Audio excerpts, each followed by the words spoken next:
Tantor Audio, a division of Recorded Books, presents The First Mountain Man by William W. Johnstone, narrated by J. Rodney Turner. Book 1. 1. When you call me that, smile. Owen Wister. He was on the east side of the Absaroka Range, in the timber, heading down toward the Poposia. He was in no hurry, and there was no real reason for him to go there. He just had him a hankering, call it.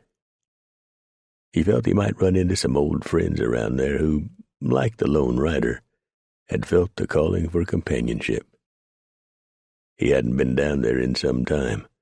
Not since the last rendezvous back in '30, he thought it was. He was pretty sure it was the year of our Lord 1837. Had to be close to that anyway. If the year was as he figured, he was about 35 years old, near as he could figure, and he'd never felt better in his life.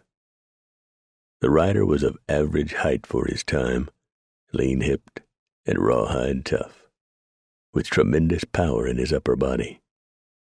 What women he'd run into over the last 17 or 18 or so years in the mountains considered him handsome. He tried to recall the last time he'd seen a white woman. 2, 3 years at least. Just thinking about the rendezvous got him all lost in memories, but not so lost that he forgot where he was and to keep a sharp eye out for Injuns.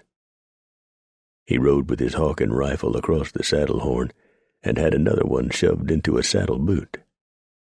He carried 2 50-caliber pistols behind his waist sash, and 2 more hung in leather on the saddle horn, one on each side. He'd always boasted that he was a peaceful man, but Injuns is notional folks. You never really know how to take them. A man can near about always ride into an Injun camp and they'll feed you and bed you down for the night. They'll usually treat a body right well. Of course, depending on the tribe and the general mood of the day, the rub comes when you try to leave the next morning. They might decide to have some fun and skin you alive. He had seen what was left of a man after that. It was a disheartening sight, to say the least.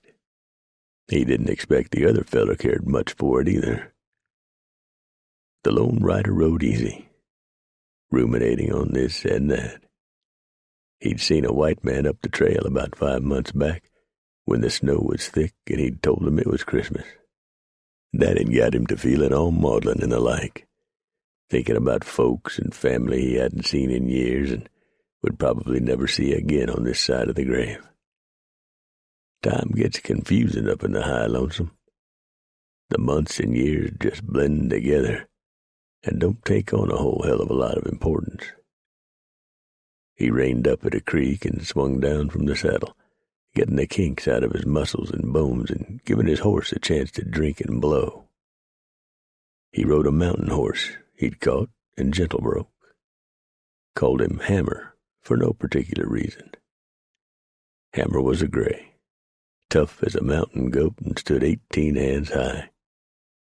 His good pack horse was also a gray, just as tough as Hammer and just as smart. He wouldn't tote no more than he felt he could comfortably carry. Overload him and he just wouldn't move. Stand there and look at you with them eyes telling you to get that crap off his back. Smart. The rider looked all around him careful, then stood still and sniffed the air. He could detect nothing in the cool mountain air except the scent of nature's own growth in springtime. There was no Injun smell. After so many years in the mountains, he had learned that all men have a distinctive scent that can be picked up by others if you just teach your blower to do it.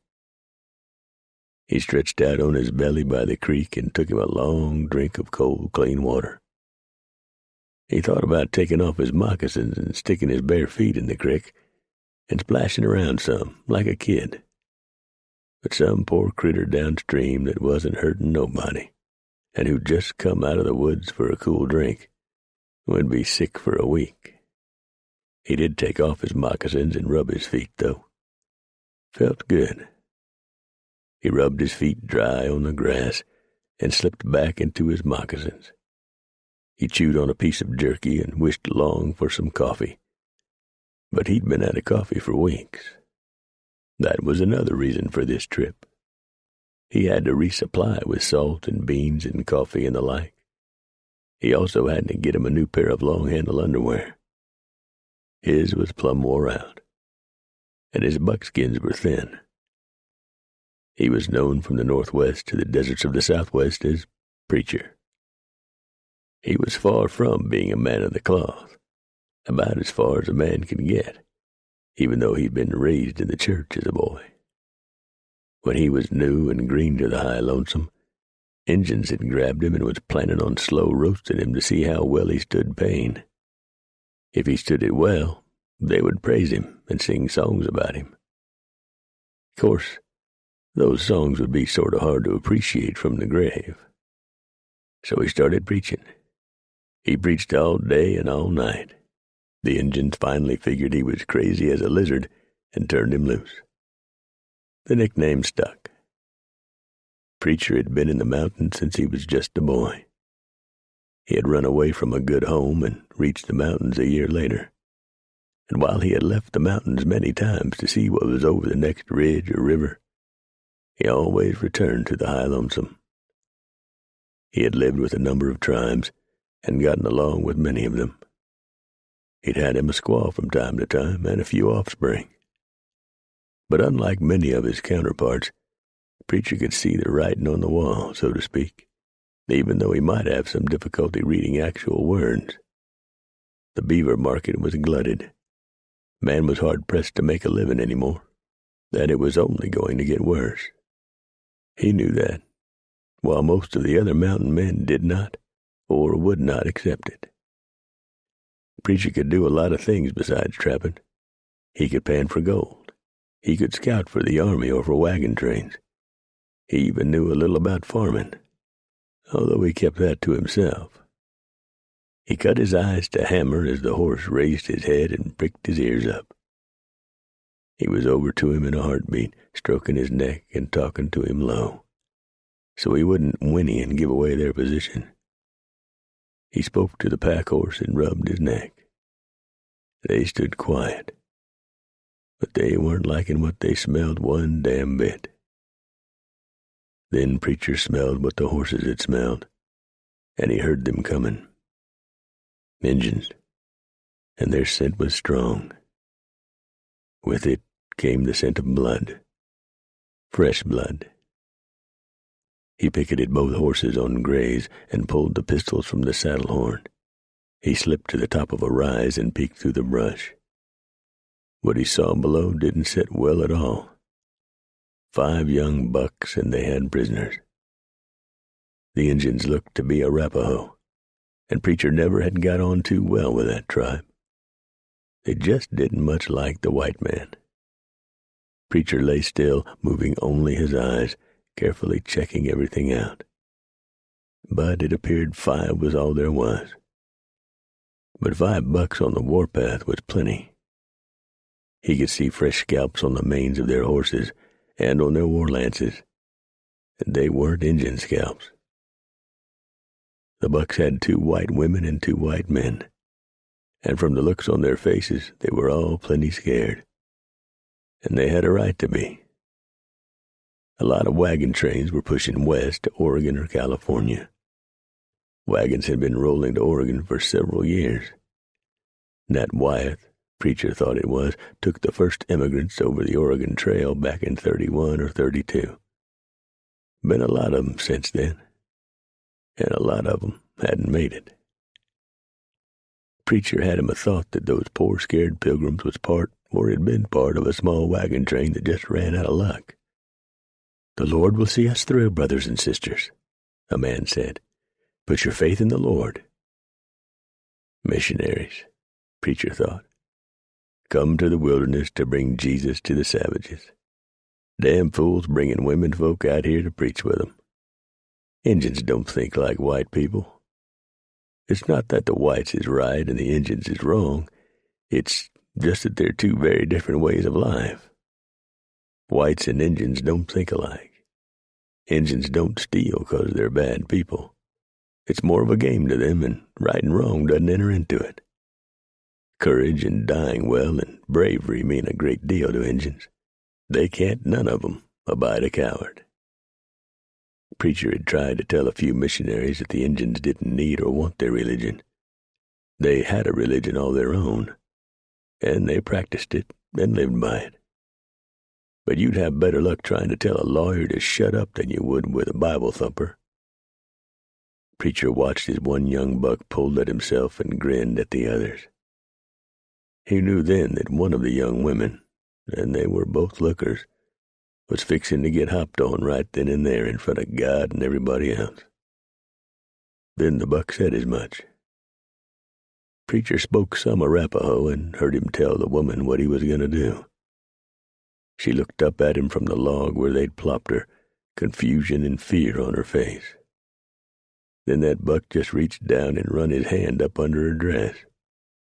That woman squalled something fierce. "Here now," a man blustered up. "You stop that barbaric behavior, you hear me?" The woman's hands was tied behind her back, but her feet were free. She kicked that buck right between his legs, and he went down howling and puking, both hands holding on to his privates. Preacher winced, and he was 30 feet away. Preacher knew if he was to do anything, it had to be now. He eased the hammers back on his old .50 caliber pistols and laid them on the ground. He took the second brace, hoping the powder was dry on them all, and eased the hammers back on them. Another buck jerked out a knife and whacked an ear off one of the men prisoners.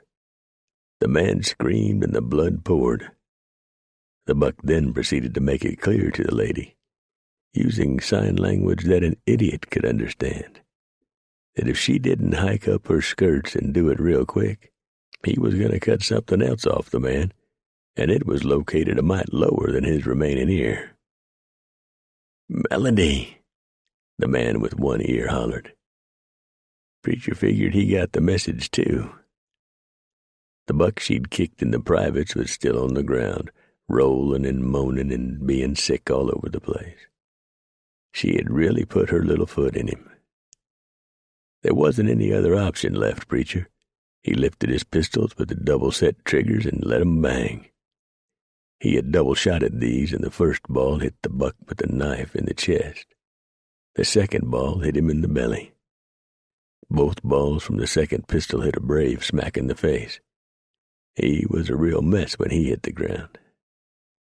Preacher grabbed the second brace of pistols and let the lead fly. He couldn't hardly see a thing for the gun smoke, but knew he had put 4 Injuns on the ground, and the other one was just getting to his moccasins, still bent over in pain. Preacher jerked his long-bladed knife from its sheath and ran down the short slope toward the scared pilgrims. He ran right over that skinny Injun with the bruised privates and knocked him sprawling back to the ground. He jumped up, a war axe in his hand, and he was some mad. Preacher told him in his own language what he thought of him, his family, and his horse. The buck screamed and charged. Preacher ducked and cut him from brisket to backbone. That blade was honed to a fine edge, and went in easy. The skinny Injun was out of it.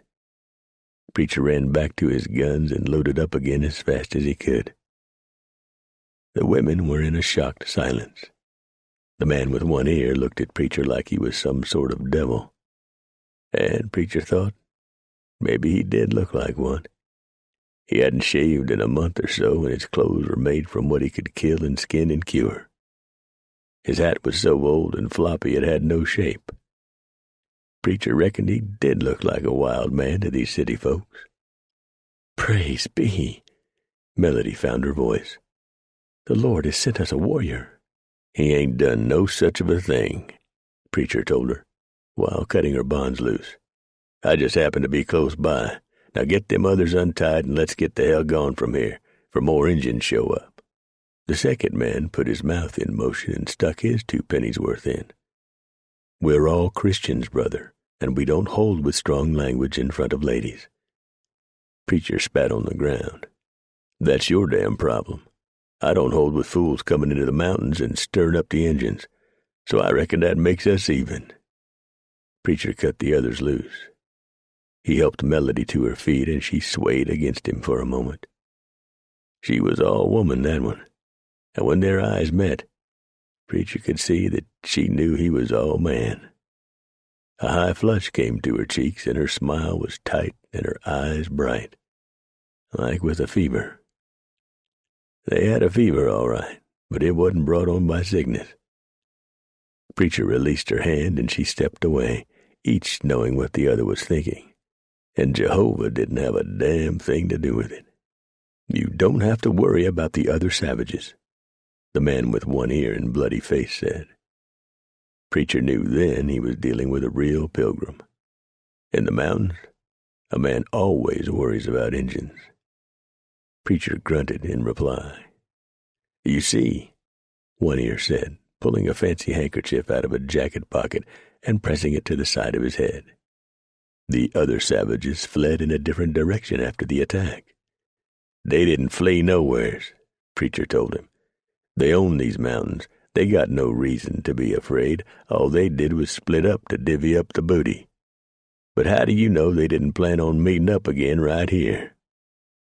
That shut One Ear right up. "We must get Richard to a doctor," the haughty-acting fella said. Preacher laughed at him. "Sure, there's one about 250 miles from here. Won't take us more'n a month to get there. What we'll do is get going from here, and then I'll take a look at your partner's head. Clean it out good. I'd pour whiskey on it, but I ain't got none." "You probably drank it all, lurching about in some drunken debauchery." The second female spoke up. She had her color up and was climbing up on her soapbox. "Cavorting about with a loose woman, more than likely a pure, simple, ignorant savage you took advantage of." "Amen," the mouthy man said.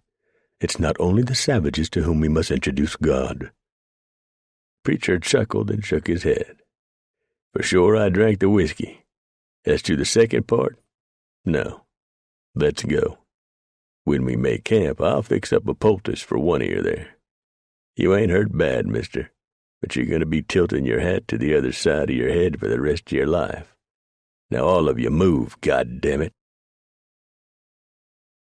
2. They were in trouble, and Preacher knew that for a hard fact. The Arapaho bucks back yonder had been wearing red streaks on their faces.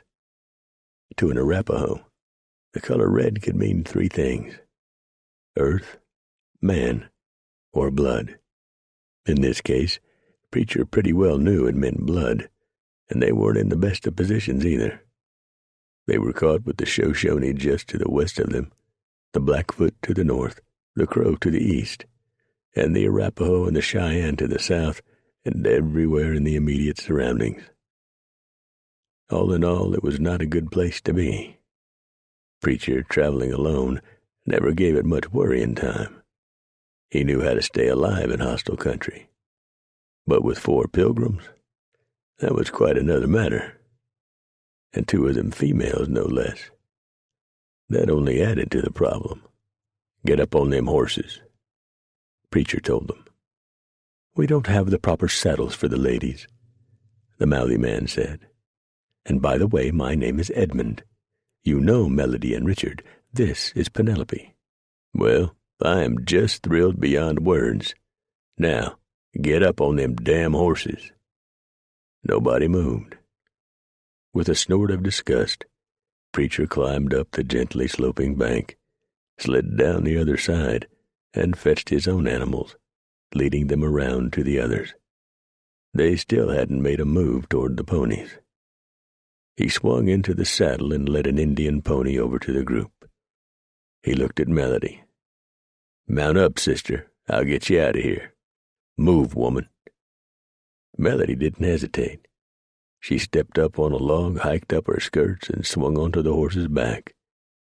Preacher handed her the reins. "Let's go." "What about us?" Penelope shrieked. "Keep your voice down, woman," Preacher said. "You'd put a hog collar to shame. If you want to come with us, put your butt on that pony's back and come on." "Barbarous cretin," Edmund said. "You'd leave us, wouldn't you? You see my back, don't you?" Preacher called over his shoulder. "That tell you anything?" "Are you really going to leave them?" Melody whispered. "No," Preacher returned the whisper, "but they don't know that." She grinned at him. Preacher winked at her. "I'm a worker in the house of the Lord, sir," she reminded him. "You're a woman first," he told her, "and a hell of a woman at that." She blushed and tried to adjust her bonnet, pushing some blonde hair back under the brim, and almost fell off the pony. "Hang on, sister," Preacher told her. "You're all lucky them Injuns took saddles from the dead pilgrims for their ponies. It'd be plumb uncomfortable if you was riding bareback." "I can just imagine," Melody muttered. "I bet you can't neither." Here come the others. I figured I'd get them moving. He looked with approving eyes at the way the men sat their saddles. They could ride. Penelope, on the other hand, was bouncing up and down like a little boat on a great big lake in the middle of a storm. "Grab a hold of that saddle horn, sister," Preacher said, "and hang on. The damn thing ain't for tootin', you know." She gave him a dark look and muttered something under her breath. "Must you use profanity?" Edmund said. "Well, if I want to, and I want to, so hush up and stay in line, and don't get lost. Which way's what's left of the wagon train?" "On the Oregon Trail," Richard said. Preacher woed up and twisted in the saddle. "Somebody's been playing games with you folks. The Oregon Trail is way, way south of here. People, you was lost." "As a goose," Melody said. "I knew that, but nobody would listen to me." Richard and Edmund both looked embarrassed. Richard said, "I suspected our guide didn't know what he was doing. He drank a lot." "I know lots of guides who drink a lot," Preacher said. "That ain't got nothing to do with it. Where'd you folks outfit and jump off from?" "Missouri," Melody told him. "Our guide told us we would bypass Fort Hall because he knew a better route." "Damn fool," Preacher muttered. "All right. How far north is the train?" "I would say about 15 miles, Edmund said. "No more than that, I'm sure." "Probably not that far," Preacher said. "Injuns wouldn't travel that distance in these mountains for torturing and raping, if that's what they had in mind." "Perhaps you could take us on to Oregon," Edmund suggested. "I'll take you somewheres," Preacher said, and pointed his horse's nose north. Night draped the mountains before they could reach the side of the wagon train. Preacher killed a couple of rabbits with a sling and stopped before dark to build a small fire.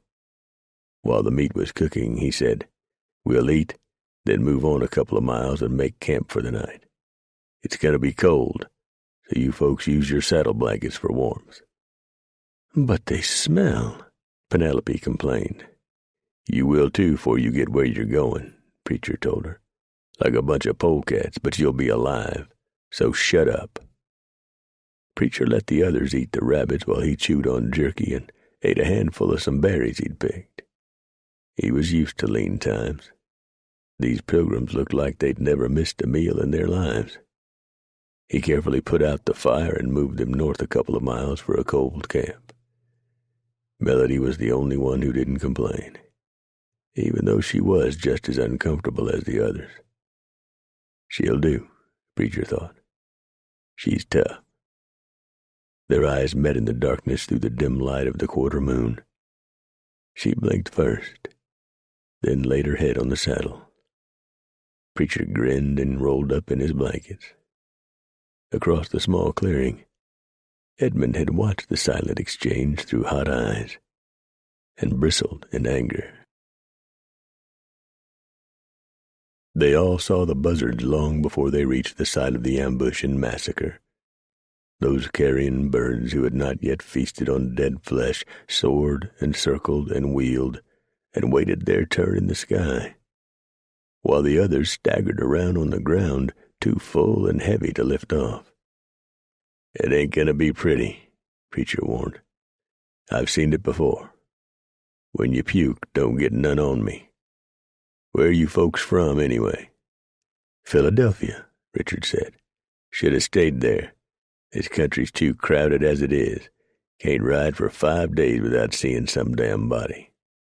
"It's called progress," Edmund said. "It's a damn nuisance is what it is," Preacher retorted. "Must you swear constantly?" Melody asked. "Yeah, I must. I'm getting in practice for our rendezvous down south, although it don't look like I'm going to make it." "I've read about those affairs," Richard said.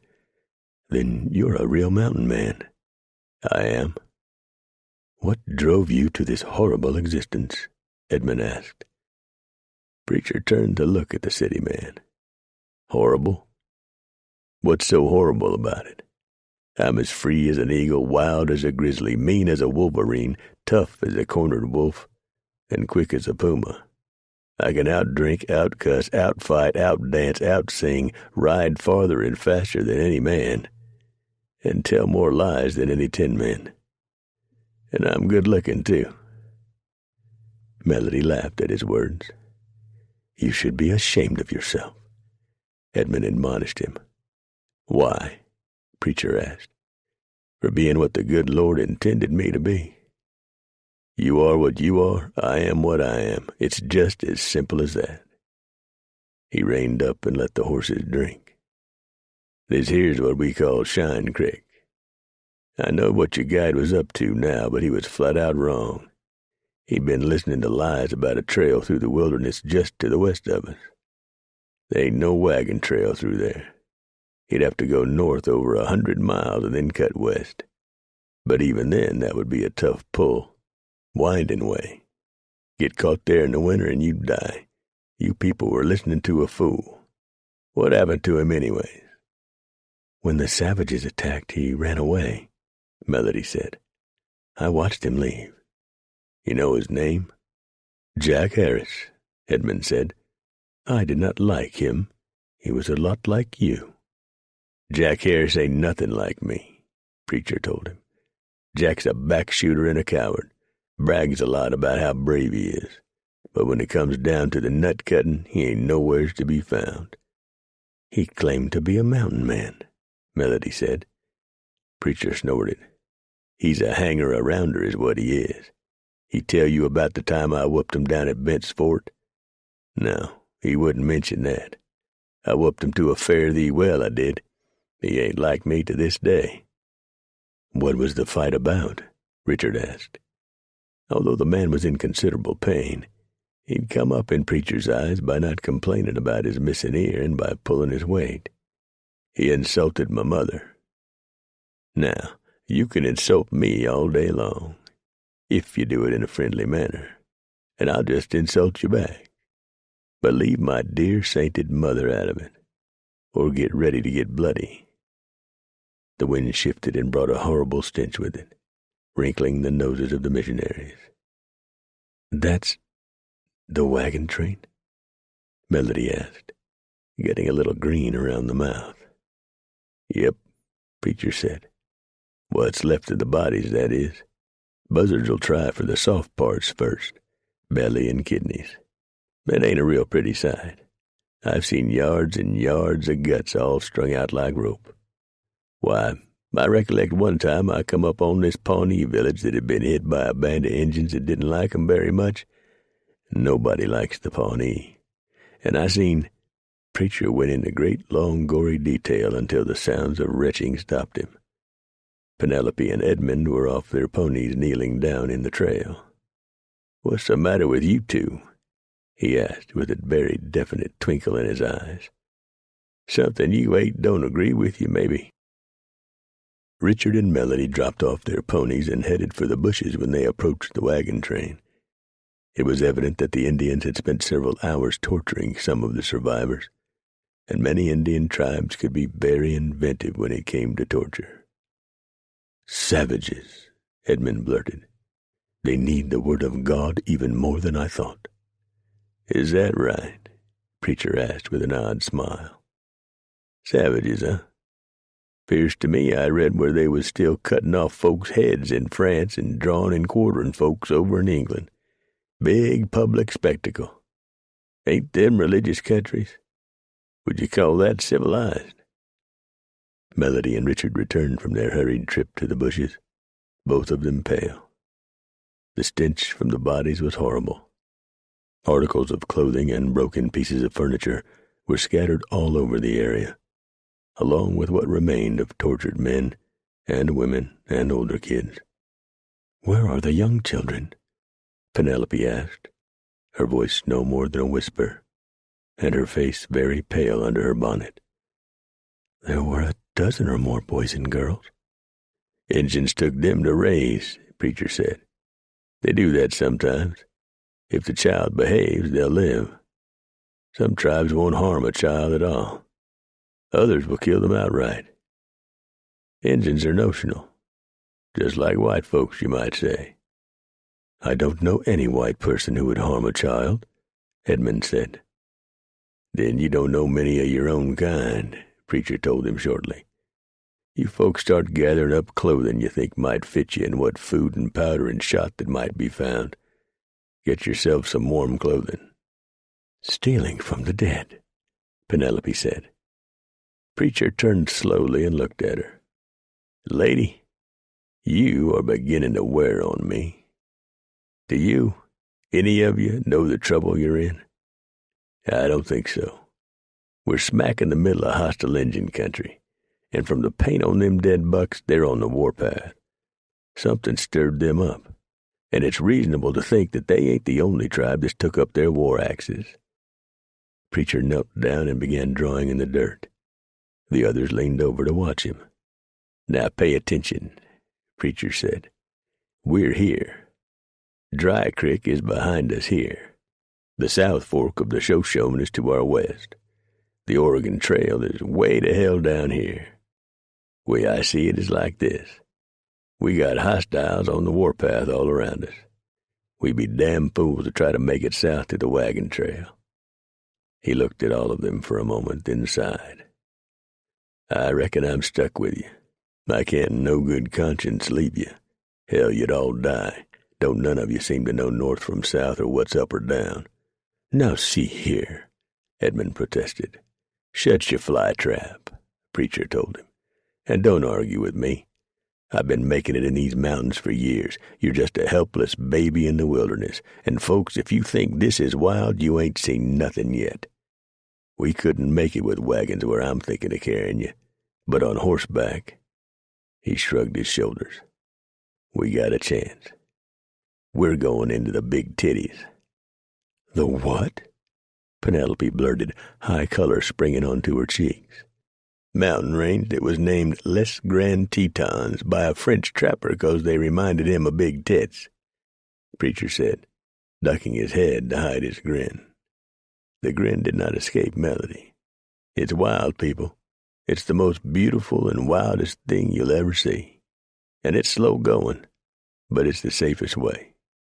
We might run into some Bannocks in yonder, but I get on well with them. Likewise, the Nez Perce further on west and north. Good people. It's our only shot, folks, and we got to take it. Now look around for a bottle of whiskey." "My word, man," Edmund said, "are you thinking of getting drunk at a time like this?" Preacher gave him a look of disgust. "No, you ninny. Take a look at your friend's head, where his ear used to be. It's filling up with pus. Infection to you. I got to open it up, clean it out, and cauterize it with a hot blade. The whiskey's for him to ease the pain. Even with that, y'all gonna have to hold him down. If we don't do that, he'll die, so shut your mouth and get to looking."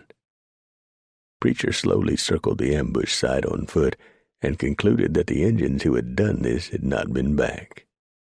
No need to, for at first glance there was precious little left to plunder.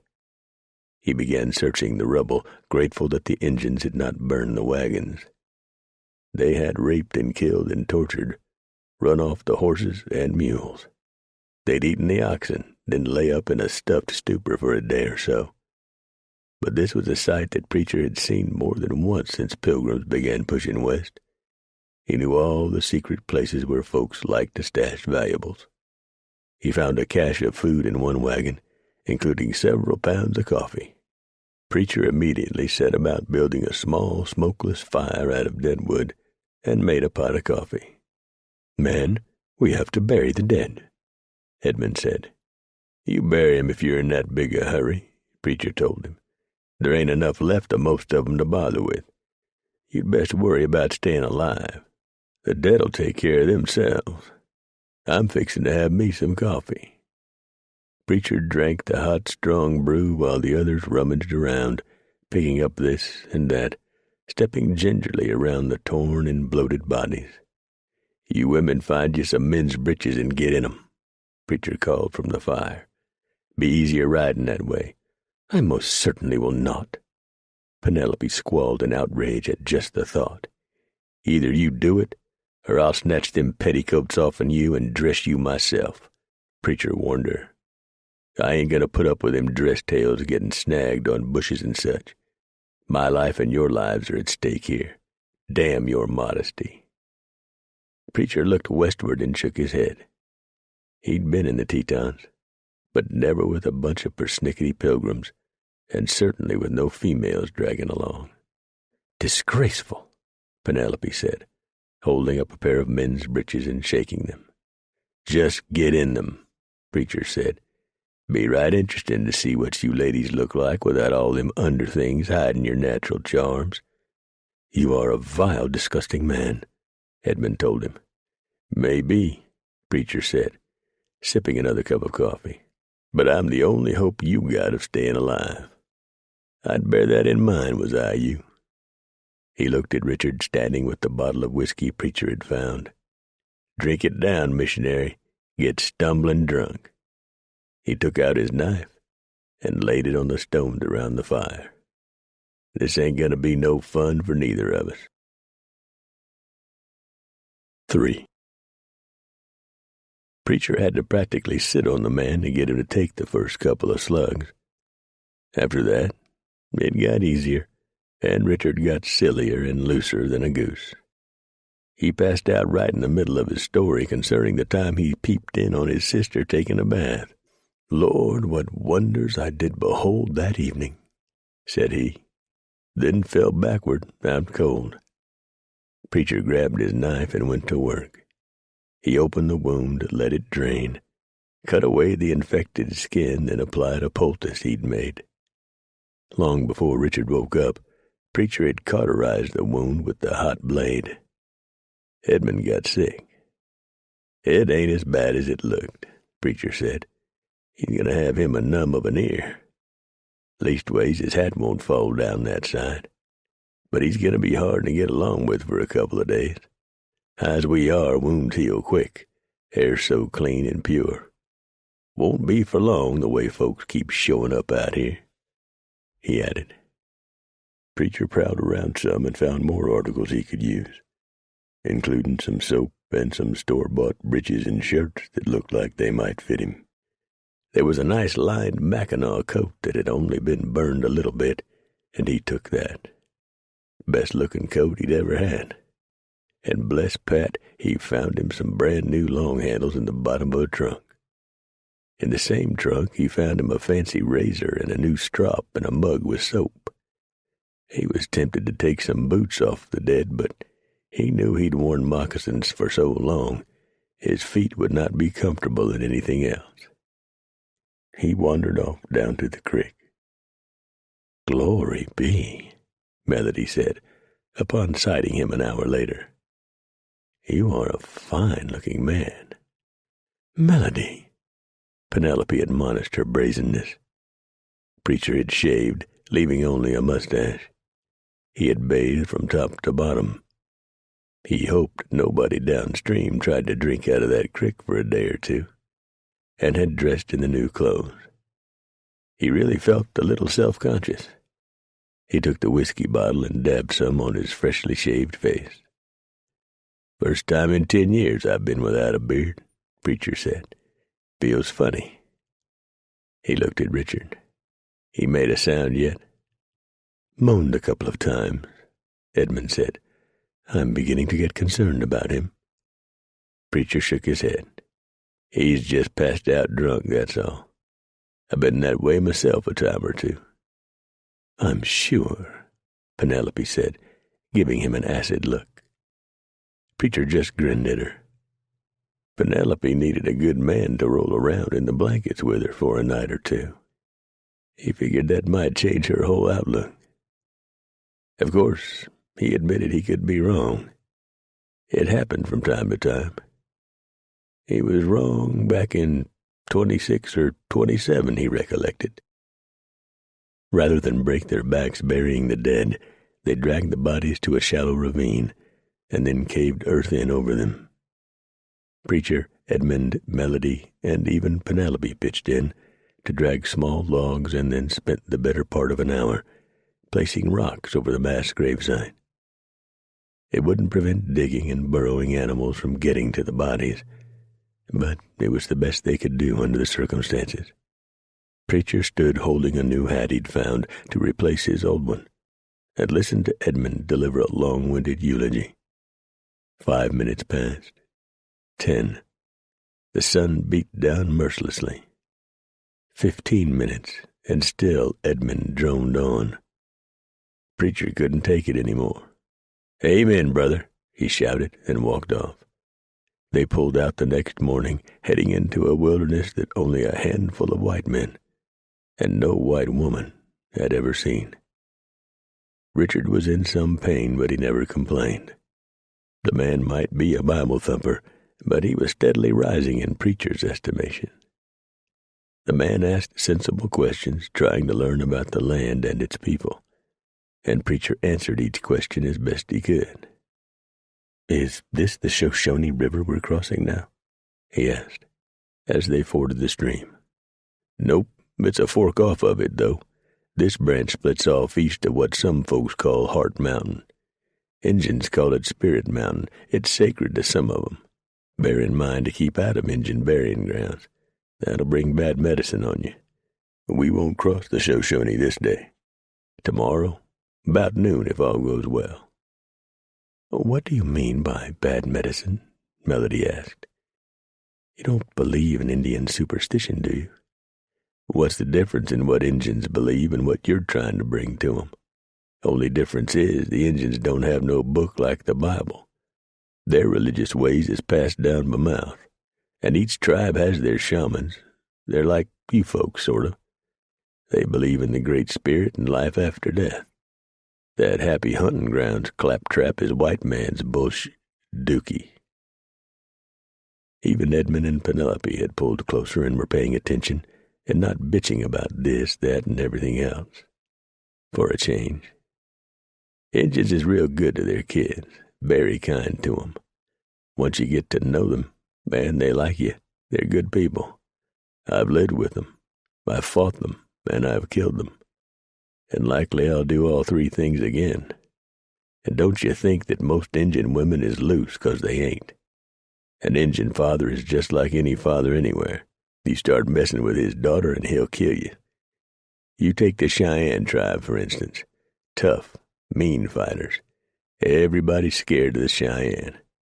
But for all their fierceness, they hold women in high regard. A girl's coming of age is a big deal in a lot of Injun tribes, and any number of tribes worship dogs and wolves. If one has to be killed for whatever reason, they'll apologize to it. And to a Cheyenne, a dog is damn near a god. They even have a warrior society called the Dog Soldiers. It sounds to me that you actually like the Indians, Edmund observed. Oh, I do.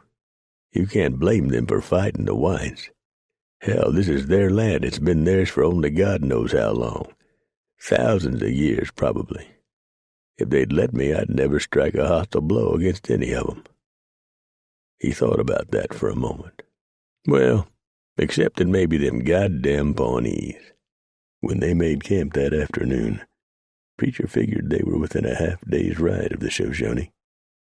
As soon as they crossed it, he'd cut south, down toward Togewoody Pass. He sure wasn't going to attempt to take them across the Snake and over the middle part of the Tetons. At least he hoped he wouldn't have to. While they had been resting back at the ambush site, 2 horses had wandered back into camp, anxious for human closeness. Preacher had rigged up frames, and they were used for pack horses. He'd found enough canvas that hadn't been burned to use as shelters for the pilgrims. While it wasn't any fancy Eastern hotel, it did offer a small creature comfort. "It's a great, vast, lonesome place, isn't it?" Melody asked, sitting close to the fire as the sun sank past the towering mountains. "It's big, all right," Preacher told her. "But lonesome? Well, I never dwelled on that too much, though some folks do call it the High Lonesome. I've known men who've gone crazy out here, sure enough, and a lot more men who gave up and headed back to towns and people and such. Takes a special breed to make it out here. I knowed one old boy who lost his horse and was afoot during the winter. He fought a puma to the death. We found them both come the spring, both of 'em froze stiff to a tree. He had his hand on that big cat's head like he was saying, 'It's all right, no hard feelings. We both was just doing what come natural.'" "Did you bury him?" "Not right then. Ground was too hard. We come back about a month later and put them both together in a cave and sealed it shut." "That was a nice gesture," Penelope said. Preacher looked at her. "I reckon. Howsomever, we didn't have much choice in the matter. They was both still froze together. It'd have took an axe to get them apart." By noon of the next day, Preacher knew they were being followed. Problem was, he didn't think they were Injuns. If they were renegade white men, they could turn out to be worse than Injuns. The mountains weren't exactly overflowing with renegade white men, but there were enough of them to cause trouble every now and then. They'd knock trappers in the head, or even shoot them for their pelts or for food, or their boots or coats for that matter. And, he thought, trying to cheer himself up, it could be a party of government surveyors or explorers. But he couldn't quite make himself believe that. He figured they were renegades after the women. 2 beautiful white women could make even a good man go bad, especially men who hadn't even seen an ugly white woman in years. When he called a break and the women stepped behind some bushes to do their business, Preacher got Richard and Edmund close. "We're being followed," he told them. "I don't think it's Injuns, and it ain't the Army, I'm sure of that. They'd have seen way back that we're not a hostile party, and they'd have closed with us. Any good scout would have seen the sign that women leave, and they'd be mighty curious.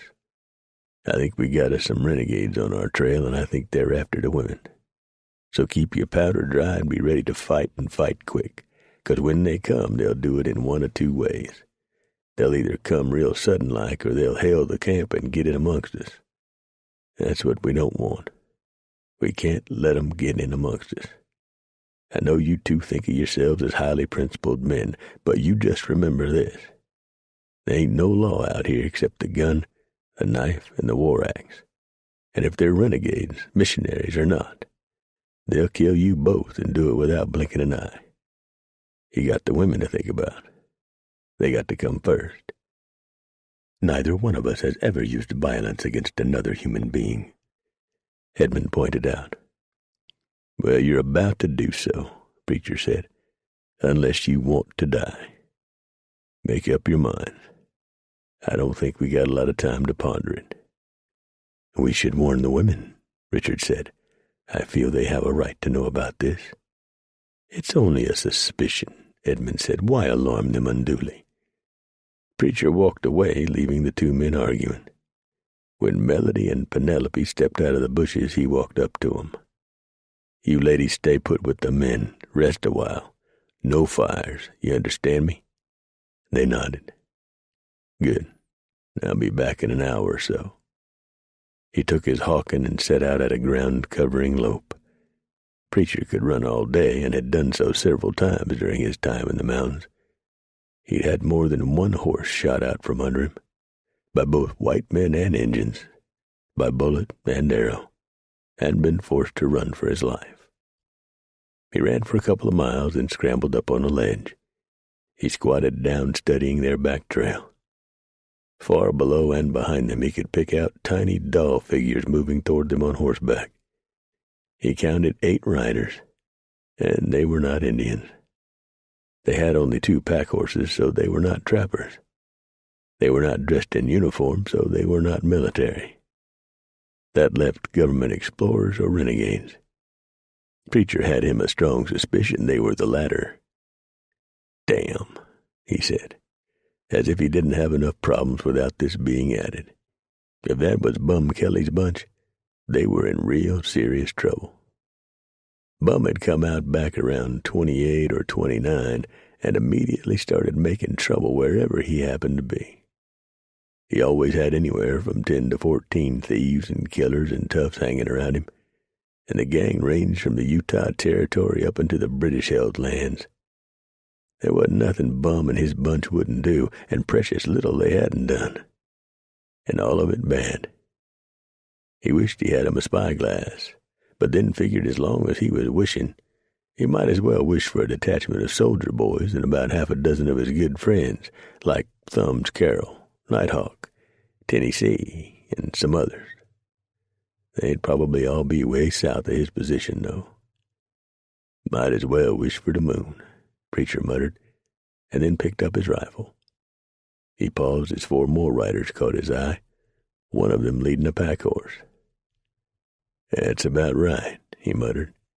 12 bad ones and me with a one-eared gospel shouter, a smart aleck missionary, and 2 faithful female followers. Lord have mercy on a poor mountain boy. He picked up his hawking and loped back to where he had left them. "Mount up," he told them, bending over to catch his breath. "We got big troubles about 5 miles behind us." "You ran 5 miles?" Penelope asked. "I run all day, lady, and half into the night for. I'll tell you about it sometime, but not now. Let's go." Preacher pushed the group. He knew where he wanted to go. It wasn't no more than a day's ride, and he set a hard pace. They had crossed the Shoshone, and now, instead of cutting south as he had planned, Preacher rode straight west toward a place he'd once wintered. He figured the hidden cave was still there. He had no idea what it would take to make it disappear, other than God. He rode into a tiny creek and told the others, "Stay right behind me. Don't get out of this creek. It won't fool them for long, but it will slow them up trying to figure out where we left it." He chuckled. "And that, boys and girls, is something that's going to take them a while to do." They rode for several miles, always staying in the creek, until coming to a sandy, rocky flat. "We'll leave it here," Preacher told them as he swung down from the saddle. "Stand down for a couple of minutes and rest. Let the horses blow. I got to do something." He had saved his old buckskins, and now he cut them up to make socks for the horses' hooves. "Why are you doing that?" Richard asked. "So's the steel hooves won't scar the rocks and leave a trail," Preacher told him. "Get that old ragged blanket off my pack horse and do the same with it. Quickly, people. Every minute counts." When the hooves were covered, Preacher led the group to the timber and told them not to move from that spot. Then he led the horses over, one at a time, and had each one mount up. "Stay with me," he told them. "Don't snag a thread on a branch. If you do, holler and stop and pick it off. They'll find this trail eventually, but let's don't make it any easier for 'em." Preacher led them deep into virgin forests, forging his own trail, the needles and leaves making only faint whispering sounds under the hooves. He pointed to a tree, which had strange markings some 20 feet off the ground. "Grizzly, and a big one. He'll stand 12 feet high and weigh damn near half a ton. If a grizzly gets after you, climb a tree. They're so big and heavy they don't climb. Usually," he added with a smile. Edmund looked up at the scratchings and shook his head, wondering what it would be like to come face to face with a beast that large. It was a trail-weary and saddle-sore bunch that finally slipped out of the saddle just at dusk. Preacher had set a grueling pace, and he didn't make matters any better when he said, Cold camp, no fires. Roll up in your blankets now and stay there. Cool, clear night like this, the odor of food cooking or coffee boiling would travel 5 miles. This spruce and pine's got an odor to it, too. Not even a little fire? Penelope asked. No. See to your horses, rub them down good, and picket them careful on graze. Tyrant, she muttered.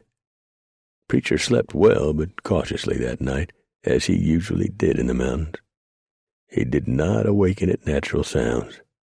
The sounds of a hunting owl seizing a mouse or rat or rabbit would not pull him awake. The lonesome call of a coyote or the talking of wolves would not alarm him. A breaking twig would pull him instantly alert, for deer or elk or most forest creatures would not step on a branch unless they were frightened and running. Man steps on twigs and branches. The rain woke him several hours before dawn would touch the high country. He quietly climbed out of his blankets and rolled them in his ground sheet.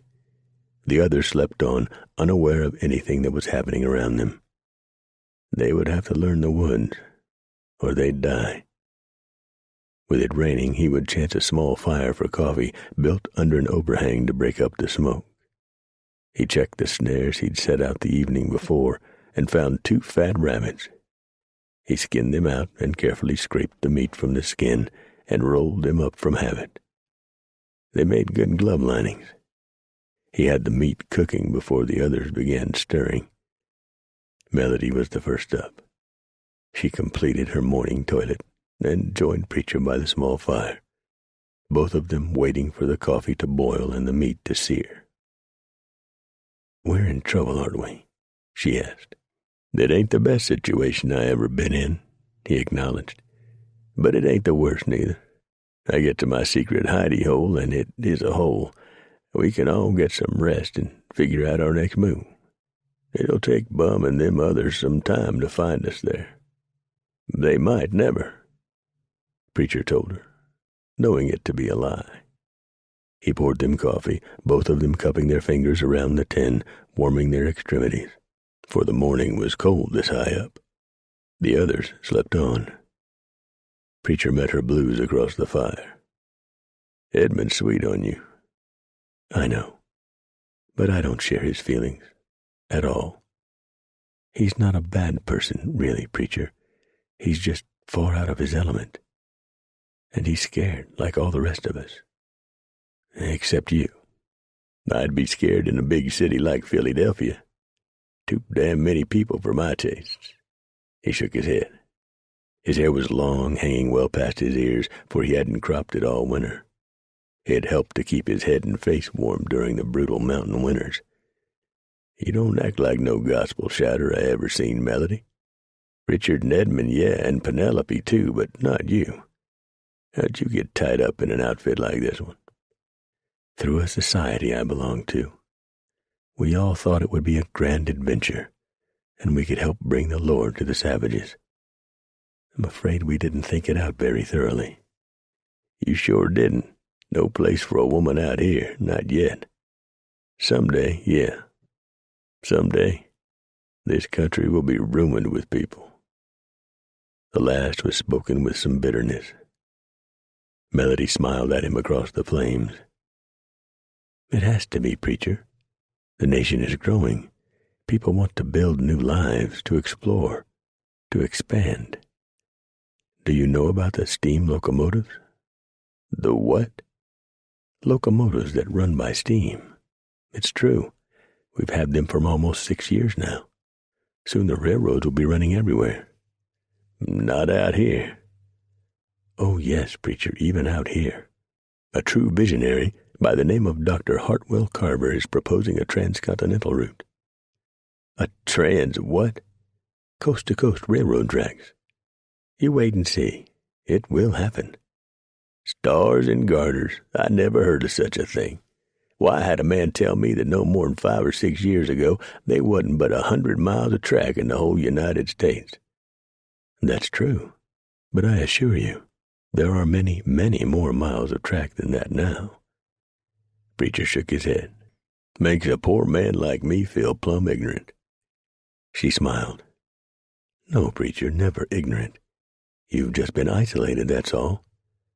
When was the last time you read a newspaper? I don't remember. I can read, he quickly added. I went to the 5th grade, but it's been so many years since I read a word I'd have trouble. I imagined. I understand that there is talk already of an expedition to chart a route from St. Louis to San Francisco, although I'm sure it will be several years before that happens. Can you just imagine that? A railroad from St. Louis westward all the way across the nation. It's mind-boggling. Preacher, the government will be looking for men like you to lead those scouting parties.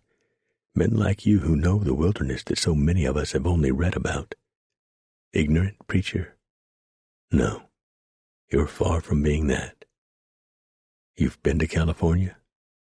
Oh, yeah. I seen the blue waters a couple of times. I've been to California and Oregon. Hard, mean trip from here. A railroad? That's impossible. You can't build no damn railroad through these mountains. He again shook his head. That's a pipe dream, Melody. It ain't possible. You can't hardly get a wagon through. You can't even do that in most spots.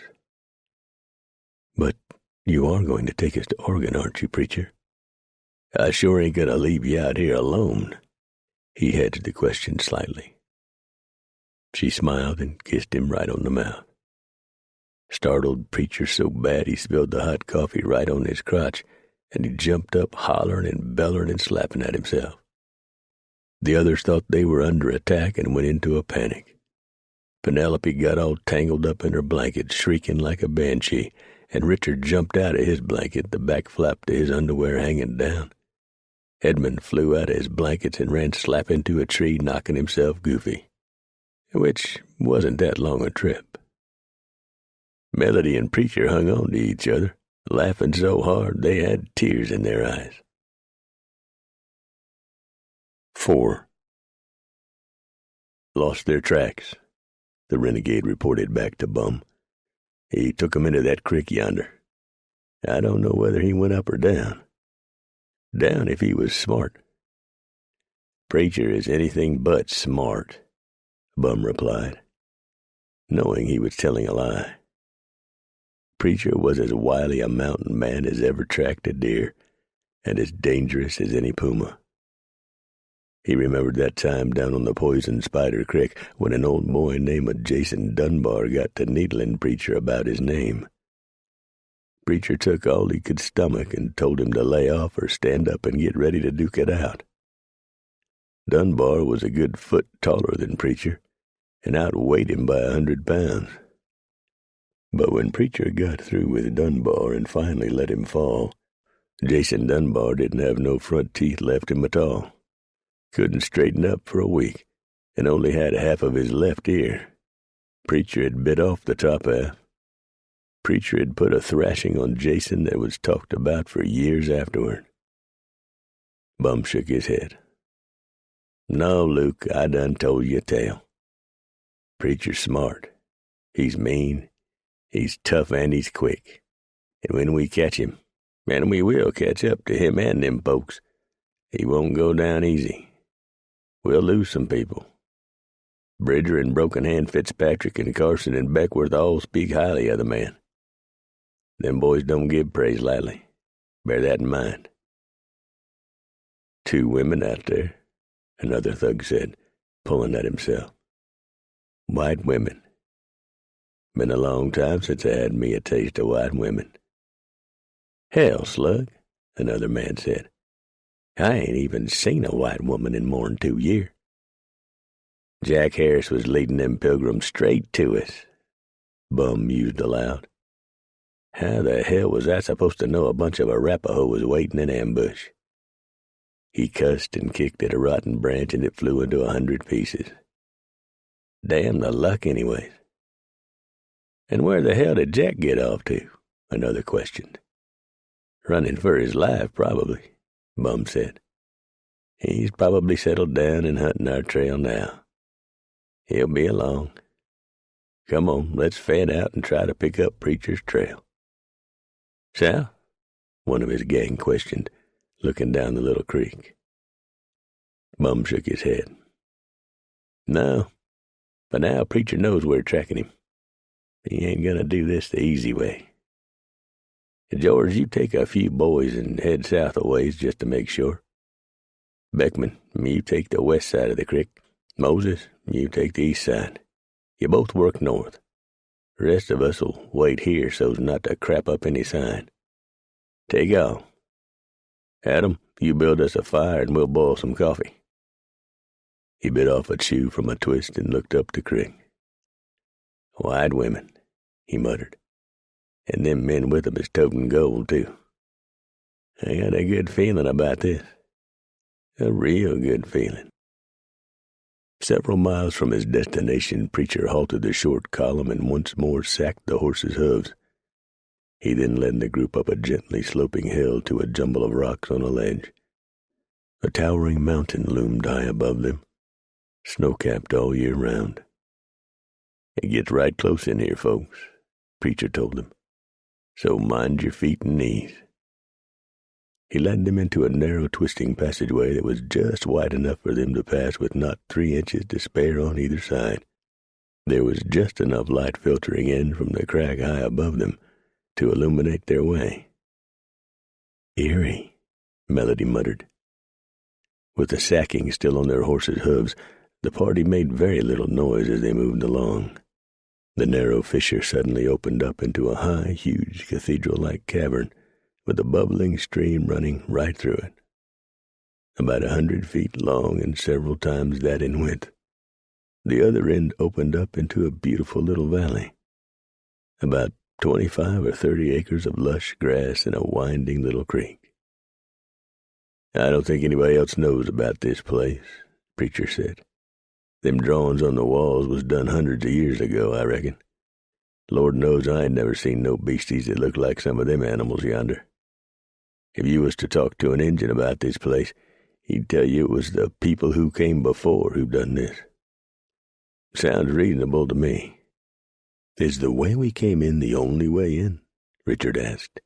Nope, there's another way. See that waterfall over across the valley? There's another cave under that, leads into a blowdown on the other side. A what? Edmund asked. Long time ago, years. Must have been a terrible storm struck here. Tore up several 100 acres. Huge trees tore up by the roots and tossed every which way, piled on top of one another and flang willy-nilly about. The cave comes out direct into all that mess. Them chasing us might look a little ways into that blowdown, but they ain't gonna give it no good look-see. Too wild a place. Now in here where we is, the smoke filters up through them cracks in the ceiling and disappears somewhere else. I built me a roaring, smoking fire in here one winter's morning and spent the rest of the day outside. I never seen no smoke nor smelled none. We're as safe as I can make us. Now what I want you folks to do is this. Strip the horses and put them out to pasture. I'm going to take my bow, go out into that blowdown, and kill us a deer or two so's we'll have some meat to go along with the beans and bread that you ladies is going to make from the flour we salvaged back at the ambush site. They's fish in that stream in the valley that's mighty good eating. I'm going to be gone the rest of the day and maybe the night. Don't worry. I'll be back if a rattler don't bite me, a bear don't tree me, a puma don't jump on me and claw me to death, an Injun don't kill me, or I don't die from Fumona after getting soaking wet ducking under that waterfall yonder. I hate to be macabre, Edmund said. Whatever that means, Preacher said. But what happens if you don't return? You sit tight until your supplies is just about gone. By that time, if you don't eat all the damn day long, Bum and his boys will have given up and gone. Then you head west. That's the direction the sun sets. If you come to a great big body of water, that's the Pacific Ocean. You'll either be in California or Oregon country. You don't have to be insulting, Penelope said. Preacher stared at her for a moment, then shook his head. He was muttering as he got his bow and quiver of arrows and left the cave and headed out into the meadow, walking toward the waterfall. Melody stood in the mouth of the cave and watched him until he ducked behind the cascading water and was gone from sight. Penelope was lying down, exhausted from the travels, and Edmund was seeing to the horses. "He's quite a man, Melody," Richard said softly, "but not the man for you." She turned slowly and faced him. "Whatever in the world do you mean, Richard?" "It's easy to see that you're quite smitten with him, Melody. We've all commented on it, but I urge you to think about what you're doing and to try and curb your emotions. The man is a wanderer, a will-o'-the-wisp. He'll only break your heart." "It's purely platonic, Richard," she lied. "Nothing more. I enjoy his company, that's all. He's a fascinating man who has packed 10 average lifetimes into one." "Melody, I don't want to appear ungrateful for all he's done for us. He saved our lives and continues to do so hourly. But the man is only a cut above a savage. I doubt he's had a fork in his hand in 10 years. He eats with his fingers. The two of you come from different worlds." She smiled and patted his arm. "You worry needlessly, Richard. Come, let me change the dressing on your ear. In years to come, no matter where we might be, we'll look back on this episode and enjoy a good laugh." Preacher got his first deer within moments of entering the blowdown. He quickly but carefully skinned and butchered it, leaving the waste parts for critters of the forest to eat. There would be no trace of the animal come the morning. He put the eatable parts in the hide, and using a length of rope he'd brought, he hung the meat high from a limb to protect it. It took him an hour to find, stalk, and bring down the second deer. He heard a rustling in the dense brush and knew that wolves had caught the blood scent and were closing. 3 big gray wolves, a male and 2 females. Preacher tossed them liver, intestines, and other scrap parts, shouldered his load, and headed back toward the valley. Lots of folks feared wolves, but most of that fear was groundless. Preacher had never known of a healthy, full-grown wolf ever, unprovoked, attacking a human being. But a starving or hurt wolf was quite another matter. And when any animal is eating a kill or hiding the carcass for a later snack, you best leave that animal alone. And they also get mighty protective when it comes to their young. He left the wolves snarling in mock anger and tearing at the meat parts. "Enjoy, brothers," he said. Preacher rather liked wolves. He'd had several as companions from time to time. They had not been pets, for a wolf cannot be domesticated like a dog. And if you're going to be around them, you got to know their ways. They don't conform to human ways. A man's got to conform to their ways. Once that's settled, a man can be fairly comfortable around wolves. You just can't never let them get the upper hand, for once they do, it takes a fight for dominance to regain it. And you ain't likely to come out in too good a shape fighting no 200-pound buffalo wolf. Preacher figured he was packing close to 150 pounds of raw meat, for the deer had both been sleek and fat. It had been an early spring with lots to eat, but he'd carried more than that for longer periods of time. He was back in the cave by nightfall and had some steak sizzling moments later. "We'll smoke and jerk the rest of it," he told them. "Tomorrow I'll pick some berries and we'll make pemmican." "What in the world is that?" Richard asked. "After the meat's dried, that's what we call jerky. I'll pound it into a powder and mix it with pulps and whole berries, and the fat I saved from the venison after I cook it down. You mix all that up, and it keeps for a long time. I got some over there in my parfleche. Try some. It's good." "What is a parfleche?" Melody asked. "Rawhide case yonder. Hand it here." Preacher stuffed some pemmican into his mouth and smiled. "I ain't kidding, y'all. It's really good." He passed the parfleche around, and the others reluctantly tried some of the concoction. They all smiled as they chewed. "It really is good," Edmund said. "Y'all gonna bring Jesus to the savages, Preacher said. I reckon now's a good time to start your learning. You got to know something about these folks. We were to be instructed in Oregon, Richard said. Why, Preacher said in disgust. Them's coast Injuns. Klamath and Tillamook and Chinook and Spokane and Pomo and Chumash and the like. Hell, they all about either civilized or whooped down by now. I'm talking Injuns, folks, scalp hunters and warriors, and the finest horsemen on the face of the earth. Comanche, Pawnee, Ute, Shoshone, Apache, Blackfoot, Arapaho, Crow, Kiowa, Flathead, Assiniboine, Dakota. That's Sioux to you, and Nez Perce. They's more, but them's the important ones you'll be seeing, I imagine. Most of the ones I just named is hunters and warriors. Only ones I know of that'll grow anything to eat to amount to anything is your Hidatsa, Navajo, Pima, Pueblo, and Papago. Most of them is down in the southwest, except for the Hidatsa, and what's left of them is scattered along the northern borders. Mandan and Pawnee will raise a few crops, mostly corn, beans, squash, and pumpkin. They trade a lot with other tribes. You watch a Pawnee when you're trading. They're slick. Blackfoot, Crow, and Comanche won't eat fish. It's taboo to them. Your desert tribes roast snake and insects. Richard, you asked me a couple of days back about how Injuns cook and what they eat. You'd be surprised. I've lived with Injuns that could whoop up a buffalo stew that'd leave you smacking your lips for days. Injuns ain't like white folks in that they don't waste nothing. And I mean nothing. They break the bones and boil the marrow or just suck it out.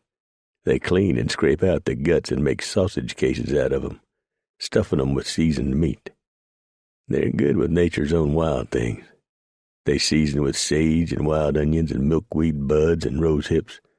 They peel the prickly pear cactus and add that to stews and soups. It was Injuns that taught me to peel fresh sweet thistle stalks and eat it. Tastes kind of like nuts.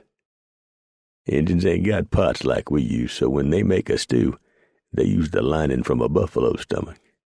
You get your 4 poles, secure the ends of the lining, dump in some meat and stuff like prairie turnips and wild peas. To make the water boil, the women drop in hot rocks. The pouch will last 3-4 days until it gets soggy. Then you eat the lining. They don't waste nothing. Injuns use every part of the animal they can.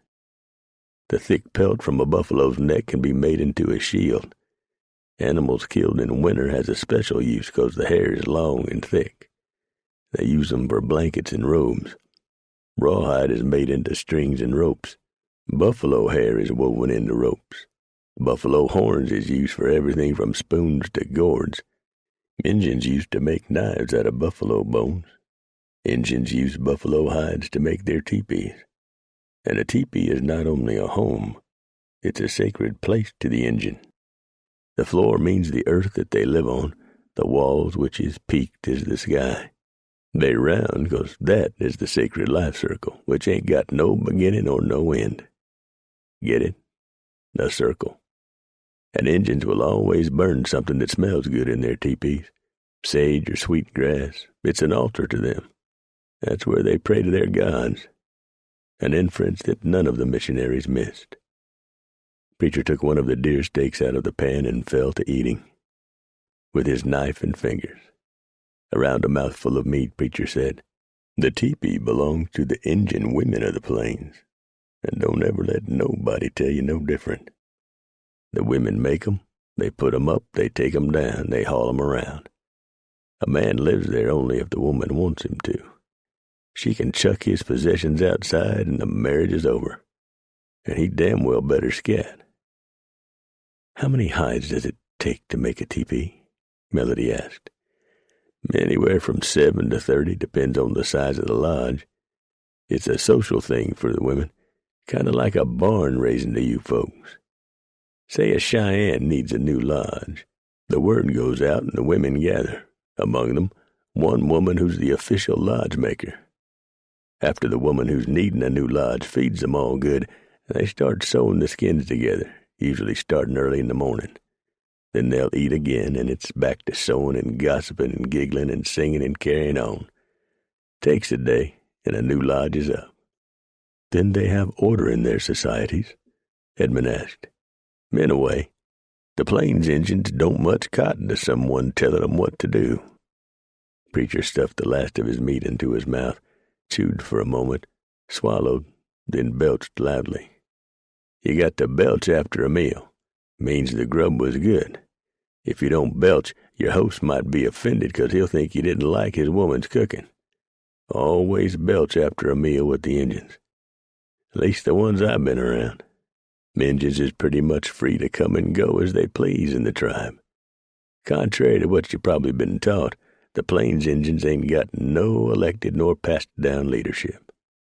Even a chief ain't got the power to punish nobody. To get to be a chief means that the rest of the tribe respects that man's wisdom, his courage, or even how well he can talk. Every male is a member of the council, and every man has the right to state his opinions. And they all do. It can go on for days. I reckon tradition might be the glue that keeps tribes together. I don't know what else could do it. All the tribes is different, but yet they're strangely alike in a lot of ways. When the white man finally gets up a head of steam and starts coming this way, and they will, there's going to be a lot of blood spilled, on both sides. At first, it's going to be mostly white people who die, but that won't last long. From what I've been able to pick up during the past few years, east of the Big Muddy is fairly overflowing with people. They got to come west. The Injuns ain't going to adopt the white ways, and the whites ain't going to adopt the Injun ways. So what we're going to have, to my way of thinking, is a great big bloody mess that's going to go on for years. Then the savages have to be convinced that they cannot stand in the way of progress, Edmund said. That's where people like us can help. Preacher looked at him in the dancing light of the fire. He smiled rather sadly. White man's way is the only way, huh? He shook his head and poured a cup of coffee. We sure take a lot upon ourselves, don't we? Civilization and progress must continue if we as a nation are to survive, Richard said. That's the way it's always been and must continue to be. Says who? Preacher challenged. This discussion is silly, Edmund said. You obviously are not prepared to meet the challenge of a changing world. You missed the point of it all. Oh, I get the point, the mountain man said. And lots of other folks will, too. The point of an arrow. 5. Preacher spent the next morning backtracking the way they entered the cave, carefully erasing all signs of anyone ever having come that way. He spent a couple of hours inspecting the sides of the narrow passageway, picking off hair the horses left as they rubbed the sides here and there. When he was satisfied he could do no more to ensure their safety, Preacher rejoined the group in the cave. Any sign of them? Edmund inquired, lifting his eyes from the Bible he'd been reading. No, but they'll be along. White women's too grand a prize for them to give up on, and they probably figure you're carrying gold. That's ridiculous, Richard said. Really? Them money belts y'all totin' don't fit too well. They pooch out from time to time. Richard and Edmund automatically put hands to their bellies. Yep, Preacher said, pouring coffee. Gold and women. Many a man has died for that combination. How much you boys carrying? That is none of your affair, Edmund bluntly stated. You're right, Preacher replied easily. It ain't. But if I'm to put my life on the line for you folks, I figure I at least ought to know what I'm dying for. This money, Richard said, patting his belly, must get to our new mission in Oregon. It isn't ours. This is money raised by our organization back east. Contributors' money. This is money that will be used to further God's work. You ain't got no poor folks back in Philadelphia could use a helping hand. Must be quite a prosperous place, Preacher said sarcastically. Rich folks abounding everywhere. I sure wouldn't fit in. Richard sighed heavily, and Melody laughed at the expression on her friend's face. And didn't nobody ever tell y'all that it ain't fitting for unmarried young men and women to go traipsing off unchaperoned? What did you girls' mamas and daddies think about this trip?" "We left with their blessings," Penelope said. "They know that we are both very trustworthy and level-headed women." She looked at Melody. "One of us is, anyway." Melody reached over and patted the young woman on the leg. "Don't worry, dear. I'll look after you. I did promise your mother." Bum Kelly and his boys patiently searched, and, as Preacher had predicted, found the trail after Preacher had left the rocks of the creek. "He's heading into the wilderness," Beckman said, just a touch of awe in his voice. "You know that country, Bum?" Bum shook his head. "Can't say as I do. I've skirted it a time or two, taking the south route. But that damn Preacher seems to know every rock between the borders and between the big muddy and the ocean. And he turned north right into the Tetons. Damn his eyes." The outlaws stood on the fringe of the mountain range and gazed at the towering peaks that stood silently before them. "How old a man is this feller, anyways?" a man called Keys asked. 35 or so, I reckon. He came out here, so the stories go, back when he was about 12 or 13 years old. And he ain't never stopped exploring. So he's got 20 or so years of experience behind his belt, and he's as tricky as they come." "He know you, Bum?" Bobby asked. "He knows me, and he don't like me." "Hey," Slug shouted. "Here comes Jack Harris. I knowed he'd catch up with us." Jack swung down from the saddle wearily. His clothing was in rags, and he looked gaunt. "Put some grub on, boys," Jack said. "I ain't eaten days." A fire was hurriedly built, and a thick deer steak jammed on a pointed stick. A blackened coffee pot filled with creek water was soon boiling, and the coffee dumped in. Jack was so worn out he could hardly keep his eyes open. A cup of thick, strong coffee perked him up enough to talk, while the cooking steak caused drool to appear on the man's lips. "What happened back yonder at the wagon train, Jack?" Bum asked. "Them Injuns came out of nowhere, I tell you. I didn't have a clue they was there. I jumped off the flat and hit the timber at the first yell, 'cause I could see we didn't have a chance. The outriders went down first.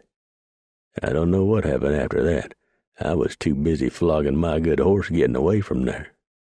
I waited 2 days, I think it was, and went back looking for food, but I couldn't find nothing excepting some bloody bandages and shod tracks heading west. You boys and somebody else's. I just started following along." "Preacher," Bum said. "I recognize that big gray of his through my spyglass. He's got them gospel shouters and the women with him. He knows we're on his trail, and he's wary." Jack was instantly alert. "Preacher? What the hell's he doing up here?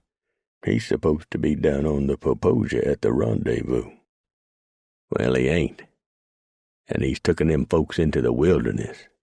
He pointed. "Yonder." "In there?" Jack said, with horror in his voice. "Northwest to the talking smoke? I don't think so. I think he's got him a hidey-hole in the lonesome yonder, and he's all tucked away thinking he's safe." "He's pretty damn safe in there, Bum. I don't know that country. Hell, don't nobody really know that country." "Well, a few does, and Preacher's one of 'em." Bum looked hard at the man. "You want to give up?" Jack jerked the half-raw steak from the stick and went to gnawing. He finally shook his head and wiped the grease from his mouth with the back of his hand. "No. Them 2 men was carrying heavy with gold." He belched and farted and tore off another hunk of bloody meat. "And them women, boys, I swear I ain't never seen nothing so fine in all my days." "How fine?" a thug named Leo asked, leaning closer to Jack, his thick lips slick with spittle. "Fine enough to fight a grizzly for." "Bet they smell good, too," Bull said. "I just can't hardly wait." The ladies had gone down to the waterfall to bathe and wash clothes, using soap they had salvaged from the ruins of the wagon train. Preacher sat on the outside of the cave exit, overlooking the valley. He had carefully cleaned his weapons and placed them at the ready. He knew it was only a matter of time before they would be found. No one is good enough to obliterate all signs of their passing, not if there's a good tracker behind them. And while Bum's people were no goods, they had survived in the mountains for years, so that made them professional in anybody's book.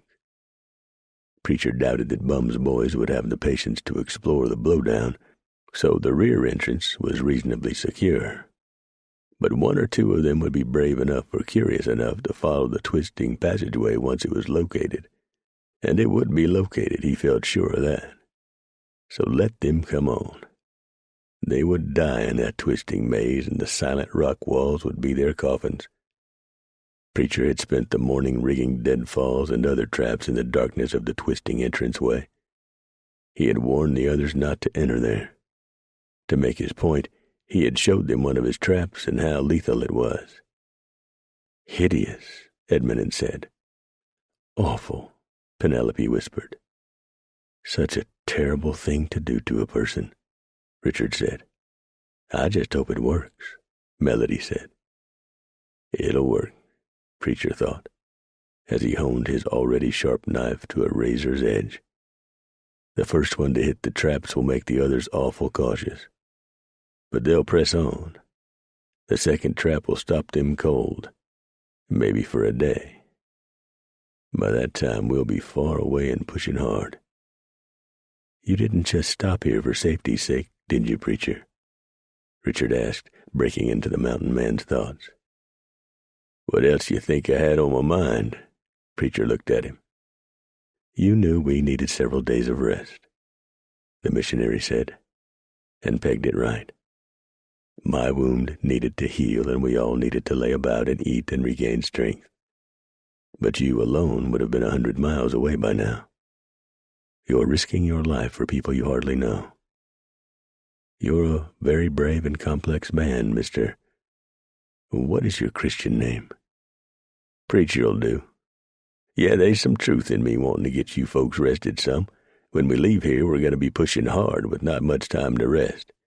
There's a small fort down near Massacre Rocks on the Snake. Fort Hall, I believe it's called. Few soldier boys down yonder, but it's going to be hell getting there. If I can get y'all to the fort, that'll put you back on the Oregon Trail, and it being springtime and all, chances are good a wagon train is there, or one will be along shortly." "And you'll leave us there?" Edmund asked. "Why should I stay any longer?" "Melody, if I may speak frankly," Edmund said. "Fine-looking woman. Good woman, too, I believe. Got staying power to her. I like her. I'll say that in front of God and everybody. And it's both an uncomfortable and yet nice feeling. Been a long time since I experienced anything like it, but our worlds is different. Too far apart. I don't fit in hers, and she sure as hell don't fit into mine. So relax, Pilgrim, you won't see me again. This is my world, the mountains, the wilderness, the open sky. I plan on dying out here. My good horse will stumble, or an Injun's arrow or war axe will find me. I might get concerned by a bear, and we'll have us a high old time, a roaring and a yelling and a clawing and a biting and a stobbing till one of us is down." He smiled, showing amazingly good teeth, and softened his facial features. "She don't fit in them plans." Richard smiled. "I believe she might have something to say about that." "She might think she do, but she don't. Oh, I know the signs all right. I can see 'em on her face and in her eyes. But once I leave the lot of you at Fort Hall, I'm gone like the wind. I got mountains to climb and rivers to ford. I got valleys to cross where the grass is so lush and high it brushes the belly of my horse. I got to see country I ain't never seen before. I can't do that with no woman tagging along, not unless it's a squaw who's used to the hard ways of the trail." Preacher stood up. "You boys stay put. And when the women gets back, y'all start getting your possibilities together. I'm fixing to move some things close to that blowdown hole. "You think those hooligans are close?" Edmund asked. "I think they're right outside." Preacher scrambled up the sloping sides of the valley and stepped into a maze of virgin brush and timber. The bench that encircled the little valley was about 300 yards deep. He made his way carefully to the outer edge and was not surprised to see Bum and several of his gang moving slowly toward the rock face, a tracker on foot carefully studying the ground. Preacher backed off and silently made his way back to the cave. "No talking," he whispered. "They're outside now. Get your gear together and get gone to the waterfall. You'll see a natural lean-to on the north side of the falls. It's big enough for all of you and the horses. Take my pack horse with you. There's my gear. No fires. Get gone like right now." The men were gone in 10 minutes, gathering up their gear and heading out toward the horses. Preacher quickly packed up what he would carry out and set the pack by the mouth of the cave. Then he drank what coffee was left in the pot, packed the pot away, and carefully put out the fire. He went outside and saddled his horse, then sat back and waited, his .54 caliber Hawken at the ready. He knew it was only a matter of time now, and probably not that much time. He had lied to the others about how safe they would be in the cave in order to give them some comfort and let them relax. It had worked, and all of them, even Richard, were back up to snuff and ready for the trail. Preacher knew that a good tracker would find the cave opening. Whether or not they would search the entire twisting, turning passageway was up for grabs. Preacher had, years back, but he'd also been wary of running into a bear or a mountain lion. He hoped the men out there now would be twice as wary as he was. But they had women and gold on their minds. He heard a very faint scraping sound and slowly rose, moving silently toward the entrance to the passageway. They had found the opening. He had rigged the first deadfall in such a manner that, as dark as it was in that narrow passage, they would probably think it was just an accident. The second trap would be a hell of a lot more obvious to anyone that it was man-made. "Dark in there," Bull said, his words not reaching Preacher, who was crouched near the opening, waiting. "What the hell did you think it would be?" Beckman asked. "A lamp-lit roadhouse? Can you see anything at all?" "Nothing. Narrow trail is all. Don't look wide enough for no horse to get through." Jack Harris shouldered his way into the passage. "It's wide enough. Dirt's too smooth for my liking. It looks like it's been smoothed out by a branch to me." "Maybe," Bull said. "There damn sure ain't no puma or bear tracks in the dirt." "There ain't nothing on that dirt. See that opening high up?" He pointed upward to the tiny crack. "It's rained lately here. Drops would have cut the groove in the dirt. He had to hide his tracks, but Preacher was hoping we wouldn't notice that. I noticed. They's in yonder somewhere, boys. Knowing Preacher is a-layin' in wait in that dark don't make me feel real good, Jack," Beckman said. "You know damn well he ain't no pilgrim." "He ain't but one man," Jack replied. "Move. Let's search this place, see where it leads." Preacher had heard only the murmur of voices. He had not been able to make out any of the words. He really didn't need to. He figured they were coming on in. Bull was the first to inch forward into the dimness of the passageway, moving in a crouch and advancing very carefully. He was a thug and a murderer, but not an idiot. He knew perfectly well that if Preacher was at the end of this winding, twisting passageway, it would mean a fight to the death. His fingers touched a rock about the size of a human head. He pushed it aside. That released a tight rawhide thong that whipped out and up, disappearing out of sight and releasing about a dozen other large rocks. "Slide!"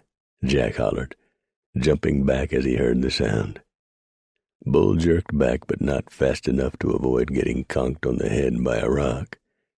The impact laid him out cold on the ground, a swelling knot on his noggin. "Pull him out of there," Jack said, and he and Beckman tugged at the limp bull and dragged him out of the passageway, back out into the light. "Is he dead?" Leo asked. "I don't think so," Beckman said, "but he's sure going to have him a headache." "I think he moved a rock and that triggered the slide," Jack said. "It was a trap." "You think Preacher done it?" Bum asked. "Yeah, I do. And they's probably more traps in yonder. And Preacher and them others could be long gone," Keyes pointed out. "Could be," Bum said. "But I don't think so.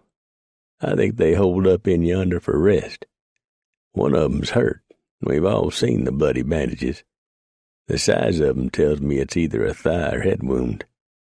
Moses, fetch us some long poles to push along ahead of us and wave in the air. That'll set off any traps Preacher might have laid." All but the last one. Preacher had taken a small keg of powder salvaged from the wagon train and rigged up a fuse. He had placed the keg between a large rock and the face of the stone wall. When it blew, he felt there would be enough force behind the blast to bring the boulder down and block the passageway. Preacher could now hear the sounds of sticks whapping the sides of the passageway. "Smart," he thought. "I ain't dealing with idiots. I'll have to remember that." Preacher grinned as the sounds of the sticks striking the earth and the rock walls drew closer. He cocked one of his pistols and let it bang. The sound was enormous in the cave, and he got what he was hoping for. "Oh, my God!" Beckman hollered in pain as the wildly ricocheting lead struck him in the leg. "I caught me a ball. Oh, God, it tore up my leg. Get out of there. Get me out of here." Preacher let bang another ball. He could hear the ugly sound of the ball as it howled from wall to wall, bouncing and careening, looking for a place to strike. "Get back," Jack hollered. "Drag Beckman out of there. We got to come up with another plan. It's a death trap in yonder." "I can't walk," Beckman bellowed. "Oh, my leg's tore up bad, y'all." Preacher was reloading as fast as he could, with ball, patch, powder, and ram. He capped his pistols and waited. "Preacher," Bum yelled, "you give us the women and the gold and you can walk free. That's a promise, man." "Go to hell," Preacher shouted. "Don't be a fool, Preacher. You're trapped in yonder. Think about it. All we gotta do is wait and starve you out. We got the time and you ain't. Them pilgrims ain't worth your dying for, man. Give it some thought." "Ask him if he's got some whiskey to pour on his leg," Beckman said. Bum gave the man a disgusted look. Preacher waited. "One way or the other, we're going to get you, Preacher," Bum yelled, his words echoing around the twisting passageway. "All you got to do is walk out of there and you're a free man." "In a pig's eye," Preacher muttered. He knew they'd kill him on sight. Preacher settled down for a long wait. 6. "So who's got a plan?" Jack asked. The gang was sitting well away into the side of the opening in the mountain. They had dug the flattened ball out of Beckman's leg, and he lay moaning in pain while Moses rambled around in the woods, gathering up various leaves with which to make a poultice. "Why not smoke 'em out?" Leo suggested. "It's a cave, ain't it?" "That ain't a bad idea," Bum said. "As a matter of fact, it's a damn good idea. Let's start gathering up all the wood we can tote." He thought for a moment. "No, I got a better idea. We'll build us a shield out of small branches. Lash half a dozen good-sized branches together and stay behind it while we advance. That'll protect us from ricochets, and we can get right up on Preacher. When we get close enough, we can toss burning pitch over into the cave proper and really smoke 'em out." The thugs all agreed that Bum had come up with a fine plan. The first log shield they lashed together was too wide and got hung up in the first turn in the passageway. Preacher sat back in the cave and listened to them cuss and holler. He chewed on jerky and waited. When they finally got the right size shield lashed together, It didn't take them long to get close. Preacher had bellied down on the dirt, his .50 caliber pistols in hand. When the men rounded the long curve that would lead them to the cave, Preacher smiled at the sight. The men were holding the shield about 6 inches off the passageway floor. Preacher fired both pistols, keeping the muzzles about 3 inches off the ground. 2 of the thugs started squalling in pain as the balls tore into one's foot and the other's ankle, shattering bone. The shield was dropped to the earth and forward movement halted while the 2 wounded men were stretched out on the earth, to be dragged out into the clearing. "I'll kill you for this, Preacher," Slug bellowed. "I'll skin you alive, damn your eyes." "I'll do worser than that, Preacher," Bobby screamed over the pain in his shattered foot. "You'll rue the day you shot me, you dirty bastard. You tore off in some toes, damn you. When I get my hands on you, it'll take you days to die, you sorry son." Yeah, Preacher muttered, reloading. "Flap your mouth, boy." He chuckled. He had put 3 of them out of action so far. He was cutting down the odds right good, he figured. Preacher popped another piece of jerky in his mouth and waited. Then the gang got real quiet. He knew they were up to something, and he didn't think it was going to be pleasant. It wasn't. They started chucking lit torches into the cave. Preacher grinned and began chucking them right back, figuring he might get lucky and set someone on fire. He did. "Help!" Keyes yelled. "My britches is on fire. Help me beat it out, boys. Jesus Christ, oh Lord, it's a-burning my leg. Help!" Preacher chucked several more burning brands behind the shield. "God damn it, bum," a man yelled. "This ain't working out like you said it would." "Well, hell's fire, Adam. I never said it would be perfect now, did I?" "Ow! Somebody kick some dirt on my britches leg. Jesus, it's on fire. Hurry up, damn it." "Now you know how I feel," Keyes hollered. Preacher felt it was time to add even more confusion to the yelling knot of thugs. He had prepared a small bag of powder. A bag bomb, as Richard had called it, while watching the mountain man make it. And now he took it out of his possibles pouch and lit the fuse. He tossed it over the top of the log shield. "Holy Christ," he heard a man yell. "Run, it's a damn bomb." The small grenade really didn't do a lot of damage when it exploded, but in the confined space of the passageway, it sounded a lot more dangerous than it really was. It also peppered the thugs with small rocks and pebbles when it blew, stinging and bloodying the men. Preacher leaned back and laughed at the sounds of panic echoing all around him.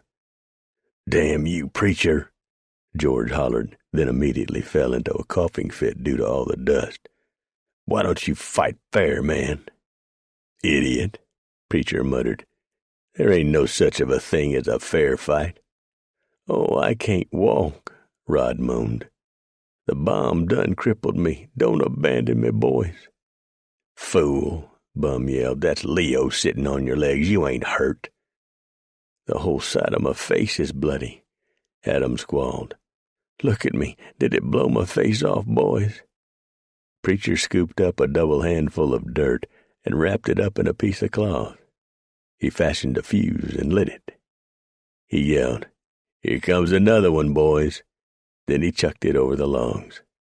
Wild panic broke out in the narrow space as the outlaws began screaming and cussing and literally running over each other in their haste to depart the scene. Preacher crawled forward, pushing the burning brands the thugs had tossed into the cave in front of him. He stacked them up all around the front of the lashed-together logs, and then hustled back around the bend in the passageway to safety. "It was a dud," Jack shouted. "Long-burning fuse," Preacher yelled. "You're a liar, Preacher," Bum shouted. "Look," Moses shouted, "the barricade's on fire." "Grab some dirt and put it out, boys," Bum yelled. Preacher decided he'd had enough fun and lit the long fuse leading to the charge behind the rocks above the barricade. He grabbed his gear and headed out the mouth of the cave. He figured he had maybe 30 seconds to vacate the area before all that powder blew. He misjudged it slightly. The fuse burned quickly and then touched the powder. The concussion rocked the ground beneath his moccasins when it exploded. The huge rock and dozens of smaller ones came tumbling down, completely blocking the passage and sealing that entrance to the little valley. One rock bounced off Moses's head and knocked the thug sprawling to the earth, addling him. Jack Harris took a stone right between the eyes, and it knocked him cold. Bum Kelly assessed the damage and threw his hat to the ground and cursed. In the valley, sitting his saddle, Preacher threw back his head and howled like a great gray wolf. Then he laughed and headed for the waterfall. Preacher led his party through the blowdown and headed westward into the Grand Tetons. He figured he had bought them at least 2 days, and maybe as many as 4. Behind him, Bum Kelly and his outlaws had staggered out of the passageway to fall exhausted on the ground. All of them were cut, bruised, and bleeding from wounds ranging from minor to serious. "Let's start checking each other out," Bum finally spoke, heaving himself up off the ground. He swayed slightly on his boots. "Unless you boys want to give up on getting the gold and them women." The outlaws gave him grim looks. "Not damn likely," Bum muttered darkly. "But I want Preacher worser than I want anything else.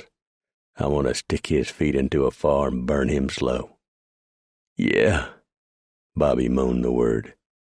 He looked at the bloody bandage that covered where some toes had been. He was alternately working on a piece of deerskin, making a crude moccasin, and moaning through his pain. "I want to gouge his eyes out." "I'm going to cut him," Beckman said. "And that's just for starters." He looked at his wounded leg and cussed. Slug was splinting his broken ankle over the damage done by the .50 caliber ball. "I'm gonna rape both them women and make Preacher watch. Then I'm gonna skin him. Slow." Bum smiled grimly. He knew there would be no stopping these men now. Now it was a matter of honor with them. Preacher had shamed them all, and if need be, they would track him right up to and through the gates of hell for revenge. But, Bum thought, to make matters even worser, as soon as Preacher reached some post or settlement, he would tell the story and really juice it up. Unless he was stopped, Bum and his boys would be the laughing stock of the territories. He knew the others had the same thought. They couldn't none of them allow that to happen. They had to close Preacher's mouth. Forever. Preacher would chuckle occasionally as he built a fire to cook their supper. "I fail to see what is so amusing about inflicting pain and suffering upon your fellow man," Edmund said. Preacher looked at the missionary. "Do you have any idea what them old boys back yonder will do to you if they catch you?" "Rob us." Preacher chuckled. "You really are a babe in the woods, ain't you? Well, let me tell you something. If they catch you people, after they get tired of using the women, then they'll use you men. You get my drift?" "I don't believe that," Edmund said. "That would be, well, barbaric." "It sure would, but they'd still do it. Then they'd torture you just to listen to you scream. They've done it all before. Ain't nothing new to none of them. They've been doing it for years and years." "Why don't the authorities stop them?" Richard asked. "Good God, people," Preacher blurted in exasperation. "Look around you. What authorities? There ain't no law out here. This is wilderness. Can't you people understand that?" "The army is the authority in wilderness areas, I believe," Edmund said. "When we reach this fort you spoke of, we shall certainly report the reprehensible behavior of those ruffians who attacked the cave." "Sure," Preacher replied. "People, this land is in dispute between England and the United States. There might not be soldiers there. Besides, ain't but about 500 million billion acres out there. Hell, they ought to be able to search that in no time at all." He shook his head. "Foolish, foolish people." Preacher fell silent as the little something that had been nagging at him all day finally settled down in the light of his mind. He had known about half of the men behind the voices back yonder in the cave, but yet another voice had been awful familiar to him. "Jack Harris," he blurted. "What?" Richard said, looking at the mountain man. "What about our guide?" "I knowed that voice was familiar. He was one of them back at the cave, I'm sure of it." Melody scooted closer to him. "If that's correct, preacher, then that means that—" Her voice trailed off, her face frozen in shock. "Yeah," the preacher spoke the word softly. "The whole thing wasn't nothing but a set-up from the get-go." "Whatever in the world do you mean?" Penelope asked. "Them Injuns spoiled Bum and Jack's plans. They wasn't figuring on them Injuns attacking. They was going to ambush the wagon train. That's why Jack took y'all so far north of the Oregon Trail." Edmund was speechless, which, to Preacher's ears, was a great relief. Penelope sat on the ground, her mouth open. "Yes," Richard finally said. "Yes, it has to be. What a thoroughly untrustworthy, black-hearted, and totally reprehensible individual." "Does that mean he's a dirty, low-down, sorry skunk?" Preacher asked. "Yes, that sums it up quite well." "Thought so. Well, it means something else, too. It means they got to kill us all. You see, no telling how long Jack's been doing this. You say Jack hooked up with y'all in Missouri?" "Well, not exactly," Richard said. 10 days out of Missouri, our guide suddenly disappeared. He'd been out scouting, I think. Well, you can imagine our predicament. We were beside ourselves with worry. We were lost. The next morning, Jack Harris rode in. He was so strong-appearing and full of confidence, we practically had to beg him to take on the job of guide. "Where was your wagon master?" "Why, I don't suppose we had one." "Just how much begging did y'all have to do before Jack agreed to sign on?" "Well, actually not very much." "I thought not. Well, let's fix some victuals and eat up. We got to push hard come the morning. There's some damn rough country ahead." They crossed the Yellowstone, and Preacher took them straight west. He took them over the divide and headed for the Snake. By now he knew that Bum and his boys would have circled the small range in which the cave was located. They would pick up their trail and be hard on it. "By the Lord!" Edmund exclaimed one frosty morning in the high country. "This land is exhilarating." "Does that mean you like it?" Preacher asked. "My word, yes." "You ain't thinking of settling here, is you?" "We've discussed it," Melody said sweetly. "After all, savages are savages, whether on the West Coast or here. Of course, we shall have to push on to deliver the moneys, but we think we shall return to this wonderful and primitive land." "Is that a fact?" Preacher's words were glumly spoken. "Yes," she said brightly. "Aren't you excited with the news?" "I can tell you truthful, I am pert near overcome." "I knew you would be, darling," she added softly. Preacher felt like he was standing in quicksand and slowly sinking. Movement caught his eyes. He looked up. First time in his life, he was happy to see a band of Indians. 7. "Relax," Preacher said. "They're Bannocks. I know that brave in the lead. His name is Badfoot." "Badfoot," Edmund said. "Why would anybody name a child that?" "Probably 'cause he was born with a club foot. Sometimes that's the way Injuns name their young. If I knowed y'all better, I'd tell you a story about a brave I knowed once called Two Dogs Humpin'." "Please don't," Penelope said quickly. "Sounds like a delightfully naughty story," Melody said, her eyes bright. "I'm sorry I brung it up," Preacher said, getting to his feet and making the sign of brother to the Indian on the lead pony. Preacher began speaking to the brave in his own tongue, Snake. Badfoot grinned and nodded his head and began rubbing his belly. "They been buffler hunting," Preacher explained, "and they going to give us some steaks. We got some mighty fine eating coming up, folks." "Ask him if he's ever heard of God," Edmund said, digging in his pack for one of the many small Bibles he'd salvaged from the wagon train ambush. "Ask him yourself. He speaks pretty good English. I was just being polite, speaking his tongue." Edmund approached the Indian cautiously, holding a Bible in his hands. Badfoot stood smiling at him. Edmund held out the Bible, and Badfoot took it. "Thank you," the Indian said. "My woman thanks you. She will take it as soon as I return to the lodge. She will use it much more than me." Edmund's face brightened as he watched Badfoot finger the pages. "Your woman is a Christian?" The others wondered why Preacher was laughing so hard he had to sit down on the ground holding his sides. "No Christian. I take all Bibles offered me." "She studies them? My word, we've got to return and live with this tribe." "Studies? No study. Can't read. Pages thin. Make good asswipe." They stopped early that afternoon. Preacher wanted to get the buffalo steaks on while they were still fresh. Besides, if he was tired, Lord knows what the others were feeling. They camped on the west side of Pacific Creek. Preacher wasn't too worried about Bum and his bunch.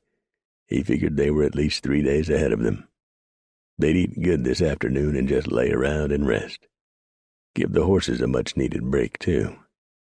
He glanced over at Edmund, who still had his lower lip all poked out over Badfoot's refusal to return the Bible. Preacher had been forced to step between the two men before Badfoot forgot he was a peaceful Bannock and went on the warpath. Before leaving, Badfoot had grinned at Preacher and pointed at Edmund. He extended the index finger of his left hand and held it straight up in the air, cupping it with his right hand, making an up-and-down motion. "What did that savage call me?" Edmund demanded, after the Bannocks had left. "An asshole," Preacher told him, "among other things." "Well, I never," Edmund said. "I sure hope not," Preacher replied, hiding his grin and certainly not telling the man everything the hand signals had implied, although Injuns tolerate that type of thing better than whites do. "Whatever in the world are you babbling about?" Edmund asked, irritated. Preacher shook his head. "Skip it." He looked up at the sky. The weather had been perfect ever since leaving the cave in the little valley, but now it was about to turn foul. Preacher figured they'd be in a hard, cold rain long before dusk. He set about building the ladies a crude lean-to. If the men wanted one, they could damn well build it themselves. As for himself, he'd just get up under a tree and sleep with his robe wrapped around him, his back to the tree. Richard and Edmund watched him for a few moments, then set about building their own shelter. Preacher eyeballed them for several minutes and concluded their rickety shelter would collapse before the night was over. Preacher did build a small shelter over the cook fire and then set about broiling the thick buffalo steaks. He got the shelter up just as the rains came. The others watched him and marveled at how much a man Preacher's size could eat. He was gnawing on a half-raw steak while cooking the others. "Learn this," Preacher said. "Eat when you can, drink when you can, and sleep when you can, 'cause you don't know when you're going to be able to do any of the three again." "We've been eating rather well and often on this sojourn," Richard pointed out. "You ain't never wintered out here," Preacher told him, not quite sure what sojourn meant, but not wanting to appear plumb ignorant. He kind of figured it had something to do with traveling. "Snows can come a-howlin' this time of year, catch you flat-footed. Makes a fat rabbit look as good as ary steak you ever ate." "Will you please stop speaking like some ignorant savage?" Edmund yelled at him, startling them all. "You have some education, I know you do. Why do you persist in speaking like some addle-brained buffoon?" "Bothers you do it." Preacher adjusted the steaks over the flame. Why is that, Brother Edmund? But Edmund sulked up and sat under his leaky lean-to, refusing to speak. You got something stuck up in your craw. Spit it out, brother. Preacher told him. Anger's a vile thing to keep all bottled up. Might even make a feller sick. You liable to come down with the collywobbles or the knobby noodles or something worser than that. There you go again. Edmund broke his silence. I won't even ask you what those ridiculous illnesses might be. They aren't nothing, brother. And stop calling me brother. I am not your brother. You don't even worship God. How could you be my brother? Preacher smiled. You still got your lips all pooched out 'cause of what Badfoot done. And who says I don't worship God? I do in my own way. Who says your way is right and mine is wrong? Why, I've even worshipped the Almighty at the great medicine wheel over in the Bighorns. I bet that's something you never studied in your fancy Eastern colleges. I've never even heard of it, Edmund muttered. High up in the mountains it is. About 10,000 feet or more. White stones in a circle, measuring, about 75 or 80 feet. Got 28 spokes. And on a river, about 50, 60 miles to the west of there's a great stone arrow, pointing direct at the wheel. Lots of stories about them things, but the Crows say the sun laid out the wheel to teach the tribe how to make a teepee. I told y'all how the Plains Indians feel about the sun and the earth. I'm going to tell you something else. When I stood there in that circle, I got me a strange feeling, I did. Spiritual feeling. Are the Crows dangerous? Richard asked. Depends on how you look at it. They love to steal horses. They're fine horsemen. I know an old boy named William Gordon, mountain man. He had him a Crow chief tell him that if they killed the white man, they wouldn't come back, and they couldn't steal no more of the white man's horses. So they'll steal from the white man, but they won't kill him. Howsomever, that don't hold true all the time. You get some young buck looking to make a name for himself so he can impress the girls, he might just take your hair. It don't happen often, but it do happen. All in all, though, I trust the Crow not to kill me. But I sleep with one eye on my horses when I'm in their territory. Preacher looked at the steaks and said, They's ready. Come get this food and eat good. Over supper, Melody said, The Indians who attacked the wagon train, Preacher, what did you say they were? Arapaho. Strange bunch of people. They stay to themselves mostly, but sometimes they will hook up with the Cheyenne. They ain't got no use for most white people. They's been talk with the Cheyenne and the Arapaho coming together to fight. Both tribes hate the Kiowa.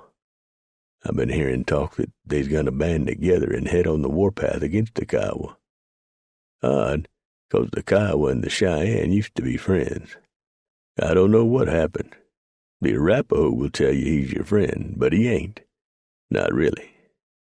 How's your meat? It's delicious, Edmund said.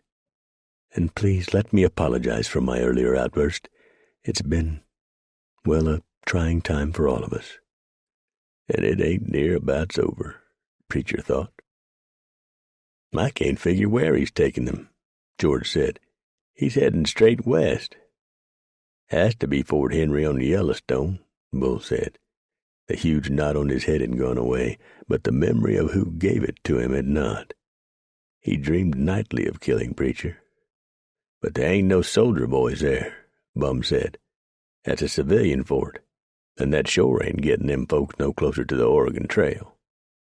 Maybe it is, Jack Harris said. Preacher knows everybody in the wilderness. There's bound to be some trappers and the like hanging around Henry. He could get some of them to ride with him down to Fort Hall for protection and then get them pilgrims hooked up with another wagon train headed west. Once that was done, we'd be out of luck.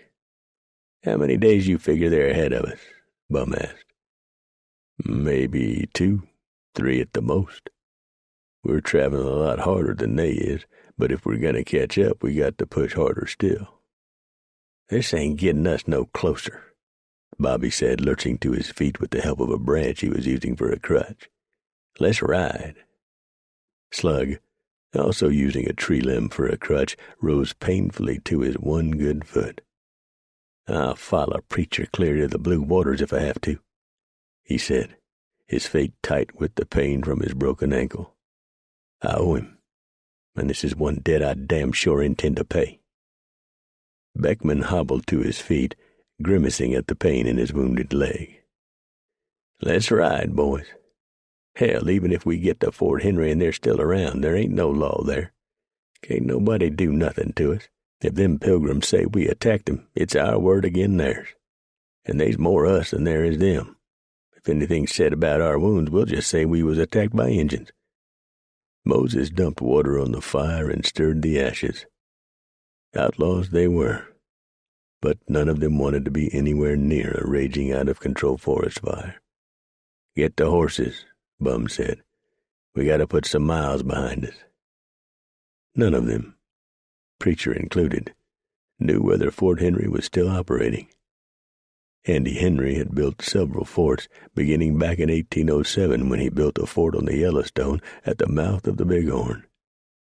Then another fort was built, in 1810, near the confluence of the Jefferson and Madison rivers. Blackfeet destroyed that one. Then in 1811 to 1812, another fort was thrown up on Henry's Fork of the Snake. Blackfeet and hard winters put that one out of business. Back in 23, another sturdier fort was built, and so far as any of the men knew, it was still operating. They could only hope. Preacher plunged them across the Snake and into the wilderness of the Teton Range and into Washington Territory. He picked up the pace, knowing by now that those behind him would have figured out where he was going. Problem was, Preacher didn't know if the fort was still standing, much less in business. He hadn't been over this way in several years. There had been several Injun uprisings in that time. He'd asked Badfoot about it, but the sub-chief had only shrugged his shoulders in reply, which might have meant anything or nothing. With an Injun, you just never knew.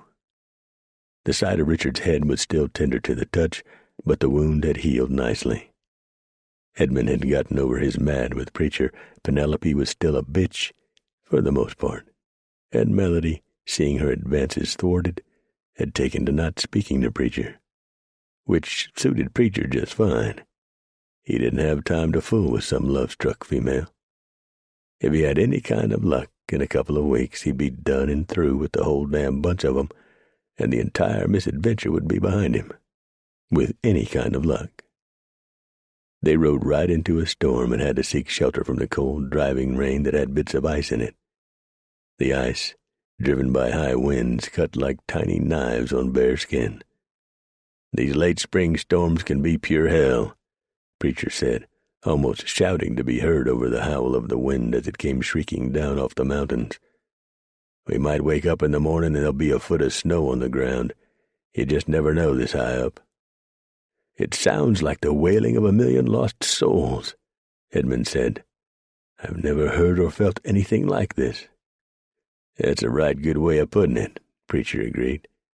"Never had thought of it like that." "But if we can't travel," Richard said, shouting the words, "neither can those behind us." "Don't bet on it," Preacher told him. "This storm might be local. It might not be doing nothing 15 miles to the east of us. Sorry." Preacher managed to throw up a windbreak and get a fire going. But all in all, it was going to be the most miserable night the Pilgrims had yet spent on the trail. Preacher took it in his usual manner, calmly and philosophically. He knew there was no point in bitching about it. There wasn't nothing he nor anyone else could do about it. The rain soon changed to snow, and in a very short time, the land was covered in white. The snow, whipped by the high winds, soon reduced visibility to near zero. "Don't no one stray from camp," Preacher yelled. "You got to relieve yourself, you just step behind the nearest tree. You stray from camp in this, and you'll get lost sure as shooting. You'll be froze to death before we could find you." For once, no one argued with him. The Pilgrims were scared and looked it. About midnight, The lean-to that Richard and Edmund built gave up and collapsed. Preacher, wrapped up in a ground sheet and buffalo robe, his back to a tree and his hat brim tied over his ears with a scarf he fastened under his chin, opened one eye and chuckled at the antics of the men as they thrashed around in the cold and snow. One thing about it, the mountain man thought, all four of these people will be a sight smarter about the wilderness when this is over, if they survive, he added. Then he closed his eye and went back to sleep, snug in his robe. Neither Richard nor Edmund was in a real good mood come the morning. I have a head cold, Edmund complained. I am in dire need of a plaster for my chest and some hot lemonade. Jesus Christ, Preacher muttered. I simply must have a cup of hot tea, Richard said. Do you have any left, Penelope? I'll make us some. I have a few leaves left. Preacher had been ruminating on their situation. Y'all don't need to hurry none, he told them. We sure ain't going nowheres. We'd leave a trail a drunk blind man could follow. That means the hooligans behind us will gain on us, Richard said. They'll gain, Preacher admitted. But I left the trail and turned gradual north early yesterday morning. I didn't figure none of you would notice, and you didn't. Then I cut back south for a few miles and headed west again about noon. That's when I led y'all into that little creek. If y'all had paid attention, you'd have noticed that creek cut back south.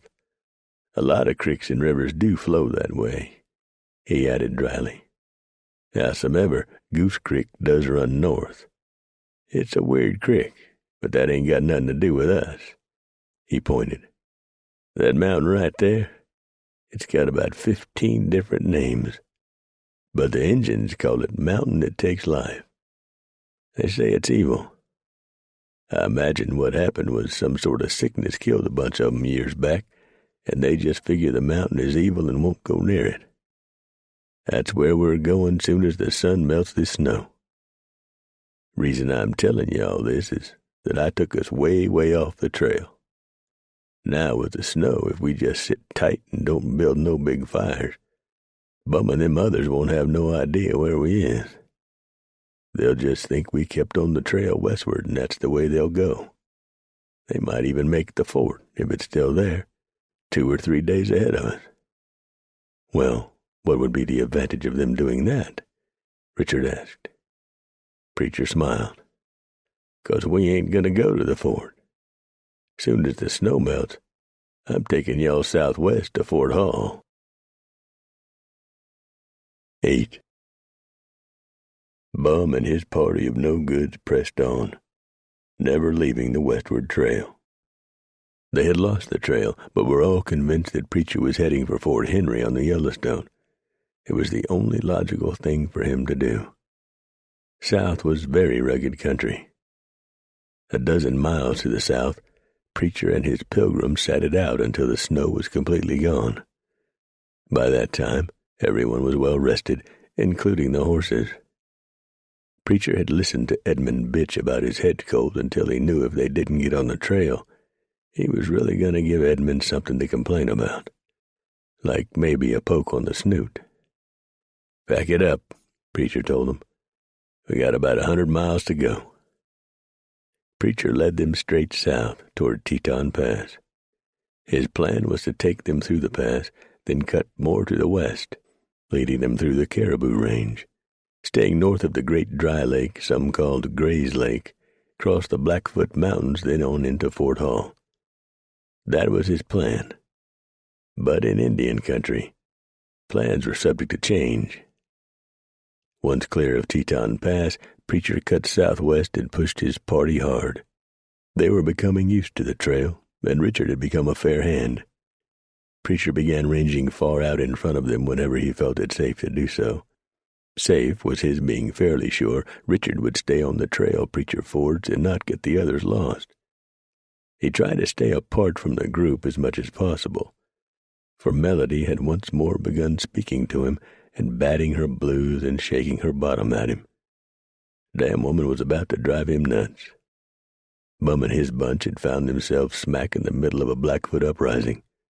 A friendly Bannock had told them the army was warning all people to leave the area north of the upper curve of the Snake, and the Bannock also had told them that everybody was gone from Fort Henry until the Blackfoot had been settled down. They'd been gone for several weeks. He knew that for a fact because he'd been there. "Tricked us," Bum said. "He cut south during the snow and holed up until it melted before pulling out. That has to be it." "Then we're out of luck on this run," Jack said. "No way we can make Fort Hall before they do." Bum thought about that while he was warming his hands over a small fire. "You know where Red Hand is?" "Yeah, but you ain't thinking of trusting that crazy renegade, is you? I don't see that we got a whole lot of choice in the matter. With his bunch, and with us maybe picking up 8 or 10 other old boys, we could take on any wagon train. We could hit them anywheres between Fort Hall and Oregon Territory." "I don't like it. Why would Red Hand even want to join up with us?" Bull asked. "For prisoners and booty. We could make a deal with him. He will keep his word on certain things. I've worked with him before and always been careful not to try to rook him. We can pick our spot once they leave Fort Hall, 'cause there ain't no army forts along the way until you get to Oregon Territory. And I think them's all British, far as I know. And them silly people don't worry me none. Hell, they'll stop and drink tea right in the middle of a damn battle." "Them women we been chasing might get killed," Keyes pointed out. "And they might not. Besides, all the gold them Bible toters is carrying will make up for the women." "True," Moses said. "So what do we do?" Slug asked. "Get our butts out of Blackfoot country first thing. When that's done, we head south to find Red Hand and his bunch and to find us some more old boys that we can trust. When we talk to him, we don't mention nothing about the gold or the women we're after. Luke, the preacher know you?" "No, I ain't never laid eyes on the man." "Then you'll be the one to ride into Fort Hall and find out what wagon train them pilgrims is leaving with. We'll be camped about 15 miles southeast of the fort, down close to the Port Noose. That's where Red Hand hangs out. Let's get the hell gone from here. I don't want to tangle with no damn Blackfeet." 2 days from the fort," Preacher told the group, "and then I'll be shut of you," he silently added. "Praise be. We'll stop at a creek just before we make the fort, and you ladies can bathe and whatever, and change back into them dresses you toted along. Howsomever, it's going to be right difficult for y'all to ride proper like in them saddles." "We want to pay you for all your troubles," Edmund said. Preacher fixed him with a bleak look. "I did what I done 'cause it was the right thing to do. So don't you be trying to hand me no money. I don't want your damn money. I just want to get shut of you, and I hope I don't ever see none of you again. I feel bounden to see you hooked up with a wagon train, and I'll do that. Then I'm gone." "Where will you go, Preacher?" Penelope asked. Now that salvation, in the form of less cretinous people, was near, she felt it wouldn't hurt to be at least cordial to the man. To a degree. "Don't know. Fern's about played out. I can see that while most of the others can't. But I'll tell you what I ain't a-gonna do. I ain't a-gonna guide no goddamn wagon trains full of pilgrims." He would live to eat those words, without benefit of salt, pepper, or anything else, and a lot sooner than he could possibly know. Preacher had tucked them all in a natural depression off the trail. The fire was built against a huge rock, so the rock would reflect the heat back to the group. They were running out of supplies, and Preacher had not wanted to risk a shot bringing down a deer, and had not been able to get close enough to one to use an arrow. He had managed to snare a few rabbits, and that was what they were having this evening. "A pâté would be wonderful," Penelope said, holding a rabbit's leg. "Yes," Edmund agreed, "or one of your mother's wonderful meat pies." Preacher rocked back on his heels and gnawed at his meat. "I dream of being warm again," Melody said. "The luxury of sitting in a chair, snug and warm by the stove, and reading poetry while the elements rage outside the window." "Stimulating conversation over tea and cookies," Richard said. "Luxuriating long in a hot soapy bath," Penelope said. She gingerly took a dainty little bite of rabbit. Preacher broke the bone and sucked out the marrow. He muttered under his breath. "I beg your pardon?" Edmund inquired. "Nothing," Preacher said, reaching over and slicing off a hunk of rabbit. He tensed only slightly as an alien sound came to him. He shifted position and continued to eat, but he had moved closer to his saddle and the extra brace of pistols. The move also put his back to a large rock. The others did not seem to notice. Preacher glanced over at the horses. They had stopped grazing and were standing very still, their ears all perked up. Preacher ate the last of his meat and then picked up a handful of snow that remained on the shady side of the small boulder. He rubbed the snow on his hands to clear away the grease and used more snow to wipe the grease from his mouth. He dried his hands on his breeches and wiped his mouth with his jacket sleeve. Free of the odor of grease, he took a deep breath. He picked out the tangy odor of old wood smoke. There was no way he could tell by smell what tribe the Indians were from, but he'd bet $10 they were Blackfeet. And there wasn't no fiercer fighters anywhere, unless it was Red Hand and that bunch of half-crazy renegades that run with him. But this was just a tad north for Red Hand, although Preacher had once run into Red Hand a hell of a lot further north than this. This bunch was slipping up from behind Preacher. To the front was clear, as was to his left. He stretched and scooted back another foot or so, putting himself in the shadows. Using as little movement as possible, he slowly eased both his pistols from his sash and cocked them. The pilgrims were busy discussing poetry and the latest fashions back east. Preacher figured this was a mighty small bunch of Injuns. If they'd had any size to them at all, they'd have already attacked and done the deed. These were probably young bucks, out to take some hair so they could impress the girls back at the village. "Richard," Preacher said in a soft whisper.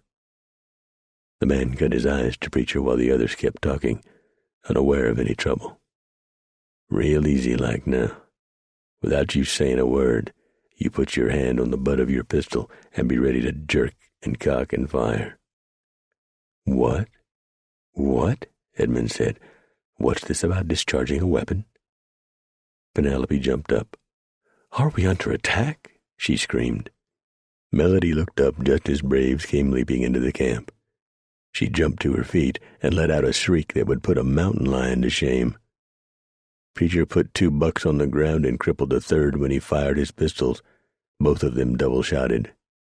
He grabbed up his second brace and let them roar. His left-hand gun was a clean miss, and his right-hand gun misfired. Richard fired the ball, catching a brave in the stomach and stopping them cold. The missionary stood rock-still for a second, looking at the gore he'd caused, then vomited down the front of his coat.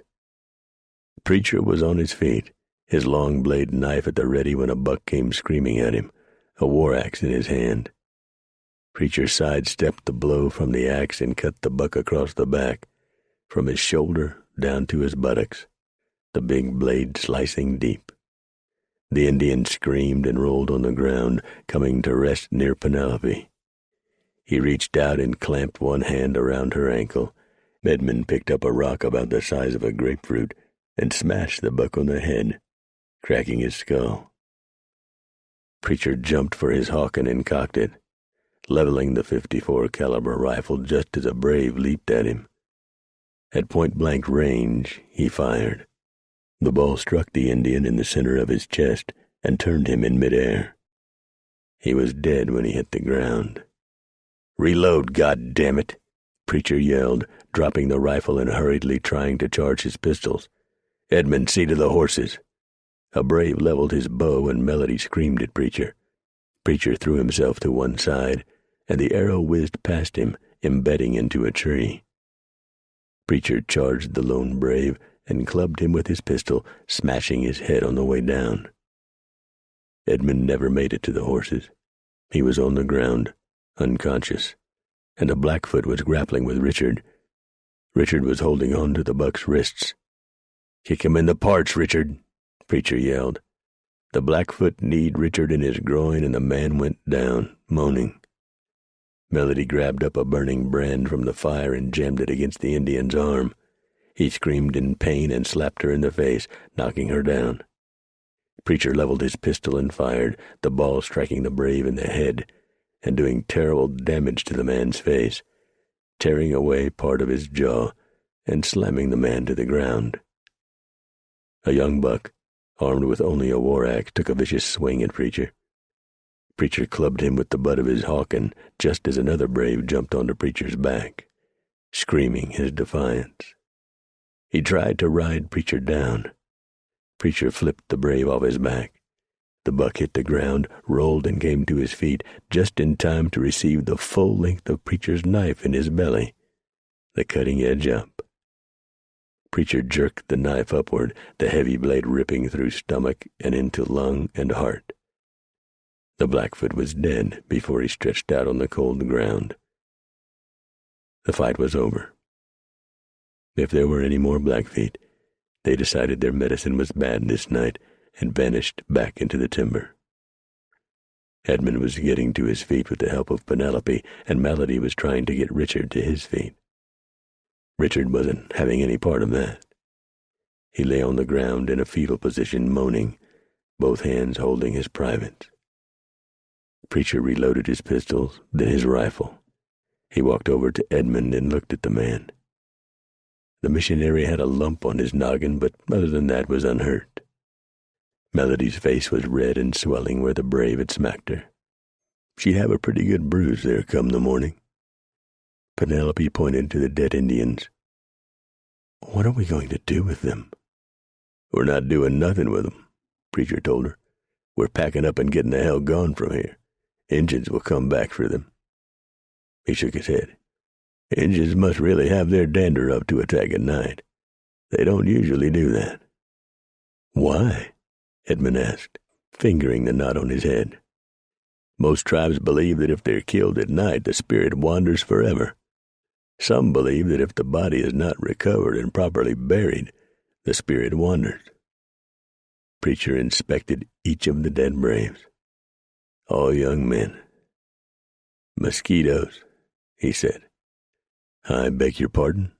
Richard said, finally able to get to his feet. He was still all hunched over. "Pack up. I'll tell you while we pack. We got to get gone from here, people. Them Blackfeet'll be back, bet on that. Get busy, move." Preacher began rolling his blankets. He said, "Each tribe has several warrior societies. These here Blackfeet are in the middle society. That's reserved for young men between the age of 19 and 23. They're called Mosquitoes. The one they're in before that is called the Doves. Them's all boys between 15 and 18. That's how they learn to be warriors.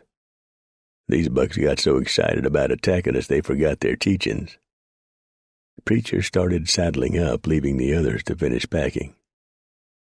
"How far do we ride tonight?" Melody asked. "I'm really very tired." "I don't know that I can ride," Richard said. "You'll ride, and you'll all ride just as far as we dare push it," Preacher told the group. "Unless you'd rather be dead. People, I don't think this was just a chance attack. Something's got the Blackfeet all riled up and they're on the warpath. We all best close up the distance between us and the fort. Now stop flapping your gums and get to work. I got things to do myself that might buy us some time." Preacher went to work dragging all the bodies to the center of the camp and lined them up neatly. He put their war axes on their chests and tidied up as best he could. "Whatever in the world are you doing?" Richard asked, eyeballing the work. "Showing them Blackfeet they'll sure come back here this night that these here bucks fought bravely, and we all respect them for it. We'll leave the rabbits cooking on the spit, and some of the supplies we got left we'll set out for them. I'll arrange it so's they'll know it's an offering. Injuns set a mighty lot of store by that. It might not help us, but then again, it might.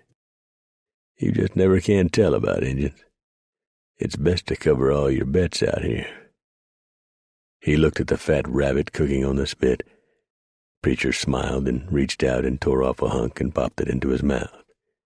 He chewed thoughtfully for a moment. We don't want them to think we're too respectful, though. 9.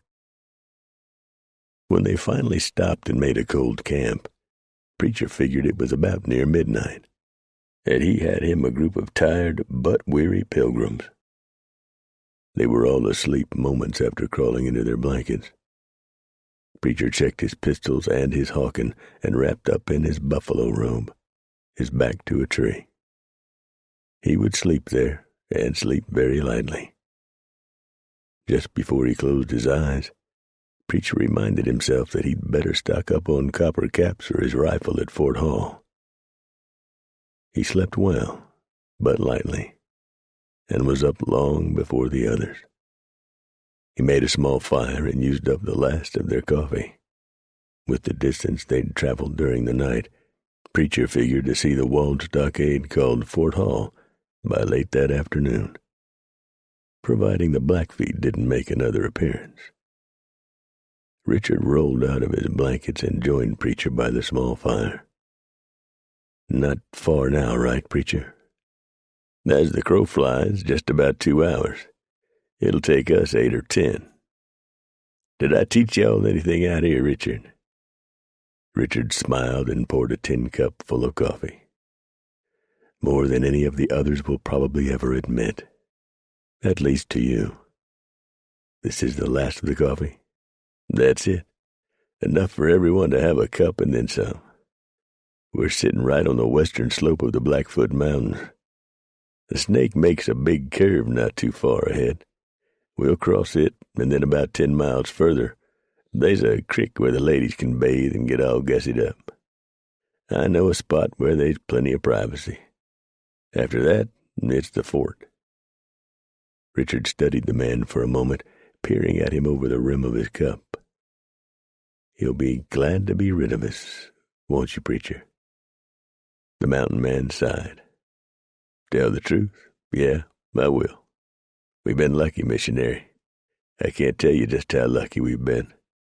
Y'all must have God riding on your shoulders. This ain't no place for pilgrims. Maybe God sent you to us, Richard suggested. Doubtful, Preacher said with a shake of his shaggy head. I ain't set foot in a church in now 25 years. Of course you have, Preacher.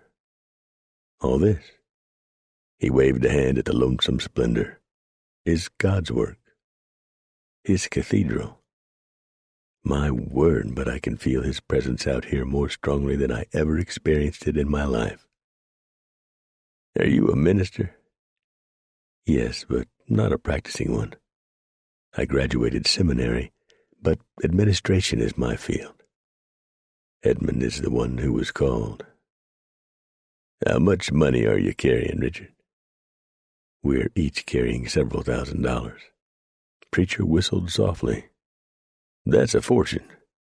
Don't let no one on the train know you're toting that much. But now you're going to have to use some of it to get outfitted. You know that, don't you? We have a fund for that purpose. Don't worry. I'll help you choose the mules, if they got any at the fort. Some folks prefer oxen, but I'll take a big red over an ox any day. It'll be easier going for y'all over the others. You ain't trying to haul no heavy family heirlooms. As I'm sure you seen coming out here, the trail is littered with possessions folks tried to bring along and was forced to leave along the way. Once you leave the fort, Richard, y'all is on your own. There's damn little tween here in the blue water. Miles and miles of nothing but wilderness and Injuns and bears and puma and danger.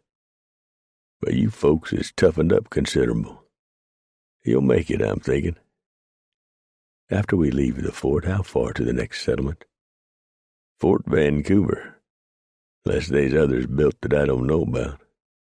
Long, long way. I keep hearing about a mission of some sort that was built up near where the Snake and Columbia meet. In the Blue Mountains.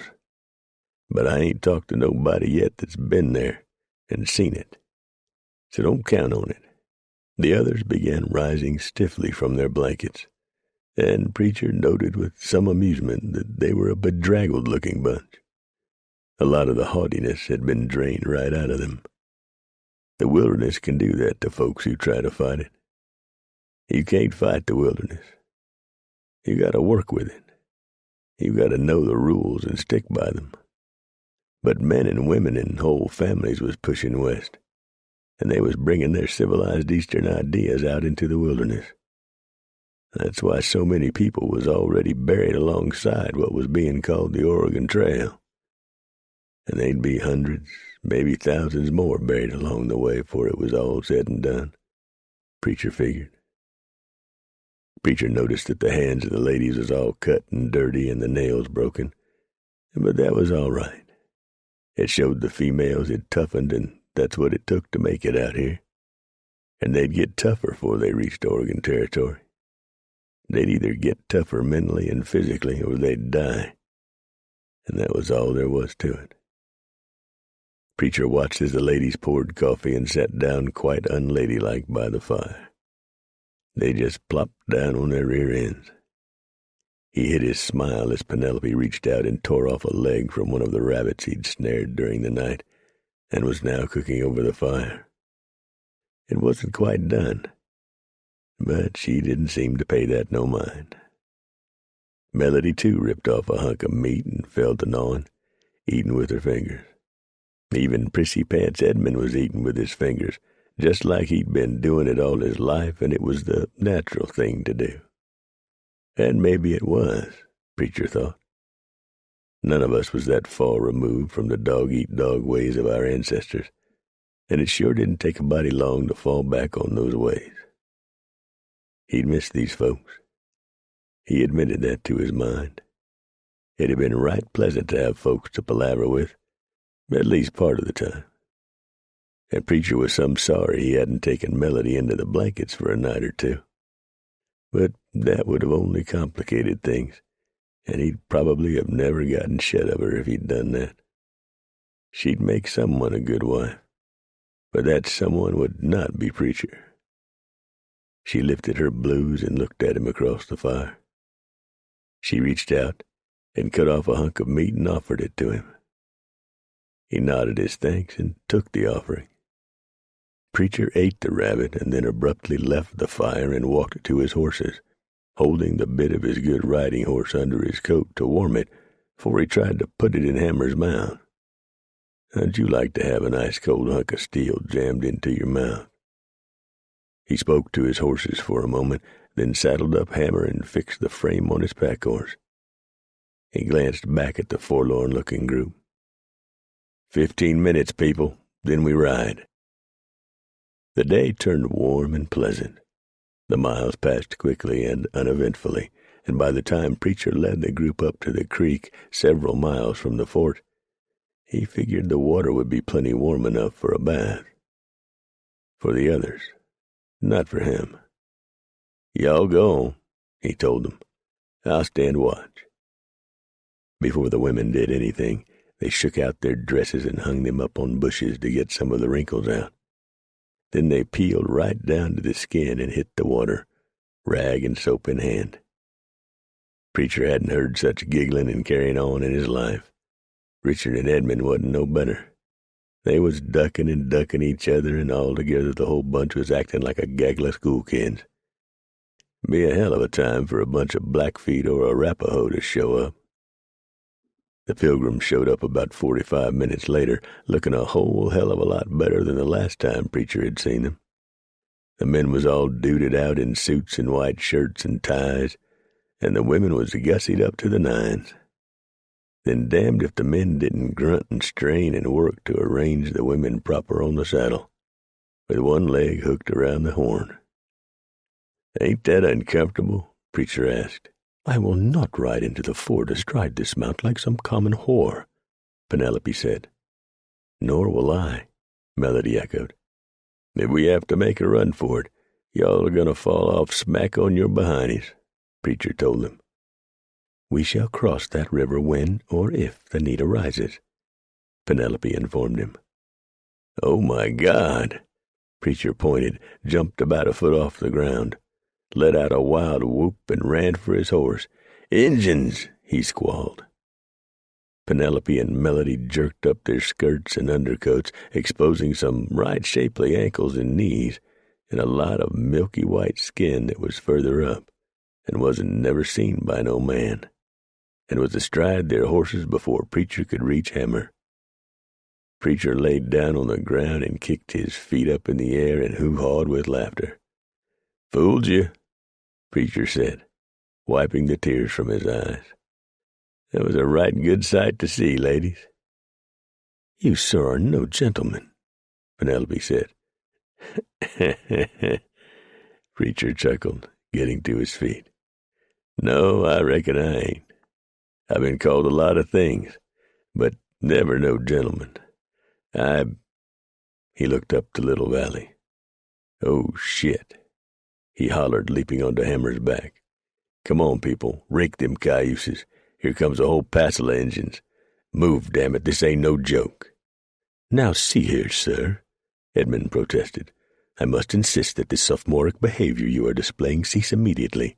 It's crude and disgusting. You are frightening the ladies, and I—" He looked behind him as a wild, savage yell reached his ears. His eyes widened. "Son of a bitch!" the missionary bellowed and kicked his pony in the slats. About 100 braves were thundering toward the creek, their war cries and the pounding of hooves filling the warm spring air. "Stay on the trail," Preacher hollered. "It'll lead you straight to the fort." He made sure the others were ahead of him and wheeled Hammer, cocking his hawken and bringing it to his shoulder.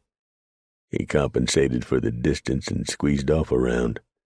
The ball struck a lead rider and knocked him off his pony and under the hooves of the other hard-running horses. If he wasn't dead when he hit the ground, the hooves finished him. Preacher gave Hammer his head, and the horse took off like a shot from a cannon. Hammer didn't like the sound of those wild, screaming Injuns no better than Preacher, and the pack horse, light-loaded now, after weeks on the trail, was keeping up all his own. He didn't like what was coming up behind him either. Preacher tied the reins on the horn, turned in the saddle, and pulled his other hawken from the boot, booting the empty rifle. "Give me a nice, steady run, old hoss," Preacher said, "so's I'll know when to pull this trigger." The horse seemed to understand and steadied down. Preacher let the muzzle wag up and down a few times to get the rhythm of it, then fired. He hit a horse right in the head, and the animal dropped, creating the biggest pile-up Preacher had seen in many a year. "Sorry, hoss," Preacher muttered. "I must have lost the rhythm." He turned around in the saddle, but not before he saw a dozen or more Injuns all crippled up and sprawled around both sides of the trail after their mounts piled up. "The fort!" he heard Edmund shout. After a couple of miles of hard riding, Preacher put the reins in his teeth and pulled out both 50-caliber pistols and let them bang to warn those in the fort that trouble was coming hard on the hoof. The gates swung open, and they were inside. "Yee-haw!" Preacher heard the call just as he was jumping from his horse. He grinned and turned around to face a grizzled mountain man, looking to be much older than he was. A huge bear-like man, dressed all in skins and fur, lumbered toward Preacher. "Preacher, you old hoss, you bring all this trouble down on us." The defenders of the fort, more civilians than soldiers, were on the ramparts, blasting away at the attacking Indians. Most of the Indians were armed only with bows and arrows, and the guns of the defenders were swiftly driving them back. But all knew that come the night, it would be a much different story, for the Indian was a master at stealth. "Why," Preacher shouted, "Gray Bull, you old bear, you, how come you ain't down at the Paposia?" The two men bear-hugged each other while the pilgrims looked on. The battle raged around them, and these two were behaving as if nothing were happening. Gray Bull held Preacher at arm's length. "Did you find these poor lost children in the woods?" he asked, glancing at the 4 missionaries. "Wagon train attack over across the Tetons," Preacher said. "The good Lord delivered them into my hands." Graybull glanced at the nattily dressed men. "You should have throwed 'em back. What are they?" "We are under attack, gentlemen," an army officer shouted at the men. "We must defend this post." "Aw, keep your britches on," Graybull told the young man. "This ain't nothing. Wait till the night comes. Then you'll see trouble looking you in the face." "Wild Indians do not attack at night," the young officer said. Graybull and Preacher grinned at each other. "He's new out here," Graybull explained. "He knows everything there is to know about Injuns. Just ask him. He graduated from Sandhurst." "Do tell. What's a Sandhurst?" "Some fancy soldier school. Teach 'em how to walk nice and give orders in a military manner." "I say, sir," Richard butted in, "my companions and I survived an attack on our wagon train. What happened to your ear, sir?" the officer asked. "The Injuns cut it off," Preacher told him. "He was defending the honor of these ladies here." "Oh, I say now," the officer beamed. "That was gallant of you, sir. I'll have the post surgeon take a look at it." "No need," Preacher told him. "It's all healed up now. I fixed it good." "Indians are breaking off, sir," a soldier yelled from a lookout tower. "They're fleeing." "Fleeing?" Graybull asked. "They'll be back come tonight," Preacher told the young officer. "Mighty young soldier boys," he remarked, looking all around him. "Why, there ain't a one of 'em dry behind the ears." "The Injuns are fleeing?" Graybull muttered. Penelope batted her eyes at the young officer, and he about melted down in his boots. "Where's the regular army?" Preacher asked. "Hell, these ain't nothing but kids." "We are British troops, sir," the officer said, "and I am in command. Lieutenant Jefferson Maxwell Smith at your service. The troops who were garrisoned here were transferred west to Oregon Territory." "Any of you ever been in a war?" Preacher asked. "Only a few minor skirmishes like the one we just repelled, sir." "You didn't repel nothing, boy. Them Injuns'll be back come tonight. You best double the guards and keep a sharp eye out, or they'll be coming over these walls." "Indians do not attack at night, sir." Jefferson Maxwell Smith stood his ground. "You in for a big damn surprise, boy," Preacher told him. "Whether they attack at night depends entirely on how they feel their medicine is working. If their medicine is good, they'll attack." "You are wrong, sir." "They fleed," Graybull said. "The Injuns fleed. I got to remember that. Tell Dupree about how the Injuns fleed."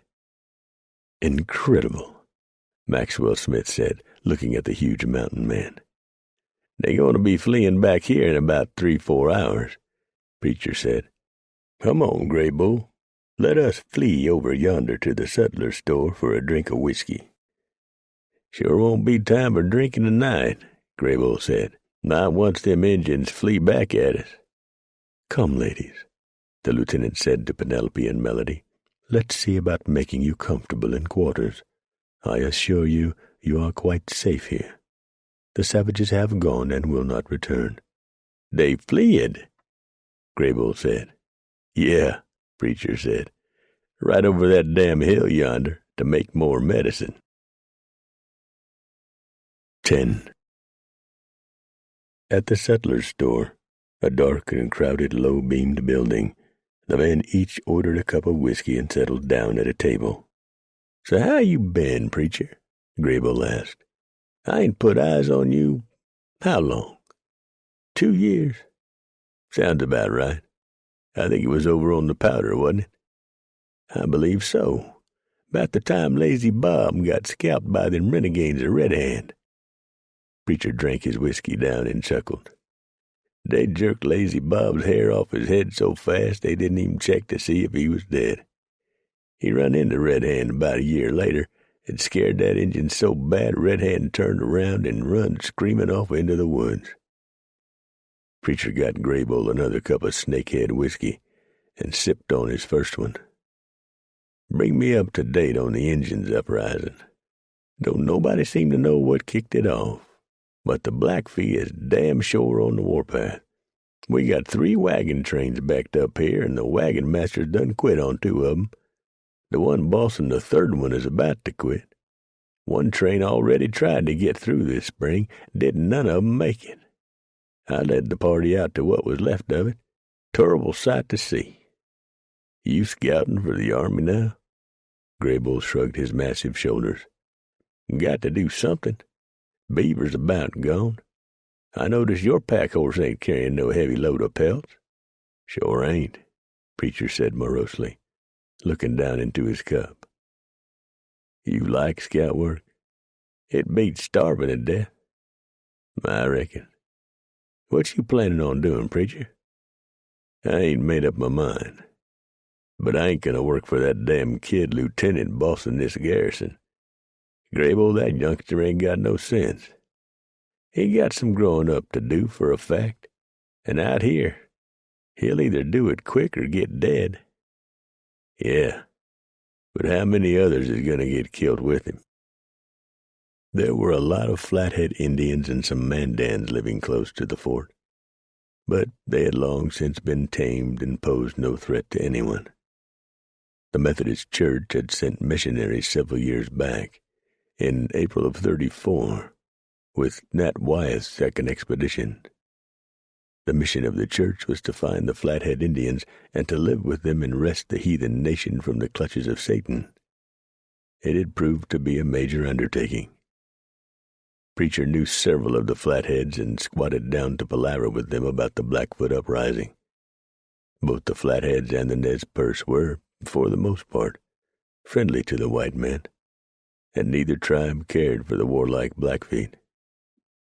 "It will be very bad before it is better," a Flathead told Preacher. "The young man directing the soldiers is brave but foolish." "We agree on that," Preacher told him. "The Blackfoot say they are going to drive the Bostons out of this area." Both the Nez Perce and the Flatheads called the trappers and mountain men Bostons, since many of the pelts were sold to Boston-based companies. "They ain't done it yet." Preacher walked the sturdy walls of the fort, and they were stoutly constructed. That was due to the efforts of one Nathaniel J. Wyeth, who, back in '34, after being treated very rudely by Fitzpatrick and Sublette of the Rocky Mountain Fur Company, moved on to the Snake River bottom and walled in what is called Fort Hall. The timbers were cottonwood, very close set, and stood 15 feet high.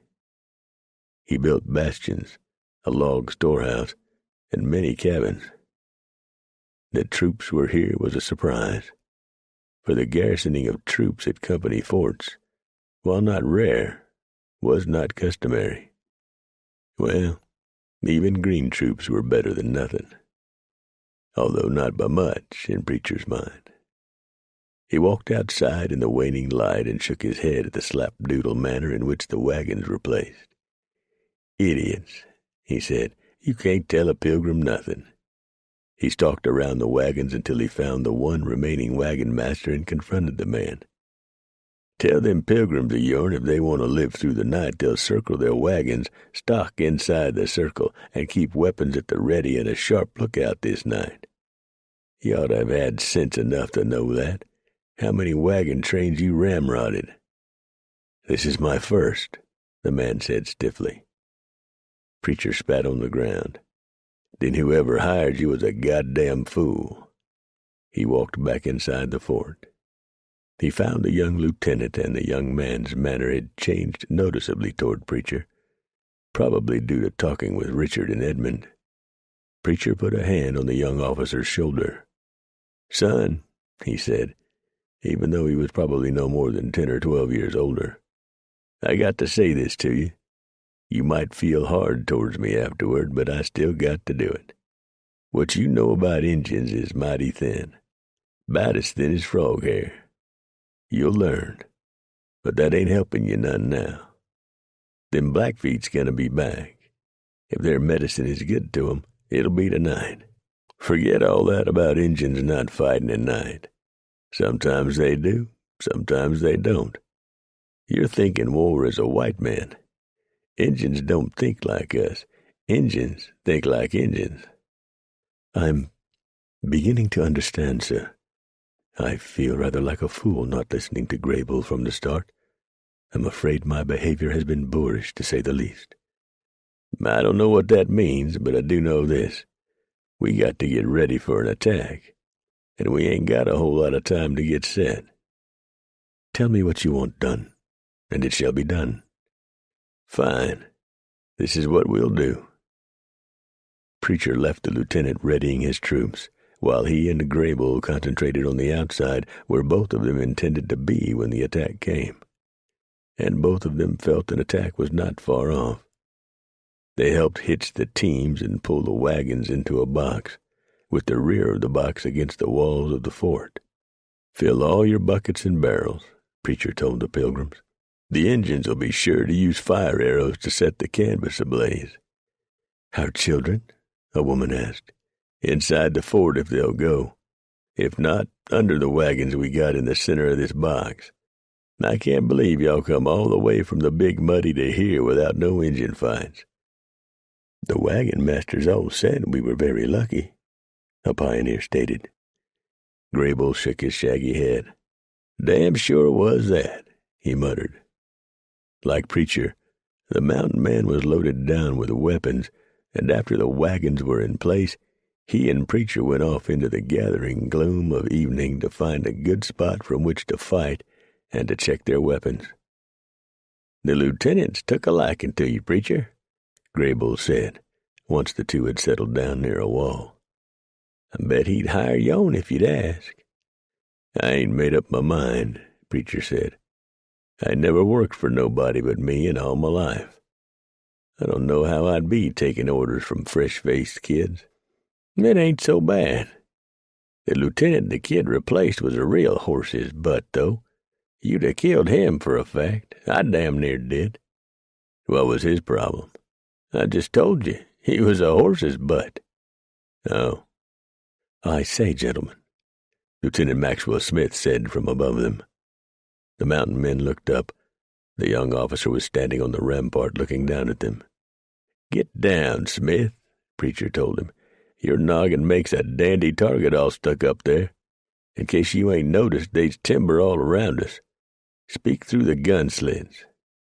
"Oh, yes, quite right." He ducked down out of sight. "The missionaries you rescued speak highly of you, sir, but I must fill out a report concerning the wagon train attack and those ruffians following you. What is your Christian name?" "I ain't got one. Preacher'll do just fine." "But are you a man of the cloth?" Graybull started giggling. "Not likely, Lieutenant.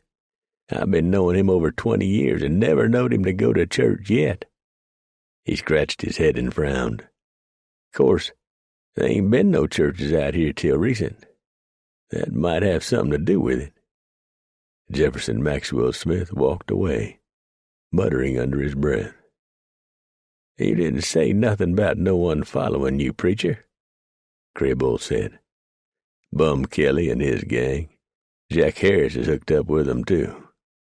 "Wow, that no count." "That ain't all." Preacher told Graybull about his suspicions of Jack deliberately leading the train north so Bum and his gang could ambush it. Graybull was thoughtful for a time. "That'd be a low thing for any man to do, Preacher. But Harris is that low, I reckon." "Reckon hell I know he is." "Yeah, it has to be like you say. Ain't no way even a fool like Jack Harris could get that far north of the trail." Then, as night touched the wilderness around the fort and the wagons, Preacher set Graybull to chuckling when he told him about the antics in the cave.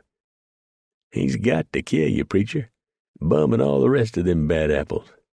It's a matter of honor now. They'll never give up.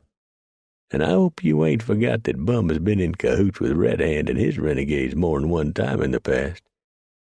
Preacher bit off a chew of twist he'd bought at the store. "I ain't forgot." Both men tensed, then glanced at one another as the unnatural sound of silence settled around the fort. Nothing moved in the forest. No birds called. "Here we go," Graybull muttered. "I'll warn the pilgrims to get ready," Preacher said. "See if you can get some soldier boy's attention and tell them to pass the word and get set." "Will do." Preacher found the wagon master. "Get your people in place. The Injuns will be along shortly." "I've never been in an Indian attack before," he admitted. Preacher studied him closely in the faint light. The man was scared and showed it. "Where in the hell did you ever get the experience to be called a wagon master?" The man sold up and stuck his chin out. "I drove a freight wagon out of Pittsburgh," he said defensively. "I traveled all over Pennsylvania and Ohio. It's plenty wild back there, mister." "Oh, I know it is," Preacher said. "I can just imagine. Injuns on the warpath at every turn of the road. Get your people ready to fight." He got back to Graybull and made himself comfortable on the ground. "How many men's the kid got under his command?" 40. All Green's 7, a senior sergeant. Just got to the coast by ship not 6 months ago. I think they come the long way round. Some of 'em still look sick." They watched as several dark shapes flitted from stump to tree several hundred yards out. "Working in close, and then they'll jump us. You reckon they'll try to breach the walls?" "That's the word I get. They going to try to burn it down. They want the fort and the soldiers and the Bostons gone from this country, and all these wagon trains coming in suddenly really got 'em mad. Well, they better get over it. Them holy shouters I brought in told me folks was fixing to pour into this country like ants to honey." "You don't say." "I do. Thousands of people." He shuddered at the thought. "Gonna be a lot of folks killed, too. I just can't understand how these folks come all the way from the Muddy and didn't get set upon by Injuns." A fire arrow lit the night as it soared up and then came down, missing a wagon by only a few feet. Several men jumped up and started to move to the flames. "Let it burn out. Get down," Preacher called. "Don't show yourselves, and save your powder and lead." "Was we that stupid when we come out here, Preacher?" Graybull asked, never taking his eyes from the area in front of their position. "No, 'cause times was still wild where we came from. We growed up more cautious than these pilgrims. And do you know what else I learned from them soul savers?"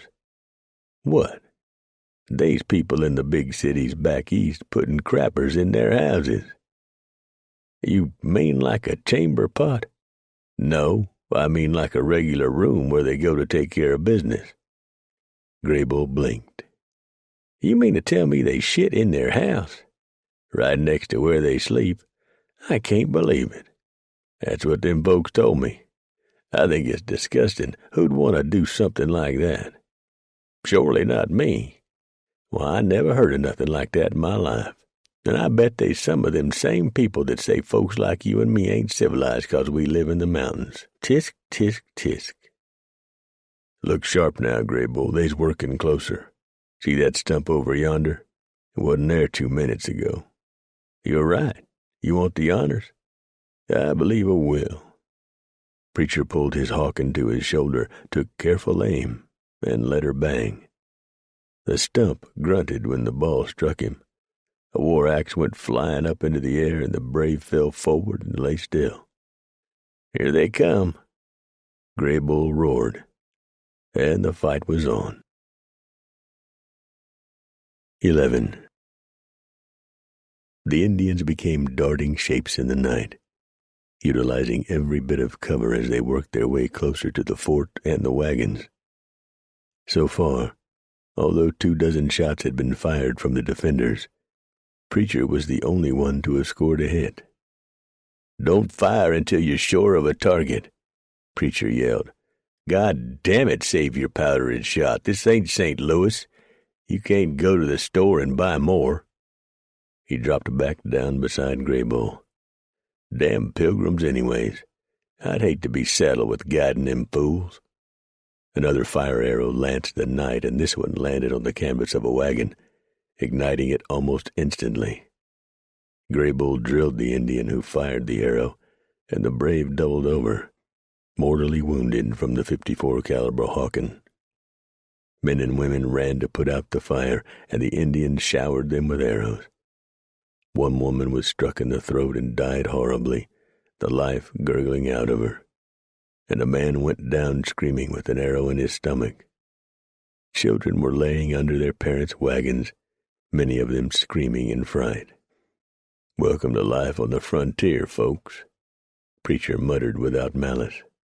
"I expect it ain't at all like the big adventure it was painted to be." "They're using ladders to breach the north wall," a young soldier shouted. "Did you tell the kitchen people to have lots of boiling water ready?" Preacher asked his buddy. Gray Bull chewed and spat. "Yep." "Well, the lieutenant said he wouldn't do nothing like pouring no boiling water on folks, said that was agin the rules of war. Until that boy grows up, we're going to be in trouble, Gray Bull." "Yep, must be 200-300 Blackfeet out yonder."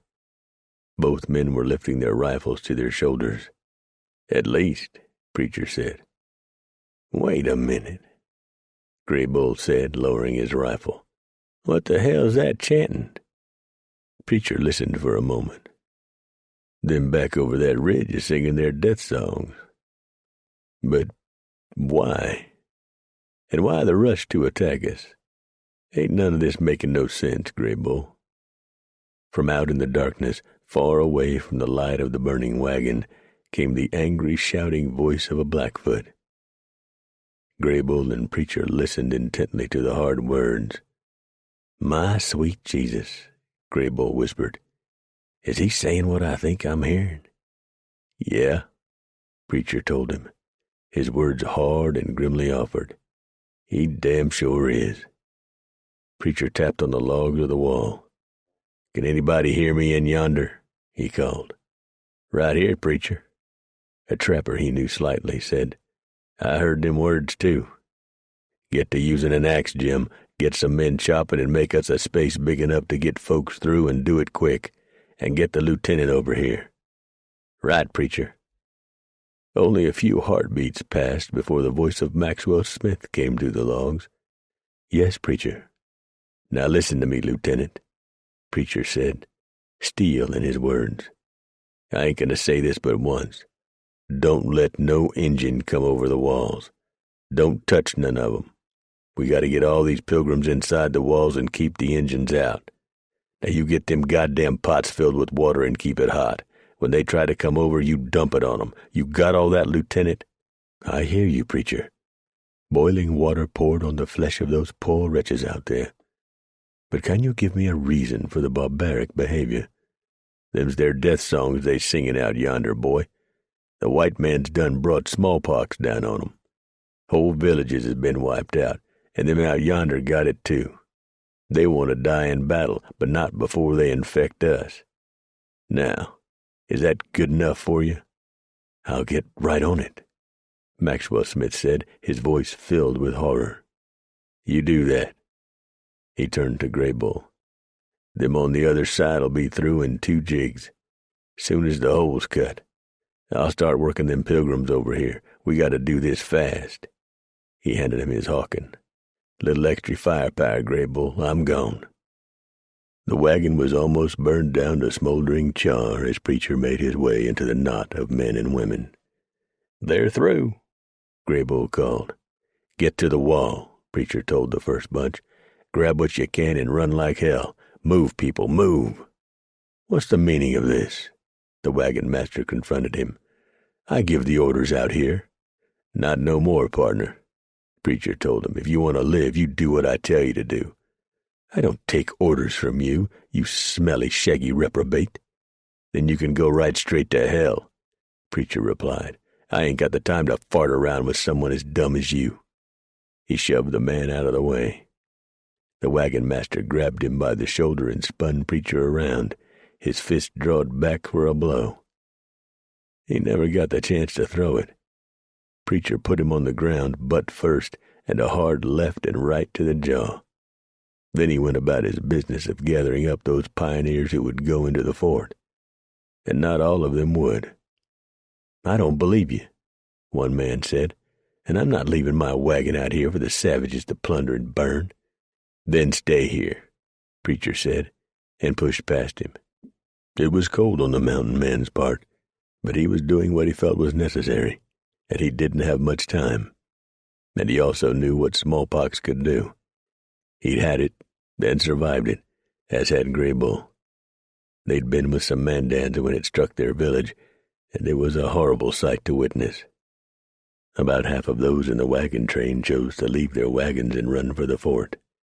Preacher held several sets of parents at pistol point, while Gray Bull and 2 young soldiers forcibly took their young children from them and ran for the fort. "I'll see you in hell for this," the man shouted. "You'll be there for me," Preacher told him.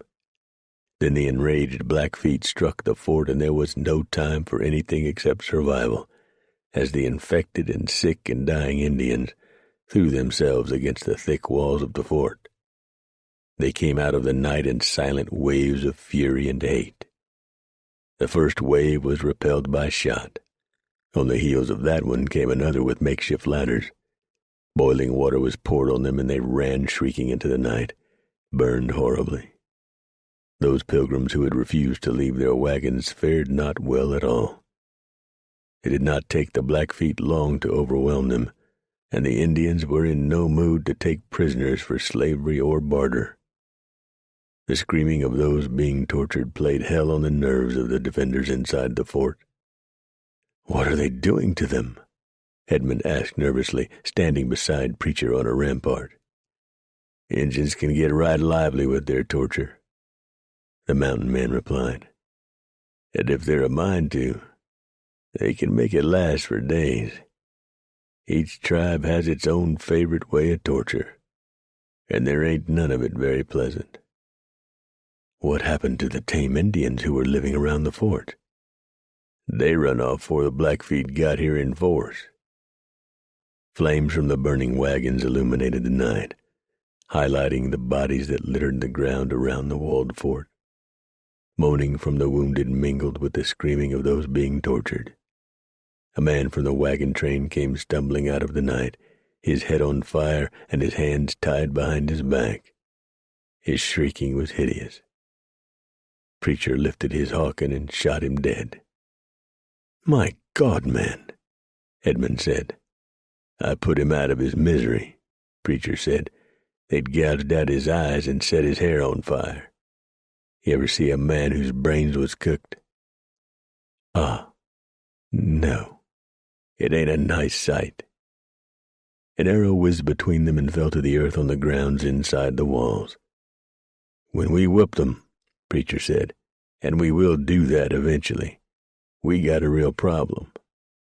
Those of us that's had the pox has got to go out there and burn them bodies to kill the germs. You been scratched, Edmund?" "Yes, all of my party received the cowpox." "Good. Y'all can help then. Hudson's Bay sent supplies of smallpox vaccine to all its forts.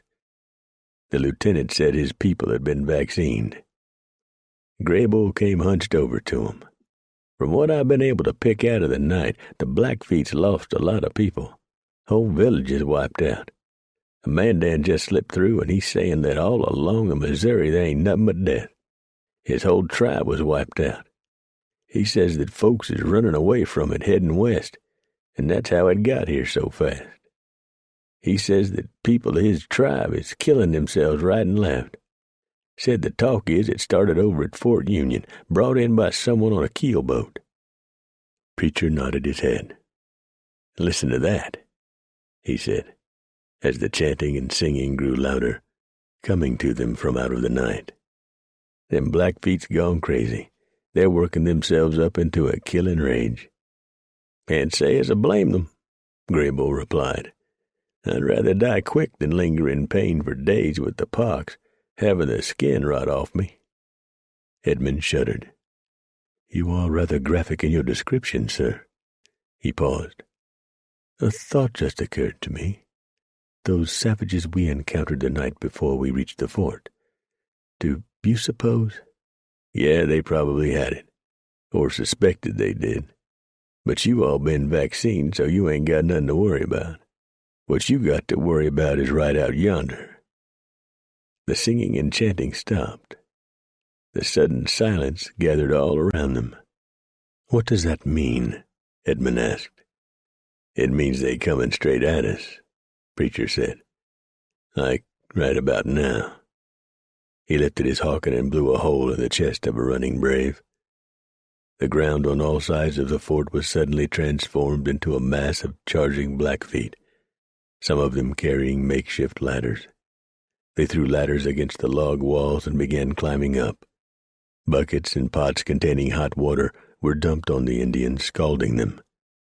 They flung themselves off the ladders, screaming in pain, running away into the night. Men were firing straight down from the ramparts, the heavy-caliber rifles and pistols inflicting horrible damage on the Indians at close range. The cool night air became thick and choking with gun smoke and the stench of death. Although outnumbered by at least 20-1, and probably more than that, the defenders of the fort held the high ground, so to speak, and fought savagely, once again breaking the Indian attack.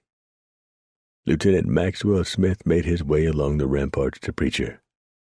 "While it is quiet, I am going to stand half of my men down for a rest and some tea." "Good idea. They damn sure earned a rest," he complimented the young officer. "We just might have broken their spirit this last charge. Them Blackfeet might think their medicine has turned bad and fall back to ponder on it some. I'll have the men in the towers keep a sharp eye out." Preacher watched the young man leave and said, "I think he learned something about the frontier this night." Edmund mopped his grimy, sweaty face with a handkerchief. "I know I certainly did." Most of those inside the fort managed to catch an hour or so of sleep that night. The Indians made no more charges against them. They settled back to harass them with arrows and an occasional gunshot, for many of them did not have rifles, and those that did were not very good shots, not having sufficient powder and shot to practice. The sun rose to a sight of mangled bodies on all sides of the fort. More than a dozen of those men and women who had refused to leave their wagons had been stripped naked, tortured, then tied to a wagon wheel and burned alive. Even the children had been killed, a sure sign of the Indians' rage over the white man bringing his deadly diseases to them. "I expect we can salvage about half them wagons," Preacher opined. He glanced at Richard, looking out grim-faced at the carnage that lay before them. "Any clothing found out yonder'll have to be handled careful-like, with a stick, and boiled 'fore anyone uses it." "Yes. Have the Indians gone?" "I don't know. I doubt it. Mad as they is, I don't expect they'll give up too easy." He was studying the body of a Blackfoot that lay on the ground at the base of the walled fort. "Cut his claws off," Preacher muttered, just as Graybull walked over to them. "You notice that, Graybull?" "What?" "Them Blackfeet done cut their claws off for this battle. Strange." "Claws?" Richard asked. "Claws like in animal claws?" "Thumbnails," Preacher explained. "Blackfeet men let their thumbnails grow until they crook like a claw. Something else, too. See them dead ponies out yonder? Look at the symbols painted on the necks. Them's the ponies of war party leaders. We just may have broke this bunch. They pulled way back now, busy electing new chiefs and leaders." Preacher glanced to his left. Lieutenant Maxwell Smith was standing silently, watching him and listening intently. The young officer had learned many things during the past 24 hours. One important thing was that these disreputable-looking mountain men knew what they were talking about when it came to Indians and how to fight them, and if he was going to survive out here among the savage heathens, he'd better shut his mouth and listen and learn. "You done just fine, Lieutenant," Preacher told him. The young officer smiled through the grime that covered his face, most of it residue from the black powder of pistols and rifles. "Thank you, Preacher, for a lot of things." He smiled again, and it made him look very, very young. I'm afraid that Sandhurst did not adequately prepare me for life on the American frontier. This is a land and a people that nobody else can learn you, Lieutenant, Preacher said. It's just so damn big out here. Yes, the officer said, stepping closer and speaking quietly. I was quite awed by the vastness of it. I still am. England pales by comparison, although I wouldn't want the men to hear me say that. Let's get a report from the men in the towers, Graybull said. Then we got to make plans about dragging off and burning them bodies out yonder and rounding up all the pioneer stock that run off. We got to see who all ain't been vaccinated against the pox and get the company doctor to fix 'em up. I'm ahead of you there, Preacher, Maxwell Smith said. I've already canvassed the group, and the doctor is preparing to scratch people now. Good, good. Preacher clasped the man on the arm and was not surprised to find it heavily muscled. Let's go see what the lookouts can tell us. They're still out there, the only senior sergeant in the garrison reported. Over those ridges. See the faint smoke? He pointed. But none of us can detect any movement in the woods near the fort. You wouldn't be able to, Preacher said. And I ain't casting no doubts on your soldiering abilities by saying that. Injuns is the greatest fighters and hiders and ambushers in the world. Settlers down in the southwest tell a story about an Apache who found himself out in the desert with no place to run, and the army coming hard up the trail. That Injun wasn't 20 feet from what passed for a road. Well, he just laid down on the sand and didn't move, and he blended right in. Problem was, he didn't figure on 2 patrols back to back. When he got up, the second patrol was topping the rise, and they shot him dead. Out here, be scared when you see Injuns. Be twice as scared when you can't see 'em. Maxwell Smith said, It's going to be a very warm day, gentlemen. Yeah, Preacher said. And them bodies is going to bloat and stink before long, and we can't allow no buzzards in to tote that infected flesh off and spread the pox. We got to kill every one of 'em that lands. See 'em circling high up? They'll be coming in for breakfast right shortly. Ever seen a buzzard a-tearing at human flesh, Lieutenant? Thankfully, no. I have yet to witness that disgusting sight. I have, the grizzled sergeant said. In India.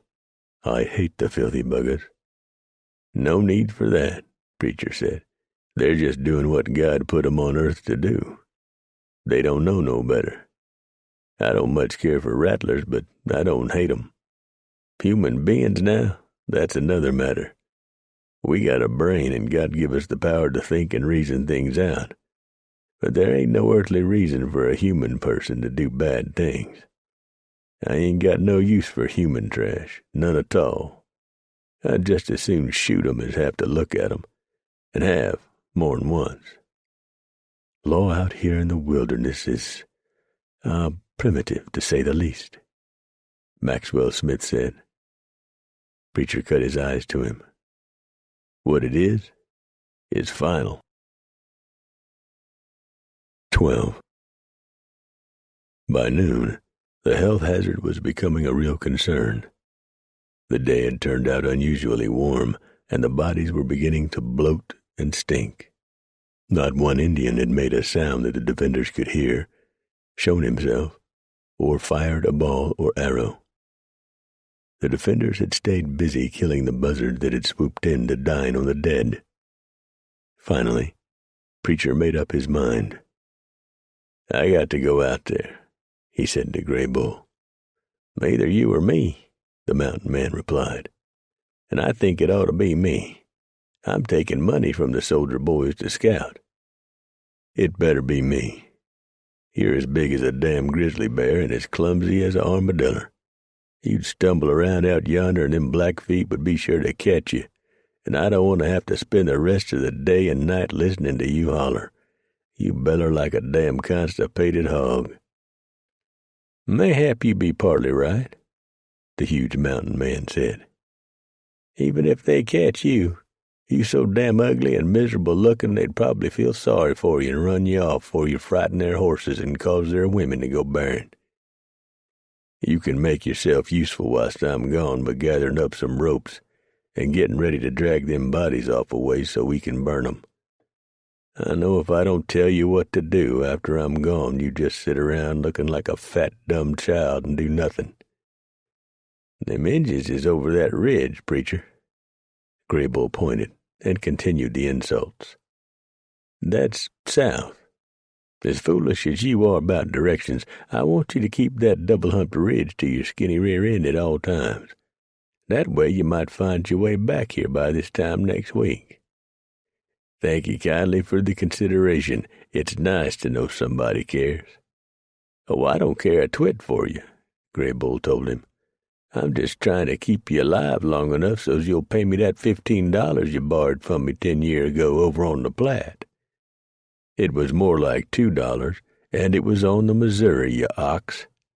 And I paid you back at the rendezvous the next year. You was so drunk you don't remember. Get out of here before I throw you over the damn walls. The mountain men grinned at each other, for the moment satisfied with their insults. Preacher checked his pistols and his hawking and dropped down from the ramparts, walking over to Lieutenant Maxwell Smith. I'm going out yonder to eyeball the situation, he told the officer. I got me a hunch the Blackfeet's done pulled out, figuring their medicine is bad for this fight. I thought the savages always returned for their dead. They usual do, but in this case they probably got so many dead and dying all around 'em they just don't care no more. There ain't enough living to take care of the dead. We'll see. I'll be back. Preacher wheeled about and walked to the rear of the post. The other trapper, Jim, wounded in the shoulder by an arrow, lay on a pallet near the rear gate. How's your wing? Preacher asked him, squatting down beside the man. Pain some, but I've been hurt worser. If the Injun who handled that arrow had the pox, I reckon the infection was on the point. Probably. You been scratched with vaccine? Last year. Made me sicker'n shit, too. I do know the feeling. I wintered with the pox some years back. You heard anything moving out back? No, and I've been listening careful and peeking out through the logs, time to time. Ain't seen nothing neither. I think they's gone, preacher. Me too. I'm going out for an eyeballing. You watch your top knot out there, boy. These Blackfeet don't care no more. I gleaned that right off. See ya. Don't step on that damn stinking swole-up body laying next to the logs. It might blow up. Preacher cracked the gate and squatted for a time, moving only his eyes, searching the hills and timber very carefully. The dead Blackfoot by the gate was all puffed up and smelled really bad. From the looks of him, he'd taken a full vat of boiling water, and it cooked him proper. He had died hard, but not as hard as lingering at death's door with the pox. Preacher dashed out and made the timber. There he squatted down and listened just as hard as he looked. In the distance, the birds had returned and were singing. That was a good sign. He worked his way up a ridge, moving carefully. He almost stepped on the body of a pilgrim the Indians had dragged off and tortured. Looked like they had kept him alive for several hours while they had their fun. From the looks of him, the pilgrim didn't appear like he'd thought it a damn bit funny. Preacher stepped over him and moved on to the crest of the ridge. He found another body there. It was an Eastern woman, and she'd been used hard, for they cut her throat and scalped her bare. She'd been a blonde, and that was a much sought-after trophy for a war lance. She lay on her back, bare legs spread wide, her eyes open and bugged out in shocked death. Preacher tried to close her eyes, but the lids were stiff and would not close. He gave up and moved on. He came upon a Blackfoot badly wounded and dying. The brave was so weak he could not lift his war axe at Preacher's approach. The Blackfoot cursed Preacher, heaping great insults on Preacher and his entire family, including his horses, his dogs, and his bastard children, if any. "Left you here to die, did they?" Preacher asked when the brave ran out of steam. The Blackfoot curled his lips and snarled at Preacher. "No need to feel hard at me," Preacher told him. "I didn't shoot you. If I'd shot you, you'd be dead." "Finish it," the brave gasped, speaking English. "All right," Preacher said, and bashed him on the head with the butt of his hawken. It was done with no malice. If Preacher had been found belly-shot as bad as the brave, with his guts hanging out the hole in his back, knowing there was no hope, he'd want someone to do the same to him. Preacher was a lot of things. Mainly, he was a realist. He stayed in the timber and brush, moving carefully and silently, and skirting a little meadow, he worked his way up another ridge. The sight before him brought him up short. Row after row of dead or dying Indians lay in the shallow meadow. Preacher squatted down by a tree and eyeballed the gruesome sight. He had never seen anything like it in all his years. There must have been 500 or more Blackfeet, all laid out in rows, most of them dead. But Preacher knew the defenders of the fort hadn't killed near that many. Most of the dead and dying had just been too weak to go on. They'd used up everything they had during the night fighting and staggered back to this place to die. Probably the place had been all picked out beforehand. Damnedest thing he'd ever seen. He made his way back to the fort and hailed the front gate. "Preacher," he called, "I'm coming in. Lieutenant, you got to see this sight. It's something you can tell your grandbabies about for sure." Lieutenant Maxwell Smith took 10 men with him, leaving the senior sergeant commanding those troops back at the fort. Graybull walked with Preacher back to the little valley of death. Maxwell Smith removed his tunic and laid it over the body of the raped and dead woman. "Dumb move," Preacher told him. "What do you mean, sir?" the young officer said, his eyes flashing. One simply did not say something like that to an officer in front of his men.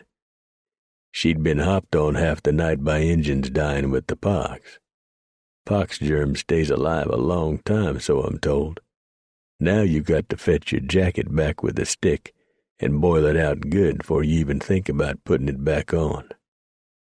Preacher turned his back to him and walked on.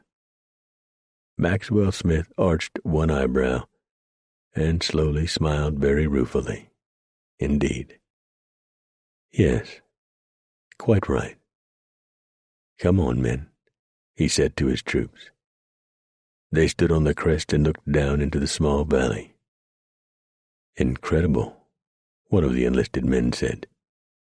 "We best start gathering up brush and pile it on the bodies," Preacher said. "Graybull, you want to take a couple of the men and start some backfires so as we don't set the whole damn forest a-blazing?" "I'll do her." "Some of those savages are still alive out there," Maxwell Smith pointed out. "They won't be for long," Preacher told him. "Preacher," the officer said softly, "I won't permit you to burn people alive." Preacher stared at the man for a moment. "I was planning on shooting the ones near death, Smith. Believe me when I tell you they'd want it that way." "I won't permit that either." "You ever seen Pox close up, Smith? The flesh rots. Go down there and take a good look." There was anguish in the young officer's eyes. This was a decision that no man should be forced to make. Lieutenant Jefferson Maxwell Smith was going to have to make it, and do it quickly, for the stench from the little valley was already getting strong. "Do what you think is right," Preacher finally told him, after several moments of silence while the two men stared at one another. Neither of them had blinked. "I'll leave Graybull here with you, and I'll go back to the fort and start burning the bodies back yonder. Just remember this. You've been scratched, but that don't mean you can't catch you a small dose of the pox. You work careful now, you hear?" "I hear you, Preacher," Maxwell Smith said, his tone low. Preacher went back to the fort and organized volunteers to help drag off and burn the bodies of the dead. They tied rags around their mouths and pulled on gloves. Those that did not have gloves wrapped rags around their hands in an attempt to avoid flesh contact with the dead. Those at the fort would not know it until months later, but this epidemic of smallpox killed nearly 2,000 Mandan and nearly 6,000 members of the Blackfoot tribe. The Blackfoot's power on the plains was greatly reduced, and they were never again the power they once were. From the Missouri River westward, thousands of Indians died from the white man's disease. In the year 1837, doctors were aware that injections of the cowpox virus would immunize people against smallpox. The Hudson's Bay Company had sent great amounts of smallpox vaccine to its traders, and many Indians were saved because of that vaccine. Most of the Indians who refused to be inoculated died.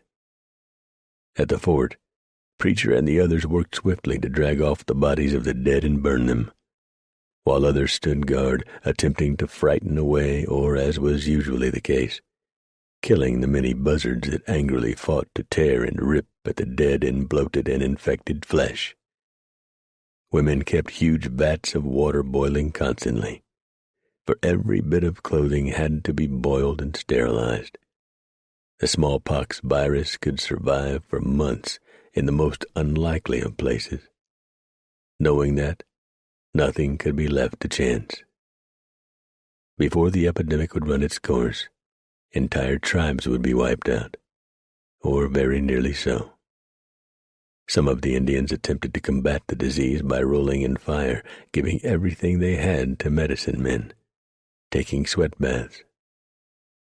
Many killed their own families in desperation, killed their horses, and killed themselves by the most gruesome of methods, often shoving arrows, knives, or other sharp objects down their throats. Of the Mandans, only a handful survived. All in all, more than 15,000 Indians would die. That is more than would die fighting the army and the settlers during the rest of the century, before the western frontier was finally tamed. It was a grim-faced, haggard and haunted-eyed young British officer who, along with his men, dragged back into the fort just before dusk. Preacher did not ask him what he had done back in the Valley of Death. He did not have to. He had heard the shots and seen the smoke. "Bad," Graybull told Preacher. "That boy growed up a whole lot this day." "So did the Pilgrims," Preacher replied. "It's been tough on them burying them folks they come westward with. It's been hard on me burying the young children them foolish parents kept out of the fort. But I can't get the thought out of my head that they's a lot of grieving Injun mamas and daddies that it's just as tough on. And it's going to be a terrible thing when the whites really get to crowding in this country," Graybull opined. "It's got to the point now where a man can't hardly ride 4 or 5 days without seeing a white family. I tell you, Preacher, the ruination of the high country is fast coming on us. Makes a man just want to sit down with a jug of good rye whiskey and get drunk, don't it? That might not be a bad idea. There's a small problem, Graybull, 'cause there ain't no more whiskey to be had here at the fort." "What?" "It's true. The company doctor used it all easing the pain of them that got wounded." "That's disgusting." "But true." Several rather matronly-looking ladies marched up to the 2 mounted men and stood glaring at them, hands on hips. "Into the fort," one told them. "Go waggle your bustle and flap your mouth somewheres else," Preacher told them. One of the ladies, just about the same size as Graybull, grabbed him by one ear and marched him off toward the front gate, with Graybull hollering and bellering loud enough to wake the dead. "Don't crowd me," Preacher warned the group, which was growing in number. "Get in there and strip down to the buff," another of the ladies told Preacher. "We got fresh hot water and lots of soap waiting for you." "I'll take my bath in private, thank ye," Preacher told her. Now be off with you." "Move," she told him. Preacher noticed there was a wicked look in her eyes. He really got nervous when Melody appeared in the group, holding a towel and a bar of strong lye soap. She smiled at him. "Get away from me," Preacher warned them all. About 900 pounds of determined female, and in most cases, dubious pulchritude, moved closer. "You're a rake and a reprobate," one lady told him, "and most likely those terms are mild, but you are going to take a bath and take it now." "You'll play hell giving me one." 4 of the larger ladies moved in and grabbed him by legs and arms and bodily lifted him off the ground and toted him inside the walls of the fort. "Unhand me, goddammit!" Preacher roared. "Right down to the buff," Melody said, then started laughing. 13. "Them women took my damn clothes," Graybull roared as he sat in a wooden tub filled with hot water. The water had already turned black. "I ain't got nary a stitch on." "Well, what the hell do you think they done to me?" Preacher bellowed. "I ain't sitting in this tub with no suit of clothes on myself. That big fat one wanted to know if I needed some help in a-washing myself. Damn women is sure getting pushy nowadays. Next thing you know, they'll have the vote, too." "That'll never happen," Preacher said, finding the bar of soap and working up a lather. Melody walked up behind him and dumped a bucket of hot water on his head. Preacher jumped up with a roar. Melody eyeballed him from knees to neck. My, she said approvingly. "You brazen hussy."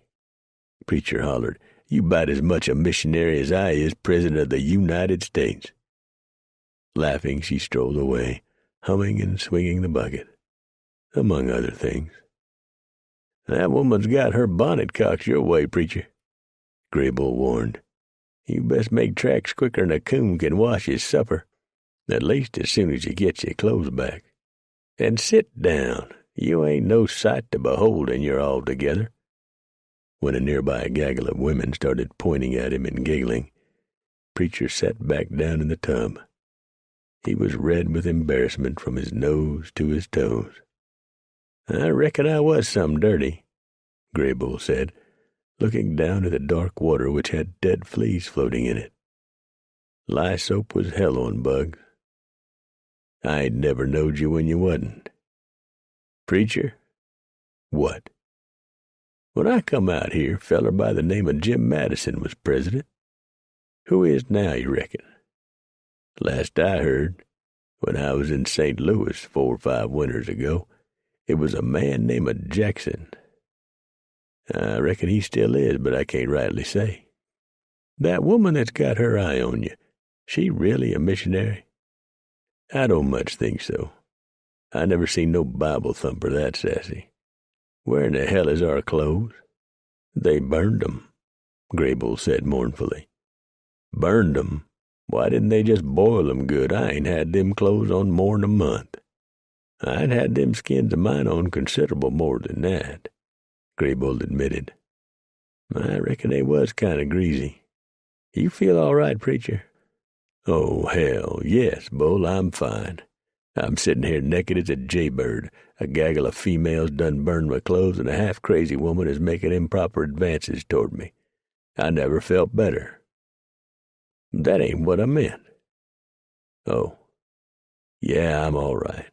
I wasn't even scratched the last time I was around the pox, and I didn't catch it. I reckon once you got it 2 or 3 times, you can't take it no more. I just want to get gone from this place. If you got any sense, you'll come with me. I made my mark on a company paper. I signed on to scout for the Army. I think the lieutenant is going to ask you to help out with the wagon train, Preacher. That foolish wagon master was killed last night." "The lieutenant can go kiss a buffalo. Lord God in heaven and all his angels, man. You think I want to lead them pilgrim people through the wilderness? Do I look like an Israelite? I'd be a stark raving lunatic before we got there." Preacher threw back his head and roared, "Where's my goddamn clothes?" The trapper with the busted shoulder had a brand-new set of buckskins a Mandan woman had made for him. He gladly gave them to Preacher to shut him up. Said all that bellerin' was causing his shoulder to ache. Preacher, clean from the top of his head to his toes, thought he'd best save the skins for the trail. He put on some homespuns the ladies gave him to wear for what time he would remain in the fort, and that wasn't going to be very long if Preacher had anything to say about it. Everybody was breathing as shallowly as possible, for the stench of death was still very strong around the fort. Workers kept the funeral fires blazing throughout the night. Lieutenant Maxwell Smith and the sergeant stayed busy recording the names of the pioneers who died in the fight, and any addresses of relatives back east. The next day, Preacher and Graybull went out to gather up the loose stock and drive them back to the fort, while the survivors set about trying to piece together wagons from the wreckage. Of the more than 50-odd wagons that had been gathered around the fort, the men managed to put together 20 wagons that looked like they might be able to stand the trek westward to Oregon Territory. Maxwell Smith called Preacher into his office and asked him to have a chair. "Don't want one," Preacher said with a straight face. "Ain't got no reason to tote one around." "Sit, sir." Preacher sat. "Tea?" Maxwell Smith offered.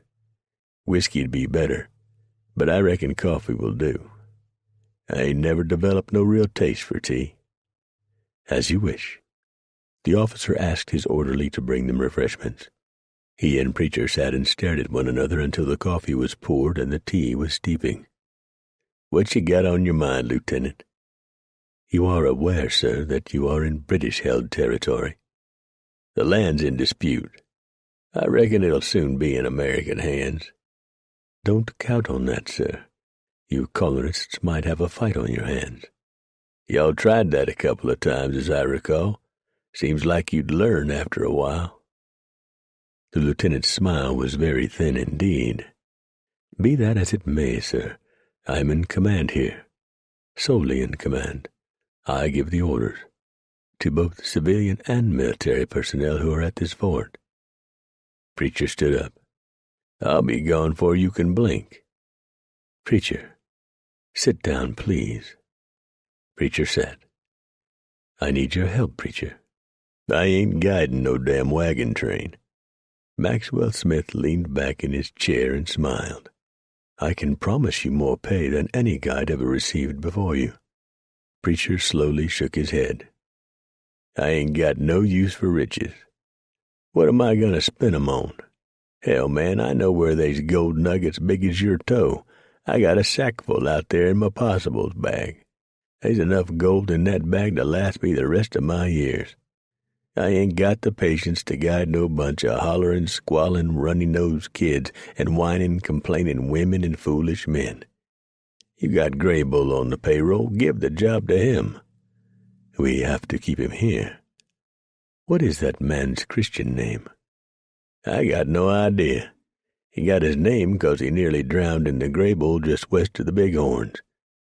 "I beg your pardon." 20 year or more ago, round 15 or 16, I think he was, he got drunk and fell off his horse. He's been called Graybull ever since. Names ain't very important out here, Lieutenant. It's what's inside a man that counts." "By that you mean personal courage, the keeping of one's word when given, never shirking one's duty, and, of course, helping those in need." The last was spoken with a slight smile. Yeah, something like that." Preacher had the feeling he was being pushed into a box canyon. This young officer might not know doodly squat about the wilderness, but he sure was good with words. "I am in need, Preacher. Those poor pioneers out there are in need." Preacher held up a hand. "Whoa now, just back up. I didn't tell them folks out yonder to head west. They done that all by theyself. Didn't nobody force them to do nothing. Them folks ain't my responsibility. And the truth be known, they ain't yours neither." So you would just have me send them off westward into a large unexplored land that is fraught with danger, a land that no man knows. I know the damn country, Preacher exploded. Unexplored? Why, hell, they's been trappers and traders and the like all over that country for years now. Why, he closed his mouth. Just digging your hole deeper every time you flap your gums, he thought. Precisely, Preacher, Maxwell Smith said. You know the country they have to travel through. You're the best. You're a legend, Preacher. I marveled about your exploits in England. All right, Preacher said. That's enough grease. You slop any more lard on me and I'll be so slippery I won't be able to sit a saddle. I'll guide your damn wagon train. He shook his head. Lord have mercy on a poor mountain boy like me. It's the pox, Luke reported back to Bum. He had not entered the fort, only watched from far off and talked to some Mandans he met on the trail. The Blackfeet took the disease and then attacked the fort. They died by the hundreds, but not before they killed more'n half of them movers and tore up a whole bunch of wagons. Them folks is busy piecing together wagons so they gonna keep on their journey. Did you see, Preacher? Yeah, and the missionaries. They made it through and is all right, 'pears to me. What's Red Hand say about this plan of yourn? He's thinking about it. Gone back to his camp to talk it over with his bunch. He eyeballed Luke suspiciously. You didn't bring nothing back with you, did you? Huh? Oh. No, I never got close enough to catch nothing, and them Mandans I talked to had already been scratched for the pox. He looked over at the new men that had joined the group since he'd left. I know Burke and Dipper. I figured they'd hook up with us. Who's them others? Jennings and Penn rode with the Hawkins gang up in the Northern Territories. They're good boys. Halsey and Wilson busted out of jail back in St. Louis in the winter. Olson's a farm boy from back east. He's wanted for murder. Who'd he kill? His parents. I think he's a good man. Sounds like it. I got more news. There's another wagon train coming in later this month. The commanding officer at the fort sent some of his men to make sure it got in all right. There's some talk about the guide fixing to quit the train. What's left of the pilgrims at the fort is going to wait and hook up with this new train. Who'll be guiding it? Don't know, but Graybull's there. I seen him. Hard to miss a man his size. Graybull's scouting for the army. I know that to be true. Trapping's about played out. Bum smiled. Preacher. Has to be Preacher. Doing what? Guiding a damn train, idiot.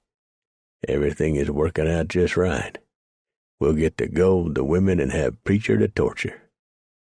So we'll just stay right here and keep low, and by the time the trains link up and get ready to pull out, the boys will be healed up for the most part. Bum looked at him. Sometimes you can make sense, Luke. Not often, but sometimes. Luke grinned like a fool. Preacher carefully inspected each wagon. If he found something wrong, he ordered it fixed. From Fort Hall to Fort Vancouver was a long, hard, dangerous pull, with Indians being only a part of the problem.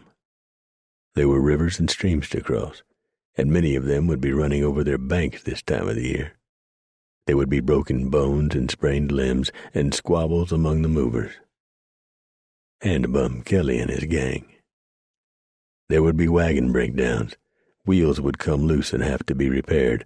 Tongues would break and harnesses would rip. Kids would get sick and probably one or two would get lost in the woods.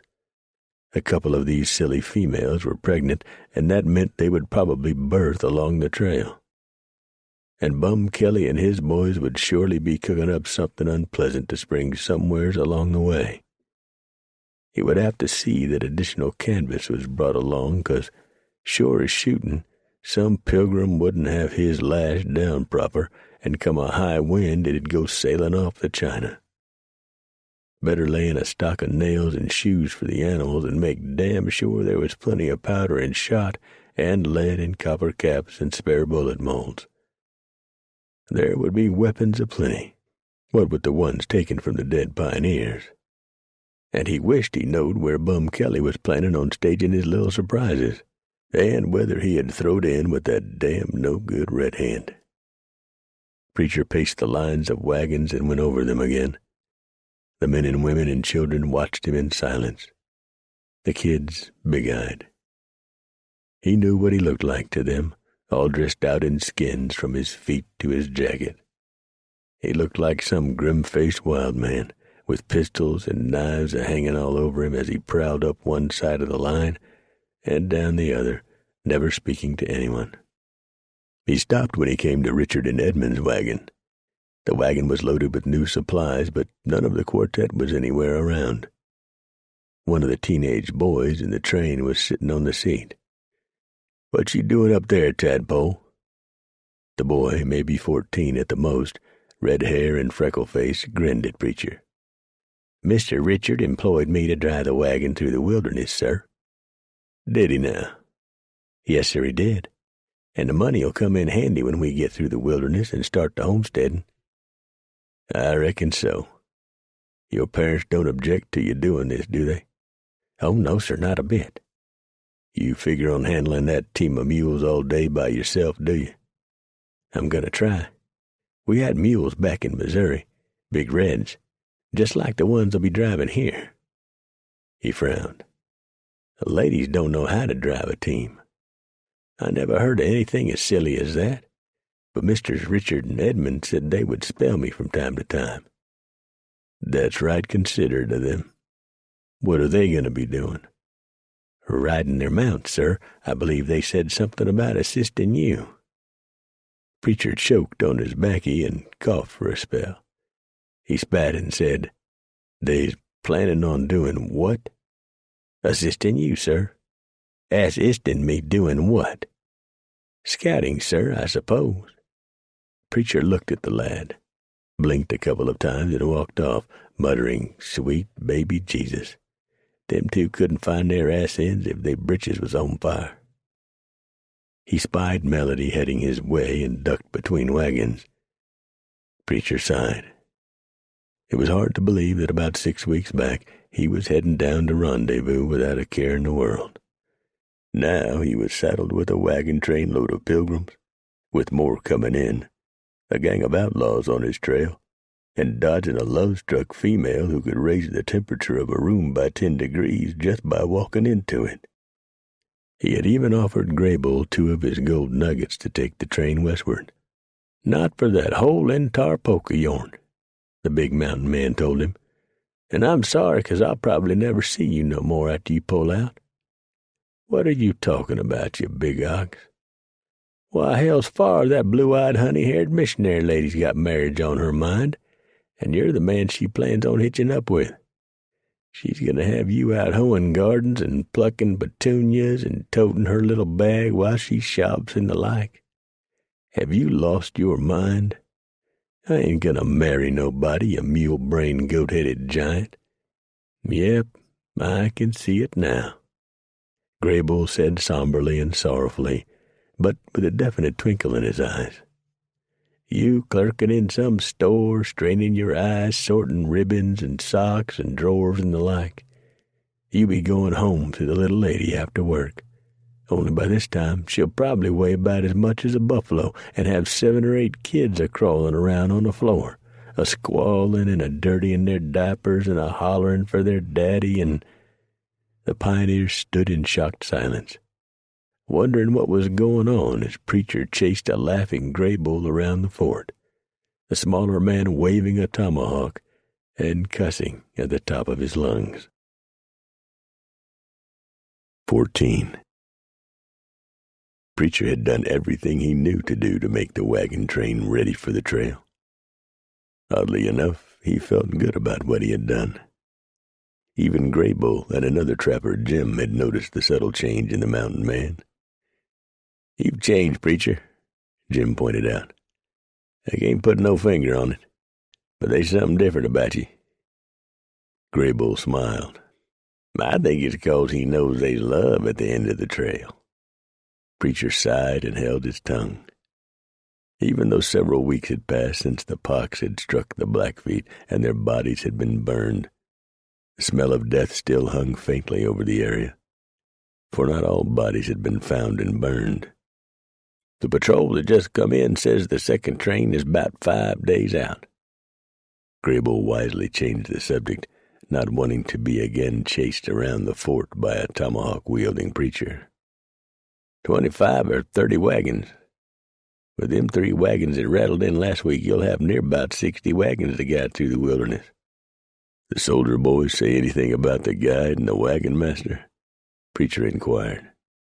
Only that they picked the guide up in St. Louis, and the wagon master is original from back east somewhere. Wonderful, Preacher muttered. More pilgrims are coming to the promised land. Maxwell Smith walked up in time to hear the last couple of comments. This train started out with more than 40 wagons, the officer said. They survived half a dozen major engagements with hostiles along the way. That tells me that they are at least trail-wise. Preacher nodded. Mules or oxen? More ox than mules, Graybull said. That means they won't be toting no heavy supply of grain. But they'll be slower, Preacher countered. On the other hand, Injuns don't steal oxen as a rule. I reckon it'll all balance out. Mainest thing is getting these pilgrims through with their hair. Preacher turned to Maxwell Smith. You had any word on Red Hand? Nothing, the British officer replied. And I was specifically warned about that renegade.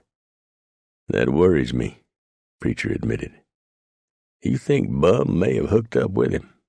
Graybull asked. He's done it before, Trapper Jim answered for Preacher. I'd like to see the end of both of them, and soon. But Preacher's thoughts had again shifted to the monumental task that lay before him. He said, Best you can expect from ox is 12 to 15 miles a day. Mules can give you 18 to 20. We're looking at near about the end of summer before we reach Fort Vancouver. Is losing 10% of these people along the way off the Mark Bull. I wouldn't think so. Probably more than that before it's all said and done. 20% of them, Trapper Jim said. I want the post surgeon to check these new people over good, Preacher told Maxwell Smith. My bunch is clean of cholera, and I want it to stay that way. Has he got enough laudanum to give us a goodly stock? Yes, since the train started coming this way, he's tripled his orders from the company. He held out several pages. And this is not going to help matters any. What's all them words say? Graybull asked. A financial panic has struck the people back east, Maxwell Smith said. Newspapers are calling it the Panic of 37. And according to this newsletter, thousands of people are making plans to come westward. Shit. Preacher summed up his feelings with that one bitter word.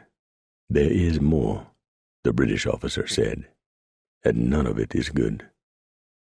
Andrew Jackson has retired from office, and nearly all the major New York City banks have closed their doors. A massive financial depression has enveloped the land. Farmers can't sell their agricultural products. Farm surpluses are clogging the markets, and farmers are being forced off the land because they have no money. A massive movement is on for the free lands of the Pacific.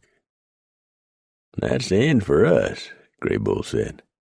Folks that ain't got no money sure can't buy pelts.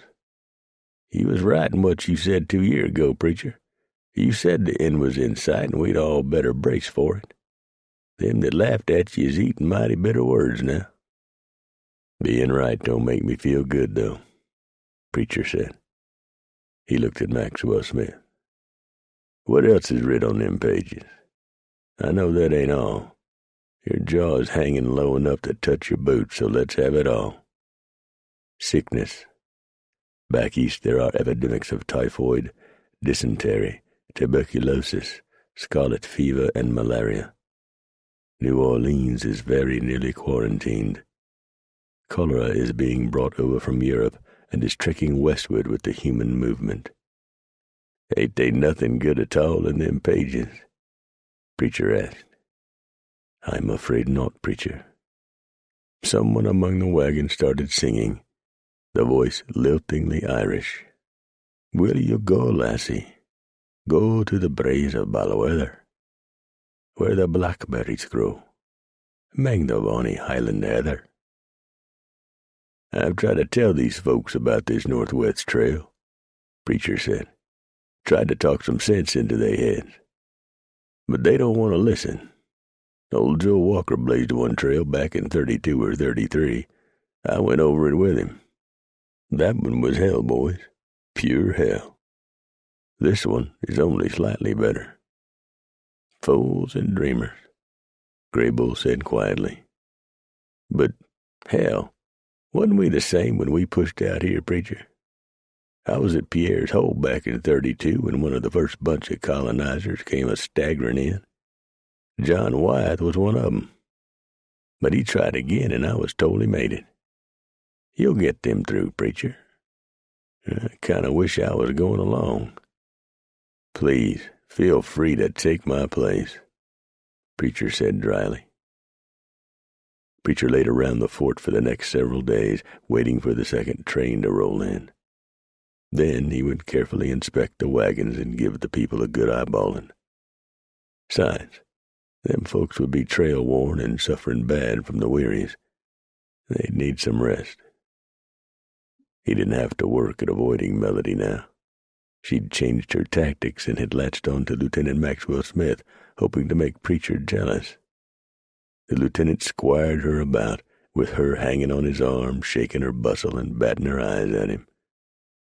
Preacher only made matters worse by tipping his hat at them every time they met and saying, Mighty handsome couple you are. Yes, sirree. You sure do compliment each other. Mighty handsome couple. Then he would go away chuckling.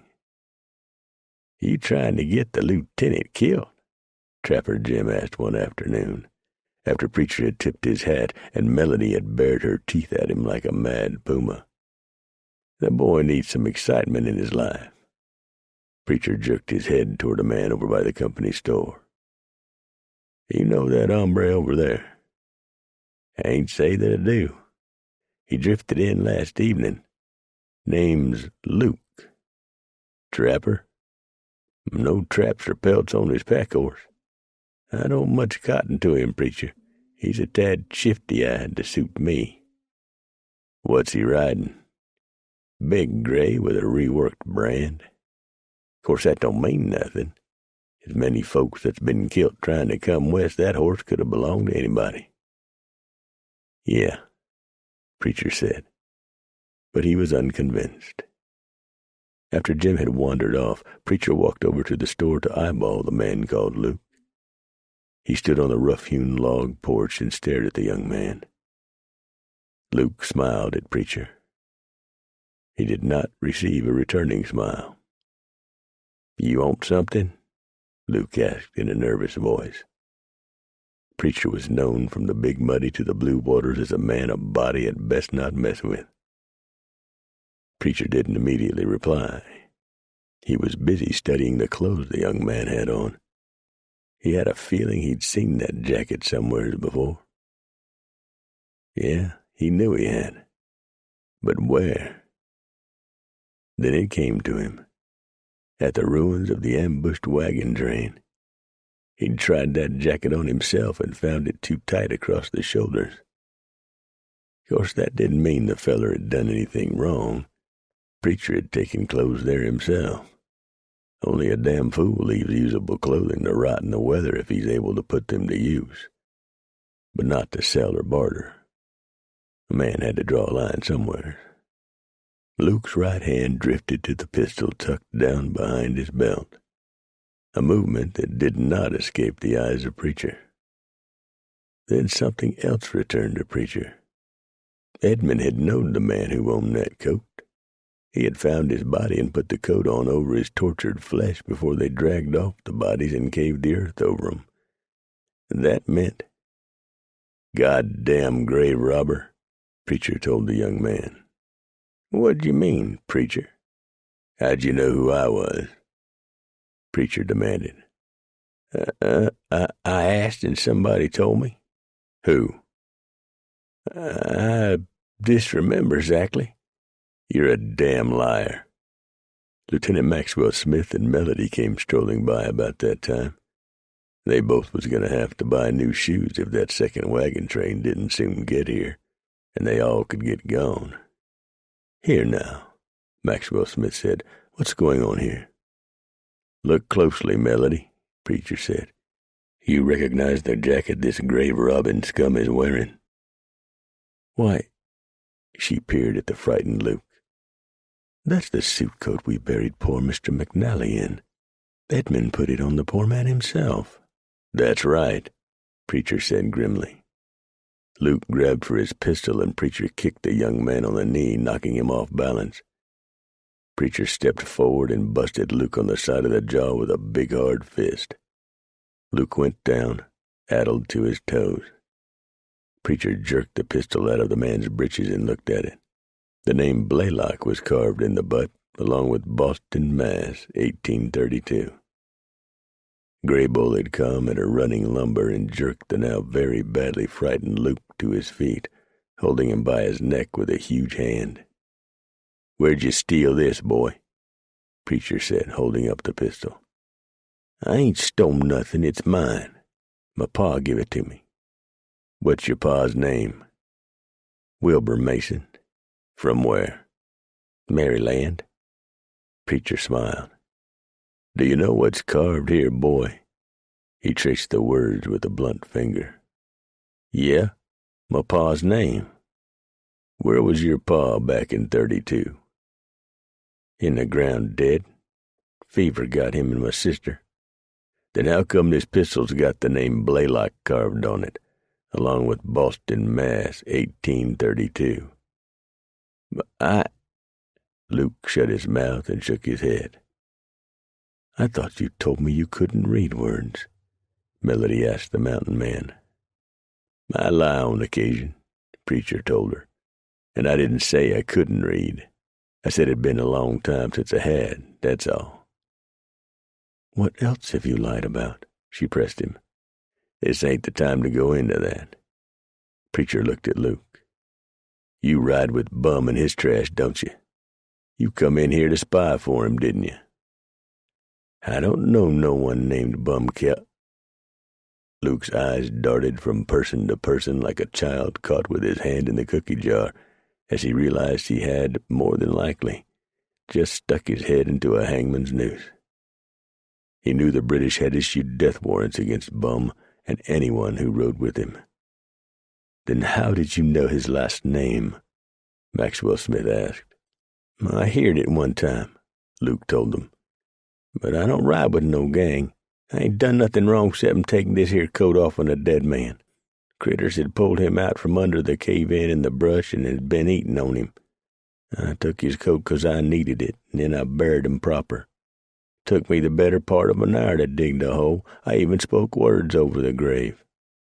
You a lying son, Trapper Jim said, walking up and eyeballing the young man. I know you. You're Luke Chatfield. You're wanted for murder back in the Ohio Territory. It's a state now, Melody said, admitted and recognized in 1803, I believe. How long have you been out here? I was born here, Jim said. My daddy was half grizzly and half wild tornado, and my mama was a Pawnee. Preacher looked at him. Why, Pawnee, Preacher grinned. I knowed there was something I didn't like about you. Luke was tossed into the post stockade and would be taken, sooner or later, to the Northern Territories for trial. Bum was a gutsy outlaw, but all suspected he was smart enough not to attack a fort under the protection of the Crown, not for someone as unimportant and blatantly worthless as Luke Chatfield. Luke had given up protesting his innocence the same day he was tossed in the stockade. Now he was offering to make a deal in return for his neck. What do you think? Maxwell Smith asked Preacher. Preacher shrugged. He's going to tell you that Bum is hooked up with Red Hand, and they's going to ambush the wagon train somewheres between here and Fort Vancouver. Big deal. As far as him taking us to where they's camped, forget it. When he don't return on time, they'll know he's either dead or captured in shift camp. But it would be nice to know the size of Bum's gang and how many renegades Red Hand has with him. And what do we offer him in return for that information? We don't hang him. 15. Luke took the offer without hesitation. Bum's got about 20 men, and he's looking for more. Bum wants the gold them missionaries is carrying, and he wants the white women. Red Hand's got nearabouts $40 with him. Way more'n enough to give us hell out yonder on the trail, Preacher said after they left the stockade building. Red Hand's people would harass us at night, stealing and killing stock and crippling the wagons. They'll try to drag us down slow and then move in for the kill. And your plan is? Maxwell Smith asked. By now this had become a challenge to the mountain man. I'm taking the wagon train through to Oregon Territory. To hell with Bum Kelly and Red Hand. I really wish I could let you have some men, Preacher, but I don't have the authority to do so. I'll get them through. There'll be some that don't make it. I'll lose some to accidents. Some will probably fall to diseases, and Bum and Red Hand will get some more. But most of them will get through, or I'll be buried along the trail with them. Preacher fixed up one wagon and, with Lieutenant Maxwell Smith's permission, commissioned Trapper Jim to drive it through. The wagon would be filled with gewgaws to trade with the Injuns they would encounter along the way. Preacher stocked the wagon with bolts of calico and Hudson's Bay blankets. He laid in a stock of metal knives and a trunk filled with 3-pound carrots of tobacco. He put in several dozen 1-pound metal kettles and lots of cheap but flashy trinkets. The second wagon train finally rumbled up to the walls of the fort, and Preacher stood and watched as more kids than he'd seen in many a year poured out of the wagons. Seemed like they never would stop coming, all of them yelling and shouting and giggling and running around like a bunch of idiots. I sure hope some of them is midgets, he said to Gray Bull. The huge mountain man slapped Preacher on the back. I got to go scouting, old son. We'll say our hail and farewells now, I reckon. You be careful out there, you moose, Preacher said, shaking hands with the man. Stay with your hair now, you hear? You ride easy in the saddle, Preacher, and try not to get hitched up with that honey-haired filly. The men grinned at each other, and Gray Bull was gone, walking to his horse to begin his lonely and dangerous job. Preacher stood in the open gates of the fort and watched him until he was swallowed up by the wilderness. He wondered if he would ever see the man again. He'd wondered those thoughts many times. He wondered them when Jed Smith went off on his last adventure back in '30. Comanches got him. Preacher shook such thoughts from his head and set about locating and acquainting himself with the guide and wagon master of the train. There appears to be a small problem, Maxwell Smith said, stopping Preacher along the way. Well, hell, what ain't there been? Preacher said. What's wrong now? The guide just quit. Said he was going back to St. Louis. Preacher dismissed that with a wave of his hand. I don't need no second opinion in getting this train across the wilderness. How about the wagon master? He seems to be a good, solid man. He's staying on. Let's go meet him. He introduced himself as Swift, and Preacher immediately sized him up as a man who would brook no nonsense from anyone. Swift was a well-built man of middle age, with quick, intelligent eyes. Preacher knew that he was also being sized up by the wagon master. You've been over the trail? Swift asked. More'n once. How bad is it from this point on? You ever been to hell? Can't say that I have. You're about to get a goodly taste of it. You got any sickness with you? No. At least nothing more serious than blisters and sore muscles. My bunch are all in good shape. I insisted that all people be scratched before we left. Preacher's first impression of the man had been correct. Swift knew his business. "We've got sheep, goats, milk cows, and extra mules and oxen," Swift said. "We hooked up with a small train 3 days ago. We are 31 wagons and more than 120 people." "Most of 'em kids," Preacher remarked. Swift smiled. "Correct, sir. But I've found them to be well-behaved, and they've become trail-wise. You'll find none of them dashing off to become lost in the woods. One did, back in Wyoming. We never found him. That settled the rest of them down. It usually takes something like that to do it, so I've been told. Sorry you had to lose the kid. I got things to say, and I'll be honest with you, Swift. I've been a mountain man for all my life, since I was 12 years old.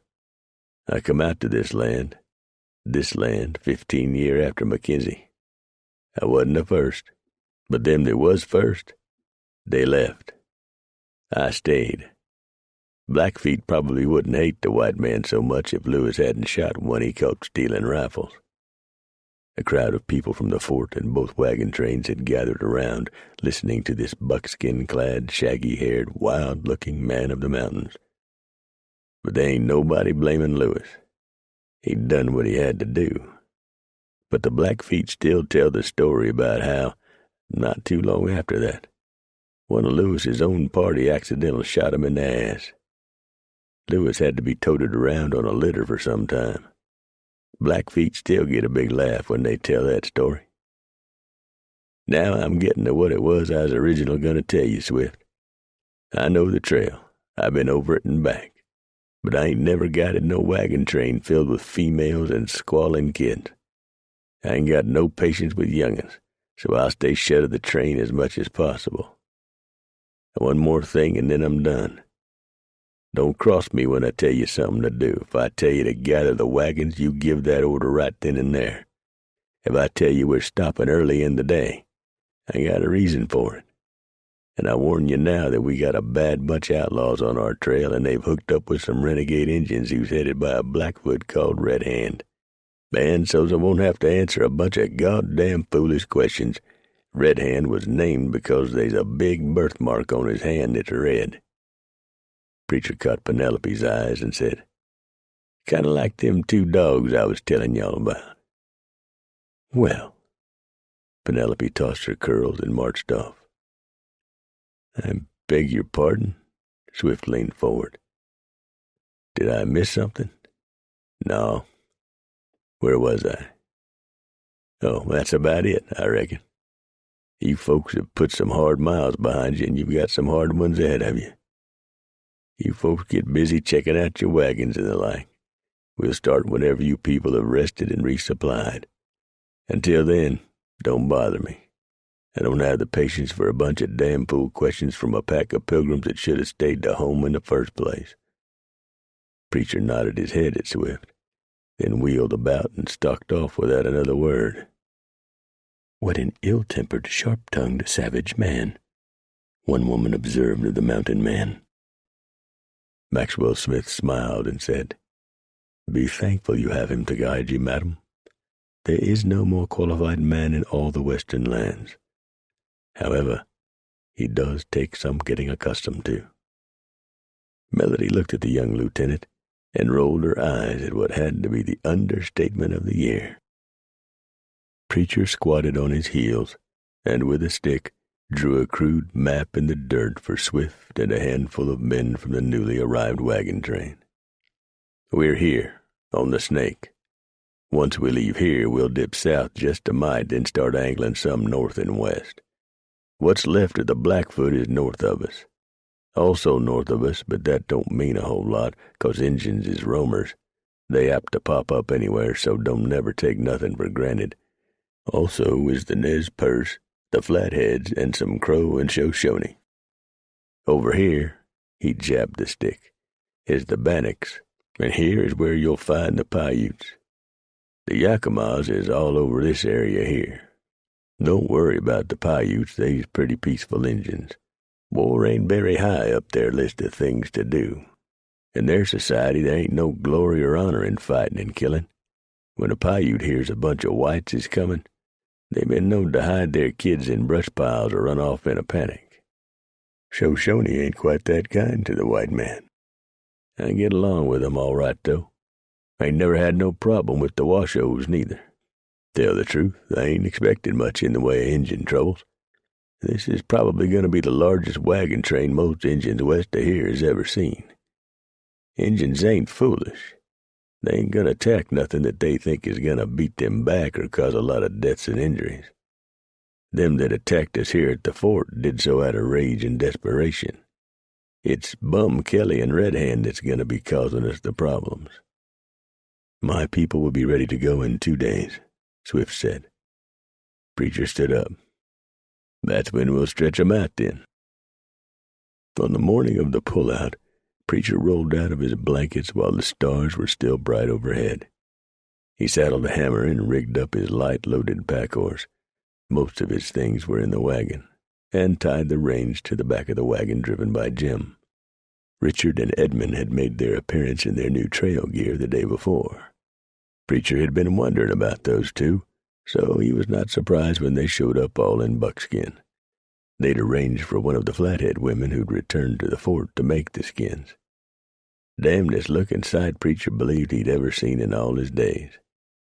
Melody and Penelope had come up with side saddles. Only God knew where. And they had announced that they would be mounted at least part of the way. Don't make no difference to me if you ride a camel, Preacher told them. You don't have to be rude, Melody told him. I ain't, Preacher replied. Just truthful. Don't you think the new attire of Richard and Edmund makes them look quite dashing? Penelope asked. I can say truthful that I ain't never seen nothing to compare it with. Oh, good. Melody clasped her pretty little hands together. They were afraid you might laugh at them. Cry might be a better word, Preacher muttered. Beg pardon? Melody asked. Nothing. Melody found Preacher as he was squatting down drinking coffee and chewing on a biscuit filled with salted fatback. It was still dark, and the morning was pleasant. He looked up at her. Both women had been doing a lot of sewing, and each had put together several fashionable riding outfits. She sat down beside him. I'm so excited I could just fairly burst. Yeah, me too. A very large, muscular, and smart-aleck teenage boy, about 15 or 16, that Preacher had taken an immediate dislike to, let out a wild yell of excitement. Idiot, Preacher muttered. If he does that on the trail, somebody's going to shoot him, and it might be me. Avery is just full of himself, that's all. He's been flirting with all the girls. Why, he even made eyes at Penelope. Better watch him around the sheep, then, Preacher muttered. Beg pardon? I said, did you get enough sleep? Oh, yes. How far is it, Preacher? In miles, I ain't got no idea. We'll be weeks on the trail. We'll do good to average 10 or 12 miles a day over much of this country. There'll be days we'll push 15, days we'll do 4 or 5. There'll be days we'll never leave camp because of the weather. You always look on the gloomy side of things, Preacher. He cut his eyes to look at her. I look at the way things is, Melody, not the way I want 'em to be. He tossed the dregs of the coffee to the ground and stood up in one smooth, effortless movement. Get your kit together. We'll be pulling out at first light. He turned to leave. Preacher? He stopped and looked back at her. Why do you dislike me? Preacher stared at her in the semi-gloom. Many campfires were now being lighted, the pioneers stirring from their blankets, ready to begin the second phase of their long journey to the promised land. The smell of coffee brewing filled the morning air. I don't dislike you, Melody. Preacher spoke the word softly. Matter of fact, I like you more'n I have any woman for in my life. And mayhaps that's the problem. This is my world, Melody. The mountains and the valleys and the plains and the wild things. Yours is all different. I don't fit in your world, and you don't fit into mine. So there ain't no point in starting nothing that neither of us can finish. It's not that I won't change. I can't change. I'm as much a part of this land as the mountains I live in and the winds that blow through the passes. This is where I'll die. You folks back east, you read all about the carryings on of Kit Carson. Melody, I was out here years before that squirt showed up. I was the first white man to see much of this country. It was me that opened up many of the trails that folks are now using. I wasn't alone in doing it, but I was there. I can't leave this country for no length of time. It just keeps pulling me back. It calls to me, Melody, sings to me. It's a part of me, and I'm a part of it. I can go for weeks without hearing the sound of a human voice. And I love it, Melody. I love it. I don't need people the way you do. Hell, I don't even like most people. They want everything that I don't see no need for and ain't got no use for. I got my good horses, a fine saddle, my guns, and a good knife. What else do I need? Nothing. Not a thing. You desire a roof over your head. Woman, I can't hardly sleep under no damn roof. Not for no length of time. It hems me in, makes me nervous when I can't look up at the stars. You're a fine woman, Melody. I believe that. A looker, too. You bite as easy on the eyes as any female I ever seen. But I ain't the man for you. I gotta say that I'm prideful you like me. Any man who wouldn't be is a pure damn fool. So let's just be friends. No more than that. 'Cause it can't be, Melody. You and me, it just can't be. He turned and walked away.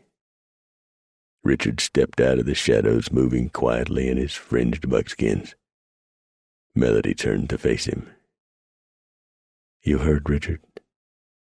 Not intentionally, Melody. I was bringing you a cup of coffee and a biscuit when I heard you talking. I didn't want to interrupt, preacher. He was telling you the truth, Melody. Heed his words. She took the tin cup and the biscuit with thanks. I've never had a man affect me the way he does, Richard. And I've never said that to anybody. Melody, I had a pet wolf once. I raised it from a cub. Found it when I was summering on my grandfather's farm in the country. I loved that wolf, but I had to let it go. I cried like a baby, but I still turned it loose. It belonged to nature. It was a wild thing, just like Preacher. This is where he belongs, and he knows it. Just like that wolf longed to be free. I truly believe that wild animal loved me in its own way, but it loved the land more. I finally saw that and let it return to its rightful heritage. Richard saw that Melody was crying, silent tears streaming down her cheeks. He stood for a moment, then turned away and walked back to their wagon. Preacher was in the saddle, restlessly walking Hammer up one side and down the other of the wagon train. Faint streaks of gray were slowly highlighting the eastern horizon. He stopped by the Geegaw wagon. Trapper Jim sat on the seat, the reins in his big, work-hardened hands. Are ye filled with excitement and wonderment at the journey ahead? Jim said with a twinkle in his eyes. Where'd you hear that? One of the movers said it about 15 minutes ago. I like to have fell off in this seat. What I'm filled with is coffee and biscuits and fatback. You et? A right good meal. One of the movers hailed me and fed me. Right nice folks. Preacher, I had me a run-in with that boy called Avery. Last evening. He's going to cause us some woe, I'm feared. I got the same thoughts. What'd he do? Sassed me right smart. I was of a mind to box his ears, but if I'd have done that, I'd probably had to kill his pa. He was a-watching close. Shooting the man wouldn't have been no way to start off a trip. It would have spoiled this evening for sure, Preacher agreed. Yeah, he sighed. The boy's gonna be trouble. I gleaned that right off. Swift thinks so too. He told me he come close to banishing the wagon from the train, but he just couldn't do it in the middle of hostile country. You might have to do it, Preacher. Some of the other movers wanted to call a meeting here at the fort and discharge the family, since others talked them out of it. I guess we'll cross that river when it comes time. Preacher lifted the reins. Be shoving off in a few. Talk to you later. I'll sure be creeping along, Jim said with an easy grin, all filled with wonderment and excitement. Preacher laughed and moved up the line. Get the kids that's riding into the wagons, he yelled. Preacher moved up to the rear of another wagon. Replace that rope on your grease bucket, Sanders, he told the man standing beside the oxen. You'll love it before the day is gone. At another wagon, he said, Secure your canvas back here, Smithers. A good gust of wind and she'll rip and sail clear to the blue waters. Wagon Master Swift was mounted on a fine-looking black. He blew his bugle and called, All know that those not yet ready to take their place in the line of march must fall to the dusty rear for this day. Get in place. All fires out, Preacher yelled. Preacher eyeballed Lieutenant Maxwell Smith, all decked out in his dress uniform, as he rode out of the fort on his pony, a-bouncing up and down on his silly little saddle like the British is trained to do. Count your young'uns, Preacher yelled. Drovers to the livestock in the rear, Swift yelled and tooted on his bugle again. That damn bugle is going to get old before this journey is done, Preacher muttered. Edmund and Richard rode up, all splendid in their new buckskins and wide-brimmed hats. Preacher noticed that Bible thumpers they may be, but they were both armed with a brace of pistols and rifles in the boot. As dawn split the skies, Edmund took off his hat, waved it over his head, and yelled, Onward to our western destiny. He jerked on the reins. His horse reared up, and Edmund fell out of the saddle, landing on his butt on the ground. Lord, give me strength, Preacher said. Book 2. 1. If God will only forgive me this time and let me off, I will leave the country day after tomorrow, and be damned if I ever come into it again. John Coulter, at Lisa's Fort on the Yellowstone River, 1810. Did he ever return, Preacher? Swift asked, after Preacher had told him about John Coulter and his promise to God. The men were riding together, ranging ahead of the slowly plodding oxen. Nope, he died in St. Louis a few years later. He was a hell of a man, though. I never knowed him, but nearly everyone speaks highly of him. He was captured twice and tortured by the Blackfeet, and both times he broke loose and escaped. One time he ran naked for miles after they'd tortured him, finally hid out in a river. I'd like to have known him. I think he was probably a hell of a man. What are you going to do after the train is safely placed in Oregon Territory, Preacher? Head back just as fast as I can. You? I'm going back to take another train through. There's good money to be had doing this sort of work, and I like the open skies of the trail. Lots of folks want to come out here, eh? Thousands. Plumb depressing. They were on the south side of the Snake River. Across the river to the north lay the Snake River Plain, lava beds and totally inhospitable terrain. They would not cross the Snake for several weeks, and that was if nothing went wrong. For the first several days it would amount to shakedown. The movers would adjust to life on the trail, and each would find their place in the long train. Those in command could pinpoint the troublemakers and the whiners and complainers. All would soon know if the repairs made back at the fort would hold. The first several days passed uneventfully, The weather was near perfect, and the wagon train soon settled into a routine. In 4 days, Preacher figured they had covered about 35 miles. He could ask for no better than that. Preacher was not worried about Bum and Red Hand attacking this close to the fort. They would wait until the train was a good 100 miles out, then they would make their move. And they were about. Preacher had reined it out far and picked up their sign. Bum and Red Hand had gone on ahead to pick out their ambush site, leaving scouts behind to watch the train for weak points. Soon they would start harassing the train. Preacher was up early the morning of the 6th day out, earlier than usual. He had quickly put a stop to the sentries' habit of discharging their rifles at 4 o'clock in the morning to awaken the encampment. The first time they did it, he damn near shot a man. "Toot on that goddamn bugle to wake folks up," he told Swift. "I don't want no guns going off in my ear at 4 o'clock in the morning." Preacher wasn't sure why he awakened so early, but many of his hunches had kept him alive in the wilderness, and he never questioned them. Preacher moved silently past the sleepers, most of whom slept under their wagons, for the bed of any wagon was filled with precious possessions the movers had carefully packed, from wood-burning stoves to coffee grinders to violins. They took whatever they could, for supplies were very scarce and very expensive on the coast. Preacher stopped and gazed out at the blackness of night. Storm clouds had moved in during the night, and the stars and moon were unseen this early morning. But something was out there in the darkness, something that had triggered the mountain man's survival instincts and brought him out of a sleep. He wasn't sure, but Preacher had an idea that Bum or Red Hand was about to make a move.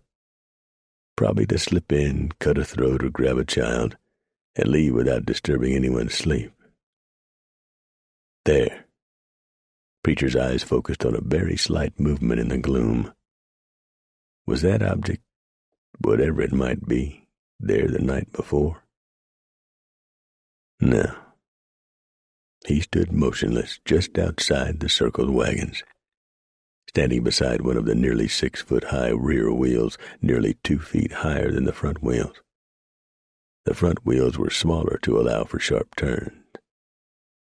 The object that Preacher had spotted moved ever so slightly. Preacher smiled and quietly pulled out his long-bladed knife from its sheath. Preacher opined to himself that he'd been playing at this game longer than that fella out there in the night, and doing a better job of it. He was still alive, wasn't he? Preacher motionlessly stayed his position, holding the big bladed knife close to his leg, to prevent any glimmer of light from reflecting off the polished metal. The heavy blade held edge up for a gut cut. The man Preacher watched moved closer to the encircled wagons, moving expertly and soundlessly on moccasined feet. Preacher caught the glint of faint light off a blade. "Come to do some dirty work, eh?" Preacher thought. "Well, just come a little bit closer and you'll find your work is going to be a tad more difficult than you figured." The man made the circle of wagons with one final and swift dash. Preacher could smell the grease and smoke on the half-naked flesh of the renegade Indian. The buck took one more step and grunted in surprise as his eyes picked out the shape of Preacher, standing not 2 feet from him. It was the last sound the Indian ever made. Preacher whipped his knife and laid the razor-sharp blade under the Indian's jaw, cutting off any further sound from the savage's throat. He grabbed the Indian by the hair and soundlessly lowered him to the dewy ground. Not one mover had heard a thing, even though an entire family of husband and wife and 2 kids was sleeping under the wagon not 5 feet from the death scene. Preacher stood for a moment, waiting to see if the renegade had come alone or had some help waiting for him in the night. After several moments, Preacher concluded the buck had been working alone. He relaxed some. Preacher squatted down and contemplated on whether to scalp the renegade. He decided against it. These movers might think him to be a terrible savage if he done that. Most of them thought that anyways. Preacher wiped his blade clean on the Indian's leggings. He left the body where it was and walked off toward the center of the encirclement for some coffee. He smiled, figuring it was going to be right interesting in a few minutes, just as soon as Swift tooted on his bugle. Preacher almost scared the crap, literally, out of the man whose job it was to keep a small fire burning and the coffee hot for the sentries when he approached him as silent as a ghost and said, "Howdy." "Lord God," the mover said, whirling around, his rifle at the ready. "You took 10 years off my life. You wouldn't have had 10 seconds left if I'd been a hostile," Preacher told him. "Dwell on that for a time." Preacher squatted down and took a tin cup and poured it full of strong coffee. "I figure it's nearabouts 4 o'clock. You got airy watch." The mover reached into a vest pocket, clicked open the lid, and consulted his timepiece. 5 minutes till 4, he said.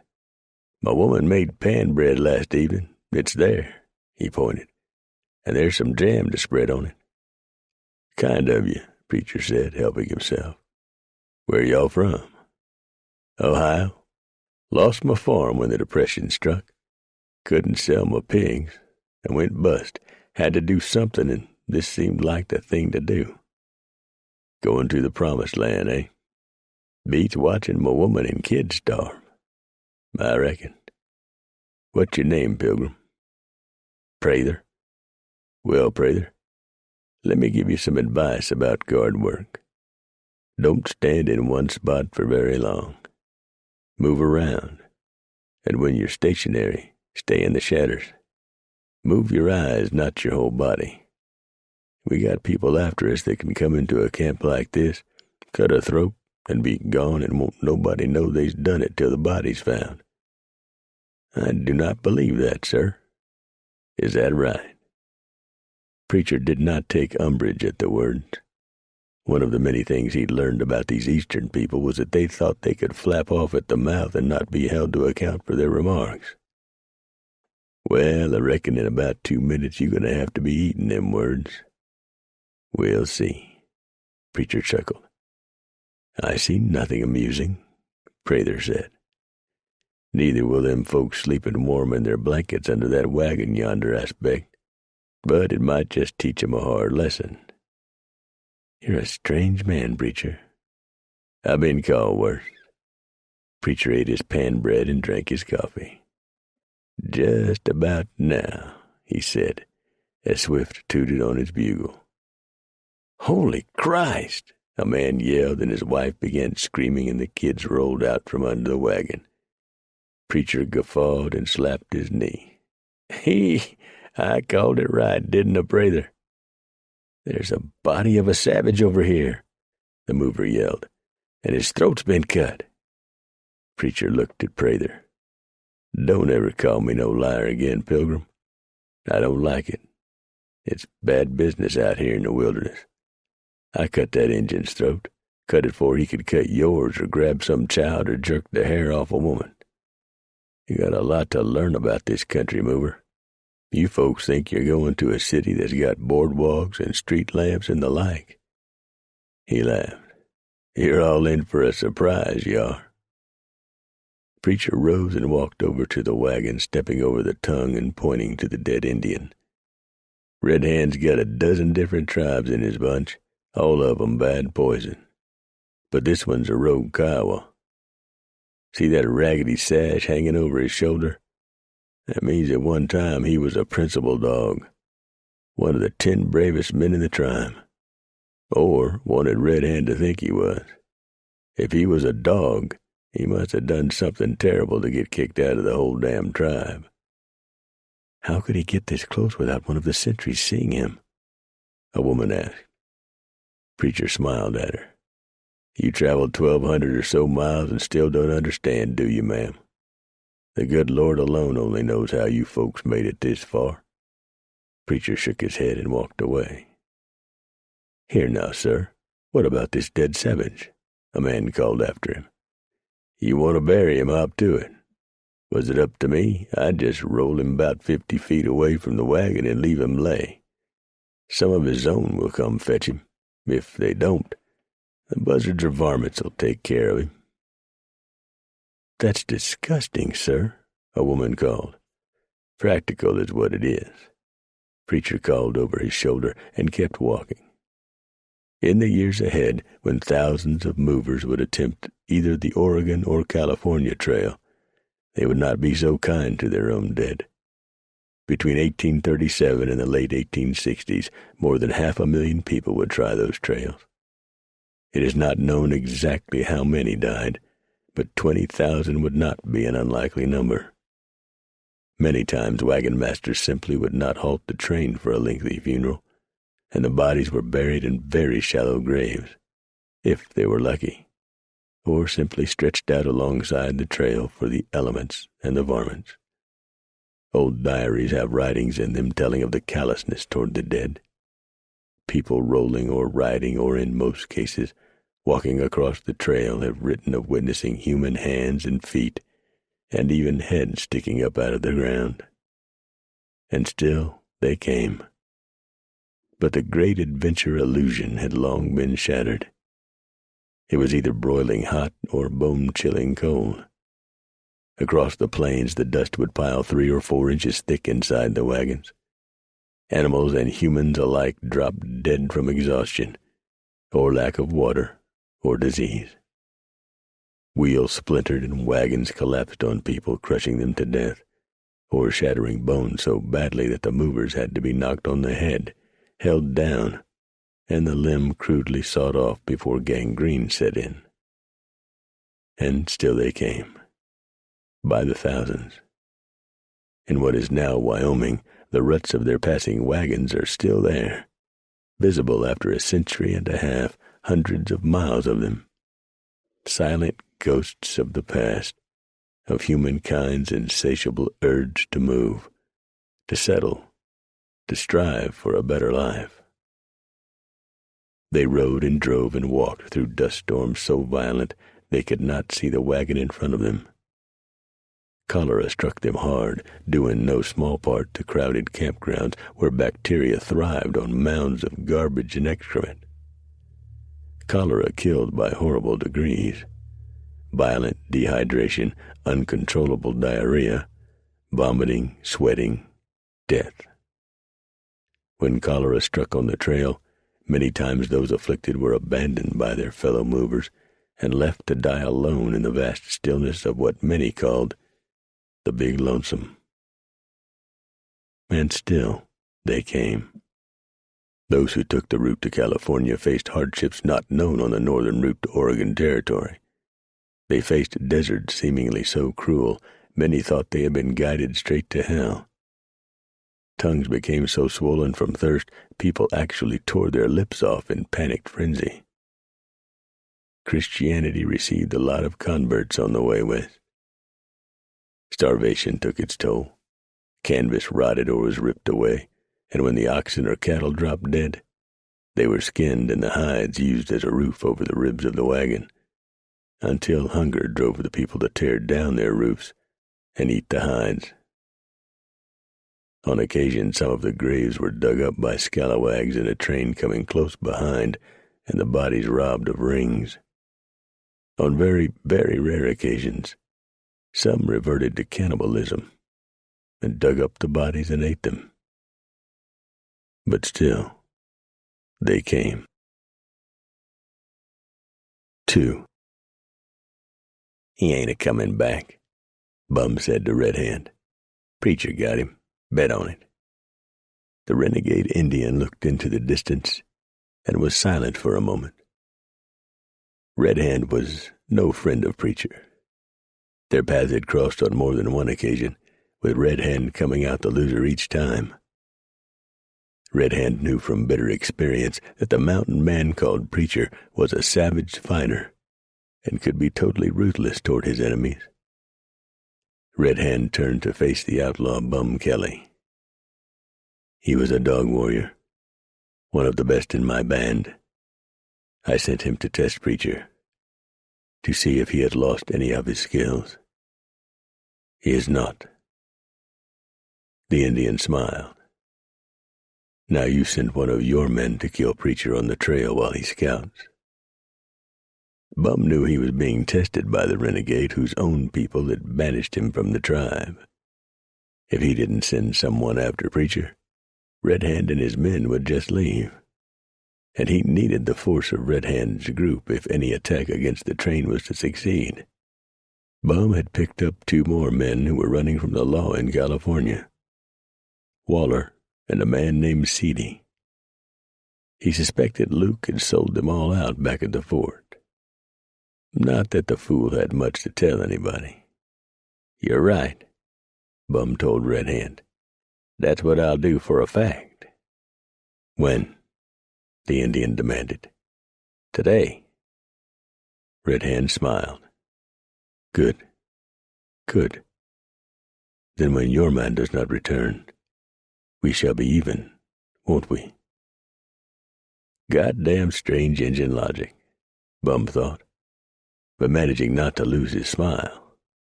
That's right, Red Hand, we'll be even. Bum walked to the fire and poured coffee from a battered and blackened pot. He looked at his men, one at a time. Finally, he settled on one man. Rod, pack you a kit for several days and go kill Preacher. Take him out on the trail away from the train. If you don't kill him, don't bother coming back. You understand that? The outlaw nodded his head and walked to his horse, saddling up. He knew perfectly well that if he didn't kill the mountain man, he wouldn't be alive to even think about returning. With men like Preacher, you only get one chance. Sometimes not even that many. He put some pan bread in the pocket of a coat he'd taken from a dead man back up the trail and swung into the saddle. With rifle in hand, he rode away from the camp without a look back. He won't be back, Moses said quietly, looking into his coffee cup. And you know it. Maybe he'll get lucky, Beckman said, rubbing his leg. Damn wound still bothered him. And kill that goddamn Preacher. You're dreaming if you believe that, Slug said. Rod was sent 'cause that damn Injun didn't come back, that's all. You know how Injuns think. You reckon Red Hand will go back down yonder and bury that buck? Leo asked. Hell no, Bum said. This bunch don't pay much attention to their tribe's customs. Besides, we don't know for sure that he's dead.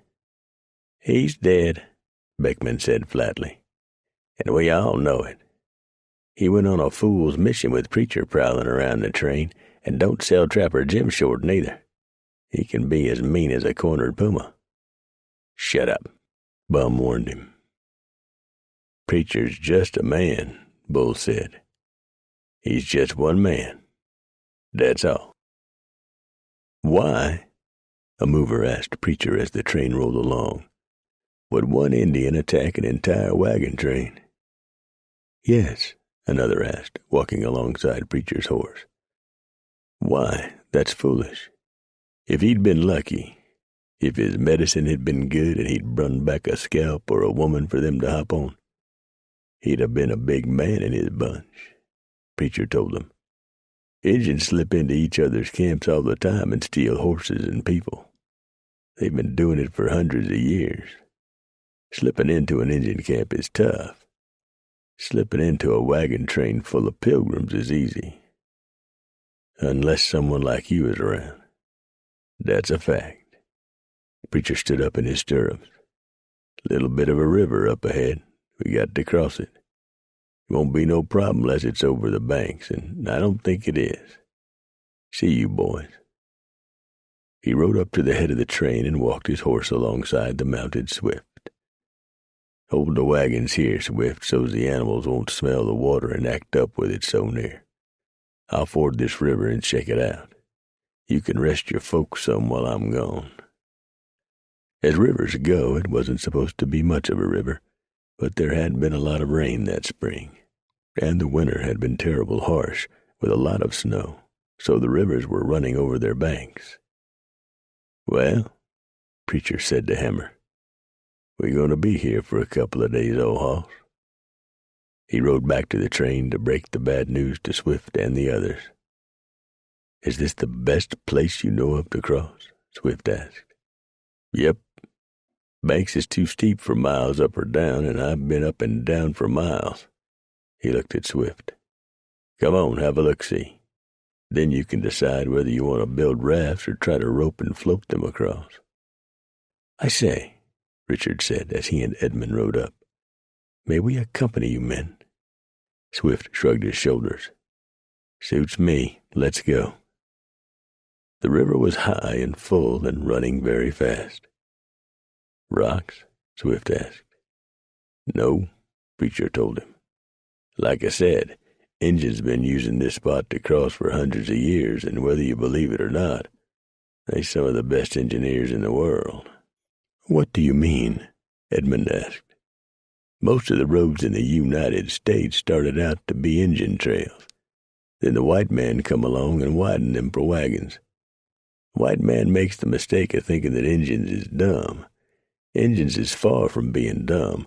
They just don't think like we do. Give me your ropes, boys." He tied them together using knots neither Richard nor Edmund had ever seen. Many trappers had worked on keel boats, and Preacher was no exception, and then tied one into a sturdy tree. Preacher smiled and said, "See you directly, boys," and plunged Hammer into the waters. He held his rifle high above his head to at least keep the powder dry on one of his weapons. Hammer scrambled up the bank on the other side, and Preacher jumped off, securing the other end of the rope to a large tree. "Get your people to building them rafts," Preacher shouted across the water. "Start emptying wagons. We got to make 'em lighter. We'll build rafts and float their possessions across." Swift waved his hand and turned his horse. Preacher picketed Hammer and swiftly began drying out and reloading his pistols and his spare Hawken. This was no time for wet powder, not with Bum and Red Hand liable to pop up at any minute. And Preacher knew Red Hand and how the renegade thought. Red Hand had lost one of his people, so that meant that he would expect Bum to send one of his men in. Injun logic. No way that any of those hooligans and ne'er-do-wells in Bum's gang would have the courage to try Preacher alone and face-to-face. So he would have to be doubly cautious at all times for an ambush or a sneak shot in the back. He quickly dried and readied his weapons, then called to Richard and Edmund. "First raft over, send my kid with it. I ain't a-crossing again." "Will do, Preacher," Richard shouted, and turned his horse sharply on the slick bank. The horse started to slip as it struggled to keep its footing and failed, sliding slowly down into the river. Richard frantically waved one arm, the other hand gripping the saddle horn. "Well, if you're that anxious to join me," Preacher shouted, "come on across." He shook his head. "Goddamn pilgrims." While Richard retired to the bushes to strip down and dry off, Preacher built a fire and a lean-to for that night's shelter. Swift stayed on the other side, getting operations ready over there. It was not a complicated move, getting wagons across swollen rivers, but it was a dangerous one. "Does the river have a name?" Richard asked, stepping out of the bushes with leafy branches held in strategic places about his body. "Called the Raft," Preacher told him. "Just down the trail a few miles is what's called the California Trail. Some take that route, but she's a dangerous one. Swift done right in sticking with his trail." The sounds of axes working hard reached the two men. Men of the wagon train were busy chopping logs to build rafts. "Do you suppose this river was named the Raft because somebody once had to build a raft to cross it?"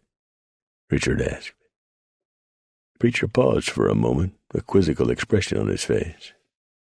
"I can't rightly say, but that's as good a reason as any, I reckon." "You say the route we're taking is the correct one, Preacher, but several back at the fort urged us to change our plans and take the California Trail. Why is that?" Preacher smiled. "Sure they did. But it wasn't done with no charity behind the words. The Hudson's Bay people is trying to keep as many settlers out as they can. Why? Fur, Richard.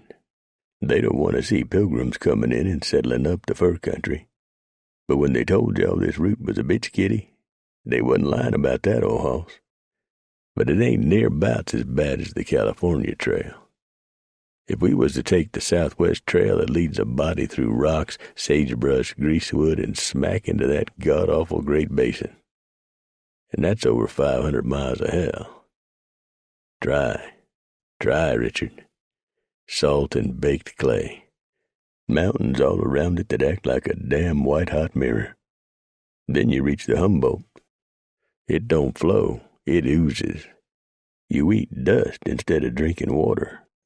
Then, if you was to make it cross that, and that's doubtful, you got the Sierra Nevadas to cross, and them mountains is tough, boy.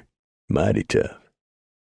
Richard excused himself and slipped back into the bushes to pull on his nearly dry long johns, then his buckskins. And the way we're going, he called. It's bad, hoss. It's bad. Engines, rivers, storms. A lot of the time you people is going to spend with an axe in your hand, clearing a way through for the wagons. There ain't no roads, Richard. Y'all got to cut your way through. But before we turn across the Blue Mountains, you're going to see some of the wildest country you ever gazed upon. The South Rim of the Snake. That's about 300 miles of rough. Then you cross the Blues. After that, you got about 250 miles that you got to raft down the Columbia and ride out some wild dam rapids, or about 250 miles that you can attempt to wagon through the Cascades. Only then will you see the Willamette Valley. And there'll be some in this train who won't see it, believe that. So we have weeks still ahead of us? Yeah, weeks if you're lucky. We have trouble and get caught in them Cascades in the fall, we're going to be real unlucky. You get caught up there when the snow comes, you liable to end up eating each other. And it's happened sooner or later. Some damn fool will get trapped, bet on it. I would never resort to cannibalism. You ain't never been hungry, Preacher said softly. I've come up on folks that was trying to make it cross in the winter that was pawing through the snow like an animal, eating grass and roots and bark off in the trees. If you can find grubs, eat them. They ain't bad, and some even say they's good for you. I don't care for them personal. Those people you found, did they live? None of the first bunch I found did. 2 of the second bunch did. The others was too far gone for me to help. And the damn fools brung their kids with them. Terrible sight to behold, let me tell you that. And stupid, too. They were trying to improve their lives by moving west, Preacher. Well, they didn't, Preacher said shortly. I don't like burying kids. Ain't right. Crazy folks to set out in the middle of the summer heading for the blue water. You just can't tell some folks nothing. Richard decided to drop the subject. Hello, the shore! A woman's voice reached them. Preacher looked up. Melody. She waved. Preacher grunted. Are you all right over there? She called. Just peachy, Preacher muttered, and ignored her. Yes, we're fine, Melody, Richard shouted. Then Melody started jumping up and down and pointing. She acted like she wanted to scream, but no words would come out. Preacher glanced at her and without a word grabbed his hawken and jumped for the bushes. What is the matter with people? Richard said, looking across the water at Melody, leaping all around. Indians! Melody finally found her voice. Where? Richard called. Behind you! Melody shrieked. We ain't neither no damn Injuns. The voice came from behind Richard. He turned around and stared at 3 of the most disreputable-looking men he had ever seen in all his life. Well, the spokesman said, jerking a thumb at the man to his right. He is. Dupree's a Frenchie, and I'm called Beartooth. I'm a Perdee frontiersman. I bet you can't spell that word, Preacher said, stepping out of the bushes. Why? Dupree shouted. Hell no, he can't spell it. He just learned to pronounce it a week ago. He jumped off his pony and ran over to Preacher, grabbing him in a bear hug. The two men jumped around for a few seconds, each pounding on the other's back. Nighthawk grunted, watching the antics of the two. Beg pardon? Richard asked him. The Indian sat his pony and stared at the missionary. He don't say much, Beartooth said, but he'll come when you call him to eat. How you been, Preacher? Dollar be well, thankee. You lookin' prosperous. Looks don't always tell the story. Fur's about played out, Preacher. We didn't make enough to write home about. If I had a home to write to, that is. When did you learn to write? Dupree asked. I've been reading what newspapers we could find to you for years. Beartooth said, Yeah, but you read 'em in French, you idiot. I don't know what the hell's going on. I think you do it deliberate. He looked back at Preacher. Are you a guiding wagon trains now, Preacher? Just this one. I sort of got roped into it, you might say, after the fight at Fort Hall. What fight? Dupree asked. Y'all heard about the epidemic? No, Beartooth said. And we've been clear to the Cascades this winter, sold our pelts over to Fort Vancouver, and then headed east. Pox wiped out the Blackfeet nearbouts. Y'all light and set. We'll palaver later. We got to start getting these wagons of pilgrims across this stream here. If you was a mind to, you could help me. What fight? Dupree asked. What's in it for us if and we do help out? Beartooth asked. Food cooked by a woman's hand. That's good enough for me, Dupree said. He looked at Richard's nubby ear. What happened to you, Pilgrim? It's a long story, Richard replied. Nighthawk said. Eat first. Talk later. 3. While they waited for the first wagon, aided by raft and ropes, to begin the crossing, Beartooth said, You watch when you get up close to the Blues. Them damn cayuses is on the prod for some reason. We had us a good fight a couple of weeks ago. Seems like of late, when the Injuns we've been friendly with for years has turned meaner'n a grizzly. Them cayuses is all riled up about that new mission that was built last year, I think it was. I heard about it, Preacher said. It's really there on the Oregon Trail. Just north of it, right where the Walla Walla forks. A man by the name of Whitman built him a church there and is preaching the gospel to the savages. But them cayuses ain't taking to it real well. Wagon coming, Edmund shouted across the water. What the hell's he expect us to do? Dupree asked. Swim out there and pull it in? How do you put up with these pilgrims, Preacher? They don't 'pear to know nothing. I'm a patient man, boys, Preacher said with a straight face. I come upon these poor lost children, and the Lord told me to help them. In a roundabout way. And you all know that I have the disposition of a saint and have never turned my back on a child of God in need of help. Richard was listening, pure astonishment on his face. Nighthawk said, and rose to his feet, wandering off into the bushes.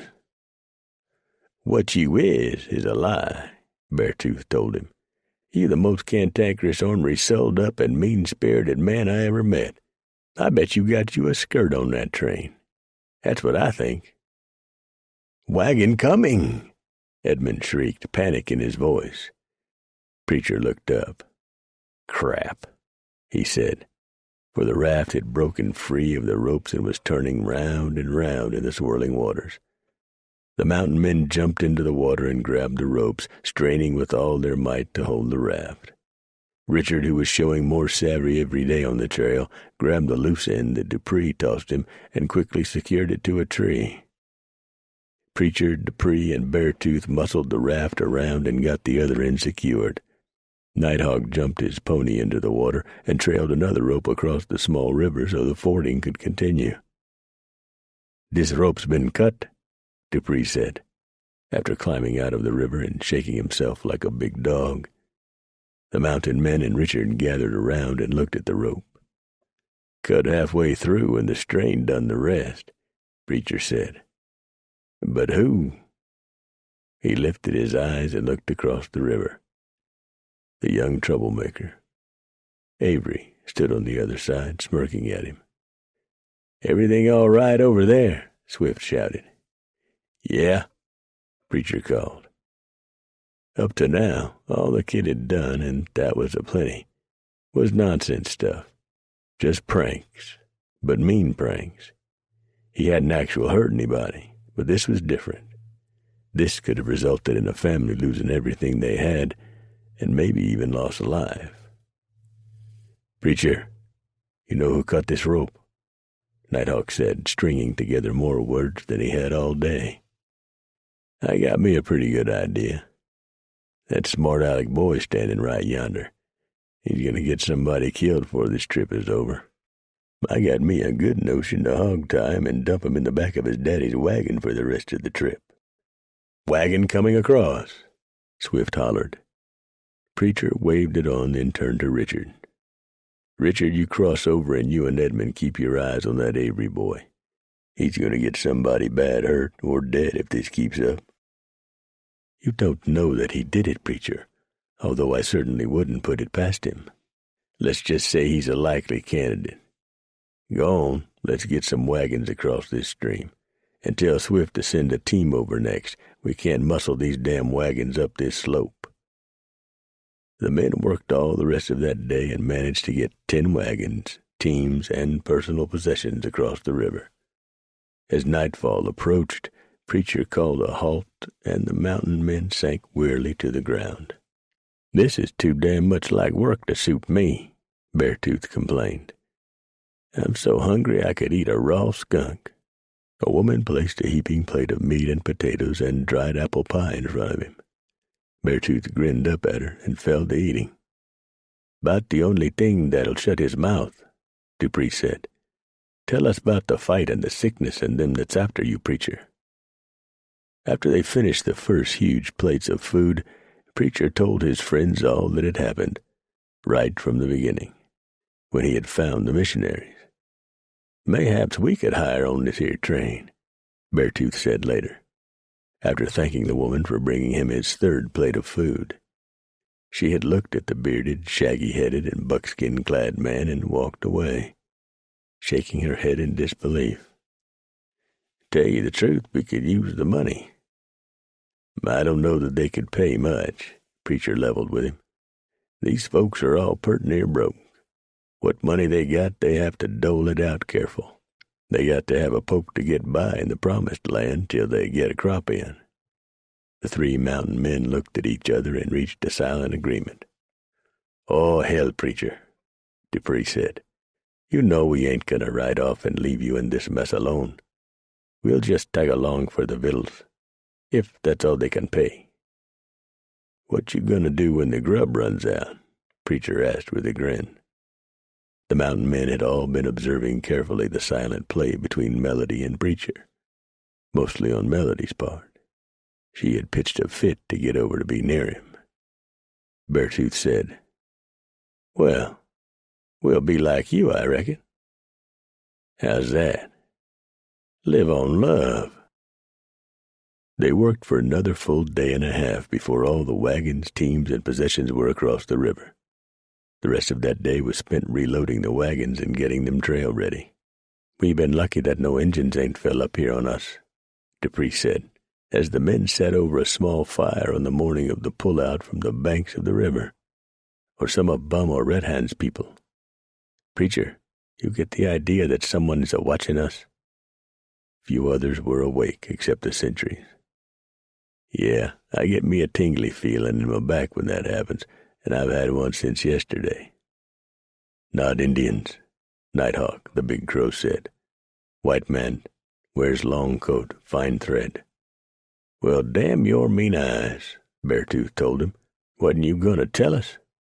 "I'm not your mother," the crow said. Preacher grinned at the crow. "One man, Nighthawk?" "Yes, very careful man. Afraid, I think." "Now, how could you possibly know that?" Edmund said after listening for a moment. "By the way he moves," Dupree told him. "His tracks will show if he's skittish. He's from Bum's bunch, then." "Yeah," Preacher said, slurping at his coffee. "Dupree, you guide these pilgrims on this day. I'm going to lay back and watch the train go. Then do some hunting on my own. You take my hat and give me yourn. We'll swap horses, too. That ought to throw them off." They were both dressed in buckskins and were nearly the same size, Dupree being only slightly taller than Preacher. When Swift tooted on his bugle, Nighthawk, Dupree, and Beartooth very nearly jumped out of their moccasins. "Sweet baby Jesus!" Dupree hollered, grabbing his hawkin and jumping up. "What the hell's that all about?" Preacher rolled over on his back and busted out laughing. Springing to his feet and wiping his eyes, he said, "That's how they wake people up. He'll toot it again to signal the train shoving off. I can think of a place where he can shove it," the usually taciturn Nighthawk said, settling back down. The Crow spoke perfect English when he wanted to. "Before I joined the train, they woke the people up by firing their rifles in the air," Preacher informed his friends. "These folks do have a sight to learn about the wilderness," Beartooth allowed. Preacher and Dupree exchanged hats, and Preacher slipped away from the campsite and into the woods long before dawn cut the sky. Nighthawk had already led Dupree's horse away and picketed it. Preacher sat on the ground, his back to a tree, and dozed until Swift honked his tooter and the train slowly pulled away. While the train was getting underway, with people shouting at oxen and mules, mothers squalling for their kids, and the wagons creaking and grumbling and rattling away, Preacher circled and came up on the spot where Nighthawk figured the outlaw to be. The Crow wasn't off by 100 yards. Only problem was, he was gone. Preacher could see that his horse's droppings were still very fresh, so the man, whoever he was, hadn't been gone more than a few minutes.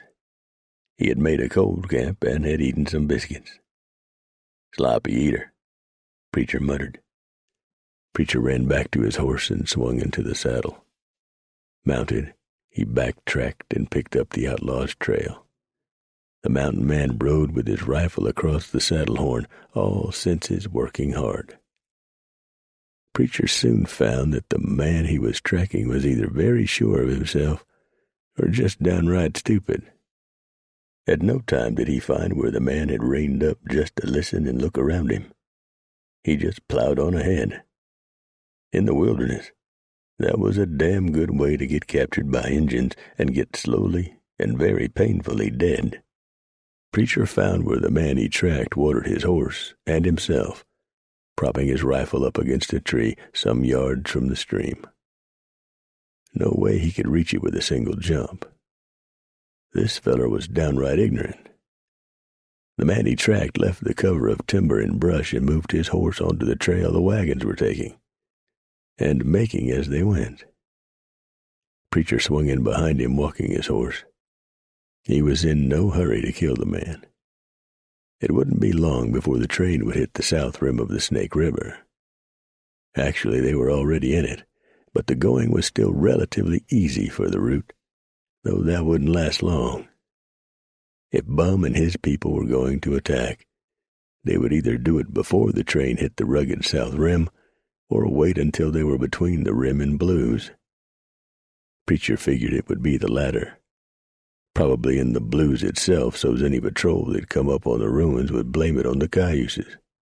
Preacher personal knew Chief Tamsuki of the Cayuses, and got along with the tribe for the most part. He couldn't figure why they had turned violent. That Bible thumper who built the mission must have really riled them up.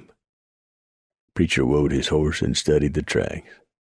The man he followed had been joined by at least 3 more riders, all of the horses shod. "Ain't this sweet?" Preacher said, dismounting and squatting down, the reins in his hand. The riders had stood and talked for a goodly time. Preacher found where someone had knocked out the remains from a pipe and found the butt of a soggy stogie. The riders resumed their trek west, and Preacher followed, soon discovering that the three new men were just as confident or stupid as the original rider. Their sign told him they never stopped to check their back trail or just to sit their saddles and listen. Stupid. Just plain stupid. Preacher grew more cautious. He was now up against 4 outlaws instead of just one. Stupid and careless they might be, but 1 man against 4 was lousy odds any way a feller wanted to cut it. Preacher found a place to cut away south and into the timber, then a game trail that went due west, keeping him several hundred yards to the south of the wagon trail. He walked his horse now, staying in the grass that muffled the sound of his horse's hooves. He picked up a sound that was not of the wilderness and reined up. Sitting very still, he listened hard. There it was again, clearer this time. Voices came to him, but so faintly he could not make out any of the words. He swung down from the saddle and checked his pistols, then took a third pistol from its saddle holster and stuck that one in his sash to the rear. He would have to make every shot count, but Preacher was used to doing that. He had left his bow and quiver of arrows back in the wagon that Trapper Jim was driving. He moved out, walking as silently as a ghost as he made his way through the timber and brush. The voices lost their muffled tone, and he could pick out words now. "Help me kill that damned preacher, and Bum'd sure welcome you into the gang for sure. I've been hearing about that man for 10 years. Another voice came to him. "I'm sick of it. It'd be worth killing him just to get folks to shut they fly traps a talking about him." Preacher smiled and listened. He held his Hawken in his right hand, hammer back, and a .50 caliber pistol in his left hand, likewise cocked and ready to bang. The pistol was double-shotted, the twin balls capable of inflicting terrible damage upon a human body. The Hawken was a warhoss of a weapon to fire one-handed, but Preacher was a warhoss of a man, and he'd done just that many times. What's so damn important about some lousy wagon train? Another man questioned. Hell, them folks ain't got nothing worth stealing. This one do, Rod told him. Besides, it's got some of the finest-looking white women this side of the Muddy. How long's it been since you cast your eyes upon the naked flesh of a beautiful woman? Lord, Lord, heard another man say. I'm getting all swole up just thinking about that. We'll just keep tagging along after the train, Rod said. Bum and Red Hand ain't that far behind us. Between the 4 of us, we ought to be able to take out Preacher and them other nasty-looking men that joined him by the raft. Then, with them gone, the wagon'll be easy. There ain't nothing but a bunch of pilgrims and women and kids. What other men? 3 trappers come up on the train back at the river. They don't look like much to me, Rod explained. Preacher grinned at that.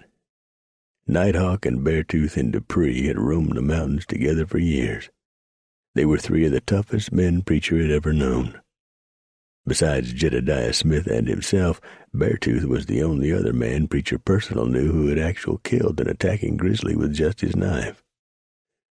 There might have been others, and probably were, but Preacher didn't know them. If these 4 piss-poor rogues squatting down there by the trail thought they were the match for any mountain man Preacher knew, they were sadly and badly mistaken. White women, one of the men breathed. I can't hardly wait.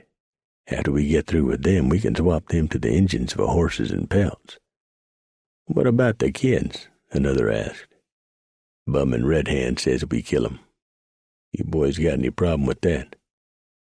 No, just grab the babies by the ankles and bash their brains out agin a wagon wheel or boulder. I've done it lots of times with Injun brats, but 10-12-year-old girls makes for good hopping on. You know, one of the outlaws said, I got me an idea. See how you like it, Rod. We could take them young girls down into California and sell them to slavers. I know people who'll pay top dollar for a fine-looking girl, especially blondes. They really bring a good piece of change. That ain't a bad idea, Rod said. But that's up to Bum and Red Hand. I'll sure suggest it, though. Nice folks down there, Preacher thought. Real gentleman types. I ain't gonna have no trouble sleeping after putting lead into these rabid coyotes. Preacher moved closer still, his moccasins making only a faint whispering sound as he moved. He could now pick out shapes, but he wanted to get closer. This was going to be mainly pistol work, and he was still too far away by many yards for his short guns to be as effective as he would like. You say they's missionary people on this train, Rod? Yeah, 2 of the finest-looking females you ever seen. Make your mouth water just gazing upon 'em. Hell, we've been chasing 'em for 500 miles. That's how fine they is. I got to see this. I can't hardly wait to see this. Preacher warbled a bird's call. None of the 4 men so much as looked around. Stupid, worthless trash, Preacher thought. Outlaw scum can't even tell the difference between a man's call and a real bird. Mine echo, you idiots. Hell, let's ride, and Outlaw declared. Hell, let's die, Preacher shouted and opened fire.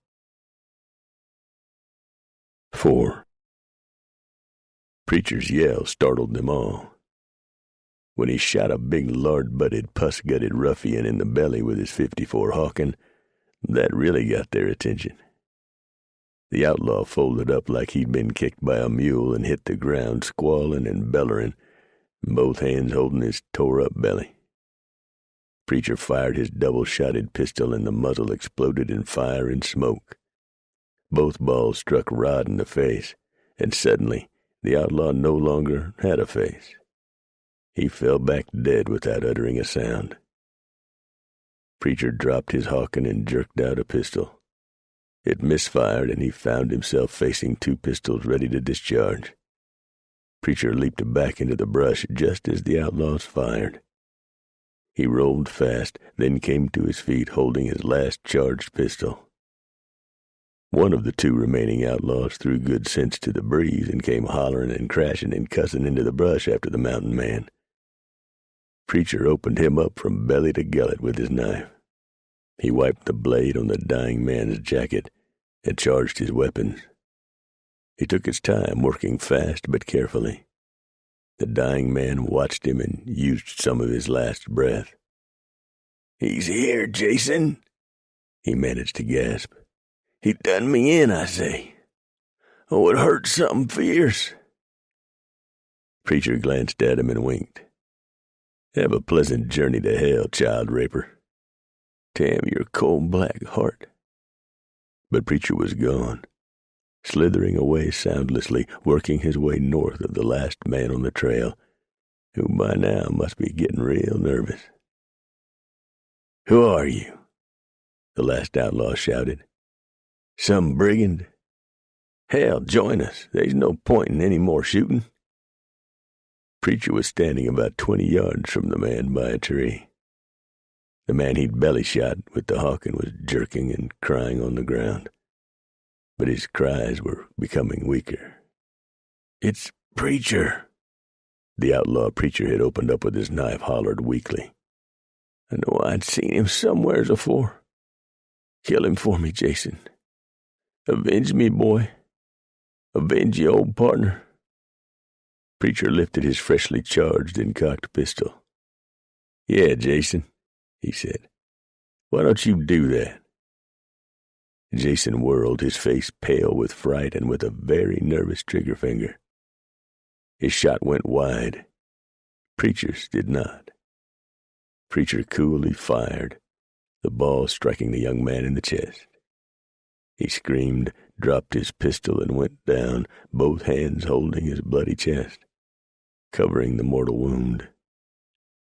Preacher charged his pistol, stood for a moment listening, and only then slowly walked over to the young man, guessing him to be in his early 20s. He stood over the man, his tanned and rugged face as set and hard as his eyes. "Gonna be a big tough outlaw, huh, boy? Didn't quite work out the way you had it planned, did it?" "The old devil take you," the young man gasped. "Damn you to the pits of hell for killing me." Preacher snorted. "Well, if it wasn't me that put a ball in you, it'd have been someone else, I reckon. You got a ma you want to speak any last words to?" "Hell with her and you." Preacher shook his head in disgust. "You're real no good, ain't you?" "It's getting dark." "Gonna get a hell of a lot darker, boy, and you can trust me on that." "I hate you." Man shouldn't go to meet his maker with hate in his heart. That's just another mark agin you, lad. "I still hate you." "Whatever." Preacher turned away and began gathering up the outlaw's horses. And they were good horses, too. That's one thing you could count on about outlaws. Due to their way of life, they had to have horses with a lot of bottom to them, so they always stole only the best. "You ain't gonna leave me to die alone, is you?" the young man called. "I thought you hated me." "I do. But I want somebody here when I pass." "I'll stay. But I ain't gonna get too close. I might get a hot foot when you expire." But Preacher was talking to a dead man. He closed the lad's staring eyes and with a sigh, dragged him and the one with no face off the trail and into the timber. Then he went to see if the one he'd carved on was still alive. He was, and moaning. "I hate you," the man said in a surprisingly strong voice. His eyes were very bright with pain. "This is getting to be like an echo," Preacher told him. "You keep saying bad things about me, I ain't gonna say no words over y'all's resting spot." "You gonna bury us?" "Yeah. I'll pile some rocks over you so's the varmints can't worry you. You got every person you might want to know about your fate. Damn bitchy wife and a shack full of squalling kids back in the Missouri bottoms around New Madrid. You should have stayed to home. Fine time to tell me that." He closed his eyes, jerked once, then passed. Preacher piled them all into a natural depression and tossed rocks and small logs over their bodies until he had them covered best he could, or wanted to. He took off Dupree's hat and said, "Oh, Lord, here these misbegotten, worthless, trashy, no-counting, misguided souls is. Do whatever the hell you want to with them. Amen." He sat down and built a hat-sized fire and boiled some water for coffee. While that was heating up, he went through the possessions he'd taken from the outlaw's pockets. Between the four of them, they had $3.15 cash money. "The glamorous life of an outlaw," Preacher said, and pocketed the money. Their sleeping blankets were all ragged and full of fleas, so he tossed them aside. But their saddlebags were filled with pocket watches and rings and brooches and all sorts of jewelry. Also some gold teeth which they'd pried out of the mouths of the dead they'd robbed. A real nice bunch of people, these four. Preacher took the ill-gotten booty and threw it all into the timber and brush. He sat for a time drinking his coffee and letting his nerves settle down. He knew there was no point in kidding himself. Bum and Red Hand were not going to give up simply because he had killed another of their gang. The quick way one of the gang, now lying dead, had recruited others showed him how easy it was to find those inclined to rob and rape and murder. The wilderness was not only attracting decent men and women and their families to settle and work the land and be good citizens, it was also attracting the thieves and murderers and the like. And it would only get worser, Preacher figured. Preacher carefully put out his fire, poured water on what remained, and stirred the ashes with a stick to make sure it was completely out. He squatted for a time, his mind busy on the problems facing the wagon train. He did not have one idea in all of Billy Hell how he was going to get all those wagons through and past the south rim and then across the Snake. These pilgrims just didn't know what faced them.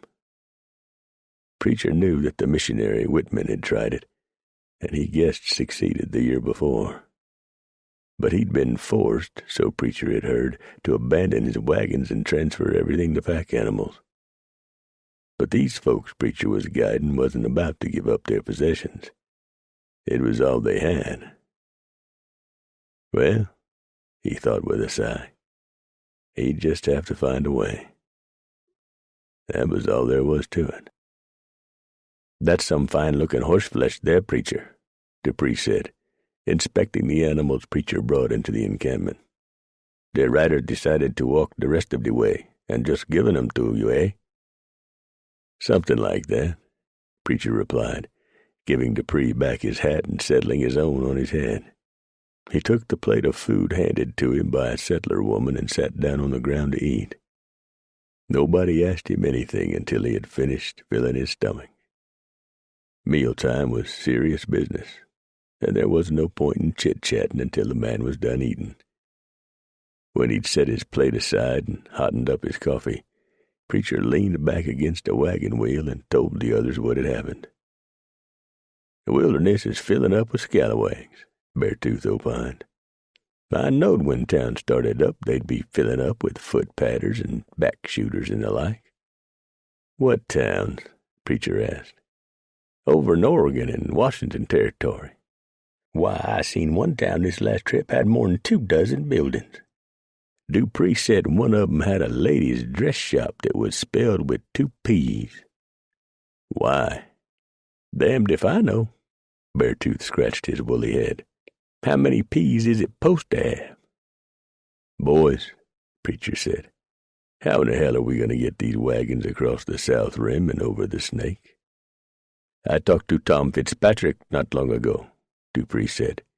"He told me how he thought it could be done. He said Tom McKay had done it last year, but they had to leave the wagons at the Snake River Gorge. I think there's a way, but it's going to be a rough one." "What happens when we reach the Dalles on the Columbia?" Beartooth asked. "That is one evil place." "We portage it," Preacher said. "With the wagons?" Nighthawk broke his silence. "It's never been done." "It's either that or float them," Preacher said. "I reckon we could build rafts to ferry the people." "With the wagons on them?" Nighthawk again spoke. He shook his head. "Look," Dupree said, freshening his coffee. "Let's get these folks through the South Rim and out of the gorge first." He looked over at Preacher. Preacher nodded his head in agreement. "We'll take her one day at a time. I don't know no other way to do it. Hell with it. I'm going to sleep." "My God!" Swift exclaimed, as he stood with Preacher and the other mountain men looking at the brutal terrain of the Snake's South Rim. "Get the winch out," Preacher told the wagon master. "The heaviest ropes. We're going to be here for several days getting all these wagons across this mess. Get your strongest men to work the winch and put others unloading the wagons and toting the possessions up that trail. We ain't going to do it by standing here jawing. Let's get to work." "How many of these steep, rocky trails lie ahead of us, Preacher?" Richard asked. "Oh, about 1,000 or so," he replied, then walked off. "And he ain't kidding," Dupree told the missionary. "Just be glad some trappers found a way around Hell's Canyon," Preacher called over his shoulder. Laughing, he walked on. "What's that all about?" Swift asked. "A place you don't even want to look at," Dupree said. "Let's get to work." And work they did. It was either that or turn around and take the California Trail, which no one in the party wanted to do. Using ropes and muscle and winches, and sometimes doubling the mules and oxen, one by one the wagons reached the summit of the peak, only to discover another seemingly insurmountable boulder-strewn steep mountain trail was what faced them. So they squared their shoulders, rubbed sore and aching muscles, and faced the task. The men and women worked all that day and managed to make 3 miles. Richard and Edmund had lost their city flabbiness. Their waists and hips were leaner, and their chests and arms and shoulders much more muscular. Now they didn't look so stupid strutting around in their buckskins. No one sang songs around the fires that night. Directly after supper, nearly everyone, except the sentries, rolled up in their blankets and were snoring in 2 minutes. "You gotta hand it to them, preacher," Dupree said. "If this bunch here is gonna be the breed coming from the east, we're gonna be all right. To my way of thinking, I'm right proud of these pilgrims."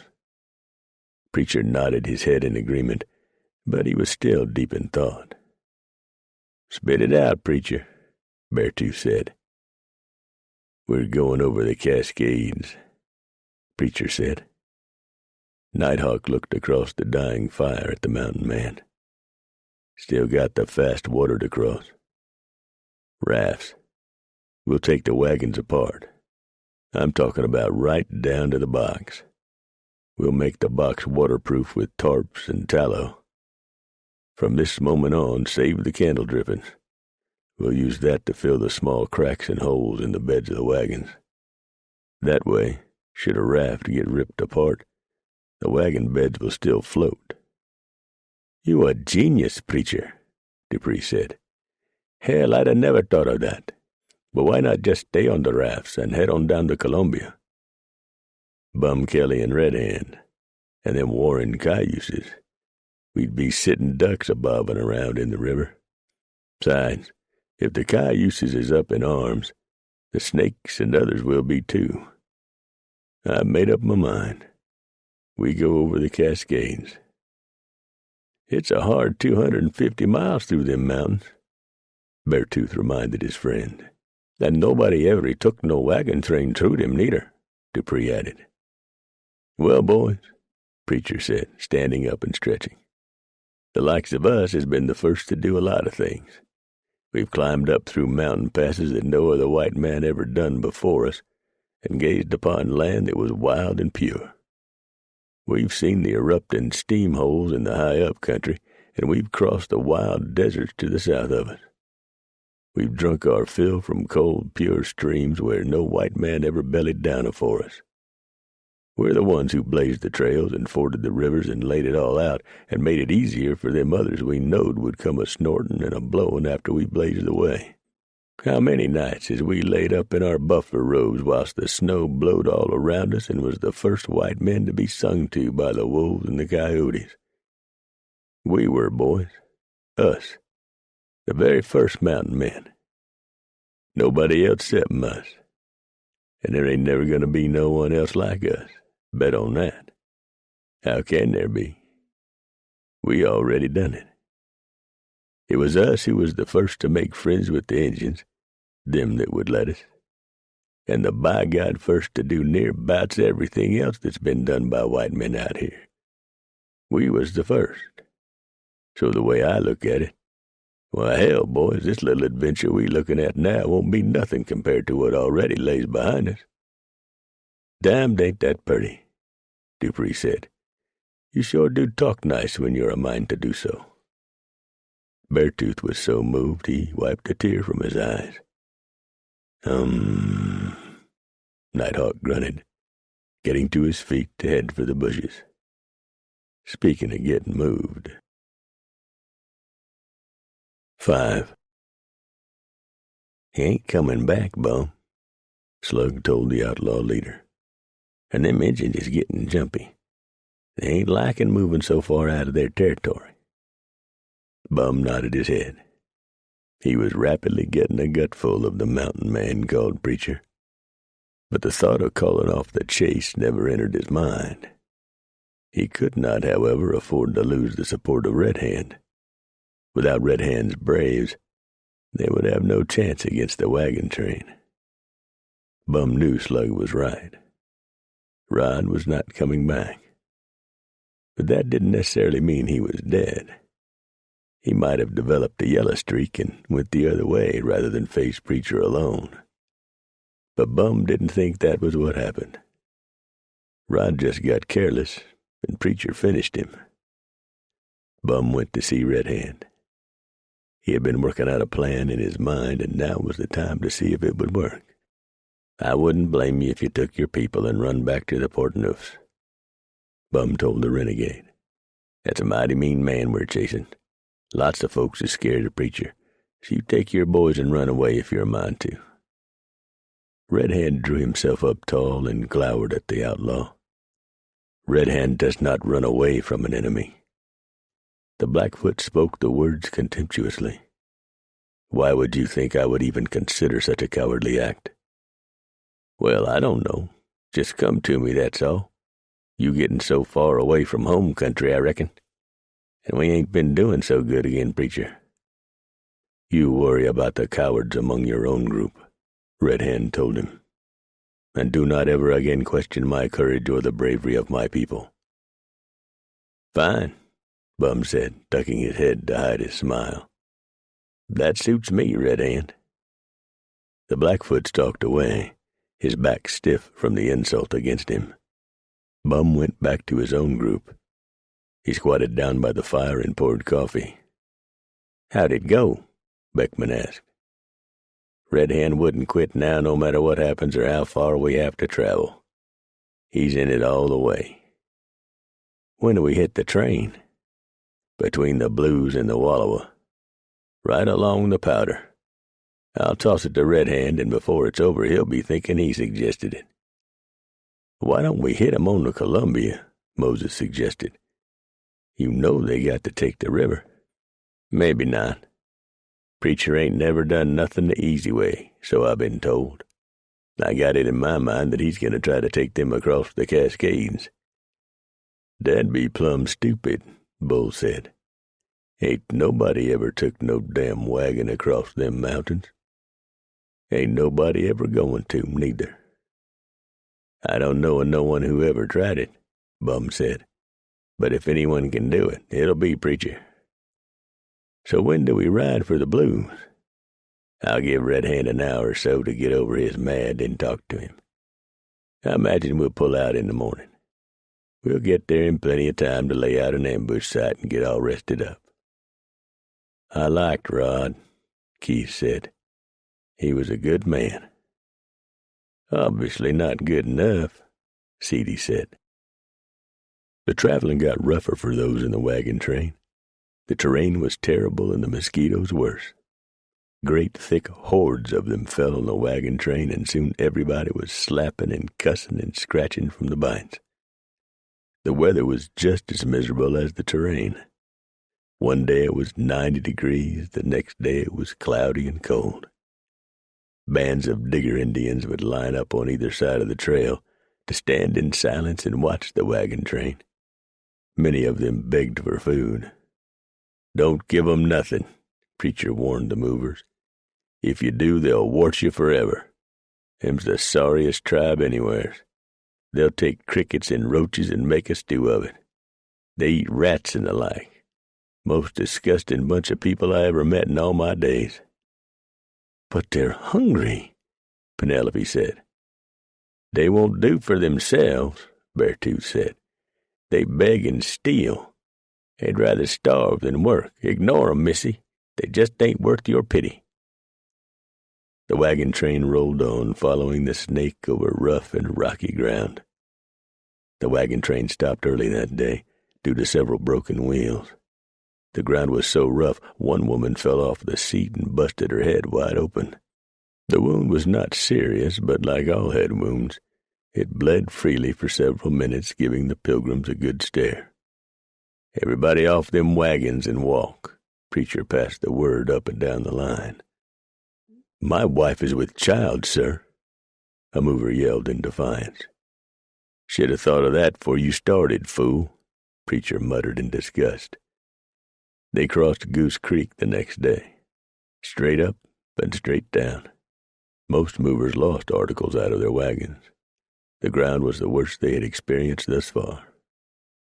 That night, Preacher told Swift and a few of the others, "We can expect trouble up ahead, place called Rocky Creek. It's about 20 miles from where we're camped." Since the first big band of movers come through last year, trouble-hunting Injuns have been hanging around there, and they're a mean bunch. Pass the word that nobody wanders off once we're there." When Swift was gone to pass the word, Preacher said to his friends, "We're going to push it tomorrow. We're going to put 15 miles behind us. That way we'll make Rocky Creek by mid-morning of the next day and put it behind us." "You figuring we'll have trouble there?" Trapper Jim asked. "Yeah, something's got these Injuns all stirred up. I don't want to camp nowhere near the creek." "What kind of Injuns will these be?" Richard asked. "Northern Paiute, probably. Maybe some Bannock. Ain't no telling, really. But a lot of them renegades and just plain trouble hunters. Renegades will put aside centuries-old tribal hatred and band together for protection." Preacher refilled his cup and sat back down. It was a nice evening for a change. They were camped near a creek, and everybody had bathed and washed clothes and were lounging about, simply relaxing after a grueling day on the trail. Kids were playing within the relatively safe confines of the circled wagons. Mothers kept a good eye on them nonetheless. The mountain men smiled and winked at one another. They alone knew that what they were doing had never been done before. A few wagon trains had punched through to the Columbia, for sure. But no one had ever taken a wagon train over the Cascades. These mountain men would be the first to do so. Something that mountain men enjoyed, being the first. "This is an excellent stretch of trail through here, Preacher," Swift remarked about noon of the next day. "I feel we could make better time." "We could? Then why aren't we?" "I don't want us to have to camp on Rocky Creek, that's why. We'll do about 15 miles and then shut it down. That way we'll hit the creek and be long past it come time to circle for the night tomorrow." "I hardly think these savages would attack a train of this size," Swift persisted. "I've had my say," Preacher told him, then lifted the reins and rode ahead. "Damn idiots," Preacher muttered. "Can't see no further than the end of their noses." He woed Hammer up short. About 100 yards ahead, sitting smack in the middle of the trail, was a mother grizzly and 2 cubs. She had not yet caught his scent, and Preacher backed Hammer up and beat it to the train. "Hold it up," he told Swift, "and don't be tootin' on that damn bugle neither." "What's the matter?" "I said hold up the goddamn train." Clearly miffed, Swift rode back and stopped the long wagon train. Beartooth rode up. "What's the matter?" "Mama Grizz and 2 cubs sitting in the middle of the trail. She'll weigh a good 800-900 pounds. We'll let them alone and they'll move directly." Young Avery rode up on one of his father's horses. "I'll go up and shoot her," he said. "You'll do no such of a thing," Preacher told the hulking teenager. "Who'd care for them young a hern?" The man-child shrugged his shoulders. "Who gives a hoot?" "We do," Beartooth said. "Learn this now, boy. You don't kill something for the sake of killing. You kill for survival or for food. You eat what you kill. You don't kill something just 'cause you—" Avery sneered at the man and spurred his horse, heading at a gallop up the trail. "Smart-mouthed little son of a bitch," Beartooth cussed the young man.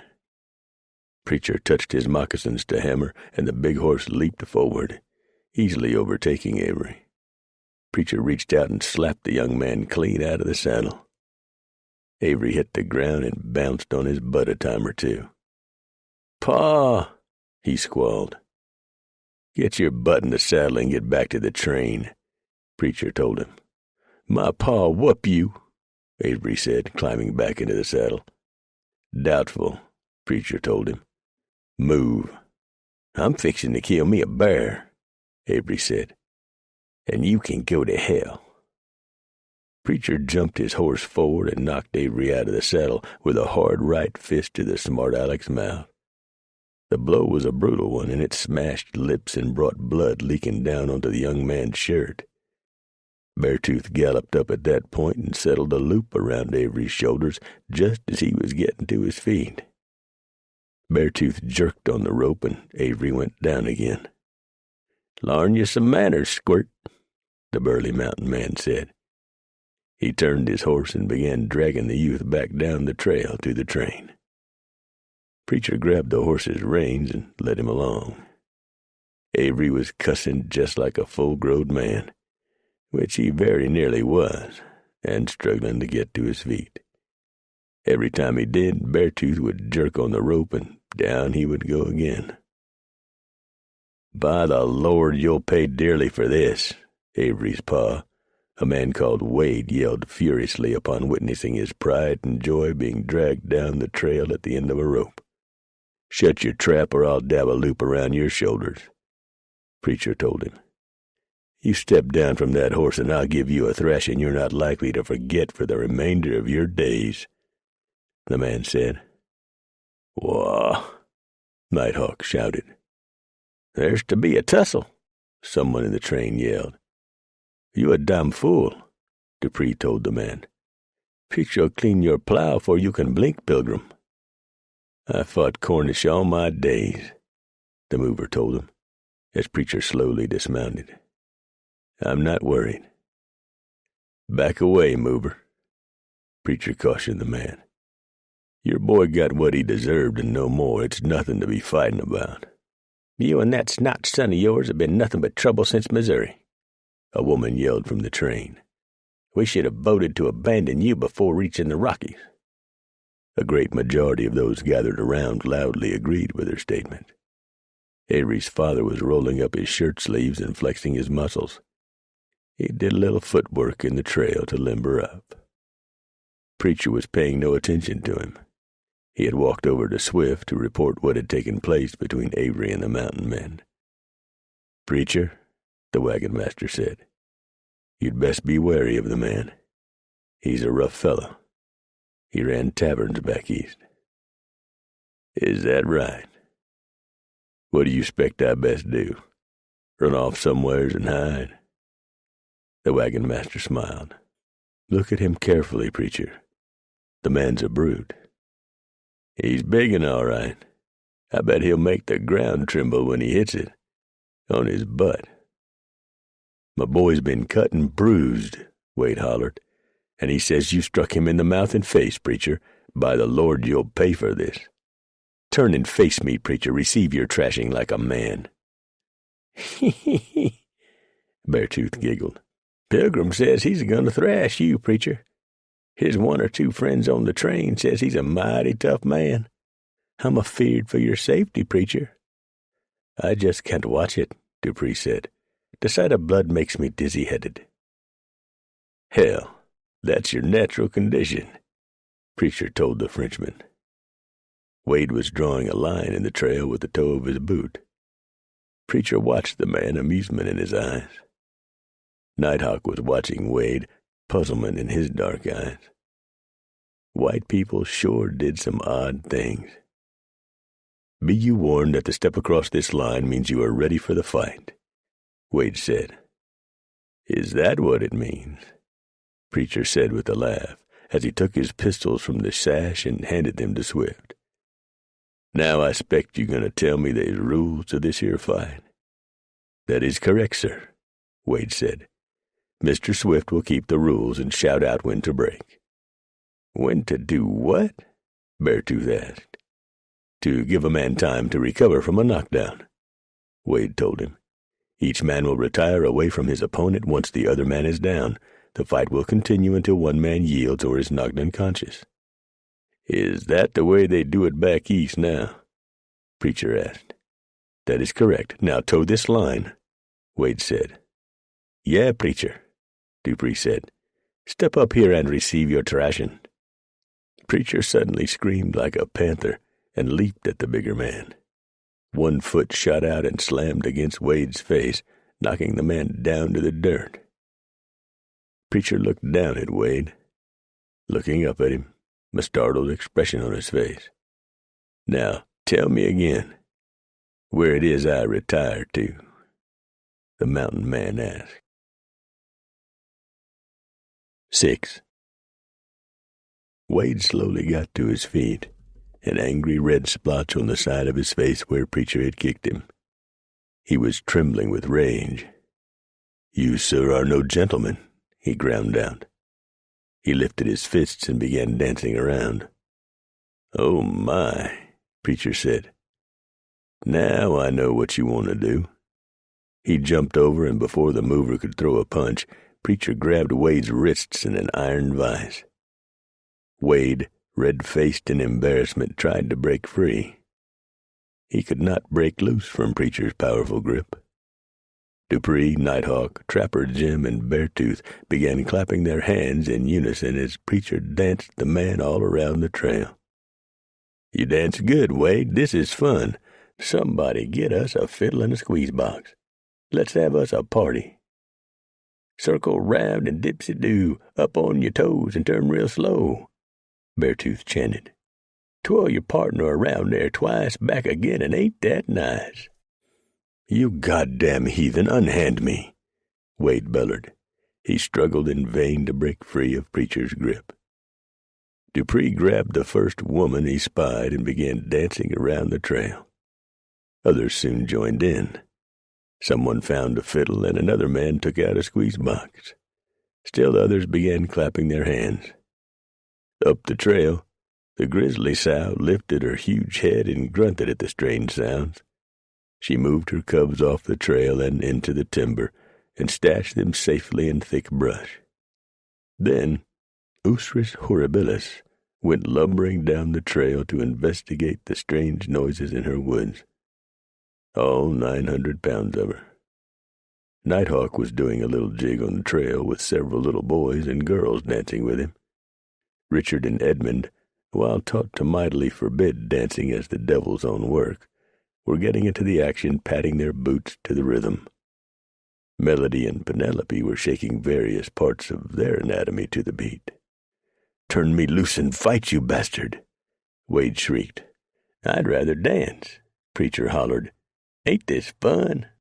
"No!" Wade screamed. "Kick him, Pa!" Avery yelled. "Trip him down on the ground."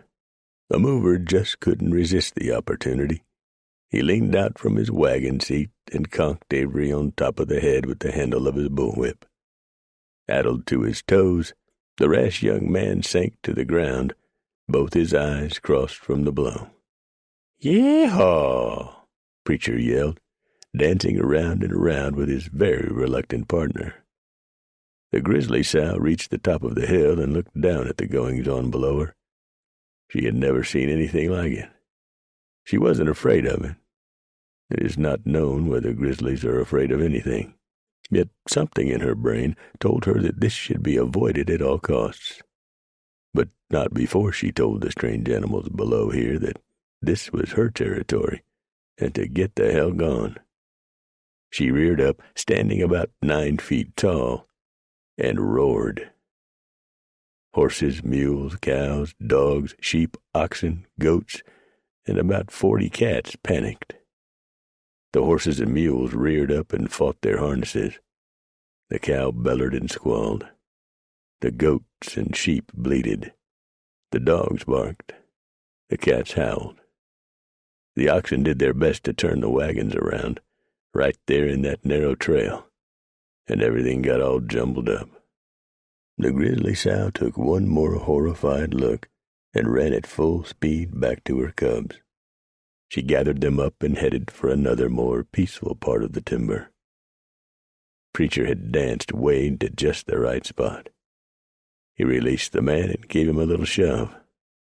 Wade went tumbling down the embankment and did a belly whopper in the Snake River. Preacher looked around him, found Avery, and jerked him up and tossed him over the side.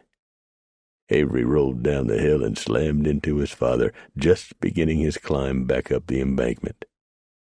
Father and son went together into the snake. "You son of a bitch!" Wade squalled at Preacher standing on the trail, laughing at them. It took the better part of an hour to get the livestock settled down and untangled, when Wade once more appeared in dry clothing and wanting to fight. Wagon Master Swift told him that if he threw down one more challenge, he'd tie him to a wagon wheel and deal out 20 lashes from his whip. He had the power to do just that, and Wade knew it. Wade gave Preacher a dark look, which Preacher ignored, and returned to his wagon.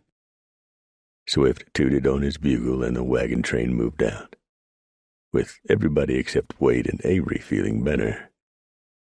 Wade's long-suffering wife had to struggle to hide her smile. Preacher halted the wagon train about 5 miles from Rocky Creek. He ordered the sentries doubled and the wagons pulled in tight. Then he walked the circle of trains, visually inspecting each wagon. Get dead leaves and twigs and the like and scatter them in front of your wagons. Make it several feet wide and put them 3 or 4 yards out. You wake up with something crackling, shoot it, 'cause it ain't gonna be nobody friendly. I got me a feeling, Dupree said. Yeah, me too, Preacher agreed. I think we're gonna have troubles this night. Injuns is all turned every which way, Beartooth said. Snakes down in Ute country, Paiute moved up north, Blackfoot and Arapaho wandering around down here, Cayuse on the prowl. It don't make no sense to me. We seen some Hidatsa over west of here, whole bunch of 'em. Wasn't there, Nighthawk? Too damn many, the Crow said, and they weren't hunting food neither. I think they flee the fever back east. I keep hearing talk of an uprising, Preacher said, about tribes burying the hatchet and banding together. I reckon it's true. He leaned forward, cutting off a chunk of meat fairly oozing with fat. Any dog soldiers with 'em? Couldn't tell for certain, Beartooth said. I hope not. I hate them damn contraries. The Hidatsa dog soldiers did everything backward, hence they were called contraries. But they were fierce fighters and much feared. A mover walked up and squatted down. I thought the wild red savages always beat on drums before they attacked. Dupree and Beartooth grinned. Nighthawk looked disgusted but said nothing. Some do back at the village, Preacher said. Before a fight, gets 'em all worked up into a lather. But I never seen no Injun totin' no drum in battle a whoopin' on it. Although if you was to tell a contrary he couldn't, he would. Preacher laughed. Wouldn't that be a sight to see? Thoroughly confused and really wanting to ask what in the world a contrary might be, the mover sighed and stood up, returning to his family. Very soon after supper was eaten and the dishes washed, the movers began settling down for sleep. Trapper Jim brought over a fresh pot of coffee, and the mountain men relaxed, drinking the hot, strong brew. When you think they'll hit us? Jim asked. You feel it too, huh? Dupree asked. Yeah, my guess is just as soon as the people get good sleep. I don't think they're going to wait too long. That's a good thought, Preacher said. We'll just drink this here coffee and then take up positions. Our backs is in pretty good shape, backed up to the bluffs. East is clear enough. West and south will be the way they'll hit us. He drained his cup. I reckon it's time to go to work. Preacher found Swift. Get the folks out of their blankets, he told them. We're fixing to get hit by Injuns. The wagon master cocked his head and listened for a moment. But I don't hear a thing, Preacher. That's right, Swift. You don't hear nothing. Now think about that. The two men stared at one another for a moment. Swift nodded his head. I'm learning, he told Preacher. Takes me a while, but I get there. Preacher clasped him on the shoulder. Good man.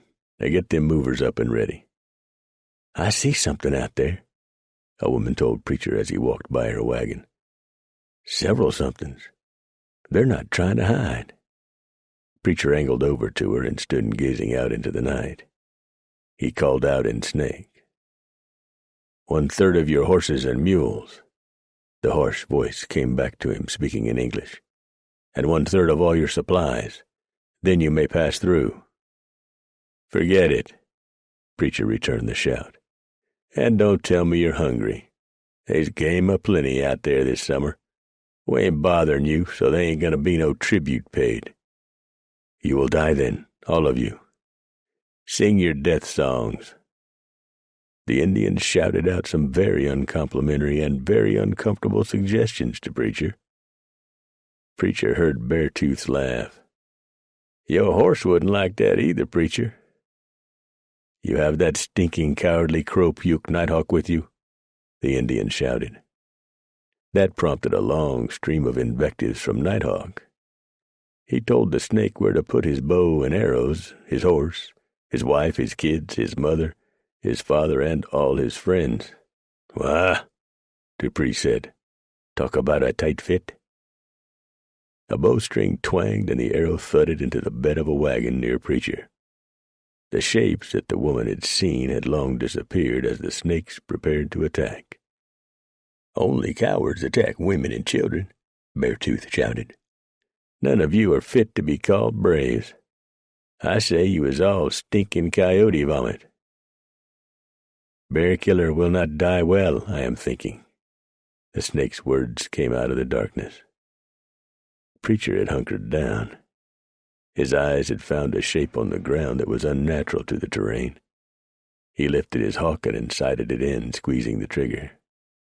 The powerful rifle boomed, and the shape lifted itself off the ground for a few seconds, then collapsed, shot through and through. Preacher quickly reloaded as arrows filled the night air. One mover screamed as an arrow embedded in his thigh. A child began crying, and its mother tried to soothe the child into silence with calming words.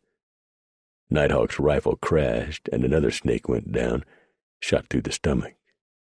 The brave began screaming in pain as he rolled on the ground, his innards ruined. "If we can get 3 or 4 more," Preacher told the man who crouched beside a wagon wheel, "them bucks will break it off. I don't think there's many of 'em out there." Preacher was thoughtful for a moment. "Pass the word. Everyone with 2 rifles get ready to stand and deliver. We'll all fire at once. Injuns is notional. That much firepower all at once might change their minds. Keep your second rifle at hand in case it just makes 'em mad and they charge." The mover looked at Preacher. Preacher shrugged his shoulders. "Life's full of chances." Within 2 minutes' time, all the men were ready. "Now," Preacher shouted, and the night roared and flashed with fire and smoke and lead balls. The movers were lucky this night. Their blind fire had hit several warriors. The Indians, never with enough ball or powder, figured that any group with so much shot and powder that they could waste it made their medicine very bad. Shouting threats and insults, they pulled back into the night. Nighthawk laid on the ground, his ear to the earth, and listened. "They're riding away," he finally said, standing up. "Heading south. That bunch is through for this night." Preacher walked over to the man with an arrowhead sunk more than halfway through his thigh. "You got any drinking whiskey?" he asked. "In the wagon," the mover said through gritted teeth. "Get it," Preacher told the man's wife. The woman returned quickly with a jug of rye and handed it to Preacher. "Thank you kindly, ma'am," he said. Preacher took him a long pull and then handed the jug to the wounded man. "I could say that this is going to hurt me worser than it does you, but I'd be lying. You take your 3 or 4 good swallers and tell me when you're ready." The mover's Adam apple bobbed up and down as he swallowed the raw brew. "I'm ready." Preacher nodded at Dupree and Beartooth, and the mountain men grabbed the mover's arms. Preacher got him a good grip on the shaft of the arrow and pushed hard. The man screamed as the arrow tore out the back of his leg. Preacher quickly broke off the shaft and pulled it out, then reached behind the man's leg and jerked out what remained. The mover had passed out. Preacher poured some whiskey on the wound, front and back, and told the woman, Nighthawk'll take over now. Let him fix his potions and poultices and don't interfere. Injun's been using things like marigold and golden seal and dandelion and nipbone and others for centuries, and they work. What do you suggest for a bruise? Edmund asked, pulling up his sleeve and showing a badly bruised arm. I won't ask how you got it. You pick you some bruise wort in the morning, that'll fix you right up. Some what? Preacher smiled. Daisy flowers. Crush 'em up and lay 'em on the bruise. Work so, son. Picking handfuls of daisies on the banks of the Snake. Beartooth sang and did a little dance. This'n I don't like. That'n I'll take. Dupree looked at him. I swear you're too young to be getting senile. But you sure been acting goofy here of late. Did you fall off your horse and bang your head? Nope. I just feel good, that's all. And you best feel good, too. 'Cause when we cross the Snake in a week or so and start heading north, feel-good time is going to be over. I allow as how you may be right. The two men linked arms and went off singing. Picking daisies on the banks of the Snake. This'n I don't like, that'n I'll take. Then the two mountain men did a little dance step and made up some lines that caused several of the women to squeal and cover their faces with their aprons. Nighthawk sighed and shook his head. 7. Preacher halted the train about a mile from Rocky Creek, and he and Dupree, Nighthawk, and Beartooth rode up to the crossing. No Indians were in sight, but the four of them knew that accounted for nothing in this country. Quiet, Preacher observed, but a peaceful kind of quiet. Right, Dupree said dryly. Like that bird singing yonder that ain't no bird. I gleaned that right off, Beartooth said. So they're waiting for us in them rocks over yonder across the creek. Now I consider that to be downright nasty, sneaky, unfriendly, and not at all to my liking. Yeah, Preacher said with a grin. Not nothing like any of us would do. You got an idea, Beartooth said. Every time you grin like that, I know you got something sneaky wiggling around inside your head bone. I do for a fact. Let's ride on back and get things set up. We'll give them renegades something them that live through can tell their grandkids. Real easy-like and not in no hurry, Preacher told Swift. I want you to pick out 12 of the best shots in the train and get them ready to load up. 6 in each wagon, 3 to a side. I want them to have at least 3 rifles loaded up and pistols at the ready. Beartooth and Nighthawk is on the south right now, checking to see if we're being spied on. Rig the canvas so it can be jerked up from the inside. Have Jim drive one wagon and a damn good man on the seat of the other. We're going to turn this ambush around. The warbling of a bird reached them. Preacher smiled. That's Nighthawk telling me it's clear. When you get your men picked out, load everybody up on the south side of the wagons so's the Injuns won't see what's going on. Where will you be? Swift asked. Me and Beartooth will be in front. Dupree and Nighthawk to the rear. What we'll do, you and me, is have a big argument on the banks with me yelling that we can only take 2 wagons across at a time. Then we'll move 'em out. Swift looked doubtful. I hope this works, he finally said, with a shake of his head. Preacher grinned at him. Me and Beartooth's going to be in the front. What are you complaining about? Preacher walked back to where the 2 wagons were being prepared. With only the flaps facing southward lowered, men busied themselves offloading the wagon's contents, making room for the marksmen. The mountain men double-shotted their pistols and checked their rifles. Me and Nighthawk found signs that show some lazy butt diggers has joined this bunch, Beartooth said. This bunch mostly is tribal cast-outs. For a digger to throw somebody out of the tribe means they really must have done something awful. I ain't never heard of a digger ever throwing nobody out, Dupree said.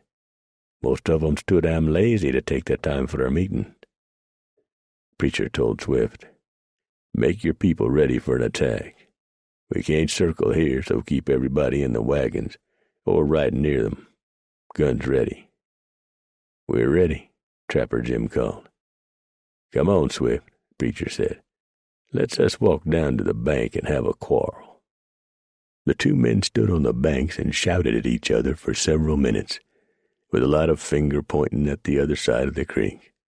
Finally, the wagon master threw up his hands and stalked off. "Bring 'em on," Preacher shouted. "Beartooth, bring my horse down here, will you?" "You think they bought it?" Beartooth asked when Preacher had swung into the saddle. "I hope so." He cocked his hawkin, and Beartooth did the same. "We're going to have to fire these things like pistols," he told the big mountain man with a grin. "So get a good grip on yourn. I'd hate for you to lose it and you have to go wading in the creek after it. Your feet's so dirty the water'd be ruined for miles downstream." "Wah!" Beartooth said. "You ain't token a bath in so long even the fleas is a-leaving you. I ought to shove you off'n your horse so the poor animal could take a decent breath. It's a wonder he ain't dropped stone dead from having to smell you." They insulted each other while the wagons were lumbering down the trail to the creek. "I reckon we'll play this here game out like we see it once we're crossed," Beartooth said. "Watch your topknot if you leave the saddle, old son." "Same to you, Bear Killer." "Here they are. So here we go." They stepped their horses into the creek and began the crossing, staying close to the first wagon driven by Trapper Jim. They felt the attack would begin as soon as the second wagon was fully out of the creek and past the top of the embankment. The renegade Indians would, in all likelihood, be content with slaughtering those in the two wagons, rather than face defeat or taking heavy losses by waiting until the entire train was over. "And the rocks left and right," Beartooth whispered. "Unless a rock is taken to growing a hand."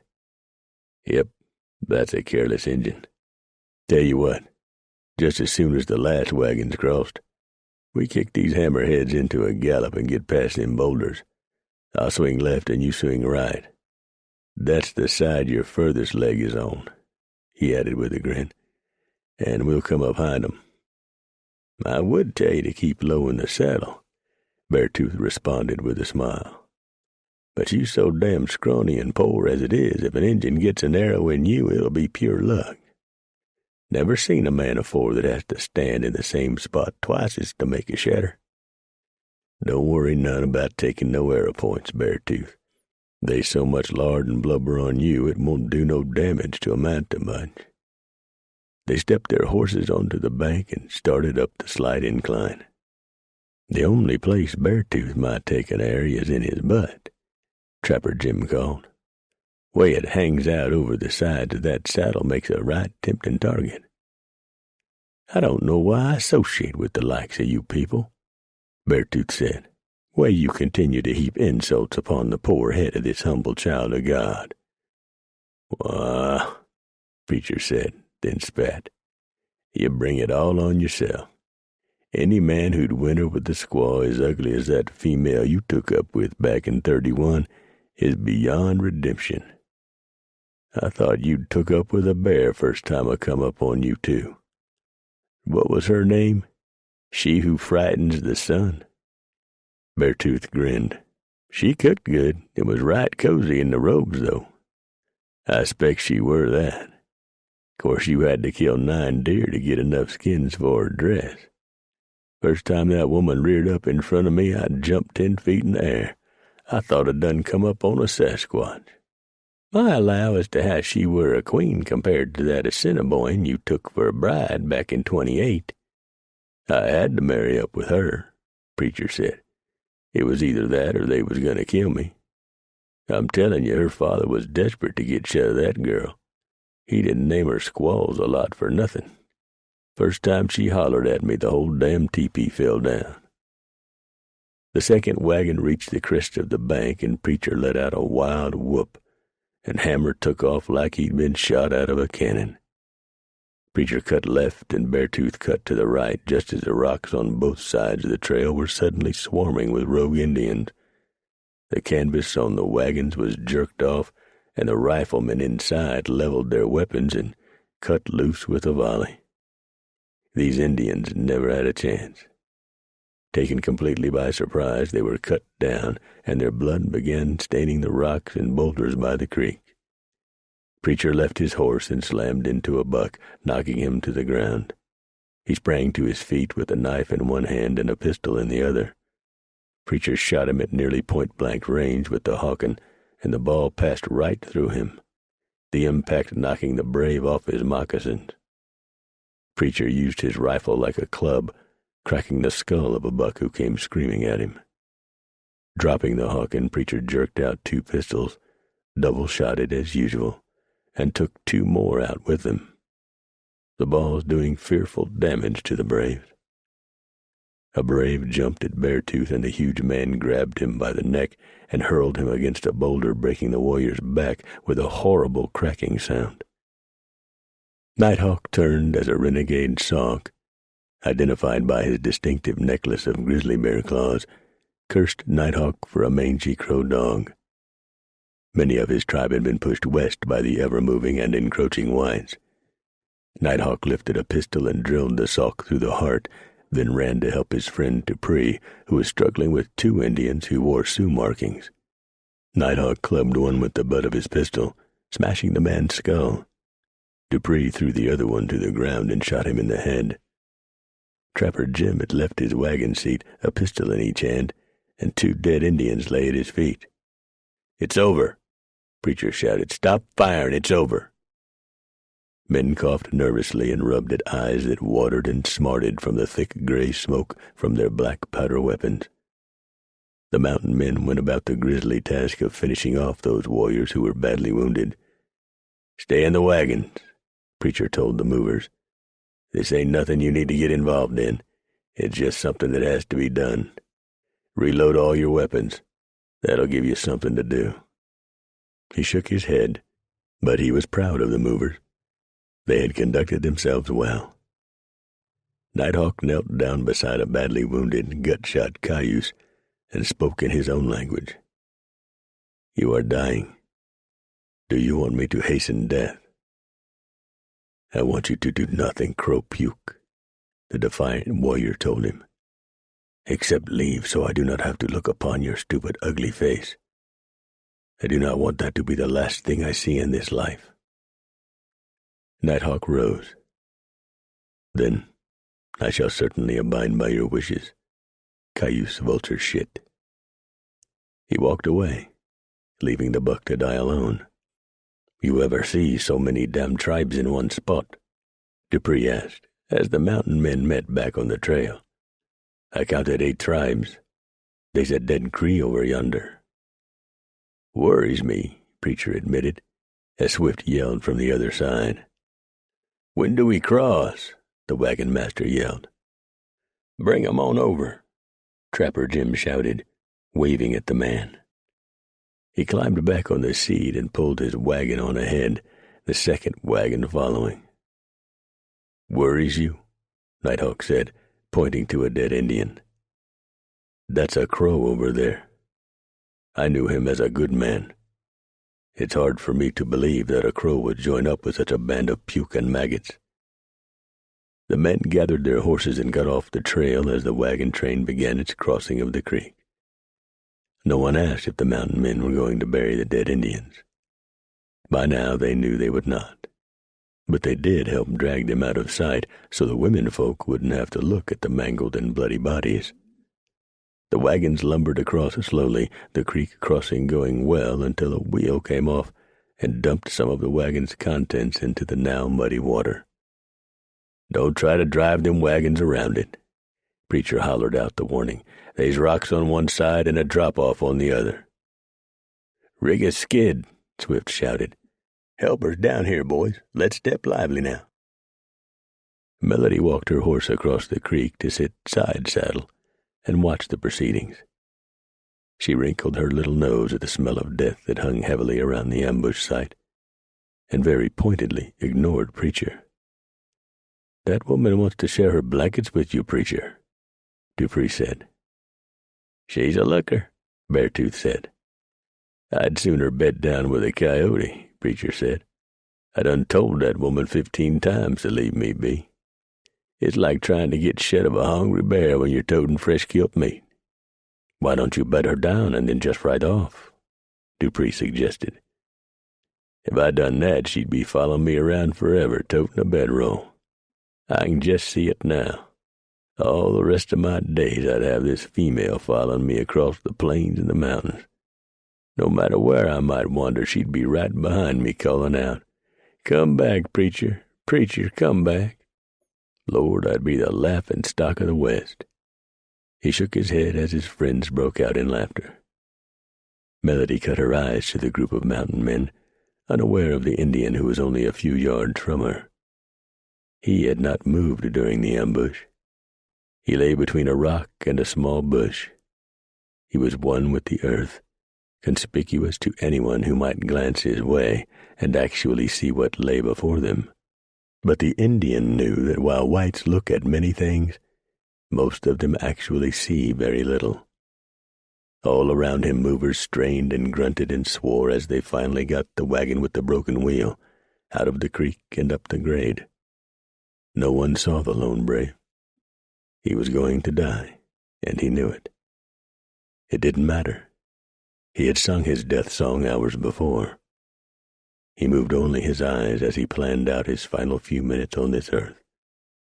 Up swiftly, one short jump, and the honey-haired woman on the horse would be dead. No matter if the others killed him. That was not important. But the horse didn't like the strange scent in his nostrils. He kept fighting the bit, wanting to leave this place, the smell of the warrior making him nervous. Preacher looked at the skittish horse, wondering if there was a snake over there. Something was sure making that horse nervous. Melody was having a hard time controlling the animal, and Preacher knew she was a good horsewoman. Something was very wrong. He left the group and walked toward Melody, reflex making him cock the hawken as he walked. The Indian sensed it was now or never. He knew the legendary mountain man called Preacher, and he was proud that it would be a mighty warrior who killed him. That was good. The mountain men would tell the story and Indians would hear it. Songs would be sung about how he died. He made his move, springing off of the earth, and leaped toward Melody, a war axe in one hand, ready to bash her brains out. The horse walled its eyes and trembled, then reared up in fright, took one big jump, and Melody fell off the side saddle rig and hit the ground, landing on her butt in a sprawl and in a cloud of dust. She cut her eyes, saw the Indian in midair, and let out a shriek that was startlingly close to the sounds that Squalls-a-Lot used to make. Preacher coolly lifted the hawken one-handed and fired it like a pistol, the heavy ball striking the warrior just under his throat and tearing out his back. The ball seemed to stop the warrior in mid-flight. He did not utter a sound. He was dead when he hit the earth. Melody jumped up, ran to Preacher, and flung her arms around his neck. "My hero," she said, then passed out cold. "Oh, Lord," Preacher said. "I ain't never gonna get shed of this female." 8. Preacher handed Melody over to a gaggle of females and retreated back to his horse. "Preacher, come back," he heard Melody call weakly. "Hell, it started already," he muttered, and put Hammer into a trot. Beartooth climbed into the saddle and rode out after him, catching up with him about a half-mile from the creek. "You're a marked man, Preacher," he told him. "I hear wedding bells in your future. What you're hearing is your dried-up brains rattling agin each other. We'll come see you from time to time." The mountain man wasn't about to let up. "See how you're getting on, having to live with walls all around you. "You best build you a wall around that mouth of yourn," Preacher told him. But he knew the ribbon was far from over. The boys hadn't even got started yet. Preacher knew he was in for it now. He cut his horse toward a stand of timber. "This looks like a good spot to light and sit and have some coffee. It'll take them movers hours to get across that crick and this far." "I'll start a fire and boil some coffee," Beartooth offered. "You best go over to that little puddle yonder and wash your face and hands and slick back that shaggy mane of yourn. Your lady love will be along shortly." Preacher told him where to go, how to get there, and what to do when he arrived. "Wah," Beartooth said with a laugh. "That sure would be uncomfortable riding. Speaking of riding, here comes them two Bible-thumping friends of yourn." "I say," Edmund said, dismounting, "we've taken a vote and decided to rename the creek back there." "Is that right?" Beartooth asked, unable to get the grin off his bearded face. "Yes," Richard said. "We are going to erect a sign and call it Hero Creek, in honor of Preacher." "Have mercy," Beartooth said. "Hero Creek. You hear that, Preacher?" Preacher muttered under his breath. "What's that you say, Preacher?" Beartooth pressed. "I said I ain't no goddamn hero. That's what I said." "Oh, but I say, Preacher, you are indeed.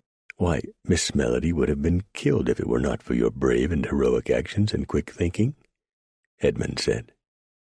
Beartooth rocked back and forth in front of the small fire. "He cackled. "Genuine hero. That's what we got in our midst, yes sirree. I'd be a frontiersman like Dupree read to me about. And you be a hero. Lord, what a pair." He howled with laughter and rolled around and around on the ground. "I fail to see the humor in this," Richard said. "I must admit I am at a loss." Preacher looked at the two Easterners. How to tell them that what happened not an hour past was something that occurred with almost monotonous regularity in the wilderness? It became a hard fact of life that had to be faced. No one thought anything about heroics. Preacher shook his head. "Richard, you and Edmund ride back to the wagons and guide them to this spot right here." Richard stuck out his chest. "It would be an honor, sir. Come, Edmund." They ran for their horses. "I bet he gets some lost tween thar and here," Beartooth opined. "I don't hardly see how he could. The trail's 15 feet wide and a blind man could follow it. Signs," he said with a long smile. "He's got Jim and Dupree and Nighthawk to sort of help him along. We're going to be crossing the Snake in about 3-4 more days, Preacher. You been giving that any thought?" "A lot of thought. They's wagons that crossed it, but not very many, and not with the water so high. I'm thinking we're going to have to raft and rope. And pray, if you're of a mind to." Beartooth grinned. "Oh, everything'll be all right, Preacher." Beartooth noticed Preacher's hand inching toward a rock and got ready to jump. "I just know it will, since we got us a hero along." Preacher hurled the rock and Beartooth jumped, but he was just a tad too late. The rock caught him smack in the ass and Beartooth howled like a mad puma. Then he rolled to his feet and chased the much smaller and much more agile Preacher all over the place until finally Beartooth collapsed on the ground. "Ox," Preacher said, falling down beside him and relaxing on the cool ground, shaded by the stand of timber. "You and Graybull getting to be about the same size. Fat." "I ain't neither fat. I'm stocky built and have lots of muscles, that's all. Between your ears, mostly." "Preacher, I ain't moved. It ain't never gonna be like it was before, is it?" Preacher was silent for a moment. With a heart that was heavy, he said, "No, it ain't, Bear. That's over. Or will be soon. It's our fault. We done it." "How you mean?" Beartooth rolled over and up on one elbow. "Don't fall on me, you moose. You'll squash me flat as a flapjack." "How do I mean?" Hell, we're the ones who trapped out all the streams, ain't we? Just to satisfy some fancy lady or foppish man back east. We talked about it lots of times, but we kept on doing it. We ain't got no one to blame but ourselves. As far as the fur, that is. The people coming out here like swarms of locusts, well, that was bound to happen. We're a nation of movers, I reckon, and I opine we ain't seen nothing yet. There'll be towns a-springing up right and left, and folks a-building fences and roads and damming up creeks and rivers. Why, you know what Richard told me? He said that folks has dug a big wide ditch. A canal, he called it, that's 350 miles long, and filled the damn thing up with water so's people can float boats on it. Beartooth reared up and blocked out the light. Preacher rolled out of the way. He's lying to you, preacher. Ain't nobody that damn stupid. He ain't lying neither. They call it the Erie Canal, and it cost millions and millions of dollars to build. Who paid for it? Well, I don't know. The government, I reckon. Where'd they get the money? Do I look like a damn professor? How should I know? Life's getting too complicated for me, preacher. Beartooth flopped back down, and the ground trembled for a moment. I think I'll just find me a good woman who can put up with me. Build me a little cabin in the mountains and retire. You ain't a-gonna do no such of a thing, and you know it. Neither am I. We're gonna be riding the mountains till the day we die. Graybull's a-scouting for the army. I heard tell that Pugh was hanging on, trying to make a living trapping up north of here. Him and Lobo and Deadlead. Thumbs Carroll is somewhere on the Platte. I don't know where Powder Pete and Tennessee and Matt and Naughty is. I thought Lobo was living with a pack of wolves that he adopted, or they adopted him. He goes back to 'em from time to time. He tried to teach one to talk for 5 years. I think he finally gave up on that. Wolf hiked his leg and pissed all over him. That'd be discouraging, I reckon. The group rolled on without further mishap. The only adventure they encountered was the daily grind of surviving the oftentimes monotonous trek westward. The second day after the failed Indian ambush at Rocky Creek, the train rattled and lumbered over 22 miles of trail. It was the most they'd ever done in one day on the Oregon Trail. The next several days were also uneventful. The following day would not prove to be so peaceful. They had to cross the Snake. The mountain men stood on the south side of the river, gazing across its rushing waters to the north bank. "Here's where we test the metal," Dupree said. "It ain't as bad as I've seen it," Preacher said. "The islands is visible, and they're big enough to hold wagons to rest. I reckon a far-thinking man could make some money by operating a ferry here. Within a few years, someone would." "Well, let's get ropes strung and start getting the people across," Beartooth said. "I'm just hoping we don't lose nobody here. If we do, maybe it'll be that damn Avery," Dupree said. "But I don't figure we'll be that lucky." He'd been caught spying on ladies as they went to the bushes. Swift had warned the young man's father that if it happened again, he was going to lash his son. The father had said that would be done only over his dead body. "That can be arranged," Preacher told the man. They lost the first wagon that attempted to cross. Currents grabbed it and carried it downstream, smashing it against rocks. The team was saved, and most of the possessions had been offloaded. "We got 2 of the wheels," Preacher told the devastated man and woman. "We can build you a cart and travois." "A what?" the woman asked. "I'll show you later. It ain't hopeless, people, it just looks that way," he added. It took 3 days to get the entire train across the river. No more wagons were lost, but several had been damaged due to ropes coming loose or breaking under the strain. And 6 wheels would have to be repaired. One child fell into the river, but a very alert Richard grabbed the screaming girl before she could be swept away and lost. "Now you can be a hero," Preacher told him. "I gladly give up the title." You take all the fun out of it, Beartooth told Preacher. But he stood a safe distance away as he said it. How much stock did we lose?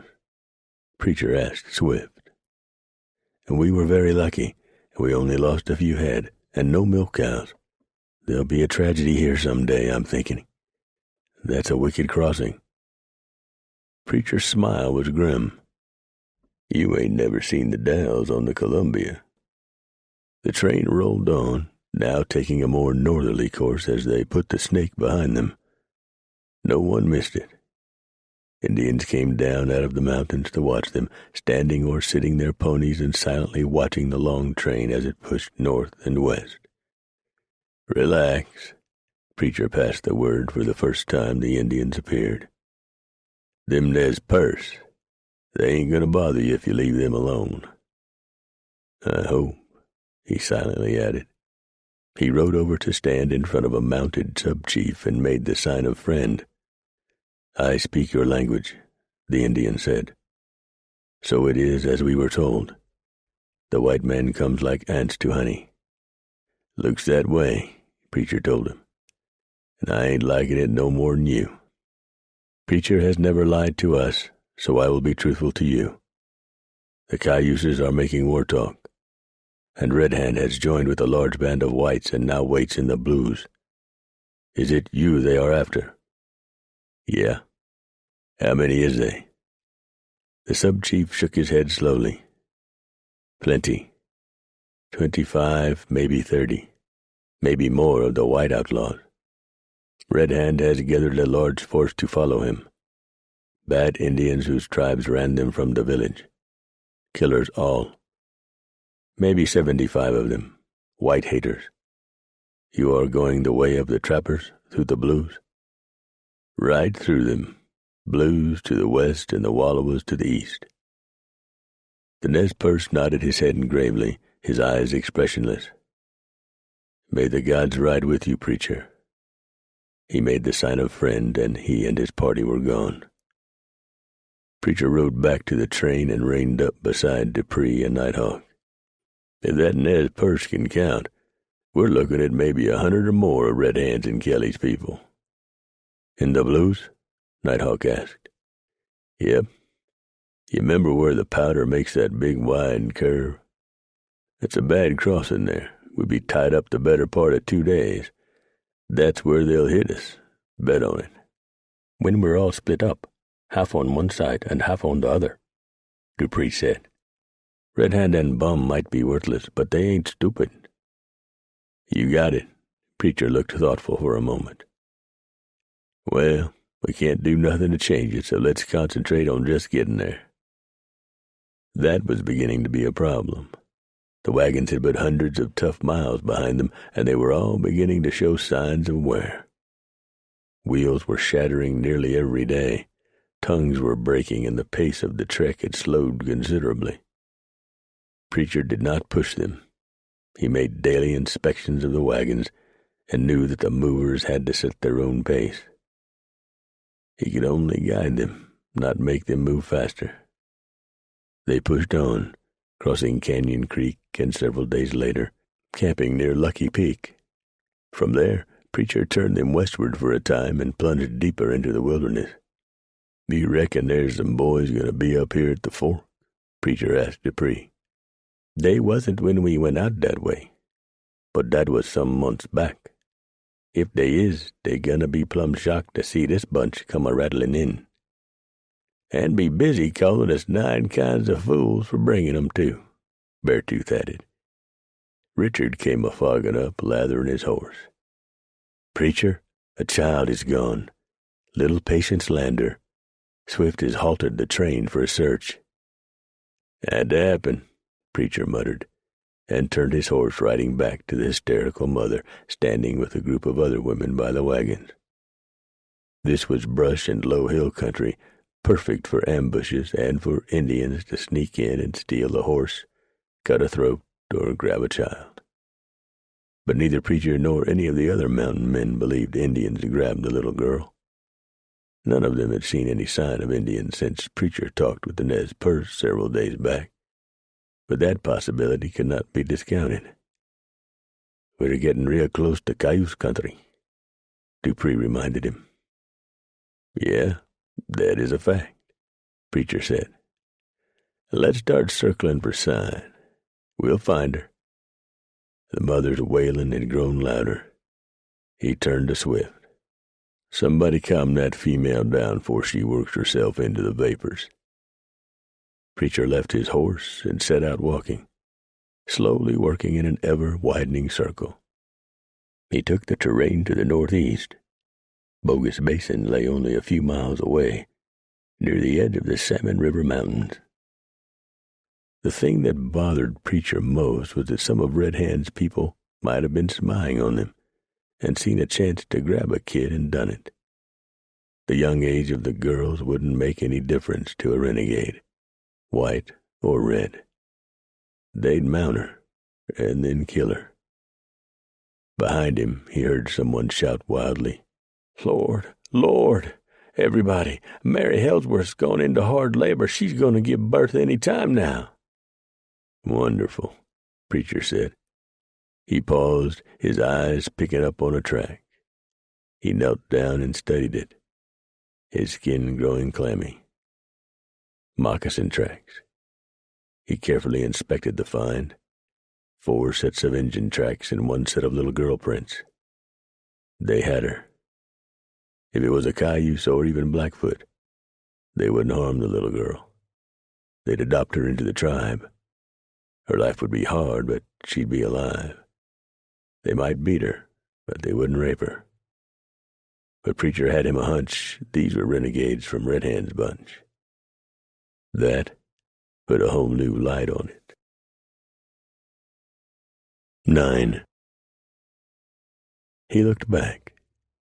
He was a good mile from the wagon train, too far for a shout, and he didn't want to fire a shot into the air. Since this was brush country and it had been dry, the renegades would have stashed their horses several miles away, not wanting to raise a dust, and approached the wagon train on foot. So now it was a race against time. Preacher broke into a trot, staying with the tracks, and the engines were running now. He could tell that by the longer strides. One of them was making a heavier print, so he was carrying the child. I told and told and told them women to keep their eyes open for their kids, Preacher thought. Don't never take your eyes off of them, damn it. But he knew this wasn't the woman's fault. The girl had probably been riding on the sideboard, called a lazy board, or on the tailgate, and Red Hand's people just popped out of the brush and snatched her off before she could set up a squall. They snuffed a gag into her mouth and set off on a run once they got clear of the trail. Preacher was gaining on them. He caught a glimpse of brown skin not that far ahead of him. He had his Hawken and his brace of pistols. 3 shots, and 4 of them. He'd have to make every shot count. And then, when the bastard toting the child set her down to make a fight of it, Preacher would have to be close enough to cut him. He wanted desperately to look behind him to see if Beartooth or Dupree or Nighthawk or Trapper Jim might be closing, but he knew he couldn't risk it. He had to keep his eyes to the front. He was only a few 100 yards behind them now. He had heard their running footsteps a couple of times. Approaching a huge boulder, Preacher took a chance and jumped, landing on top of the boulder and kneeling down. He pulled his Hawken to his shoulder and sighted one in, compensated for the distance, and squeezed the trigger. He saw the renegade throw up his hands and fall face down into the dirt. The 3 engines left, paused for a second, then took off running. Preacher was off the boulder and running hard, knowing the shot would bring the others at a gallop. The Lander girl must have worked the gag out of her mouth and really put her teeth to work on the renegade, for he let out a fearful holler and Preacher heard the slap as he struck the child. The one Preacher had killed, he noted as he ran past him, was a Hidatsa, and the buck carrying the girl looked to be the same.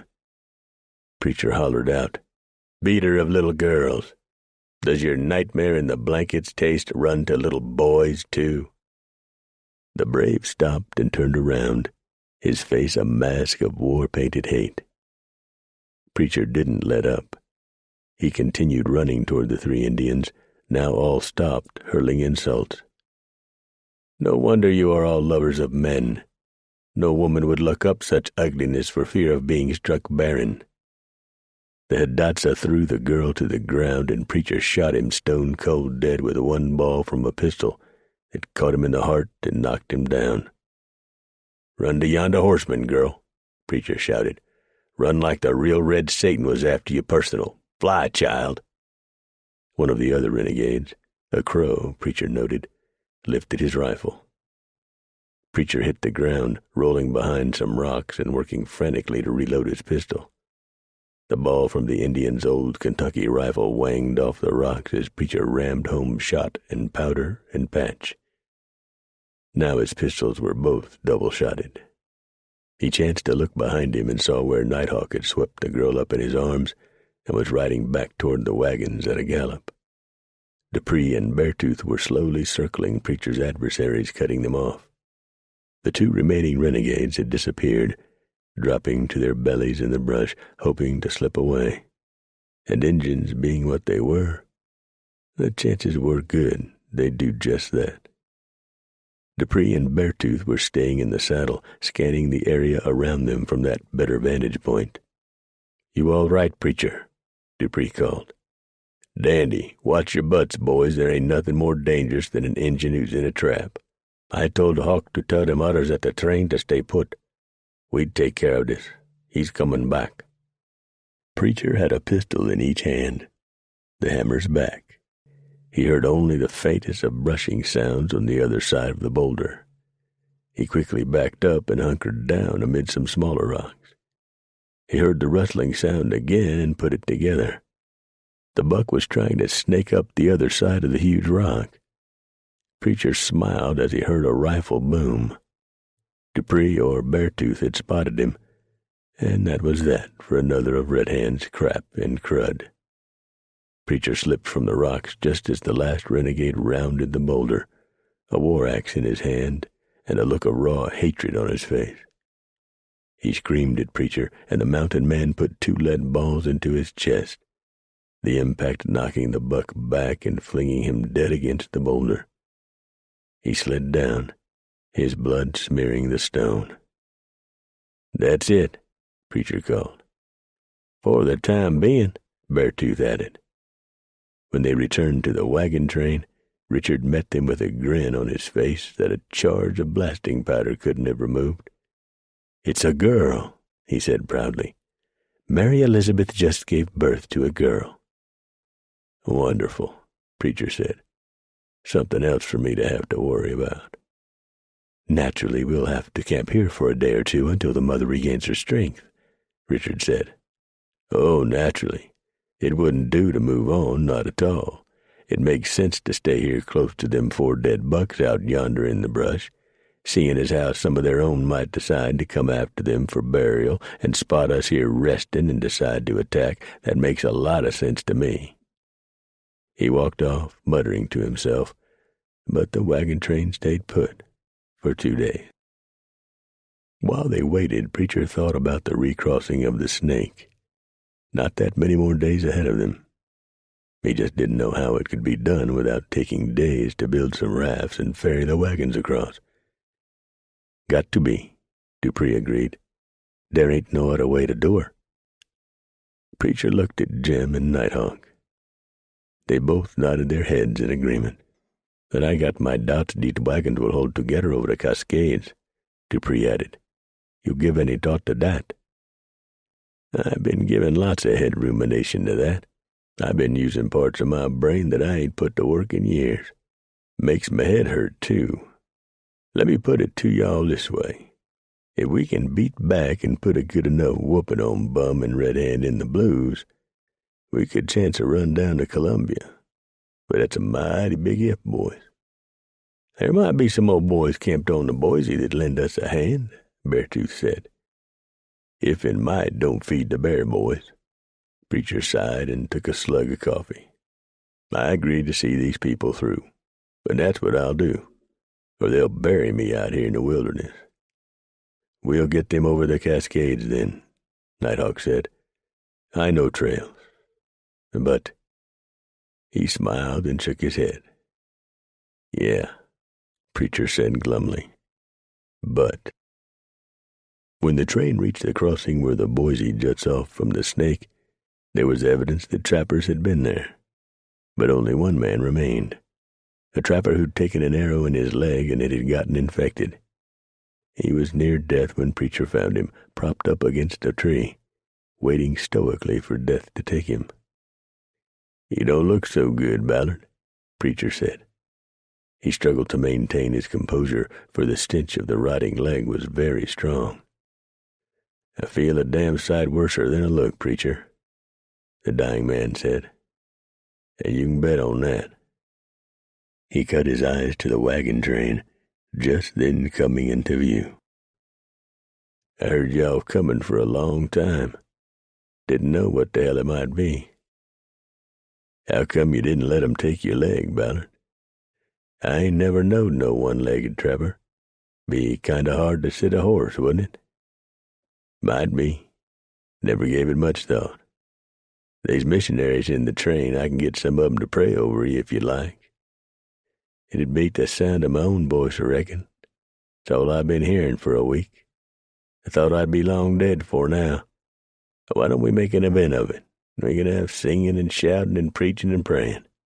If I set my mind to it, I reckon I could expire during all the festivities. I'll see what I can do. He wants what? Edmund asked. A party and some praying in a jug. That's grotesque, Richard said. The man needs salvation. What he needs is what he wants, Preacher told them. I'll get the jug. You get the praying and the like. I'll conduct this with dignity, Edmund told the dying mountain man. I ain't interested in no dignification, Ballard told him. How dignified can I be with my leg all swole up the size of a tree and pizen all in my body? Give me that damn jug, Preacher. Ballard took him a long pull and sighed. Mighty tasty. Now get some of them women to singing. I'll get myself all ready to pass. Is he serious? A mover asked Beartooth. Sure. I once knowed a man who rode 100 miles with 2 arrows in his stomach. By rights he should have died days before he did, but he wanted to pass in the company of friends. So he hung on till he reached the camp. Fell off his horse, looked at us, said howdy, and died. The mover looked at the mountain man, not at all sure he was hearing the truth. He had learned that mountain men do, on occasion, tell lies. Lift your voices in song, sisters, Ballard said, and you might lift them skirts up some and show me a shapely leg if you mind to. I ain't seen a white woman in nigh on 2 years. Mind your manners, sir, Edmund admonished him. Go to hell, boy, the dying mountain man told him. Preach or pray, but get to doing something. A group of ladies began singing. That's better, Ballard said. That sure sounds sweet. He took another long pull from the jug. Pretty women, soft singing, and good whiskey. I can see the gates of heaven opening up now. What you see is storm clouds, Preacher told him. It's a-fixin' to rain. Not till I pass, Ballard told him. You mind them damn cayuses, Preacher. Something's got 'em all stirred up. You got ary stogie on you? Preacher found the butt of a cigar and stuck it in Ballard's mouth and got a burning twig from the fire and lit it. Now I'm a contented man, Ballard said. You look after my good horse, Preacher. Give him a rifle and my pistol to someone who needs 'em, and bury me deep so the varmints won't get me. I don't know an old varmint who'd want you less than it'd be skunk. Well, you might be right there. Ballard puffed on his stogie for a time, waving it in the air every now and then in time to the singing of the ladies. Preacher had lifted Ballard's buckskin shirt and seen the deadly lances of blood poisoning from his gangrenous leg shooting all the way up to his chest. That the man had lived this long was nothing short of a miracle. There's some laudanum on the train, Ballard. Do you want me to fetch it? The mountain man shook his head. No. Hard to believe, but most of the pain is gone. I think the pison in the rot done killed it. I ain't been able to feel nothing below the waist in 2 days. Can't piss neither. So my kidneys ain't working. All in all, it's gonna be a blessing to pass. Been me, I'd had one of them old boys shoot me before they left, preacher said. I asked him to, but they said they just couldn't do it. It was a poison arrow, preacher. You ever known the Injuns to use poison arrows? Yep, a few. You just got unlucky, Ballard. You got that right. I'm going to let them ladies sing about one more song, and then I think I'll pass. He shook the jug. Well, maybe 2 songs. O Lord God, our Savior, Edmund thundered, his voice drowning out the singing. Look down with pity upon this poor wretch of a man who lies dying before you. Make it 1 song, preacher urged. Believe me. Ballard took a mighty slug of the hooch and wiped his mouth with the back of his hand. He isn't much, Lord, Edmund intoned, and I know his life has been filled with debauchery of the vilest kind. Yes, it has, the ladies said in a sing-song voice. It has? Ballard asked. Pray tell me, preacher, what do them words mean? It means you've enjoyed strong drink and whores. He got that right, Ballard said solemnly. And his soul is dark with sin, Lord. Is that feller trying to get me in or out of heaven? Ballard asked. Dark with sin, the ladies sang. He's a savage, Lord, just like the heathens he's lived with and laid up with their savage women and lusted in their red flesh, Savior. Edmund's voice rippled the leaves, wallowing in the blankets and stroking the hot, naked flesh of sweating women. A couple of the ladies took to fanning themselves quite vigorously. I do recollect that Kiowa squaw that I took to one long winter. Married her, I did, Ballard said. She and the boy were killed by Blackfeet whilst I was running my traps. Then there was a fox woman that was mighty fine. Mighty fine. Ballard took him another long pull. There was 2 or 3 more along the way that I recall. But I ain't been no ladies' man, that's for sure. Save this poor creature, Lord. Edmund shrieked, and Ballard and preacher both jerked. He's just getting warmed up, Ballard, preacher warned. I'm a-telling you. I can't take much of this. I wanted some quiet praying for my soul, not no revival. Listen, preacher. They's a bunch of missionaries done build them a church just north of the Blues, Ballard said. His voice was getting weaker. They got the Cayuses all stirred up. Even some of the real small tribes is smearing on more paint. Be careful. We'll do it, Ballard. You rest easy on that. I think I'll just give up the ghost, preacher. Whenever you're ready, Ballard, I'll plant you deep, that's a promise. Preacher, right here. I can't lift the jug, old hoss. Ain't this a pitiful way for a man to go out? I don't know no real good way. You do got a point. Edmund was shouting salvation and damnation to those gathered around. See you, preacher, Ballard said. See you, old son. The mountain man closed his eyes and died. 10. Preacher, Beartooth, Dupree, Nighthawk, and Jim wrapped the dead mountain man in his robes and carried him deep into the brush and timber. Do you want any of us to accompany you? Richard asked. No, Preacher told him. We'll do this private. I think I understand now, the missionary said. Preacher looked at him and smiled. Yeah, Richard, I think you do myself. You've come a far ways, and I ain't talking about distance in miles traveled. Thank you, Preacher. Preacher studied him for a moment. Yeah, you come on and you go with us, Richard. I think you've earned that." The men dug a deep hole and planted Ballard, covering the grave with rocks. Richard said a very short and quiet prayer, and it was over. "When I go to the beyond," Nighthawk said, "I want to be buried Indian way. Remember that, all of you." "Damned heathen," Beartooth said with a grin. "Make me closer to the gods," the Crow said. "Much better than having to dig out of the earth." Richard was thoughtful as they walked back to the wagons. He does have a point. Edmund was still preaching when they returned.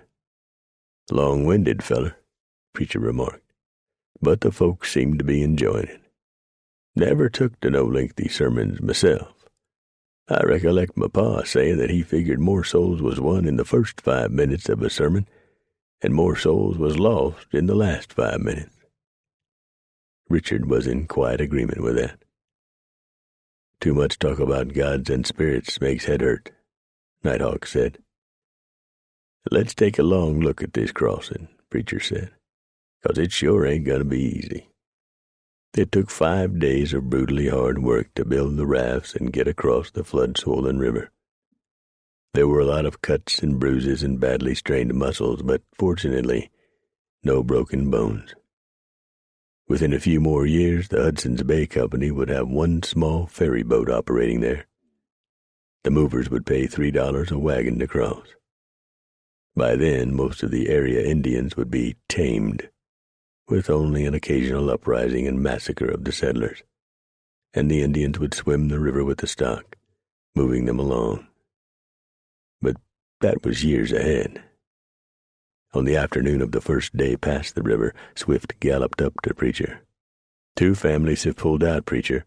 They say they're going to stay right here. They're not going any further." The news came as no surprise to the mountain man. He'd been expecting something like this for weeks. "They's acting like damn fools by doing it, but I ain't gonna waste no time jawing with 'em. Leave 'em be." "Man, they'll die out here." "That's their problem. I didn't sign on to hold nobody's hand. Besides, they got a chance of surviving here. They's cabins all over the wilderness. Life will be hard for 'em, but they could make it." "That's all you've got to say on the subject?" "There ain't nothing else to say, far as I'm concerned." The wagon train rolled on, leaving 2 families behind, standing silently by the side of the trail, waving at those who continued on. Preacher did not look back. He had it in his mind that the movers weren't about to stay out here in the wilderness. They'd had a gutful of it and were planning on heading back east to civilization. How they planned on getting back across the rivers and the like was anybody's guess. He could be wrong about their plans, but he didn't think so. And it was just as well, for this country was no place for cowards or the faint-hearted. The wilderness seemed to bring out the best in some and the worst in others. It oftentimes appeared to Preacher that the sometimes savage vastness seemed to know the cowardly or timid who came into it. The silent earth they were buried in was the only homestead they ever occupied. After the brief rains that fell the day Ballard died, the sun returned, and it came with a vengeance, baking the hand in midsummer's heat. The trail was dust that coated wagons, animals, and people, and the stretch they were coming up on was void of water. "Top your barrels," Preacher told them at a creek. "Fill everything that'll hold water. Your animals come first. You drink after them. Swift, we'll be headed straight north once we make this next 30 or so dry miles." He took a stick and drew in the dust. "Here's the Snake, and this here's the Burnt River. I'm taking us right between 'em." He moved the stick north. "Once we get up here, that's close to Lookout, and we'll rest. We'll be about 35 miles from where I figure Bum and Red Hand is going to hit us." "Maybe they'll have given up by then," Swift said hopefully. "Don't count on it," Preacher told him. They moved on through the heat and the choking dust. That afternoon, they buried the Ellsworth baby. No one among them knew why the baby died. She had appeared to be a perfectly healthy baby. Damn fools, Preacher said. Fools to start a 2,000-mile journey through the wilderness with a woman that's with child. The mother's wailings could be heard as she stood over the small mound of earth, being comforted by other women. Richard had told Edmund that he, not Edmund, would conduct the brief service. Edmund protested, but Richard prevailed. Maybe they didn't have no choice in the matter, Dupree said. This family did, Preacher said sourly. They sold a good business back east to become movers. Ellsworth told me he wanted a great adventure. I asked him why I didn't wait till his woman birthed. He just looked at me and walked off. Damn fool. We stayin' the night here? Beartooth asked. No, Preacher said. We'd used too much water and we ain't got it to spare. We gotta push on. Gonna be hell getting that mother away from that grave, Jim said. Yeah. Preacher's reply was short. Preacher walked away back to his horse. He cinched it up tight and swung into the saddle, riding up to Swift, who was unsaddling his horse. Put it back on, Swift. What? Your saddle. We're pulling out in a few minutes. Man, you can't be serious. Mary is sick with grief. She's flung herself across the grave. Well, unfling her. Pour some laudanum down her throat and knock her dopey and put her in the wagon. Swift, I ain't trying to be no mean, heartless man, but we got to move. We stay here and we use up the water. No matter what you tell these people, half the water'll be gone come the morning. And we won't be no closer to more water. Now get the goddamn people to their wagons. Toot on that bugle and do it. I refuse to be so cruel. The mother has a right to her grief. Her grieving ain't gonna change a damn thing. The baby's dead. She's with Jesus, Swift. There ain't nothing in that hole in the ground. We're staying right here for the night. Then go to hell, Swift. You either get these people moving right now or I'm gone, and I won't be back. I told you from the get-go. I tell you to stop, we stop. I tell you we go, we go. And you agreed to those terms. Now I'm telling you, Swift, get this train rolling. Swift looked up as Beartooth, Nighthawk, and Dupree rode up. He looked up at Jim, saddling his horse. What's he doing? Getting ready to pull out with us, Preacher told the man. You'd all leave us? Swift looked at the unflinching grazes of the mountain men. They sat their saddles silently, staring their answers at the wagon master. My God, but you're a cruel, heartless pack of brutes. To your wagons, Preacher shouted. Let's go, move it, people. No, the grieving mother screamed. I said get to your wagons and goddamn it, do it now or I leave you here. Preacher roared. Slowly, with undisguised ill feeling toward him in their eyes, the settlers began moving toward their rolling homes.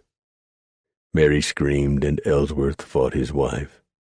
She kicked him, she slapped him, she bit him, and she cursed him and fought him from the grave to the wagon. He manhandled her into the wagon, and her other children held her down. Pour some laudanum in her, Preacher told Richard.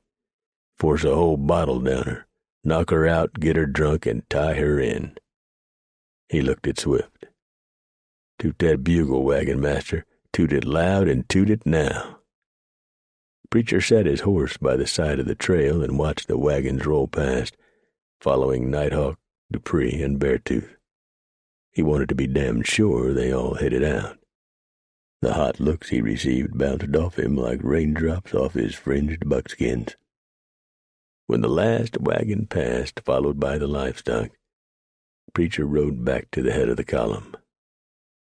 You sure didn't win no new friends back yonder, Beartooth observed. No, but it kept some old ones alive. They prodded on through the dust and the heat and the dryness, each step drawing them closer to the mountains where Preacher was certain Bum and Red Hand were waiting. When they made camp that evening, Preacher saw to it that the water was carefully rationed. They had just enough water left to make the next crossing. They had 12 waterless miles to go before they came to Burnt River. Once they left there, it was just over 30 dry miles to the Powder. Preacher walked the camp. Very few people had anything to say to him. That in itself did not trouble him. Preacher was a hard man in a hard land, and to survive out here, that was what it took. These pilgrims would soon discover that, or they'd die. That was the bottom line. Preacher went back to his own kind and sat down by the fire, accepting a cup of coffee from Jim. "We'll lose some when them renegades hit us," the trapper said. "This won't be no little skirmish. Bum and Red Hand will throw everything they've got at us." Preacher sipped at his coffee and then nodded his head. "I've done all I know to do. I've seen to it there's plenty of powder and shot. I've warned them what they can expect. They can't do no more." "You know," Dupree said, waving his hand at the encircled wagons, "this is what we're all going to end up doing before it's all said and done." "What?" Jim asked. "Either guiding trains through or scouting for the army. That's all that's left." "Wah," Beartooth said. Nighthawk said. "He's right," Preacher spoke softly. "What else can we do? Think about it. Another 2-3 years, the fur will all but be gone. Them that's planning on trapping forever is kidding themselves. Can't none of us tolerate no towns or houses for any length of time. I can't see none of us clerking in no store. We damn sure ain't going to get married and settle down and scratch in the ground raising crops. At least I ain't. So you tell me what that leaves us." "You must make plans on returning to civilization and law and order," Edmund said, strolling up. Trapper Jim said a very ugly word that summed up the feelings of all the mountain men. "In the not-too-distant future," Edmund said, ignoring the profanity, "I can envision this trail being a wide and well-traveled road. Engineers will come in and build bridges across the rivers. There will be towns along the way. The railroads will cut through the mountains and link coast to coast." "Plumb depressing," Preacher said. "That's the most terriblest thing I ever heard of," Beartooth said. "Them people best stay home. What's all them people going to do out here?" "Bring civilization and law and order," Edmund told him. "Raise families and build towns and schools and churches. Make a decent life for thousands of people. All sorts of factories will be built." "To make what?" Jim asked. "All sorts of goods for the newly arrived settlers. It's the law of supply and demand. It's called progress, gentlemen. You can either be a part of it, or it will coldly push you aside. You cannot stop progress, gentlemen. It's futile to try." Edmund turned and walked away back to his wagon. "What's futile?" Beartooth asked. "I don't know," Preacher said, "but it sounds bad to me." "Railroads," Beartooth said. "There ain't nobody gonna build no damn railroad through the mountains. It can't be done. Melody told me there's people back east taking to traveling in balloons," Preacher said. The mountain men stared at him. "Now, Preacher," Dupree said, "you have told some whoppers in your time, but it's true. They make a big bag and then fill it with hot air and soar up to the clouds. They ride in baskets that's got little stoves in 'em. They keep the bag filled with hot air by burning wool and straw and the like." "That ain't natural," Beartooth said. "If God meant for men to soar, he'd bird us with wings." "How high up do they soar?" Nighthawk asked. "I don't know. I ain't never seen one. More'n a mile, I reckon." "What happens if the bag busts?" Dupree asked. Preacher shrugged his shoulders. "I reckon you'd have to fall back to the earth. What the hell other direction would you go? Up?" "Why, that'd be the same as jumping off a damn mountain," Jim said. "Who'd be foolish enough to do that?" "Them folks back east, I guess. There ain't nobody ever gonna get me up in no damn oversized picnic basket." Jim looked around him at the rapidly quieting camp. Folks back east just ain't got good sense." Preacher glanced at him. "Took you this long to figure that out?" 11. When they had run the long, dry miles and finally came to Burnt River, Preacher told them to rest and water up. Nighthawk had already switched his saddle to another pony and was ready to pull out for the Powder to see what he could learn. "You be careful, Hawk," Preacher told him. "It's a mean, nasty bunch up yonder." "And also very sure of themselves," the Crow said. "Red Hand is an arrogant fool, and Bum Kelly is worse. I will be back in 2 days." Preacher nodded his head and stepped back, watching him leave. "We got trouble," Dupree said quietly, appearing at Preacher's elbow. "One of the movers is about to go mad, I'm thinking." Preacher was not surprised, and he had a pretty good idea who it was. A very soft-spoken and timid little man from New Hampshire. His wife was timid and their kids were timid. Never heard a peep out of any of them. Preacher had been watching the man as the deep wilderness closed around them. Day by day, he talked more to himself in a mumbling sort of way. He wandered the camp after dark, twisting his hands and rubbing his arms nervously. "Winston, that's him. Swift is over there talking to him now. The big empty got to him, I reckon. Let's go have a look." The man's eyes were wild-looking. His hands were shaking, and his face was as pale as a fresh-washed and sun-dried sheet. He also had a pistol shoved down his belt. "Winston," Swift said, "where's your family, man? Talk to me." "What about his family?" Preacher whispered. "They's missing, all of 'em." Swift looked around. His eyes were not friendly. He still hadn't gotten over Preacher's insistence they move on so quickly after the Ellsworth baby's death. "No one's seen them since this morning. Winston was late getting started. The stock drover said he didn't catch up with them until we'd been on the trail more than an hour." "What's that pistol of his?" Preacher said to Dupree. He walked around to the rear of the wagon and looked inside. It was the awfulest mess he'd ever seen. It looked like a pack of Injuns had gone berserk. He picked up a shirt that caught his eye. It was covered with blood. "Damn," he whispered. Carrying the shirt, he walked around to the front of the wagon and opened the lid to the jockey box and looked in. A small hatchet was on top of the various tools. The axe head was bloody, with several strands of hair stuck to the edge. Preacher held the axe to the light. The hair was of different colors.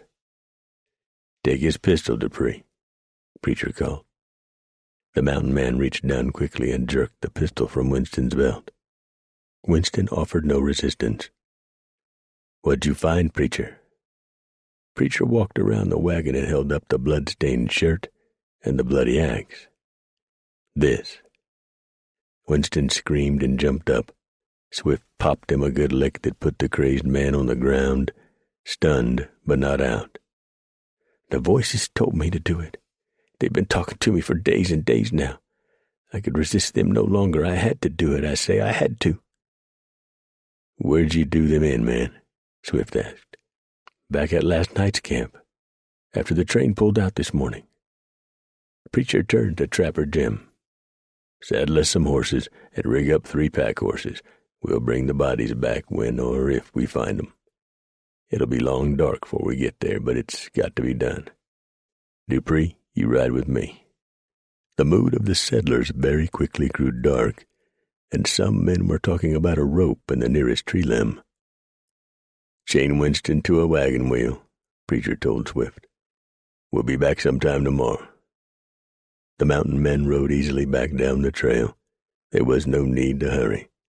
The victims weren't going anywhere. Neither man was all that anxious to find the bodies of the woman and her 2 daughters, for they were both pretty sure that by now the varmints had been at the bodies. It had been a horrible and shocking event, but not so appalling to the mountain men. They had seen it all before, more than once. The loneliness of the wilderness was something that not everyone could endure. The vastness of it all and the silence worked on some people. The savage land, void of accustomed amenities, had driven many people mad. They had all known trappers who had gone berserk and killed friends while they slept. This was not a land for the weak-hearted, no place for those who could not live without newspapers and comfortable chairs and lamplight and walls. The mountain men, leading the pack horses, rode through the twilight and into the night, finally reaching the site of the previous night's campgrounds. The vultures and the varmints had been at work all that day, but enough was left for identification. While Dupree kept the carrion eaters away with firebrands, Preacher rolled the torn and partly eaten bodies into canvas and lashed them onto the nervous and skittish pack horses. They rode back up the trail for a few miles before making camp for the night. They hung the canvas-wrapped bodies from limbs to keep the varmints from them and made camp away from the now odious carcasses. They were back at the wagon train by noon of the following day. Winston was bug-eyed and slobbering. He had soiled himself and was a pitiful sight, chained to a wagon wheel. During the night he had gone completely around the bend and had been reduced to a babbling idiot, or so it appeared. Avery's father had built him a noose and was talking hanging. "You can't hang no madman," Preacher told him. "He ain't responsible for what he done. We do what you tell us to do when it involves the trail," Swift told Preacher. "But I set the law of the train." Preacher could not argue the words. That was the rule of any wagon train. He walked away and joined his friends, sitting on the ground away from the still-circled wagons. Beartooth handed him a cup of coffee. "Dispatched each one with a blow to the head," Dupree said. "I reckon them poor little girls only had a few moments of fright, but we'll never know." "Did he abuse them?" Jim asked. "Hard to tell," Preacher said. "He was all some et on. I'd rather think he didn't." "Them pilgrims has been working theyselves up into a frenzy," Beartooth said. "I think they're going to hang him." "'Tain't up to us to interfere," Preacher replied. "If it was up to me, I'd turn him loose. Injuns won't bother him. He'd survive for a time. But on the other hand, he might get his hands on another axe or a club or rock and do in somebody else who's coming up behind us. Personal, I'm just glad the decision ain't up to me." "There ain't nobody been doing much sleeping excepting the kids," Jim said. "They've been palavering all night, all broke up into little groups." He glanced over toward the wagons. "Here we go, boys. Looks like they're fixing to take them a vote now." "There'll be more than one," Preacher opined. The mountain men drank their coffee and waited by the fire. Their opinions were not asked. The settlers argued and shouted and fussed and talked for the better part of an hour. A dozen times men and women alike left the group to walk over to the bodies and throw back the canvas, looking at the bodies of the woman and two girls. Finally, Swift walked over to where the mountain men sat, drinking coffee. "We voted. We've decided to take him with us and turn him over to the proper authorities." Preacher shook his head in disgust. "Man, what authorities? There ain't no law out here. We ain't got no insane asylums. There ain't no jails. I don't know what the billy hell you people got in your minds that you're going to find when we reach Fort Vancouver, but it ain't no town like y'all think of. Either hang the poor wretch or turn him loose. Injuns won't bother a crazy person. They stay shed of them. Hell, they might even adopt him and look after him. You can't tell about Injuns. But they ain't going to harm him, and that's a fact. You want to take him with you, fine, but he's your responsibility now and forever. The chief factor at the post ain't going to take him off your hands. He ain't got no way of taking care of the poor bastard. He don't want to take care of him, and he ain't going to take care of him. Winston is your responsibility. He ain't ourn. He's yourn." Swift walked back to the group. Winston was howling like a chained dog. The mountain men ground some more beans and brewed a fresh pot of coffee and smoked and chewed and waited. The group argued and shouted and seemed to be unable to reach any decision. "Oh, Lord," Dupree said, looking up. "Here he comes again." "We're taking him with us," Swift informed the men. "We've voted, and that's the way it's going to be." Preacher shrugged. "Suits me. Have fun guarding him and hand-feeding him and bathing him and wiping him after he shits, 'cause you folks sure got it to do." Preacher walked to his camp under a tree, laid down, and went to sleep. Since most of the movers thought it inhuman to chain a maddened person like an animal, even though that was exactly what was happening in the young nation's asylums and would continue that way until well into the next century, Swift was persuaded to merely bind the man securely with ropes. Of course, Winston escaped. Preacher, laying warm in his blankets as well as Beartooth, Dupree, and Jim, heard the man after he slipped his bonds and made his way out of camp. "You gonna stop him?" Dupree whispered. "Not me," Preacher said, speaking in low tones. "It's a hard thing, and these pilgrims don't want to accept it, but the man will be better off this way. I seen the insides of one of them insane asylums one time back in St. Louis. Most pitifulest things I ever did see." "Winter'll probably kill him," Beartooth said. "But you never know," Jim spoke up. "Folks like that got some sort of natural survival about 'em. That fool over yonder in the Bitterroot's still there, and he's as silly as a gaggle of geese. Been over there for going on 15 years, I reckon." "I clean forgot about that feller," Dupree said. "But you sure right. Wonder if he still lives in a tree. He was 3 years ago, 'cause I seen him with my own eyes. He like to have scared the crap out of me." Trapper Jim chuckled softly. "I was riding along just a-following the St. Joe and enjoying the view when all of a sudden this fool comes a-running and a-hollering and a-squalling out of the woods and a-waving a stone axe. My good horse damn near bucked me out of the saddle. Pack horse tore loose and run off about a half a mile, and I damn near made a mess in my britches. That crazy man was naked as the day he was born, and his hair was a-growed down to his waist. Terrible looking sight. Don't speak words that make no sense to nobody. Injuns is scared to death of him.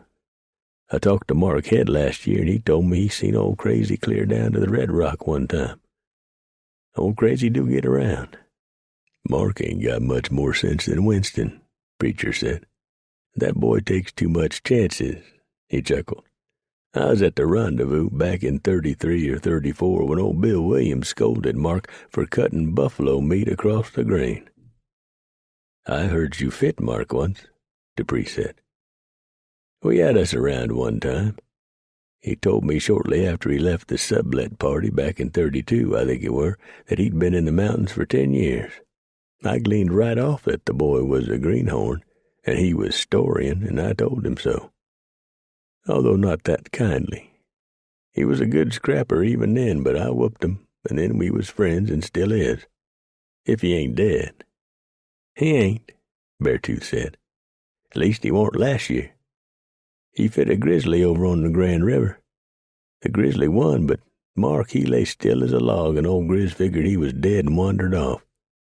Them 2 or 3 others that was with him thought sure he was going to die, but he didn't. The boy's too brash for my tastes," Preacher said. "I don't care to ride with him. Brave is one thing. Reckless is another story. He'll come to no good end, you mind my words. Reckon when some sentry is going to look into the wagon and see that Winston's done slipped away?" Dupree questioned softly. No sooner had the words left his mouth when a shout shattered the quiet night. "Winston's gone. He slipped his ropes and fled. See to your women and children, the madman is among us."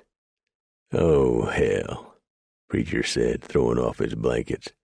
"Somebody's sure to get shot if we don't sing out."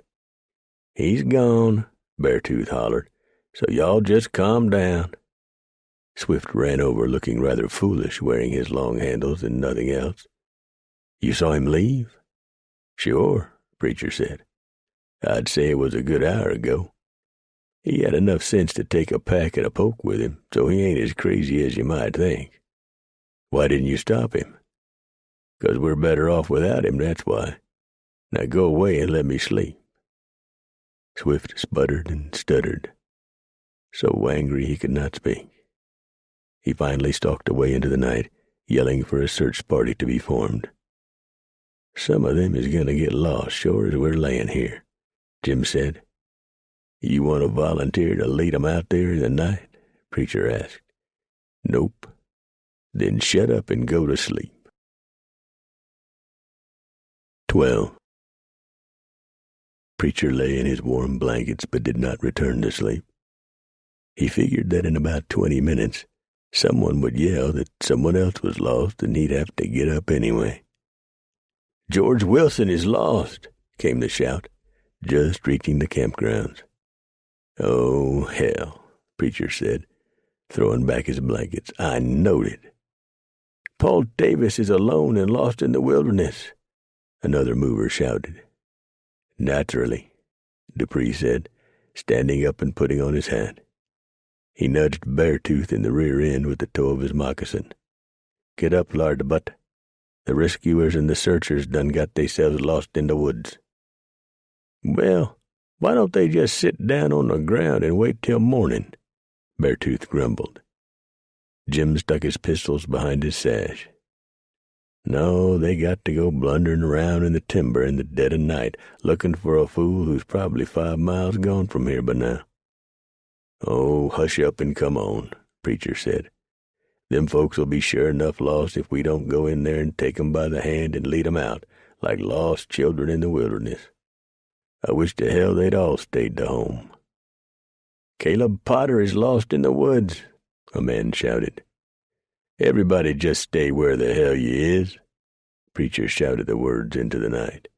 "Just sit down on the ground and wait for us to find you and fetch you back. Good God Almighty." "You don't have to be rude," a woman told him.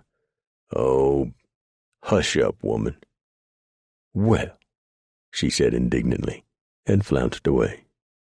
It took the mountain men hours to round up all the movers and lead them back to the wagon train. Some of the men were badly shaken by the night's events. Even to men accustomed to the woods, getting lost in the deep timber at night can be a shattering experience. "Here's Winston's tracks," Jim called, kneeling down. "He's token straight out north and he ain't looking back."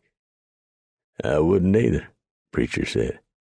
"All he's got in that numb mind of his is putting distance between himself and the wagon train. Is everybody accounted for?" "Far as I know," Dupree said. "Seems like these folks would know that things look different at night." "Most of these folks come down from towns and cities. You notice that the farmers amongst them didn't get lost. Come on, I want some coffee." The train stayed put for another day until Nighthawk returned from his scouting. The Crow swung down from the saddle and handed the reins to a boy. He walked to the fire and poured a cup of coffee. "We're in for it, all right," he finally spoke. "Looks like every renegade west of the Little Missouri has gathered up there in the blues." Nighthawk was not known to exaggerate, and that placed him as a rarity among mountain men. "That many Hawk?" Preacher asked. "I would say about 150 Indians, many tribes represented, and probably 50 or more white and half-breed or quarter-breed outlaws." Beartooth whistled softly and shook his shaggy mane. "Lord have mercy. I've heard worser news, but I can't rightly recall where or when it was. Where in the hell did Bum come up with that many whites?" "Lots of boys come drifting out here over the past couple of years, wanting to be trappers and such," Preacher said. "I reckon lots of 'em was wanted for some crime back in the organized country. They soon found out that trapping these mountains was damn hard work. It was easier to find their own kind and go back to stealing." Preacher smiled, and the others, including several movers and Swift, noticed it. "You find placing our women and children in danger amusing?" one mover asked. I find it plumb ignorant that you brung 'em out here to begin with," Preacher said, pouring a tin cup brimful of hot, black, and very strong trail coffee. "But you did, and they're here. So that's beside the point. Red Hand and Bum, they don't like me very much. Red Hand, well, he hates whites. All whites. He hates Bum Kelly, too, but he'll work with him 'cause one's just as sorry as the other. It'd be grand for Red Hand if he could take my hair. He'd be a big man. Same for Hawk here, and Beartooth, and Dupree, and Jim. This showdown's been coming for years." "And you're looking forward to it?" "You might say that. I ain't looking to get my hair tooken, but when somebody just keeps a-prodding at me, I sort of get my hackles up and start to thinking about ways to prod back. Y'all better understand this now. They're going to be hitting us all the way to the Blue Waters. They're really going to hit us in the Blues, probably on the Powder. They want your women folk, and they covet your possessions. I heard them trash I killed back a ways talking about seizing the girls, 10, 11, 12 years old, and selling them to slavers. So you folks talk and make up your minds that they just might be a lot of killing from here on out. Get your stomach set for it, break out your molds and lead, and start making balls. You're going to need 'em," he added grimly. They spent another day and night in camp, the movers melting lead and casting balls for their weapons. A new spirit seemed to overcome the movers, and the mountain men could sense it. The settlers had come far, and no band of wild renegade Indians and white trash was going to stop them. Not this close to their final destination. "When the train pulls out in the morning," Preacher said to Beartooth, "I want you and Dupree and Hawk to guide them through. I'll be doing a little preambulating about on my own. This is getting right personal to me now." "Sounds like you're going to be having fun whilst the rest of us is left behind," Beartooth said. "I am going to make life so miserable for them trash north of us. I'm going to roar like a grizzly, howl like a wolf, and snarl like a mad puma." "Wah!" Dupree slapped his knee. "Dem doin's shine mighty right with me, Preacher. You talk about old Markhead being rash. What do you call one man going up agin 200 or better?" "I call it taking the fight to 'em," he replied, with a twinkle in his eyes. Preacher style. Melody and Penelope, with Richard and Edmund in tow, stopped by the camp of the mountain men just as dusk was settling. It was obvious they wanted to talk to Preacher by the way they kept looking around and fidgeting like kids. "'T ain't here," Beartooth told them. "He left out hours ago. He'll meet us on the Powder." "Whatever in the world makes him do something that brash?" Penelope asked. "He go count coup," Nighthawk said with a grunt, and a hidden twinkle in his obsidian eyes that only his friends knew was there. "Take plenty scalps, hang on horse's mane, impress pretty girls." "I happen to know that you can speak perfect English, Nighthawk," Richard said. "And you can read and write and do sums. You were raised and educated in a white home. Now will you stop grunting like a heathen and speak properly?" "No," the Crow said. "Like talk this way. Talk like white man make tongue tired." "Oh, for pity's sake," the missionary said. "I give up." "Good," Nighthawk said. "Why has Preacher gone away into hostile territory?" Edmund asked. "He just told you," Dupree said, jerking a thumb toward Nighthawk. "Can't you hear good?" Edmund drew himself erect, and in a very condescending tone said, "My good man, I will have you know that my auditory faculties are excellent, I assure you." "Your what?" Jim asked, pausing in the lifting of coffee cup to mouth and staring at the man. "My hearing." "Why didn't you say so? Preacher's gone to harass Bum and Red Hand's people." "Alone?" Melody gasped. "No," Beartooth said. "Course he ain't alone. He's got his hoss with him. Damn, woman, you didn't think he'd walk up yonder, does ye?" "I know what you meant." Beartooth cut her off before she got started. "Don't you worry none about Preacher, missy," Dupree said. Preacher's an old lone wolf. He's at his best operating by himself. He'll be all right, Missy." "But," Melody protested. "He likes it, ma'am," Jim said. "Preacher's part grizzly, part wolf, part puma, and part rattlesnake. And he's mean when he's riled up. Lord have mercy, Missy, but he's mean. He ain't going to cut them folks up yonder no slack when he goes on the warpath. He's the best they is, ma'am. I ain't never seen nobody that even come close to Preacher in the wilderness. You hear all sorts of talk about Carson and Bridger and Johnson and Brown and Simpson. And the talk is true for the most part. But them's explorers and guides and so-called adventurers and trappers and the like. Preacher's all of them things too, but what counts most is he's a warrior. After Preacher gets done with his slipping around up yonder and his throat-cutting, they's going to be some, white and Injun alike, that's going to pull out. They ain't going to want no more Preacher. You'll see, ma'am. All of you. Right about now, Preacher's getting ready to make war, and when he starts, it's going to be right nasty." Dupree nodded his head in agreement. "Sure is.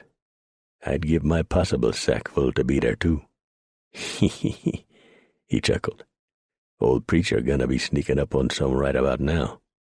They're gonna be pouring a cup of coffee, feeling all safe and snug, and the last thing they ever gonna know is how a knife blade feels cutting their throat." Melody shuddered. Preacher lowered the Indian to the cool earth. The dead renegade had him a right nice war axe, so Preacher took that. Standing in the darkness, he hefted the tomahawk. Had a dandy feel to it. Later on, he'd see how it was for throwing. He wiped his blade clean on the dead buck's shirt and slipped silently on, moving closer to the dancing flame of the small campfire that was placed close to a boulder. He could see another buck sitting close to the flames, roasting him a hunk of meat. The smell of that meat cooking got Preacher's mouth to salivating. Bear it was.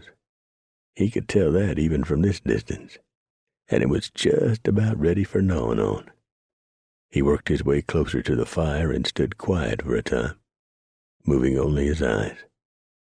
These two, the one lying dead in the timber and this one sitting by the fire, were supposed to be the forward lookouts, Preacher figured. He felt he was still a couple of miles from the main party of outlaws and renegades. Damn, but he was hungry.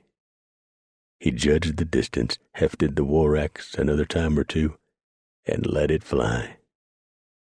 The head of the axe caught the buck lower than Preacher had intended, striking and embedding in the Injun's neck.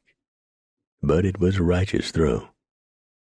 The head drove deep, severing jugular and destroying voice box, and the Injun fell over, kicking and jerking, but dying.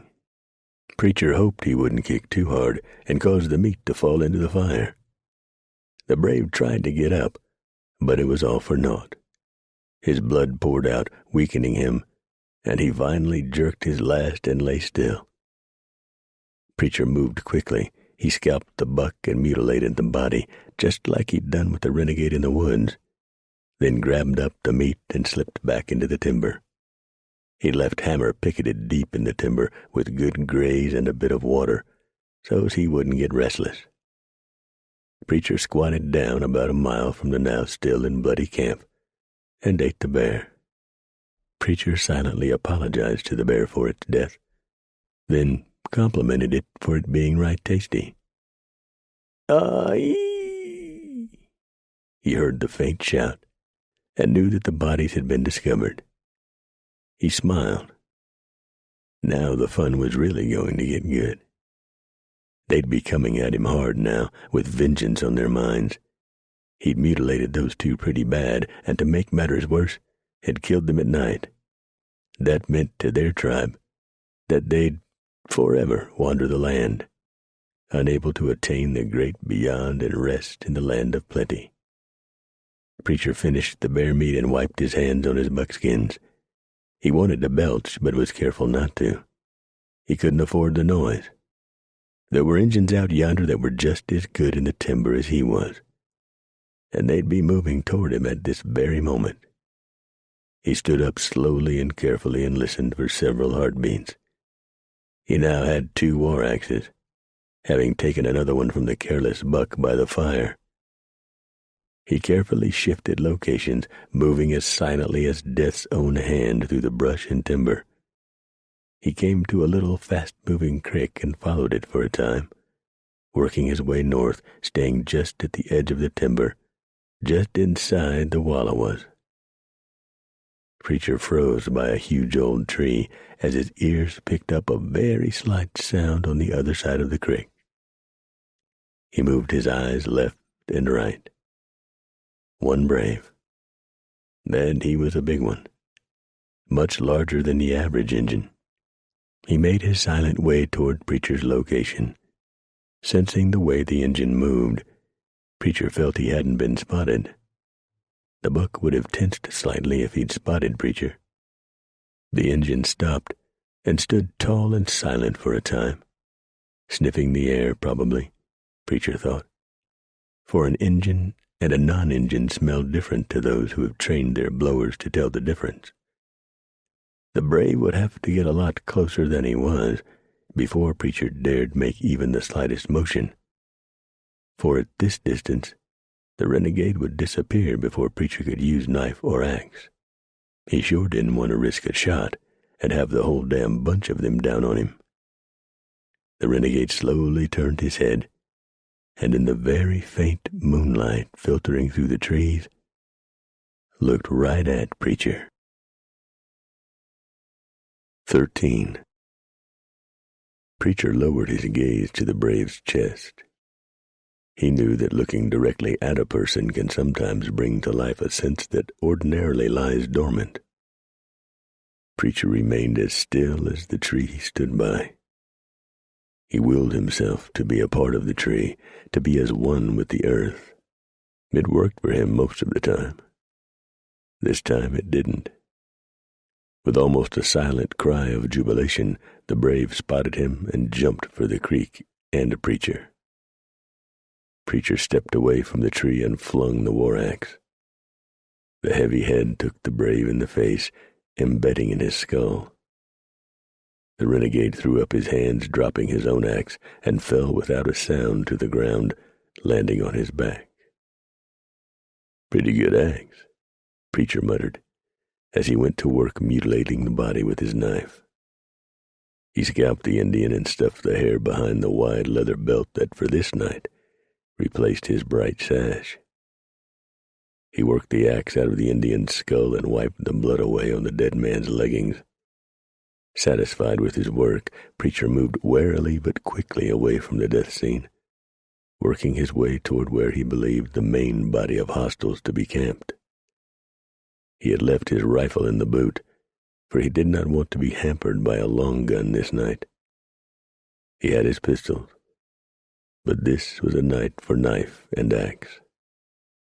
He moved through the brush and timber without a sound, walking a short distance and then stopping to listen, let his eyes sweep the terrain, and to sniff the air. A few hundred yards later, he smelled wood smoke. He stood silent for a moment, until he had pinpointed the location of the smoke. He turned to the west and moved toward the source of the smoke. He stopped and sank slowly to the ground on his belly when he saw that there were too many men around the fires for him to take on.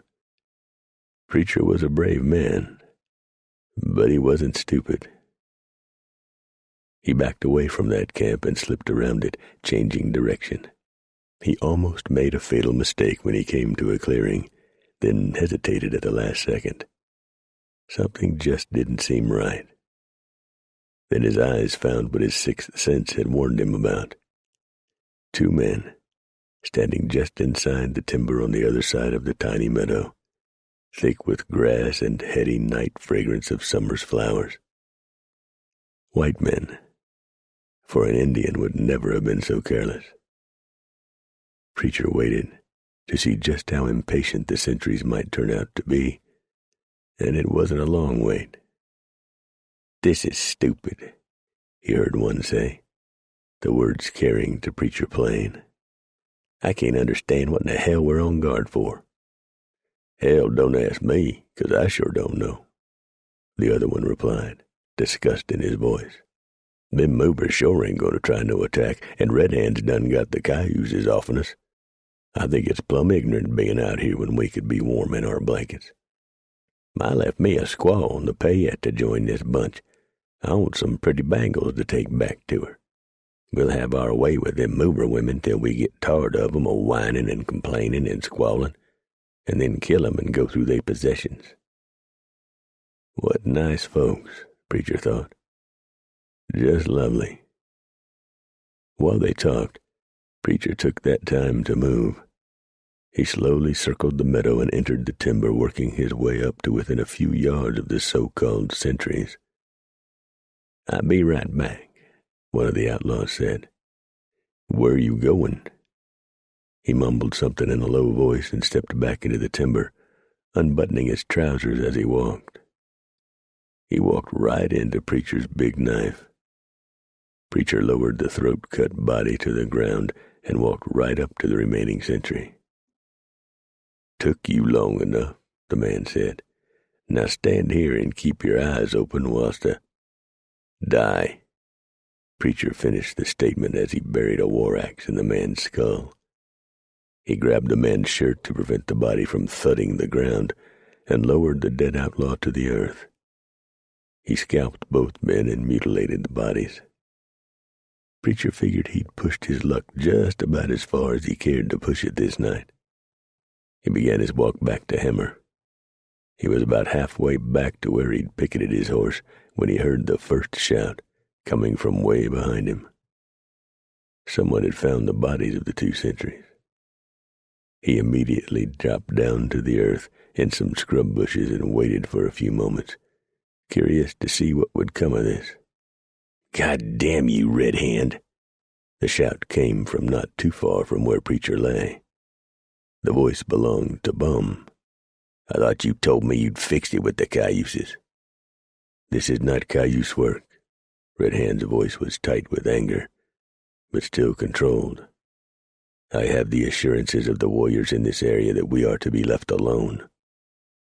"Well, who else would be working this area?" Jack Harris asked. "Preacher," Moses said quietly. "He's amongst us, boys." "That ain't possible," Bum shouted. "He's good, but he ain't that good." "Aye!" The call pierced the night as the bodies of the Indians were found. The men began running toward the sound, and Preacher slipped out of the bushes and started toward his horse, circling wide of the timber where he'd left the dead Injuns. Heading deeper into the timber, Preacher stopped when he caught movement just ahead of him. Two Indians running almost noiselessly through the timber, both of them carrying rifles. They ran past Preacher, not more than 20 feet from where he stood. No sooner had they jogged past, Preacher stepped out and continued on toward Hemmer. A shot split the night far behind him. "I got him," someone called. Preacher smiled as he walked. "You got one of your own, you fool," he thought. What a pack of ninnies. He reached Hemmer, swung into the saddle, and headed south, following an old game trail. When he felt he had put enough distance behind him, Preacher stopped and made a cold camp for the rest of the night. He went to sleep smiling, knowing there would be damn little sleeping in the camp of Bum and Red Hand for the remainder of this night. Preacher met the wagon train a few miles south of where the trail crossed the Powder. Two of Red Hand's warriors had made the mistake of trailing Preacher out of the Wallowas. He now had their scalps tied to Hemmer's mane, in addition to the other scalps he'd taken. "Whoa," Nighthawk said, spying the scalps. "You had an interesting night of it, did you not, Preacher?" "Got right born there toward the last," Preacher replied. "Weren't no fun left to it fooling with greenhorn, so's I pulled out. But I reckon I did leave them in some manner of disarray, I s'pect." "What are those things?" Swift asked, riding up and pointing to Hemmer's mane. A half a dozen others rode with him, including Edmund and Richard. Scalp, Swift. Human hair. The top knot mostly. When I make war, I like to leave the enemy a little sign that it ain't nice to fool with Preacher. That's disgusting, a mover said. Actually, a mover said, I have read where some historians believe the white man originated scalping, not the Indians. What say you about that, Preacher? Preacher shrugged his shoulders. Some tribes scalp, others don't. Most do. I expect scalping's been going on ever since the knife was invented. That's what I think. Swift, they's a right nice place to circle about 2 miles ahead. Circle 'em tight, 'cause we close to the action now. Keep everyone inside, and when folks got to leave the circle, have armed men with them at all times. The wagon master gave the mounted man a curt nod of his head and turned his horse. The others followed, except for Richard and Edmund. I think them scalps of yourn done irritated the man, Preacher, Dupree opined. They cut agin the grain of his Christian holdings. It's a barbaric practice, and I fail to see what you have accomplished by doing it. Edmund put his penny's worth in. Demoralization, Richard said. Do what? Beartooth asked, looking at the missionary. It lowers the morale of the enemy. Oh, do tell, the big mountain man said. Did that mean that Preacher done good? Richard noticed the twinkle in the man's eyes and sighed. He held a strong suspicion that these mountain men were not nearly so ignorant as they would like others to believe. On more than one occasion he had noticed lapses in their horrible grammar that led him to believe they were merely having a good time at the expense of others. I would have to say yes to that question. Wah! Beartooth hollered. You a hero again, Preacher. Dupree put a hand to his heart and proclaimed, My hero? I think I am going to faint, Nighthawk lisped. I'm of a good mind just to shoot all of you, Preacher said, and rode off. When the wagons had been circled and the women were busying themselves with preparing supper, the mounted men gathered at their own camp, as always away from the main body of movers, and talked. I think we'll have at least one full day of safe crossing, Dupree offered. That'll put about half the wagons on each side of the Powder. That's the way I see it, Preacher concurred. Then, when the men is busy on the second day, Bum and Red Hand will hit us, and they'll come a-fogging, boys. There ain't going to be no feeler attacks. They'll try to make the first one do it.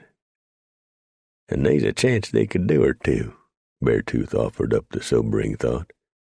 We're going to be spread pretty damn thin. Everybody that can shoot is going to have to be well armed, Preacher said. We got weapons aplenty, so, Jim, you check each wagon for powder and shot.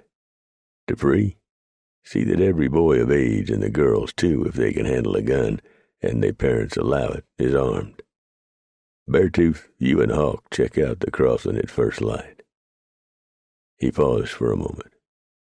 I sure hope God looks down and smiles on fools, 'cause we sure got a bunch gathered here. Including us, he added.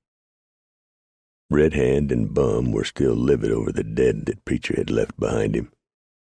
Some of Red Hand's renegades were very nervous about continuing with the plan of fight that lay ahead of them. Preacher's medicine was too good, they warned Red Hand. There will be other wagon trains. Plenty of them, so the talk goes. So why not wait? Let this one go on. Fools, cowards, old women, fops. Red Hand yelled at them, shaming them. Look around you. We are 200 strong. Preacher is but one man. The others with him are nothing. The whites in the train are not skilled fighters. They are women and small children. No. We attack as planned. He walked to Bum's side.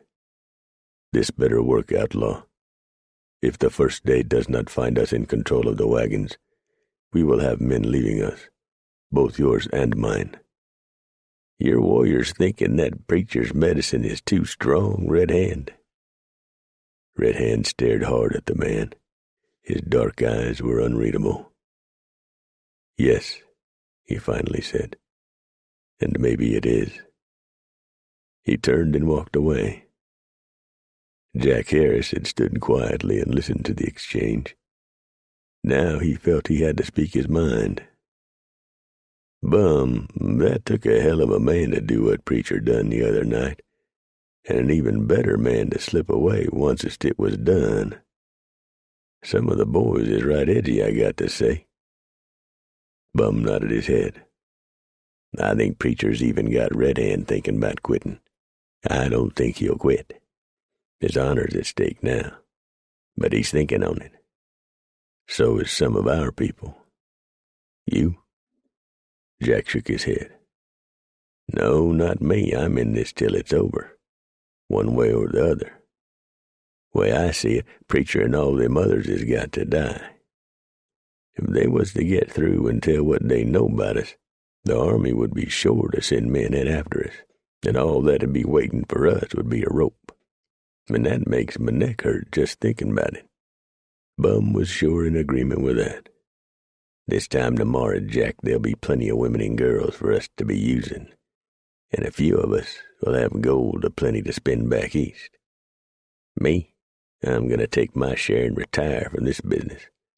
I'm going to change my name and buy me a little business of some sort back across the muddy and settle down. Civilization is moving this way, and it's coming fast. 10 years from now, there'll be people all over this area." Jack doubted that. In fact, he doubted everything that Bum had just said. The man was an outlaw, and that was all he would ever be. He watched as Bum walked over to the small fire and poured a cup of coffee. "Get out of this," his mind warned him. "Pack your kit and saddle up and ride." But he knew he wouldn't do that. Knew he had to finish the wagon train and actually looked down on preacher's dead, bloated body, and the bodies of everyone on that train. He had a good thing going, this leading wagon trains to ambush. If anyone lived to talk about it, he'd be finished. "What you pondering so heavy, Jack?" Bum asked him. Jack forced a smile. "Thinking about all them women on the train. We gonna have us a high old time for sure," the outlaw said with a grin. "I can't hardly wait." "Ride out." The words again popped into Jack's brain. He shook his head to clear it. He looked at his comrades, sitting and squatting and standing in small groups. They were filthy. Clothing hanging in rags, stinking and unshaven and ignorant. They were working 10 times harder being on the Dodge side of the law than they would holding down regular jobs. Too late for that, Jack mused. He looked south. Tomorrow would tell the story. Tomorrow would either be feast or famine for them all. He touched the butt of a pistol. Tomorrow. 14. Preacher sat hammered just above the banks of the Powder, his eyes taking in everything around him. It was very peaceful, very serene, and very quiet. No birds sang or flew, and no other animal had been to the river for a drink in several hours, not that Preacher could tell. The silence was a dead giveaway. "Well, Hammer," he spoke to his horse, "I reckon they just went and outsmarted themselves. I could figure maybe Bum being that stupid, but not an old firebrand like Red Hand. So I tell you what we're going to do, old friend." He told his horse and then sat there for a time, chuckling. "Yes, sirree, Hammer," he said as he lifted the reins.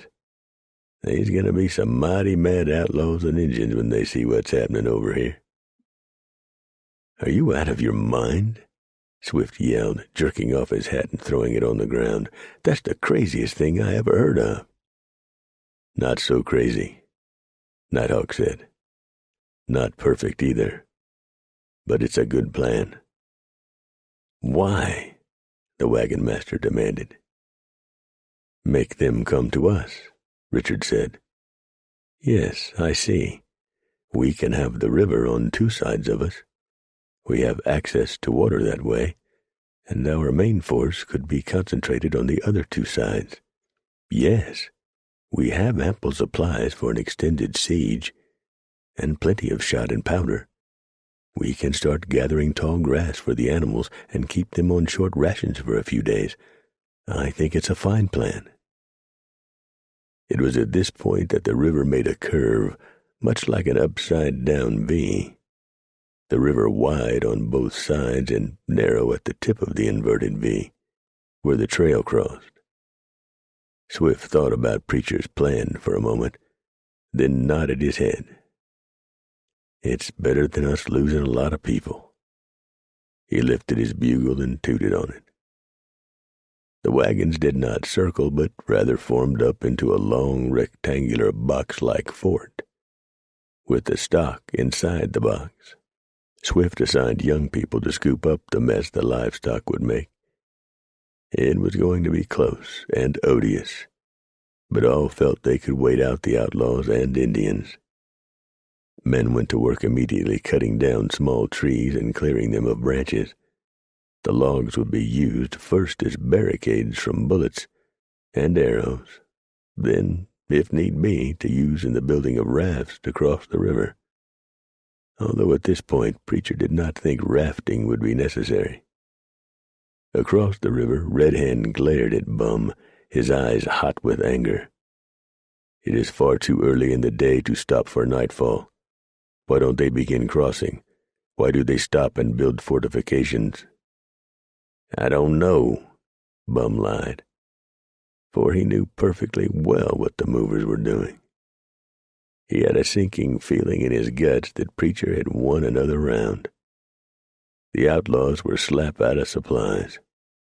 They were out of coffee, beans, sugar, salt, flour, everything. They had planned on existing on the supplies taken from the wagon train. Now, he didn't know. "We've got to attack, Bum," Jack Harris said. "We've got to attack now, man." "Yeah," Bull said.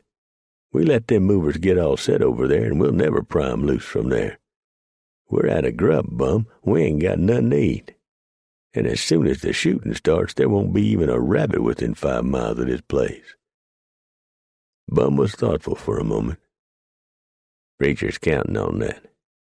He's counting on us sending people out on a hunt.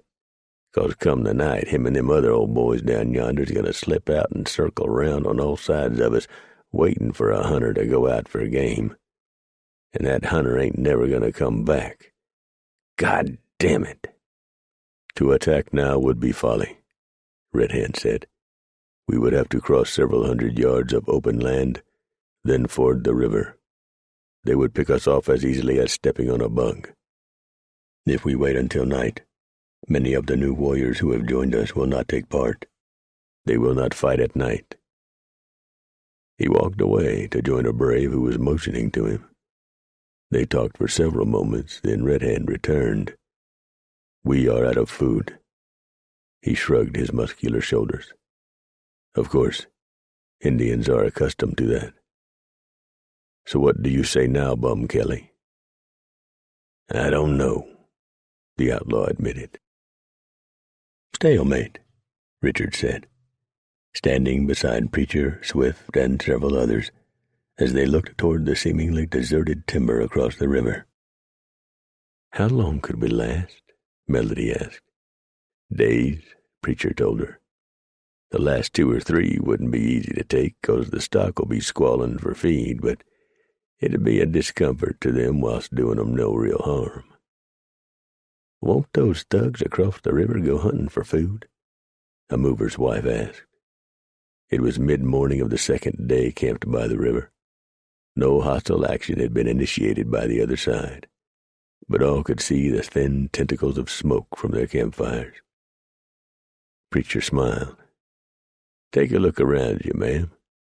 You see Beartooth and Nighthawk and Trapper Jim or Dupree?" Everybody turned their heads and looked. "No," Edmund said. "Where are they?" Preacher pointed to the other side of the river as a horse came slowly walking up to the edge of the timber. A man was tied in the saddle. Using a spyglass, Swift could see the arrow still sticking out of the man's back. "He's been scalped," the wagon master said, "and he's stiff in the saddle." "Yeah," Preacher said, "and coming from that direction, I expect that's Beartooth's work. It's like I've been figuring. Them folks over yonder is getting hungry. They slap out of supplies. I expect they was counting on feeding off the supplies carried in this train. We done spoiled their plans, turned everything topsy-turvy. Now they sending out hunters, and them old friends of mine is sending the hunters back without their hair." He chuckled.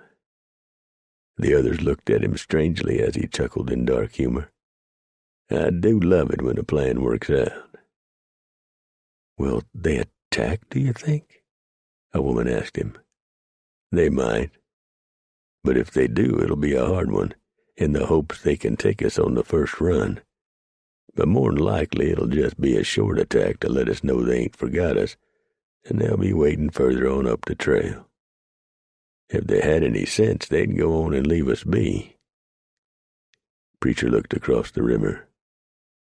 If he thought either one of the leaders would honor a flag of truce, he'd borrow a petticoat and wave it at them and palaver with them. But Bum had about as much honor as a stump, and Red Hand was even worse when it come to dealing with whites. Anyway, Preacher mused, that was just a dream. Red Hand could always drift back into the wilderness, but Bum's situation was a different one. He had to keep trying until he succeeded in stopping the wagon train cold and killing everyone in it. If the outlaw leader had had any foresight about him, he'd have had hunters out killing game and smoking and jerking the meat. But if don't put a scrap of food in nobody's mouth. So what would I do if I was in Bum's place? Preacher thought. I'd pull out right now and get a lot of distance between this place and the next point of ambush, and I'd be hunting all the time. That's what I'd do. Preacher wound it up. Melody broke into his thoughts as he caught the last of her question. "What month is it?" "July," a mover replied. "Near the last, I think. I'll ask my wife. She's keeping a diary of our adventure." Adventure, Preacher thought sourly. Then he had to smile and shake his head and silently ask himself this. Why are you so sour about it? You're damn sure a part of it. Swift awakened him. They're crossing the river, Preacher, left and right. Preacher was fully awake and out of his blankets just about the time the words left his mouth. He looked up at the sky. It was cloudy with no moon. Good night for it, he thought. Get everybody up and ready, buckets filled for flame arrows. The women can handle that. Have the men stand ready for a fight. Assign the younger kids to load weapons. Move. Preacher took his position by a wheel and stared into the darkness. He found him a target, albeit a long way off, and pulled the Hawken to his shoulder and let her bang. The man, he couldn't tell if it was an outlaw or a renegade, screamed once and fell face first into the river. A mover fired, and another scream was heard in the night, followed by a lot of fancy cussing and floundering around in the water. One Indian got close and Swift drilled him right through the brisket. The warrior hit the wet bank and lay still. "Damn red savages," he shouted. "Problem is," Preacher muttered under his breath, "they was here for us." Then he saw a hat that he remembered seeing miles back, long before he'd reached Fort Hall. He lifted his Hawken sighted just under the brim of the hat, and gently squeezed the trigger. The big ball struck the outlaw smack between the eyes and tore out the back of his head. The man never knew what hit him. "Adam's down and dead," a man called. "My God, the whole back of his head is blowed off." "Forward," Bum shouted. "Charge, men, charge." A mover's wife said a very ugly word and cut loose with a shotgun. An outlaw began screaming in pain, the bird shot taking him in the face and neck, peppering him and blinding him in one eye. He began running toward the wagons, screaming in rage and hate. The mover's wife gave him another charge, this time at much closer range. The shot tore into his throat and knocked him off his boots. Hot, bright flames began dancing in the timber on the outlaw's side of the river. "Somebody's burning our possessions," a man shouted. "Looky yonder." He turned around and pointed. Richard leveled his rifle and shot the man in the ass. "Wowee!" the outlaw squalled and went running for the river. He jumped into the water and sat down, letting the cold river waters momentarily soothe his butt. Preacher grinned. His friends across the river had slipped in as soon as the outlaws had slipped out and fired their camps. "God damn you, Preacher!" Bum shouted. Then he began shouting out all the things he'd do once he got his hands on Preacher. "You want to fight me, Bum?" Preacher shouted back. "How about it, you yeller-bellied son of a bitch? Just you and me, winner take all." Red Hand halted his men, flattening them out along the river's bank, safe from shot. "We will see what kind of man we have joined with," he told his people. The firing stopped. A half a dozen men, from Bum's bunch and Red Hand's, had left to return to their burning camps, to salvage what they could and to see what had become of the guards, both white and red. All pretty well suspected they would find them dead. Bum didn't know what to say, but he knew he had better choose his words carefully, for to an Indian, even a renegade, a challenge was something not to be taken lightly. If he screwed this up, Red Hand would take his men and leave. "I don't trust you, Preacher," Bum shouted from the night. "'Sides, I ain't got nothing to gain from whooping your butt." "True," Red Hand muttered. "There is that to be considered." "You kill me, Bum. You got one less mountain man on this train." Red Hand smiled grimly. "And there is that to be considered as well." "You guarantee me when I kill you, your buddies will pull off from the train?" "I can't speak for them, Bum, just for me. I tell you what, I'll make it a real sporting event. I'll fight two of you at oncest. You and that sorry damn Jack Harris. Now, I can't see how you can refuse me that." "Nor can I," Red Hand said. "If they do not fight him, I do not wish to ride with them any longer," a Kiowa renegade said. "It is not good to be associated with cowards. Besides, I have thought for some time that there is a secret that Kelly is keeping from us." "What could it be?" "I don't know, but he lies. He has always lied. What is so different about this time? The value of what is in the wagons." Red Hand grew thoughtful. The Kiowa was right, of course. Bum had turned evasive each time Red Hand tried to question him about the wagon train. "We will see what happens this night," he finally said. "It's some kind of trick, Bum," Jack Harris whispered hoarsely. "Don't you be believing nothing that damn preacher has to say." "Yeah, I know, but if we don't fight him, we could see Red Hand and his bunch pull away. You know that, don't you?" "Come on, Bum," Preacher yelled. "How about it, Jack? Or are the both of you so damned yeller you got petticoats under your britches?" The Kiowa chuckled, and even Red Hand was forced to smile. "It's a trick, Red Hand," Bum yelled. "It's nothing but a damn trick. Don't fall for it." "He is a coward," the Kiowa said. "I am taking my followers and leaving. Now." "Wait. There is something in that wagon that is of great value. The white man's money, perhaps. If that is the case, we could use it to buy more guns and powder and shot. Think about that. Bum Kelly is afraid of this man called Preacher.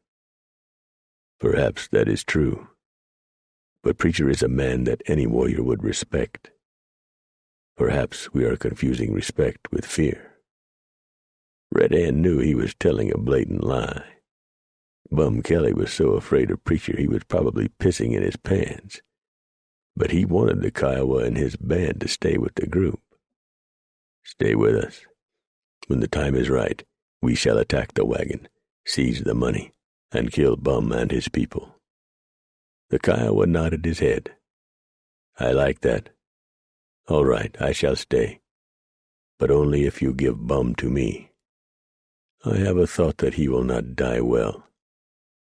Red Hand smiled in the night. "It is done, Preacher," he shouted. "It is Red Hand." "What do you want, you damned renegade?" Preacher returned the shout. "Your ugliness is exceeded only by your ability to lie.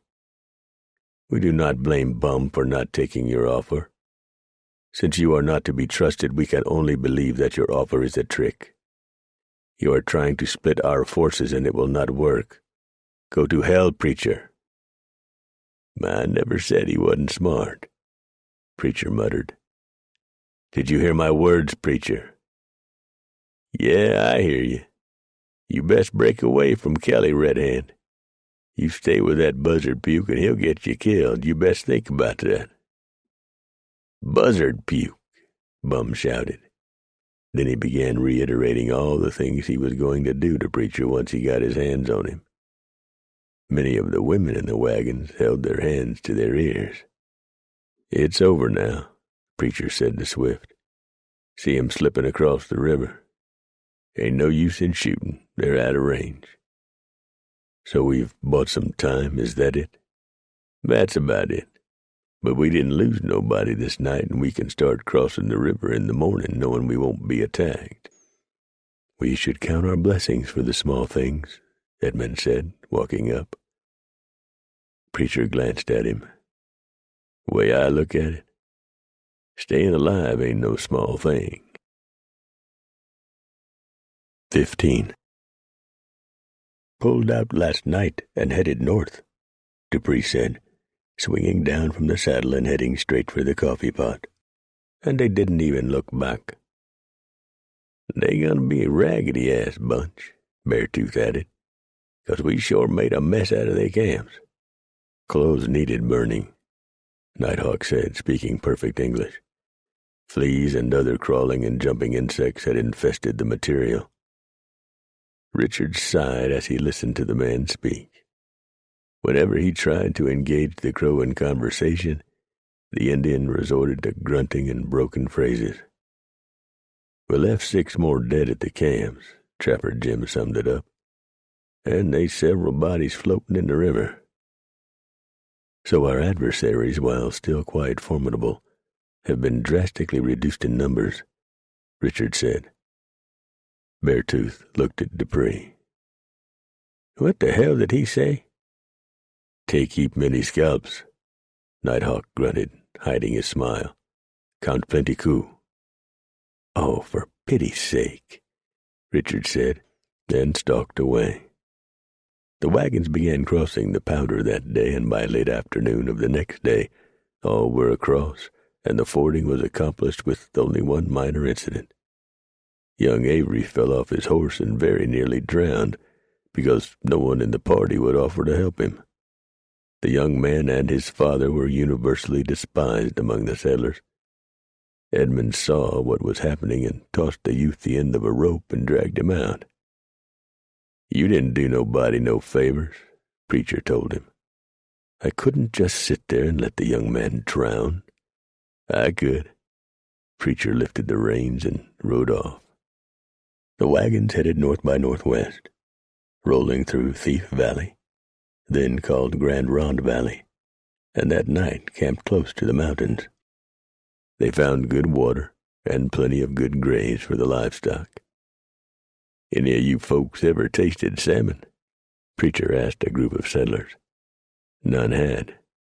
"Not all cayuses is on the prod. We'll run into some friendly ones and I'll barter for fish. It's right tasty. I think you'll like it." Although it was summer, the weather was unpredictable in that area. When the movers awakened the next morning, they found the sky gray and the temperature hovering around the freezing mark. "My God," Swift exclaimed. "Is it going to snow?" "It might," Preacher told him. "Anything's possible in this country." On the 5th day after the failed attack by the Powder, Beartooth rode up to Preacher at the head of the column. "Getting plumb boring, Preacher." "I hope it stays that way." The huge mountain man grinned. "Tell the truth, so does I. Nighthawk ought to be back today or tomorrow. Be right interesting to find out where Bum and Red Hand is planning on springing their next surprise. They've crossed the Columbia and is waiting for us up to the north." He smiled. "But they's in for a long wait, 'cause we ain't crossing the Columbia and heading north." Beartooth looked hard at him. "What you got rambling around in that noggin of yourn, Preacher? We got to cross the Columbia, man." "No, we don't. And we ain't gonna. We're gonna raft these pilgrims across the fall and stay to the south side of the river." "You've lost your mind, man. You can't take these damn wagons that way." "I know a way, Beartooth. I spent 2 years out here, remember? I got a way all figured out in my mind. It's gonna be rough, but we can do it." Dupree had ridden up and was listening with amazement on his face. He shook his head. "I know the way you're talking about, Preach. You're going to be crossing the Sandy 4 times. You best think about that." "The Sandy ain't nothing. Bum and Red Hand's got scouts watching the crossing, bet on that. They got people looking and waiting all over the north side of the river, so we'll stay to the south. By the time they figure out what's happened, we'll be so close to the fort, they daren't attack." "Have you told Swift?" "No. Hell, don't none of these movers know nothing about this country. When you're lost as a goose, you ain't got no choice in the matter. You got to follow the leader." "But you said yourself there's going to be scouts of Bums and Red Hands watching the fall," Beartooth protested. "Sure they are. But we ain't crossing the Deschutes there. We're going to cross further south." "There ain't no damn place further south." "Yes, there is." Dupree spoke the word softly. "You're a damn fool, Preacher. You planning on taking these greenhorns through pure virgin country. It ain't never been done afore." "That's what makes it so interesting," Preacher told him, with a wide smile. "Do you realize we're going to have to build a damn road?" Beartooth asked. "The way you're talking about ain't nothing but a game trail." "Yep. These wagons ain't never going to stand the trip, Preacher." "They'll stand it." "You're a damn idiot."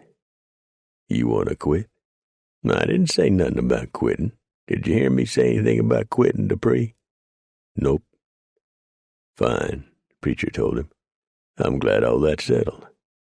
Now you can quit your bitching. You know the way we're going, so put your thinking cap on and close your mouth. Start thinking of ways to make it easier." The mountain man shook his head in exasperation. "There ain't no easy way." "Then we'll do it the hard way," he smiled. "And we'll be the first to do it." They crossed the Blues at its narrowest point and headed northwest. They camped at a spot that in the years to come would be called Emigrant Springs. Only a few miles north of the springs, Preacher turned the long line westward and headed for the Umatilla River. Normally, Preacher told Swift, the Cayuse Indians would be real friendly. I've stayed with them many times and ate their food and slept in their teepees.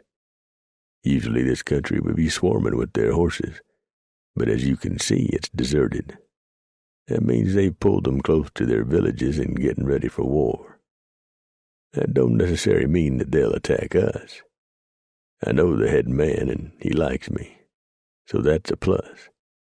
Howsomever, there are a few minuses. Dupree smiled hugely and nodded his head. Sure are. Like a bunch of young bucks looking to impress the gals with scalps for one. I thought you men knew the chief. Oh, we do. They probably wouldn't hurt us, but they might kill all of you. Comforting thought, Swift muttered. But someday the Oregon Trail will be safe for all. Big Medicine Trail, Beartooth said. That's what the Injuns call it. Kinda hard for me to get used to calling it the Oregon Trail. It turned cold and the winds began blowing. If the movers thought they'd seen winds on the empty prairies east of the mountains, this changed their minds. Anything that was not secured properly, right and tight, Preacher called it, was blown off and scattered all to hell and gone. So much canvas was ripped and torn that Preacher ordered it all taken off the ribs and stored until they were out of the wind. They lost half a day trying to round up the livestock that had drifted, trying to find comfort from the cold winds, and 2 very difficult days later, during which the wagon train managed to cover only a few miles each day, another birth was recorded on the trail. It was a very long and hard birthing, and the woman's screaming was a nerve-wracking thing for all to hear. The mother had never been very strong, and shortly after the birthing the woman died. The husband refused to accept the baby, a little girl, blaming the child for the mother's death. She was given to the Ellsworth woman to care for. The mover flatly refused to go any further. No amount of coaxing would change his mind. He flung himself across the mound of earth that covered his young wife and wailed out his grief. Raining too damn hard to move anyways, Preacher said. We'll just stay here and wait it out. Maybe that feller'll get over his grief come a new dawning. Just before a cold and rainy dawn would break, a single pistol shot brought the sleepers out of their blankets. I bet I know what that was, Preacher said. Yeah, Dupree said. I sure wouldn't bet agin you. The young widower had stuck the barrel of a pistol in his mouth and pulled the trigger, blowing out the back of his head. He lay sprawled across his wife's grave. Get some shovels, Preacher said, disgust in his voice. Be easier digging up this fresh grave and just laying him beside his wife. I figure that's the way he'd want it. That's sacrilege, sir, Edmund objected. Oh, shut up. Don't get up in my face, Edmund. Not now. I'll hurt you, boy. Preacher told him, then turned his back and stalked off. Any man who'd shoot himself over a damn woman is a fool. Anybody who'd shoot theyselves over just about anything's a damn fool. Life is for the living, 'cause when you're dead a long time. I've never known a man that hard, Richard said, rainwater dripping off the wide brim of his hat. Hard country, Bible shouter, Beartooth told him. This country feeds on weaklings. I expect the day will come when this trail is lined with graves, from beginning to end. 3 months after they're planted, there won't be no trace of 'em. You best get used to it. He walked off to join Preacher. Dig up the grave and bury Jacob beside his wife, Swift ordered. He sighed, steam fogging his breath. It probably won't be the last one we'll bury before we reach our destination. I'm beginning to wonder if it's all worth it. A mover spoke the words to no one in particular. No one responded to his words. The men just picked up shovels and began digging in the rain-soaked mound of earth. 16. The wagon train moved on, leaving behind them a lonely grave and the box of a wagon. The young couple's meager possessions were given to those most in need, the wheels taken for spares, and the canvas given to a family who had lost theirs in the high winds.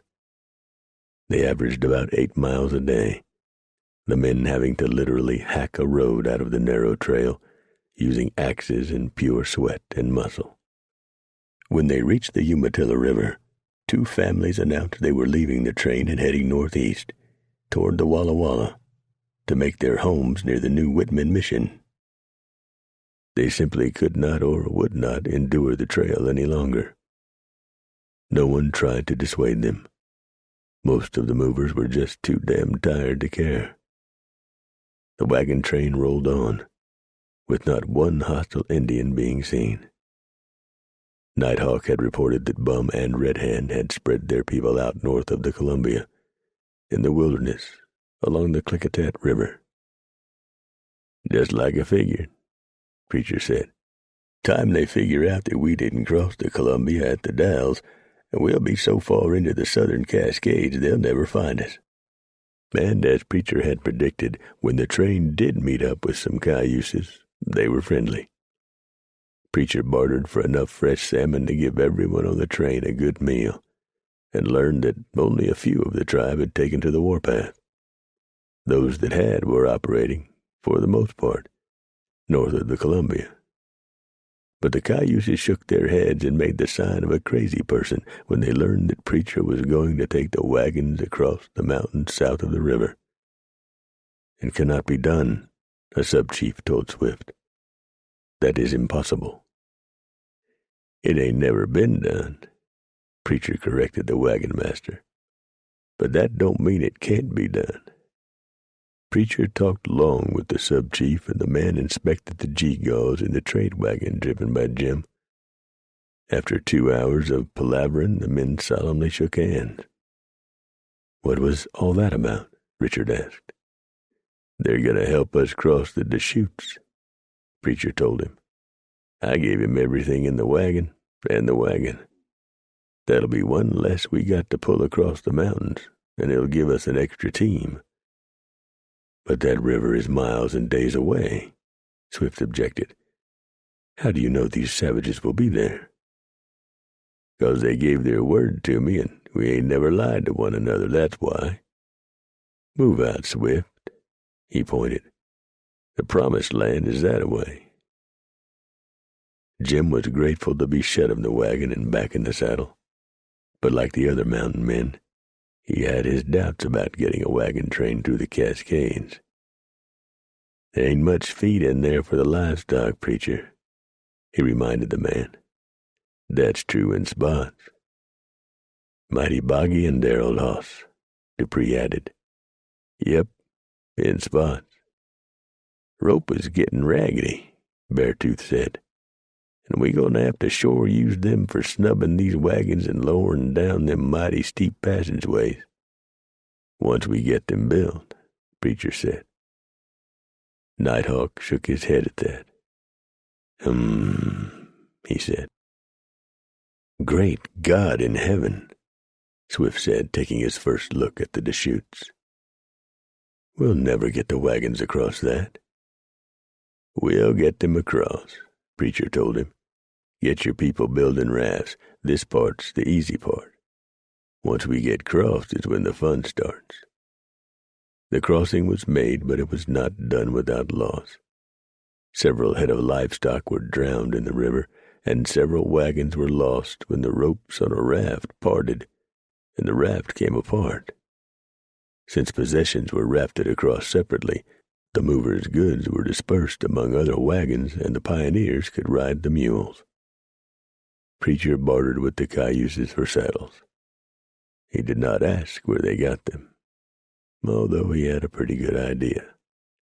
And one mover's wife shocked the entire train by putting on a pair of her husband's breeches and riding a mule astride. "Disgraceful," several of the women said. "How common can a person get?" "Seems like a pretty good idea to me," was the opinion of most of the other women. No woman of mine would ever wear breeches, a mover made the mistake of saying, and 10 minutes later, his wife emerged from their wagon wearing a pair of his breeches. You got something to say about this? She challenged him. No, dear, he said meekly. Melody and Penelope looked at one another and smiled. Moments later, they had changed from their now somewhat less than elegant riding habits into breeches. Dupree took a long look at the derrieres of the ladies, threw his hands up into the air, and proclaimed, C'est bon, magnifique. Preacher had spent weeks looking at their derrieres. He had nothing to say. Here now, Swift said, eyeballing the breeches-clad ladies. I'll have none of this on my train. You women get back into proper clothing. Make us. Melody threw down the challenge. Swift muttered under his breath and walked away. I'm telling you for a fact, Preacher said. I can see the day coming when women is gonna have the vote. Never, Beartooth said. Of course, he added, scratching his woolly mane. I ain't never voted, so I reckon it wouldn't make no difference nohow. On the morning the train was to pull out, Preacher told Swift, We got to get over the mountains before the snow flies, and she can fly early out here. This ain't gonna be easy. I'm warning you of that right now, but I said I'd get you through, and I'm gonna do just that. So toot on that bugle of yourn, Swift, and let's tackle the last leg. Swift smiled at him.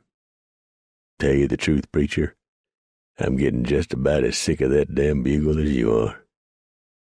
The two men laughed, clasped each other on the shoulder, and walked off together toward their horses.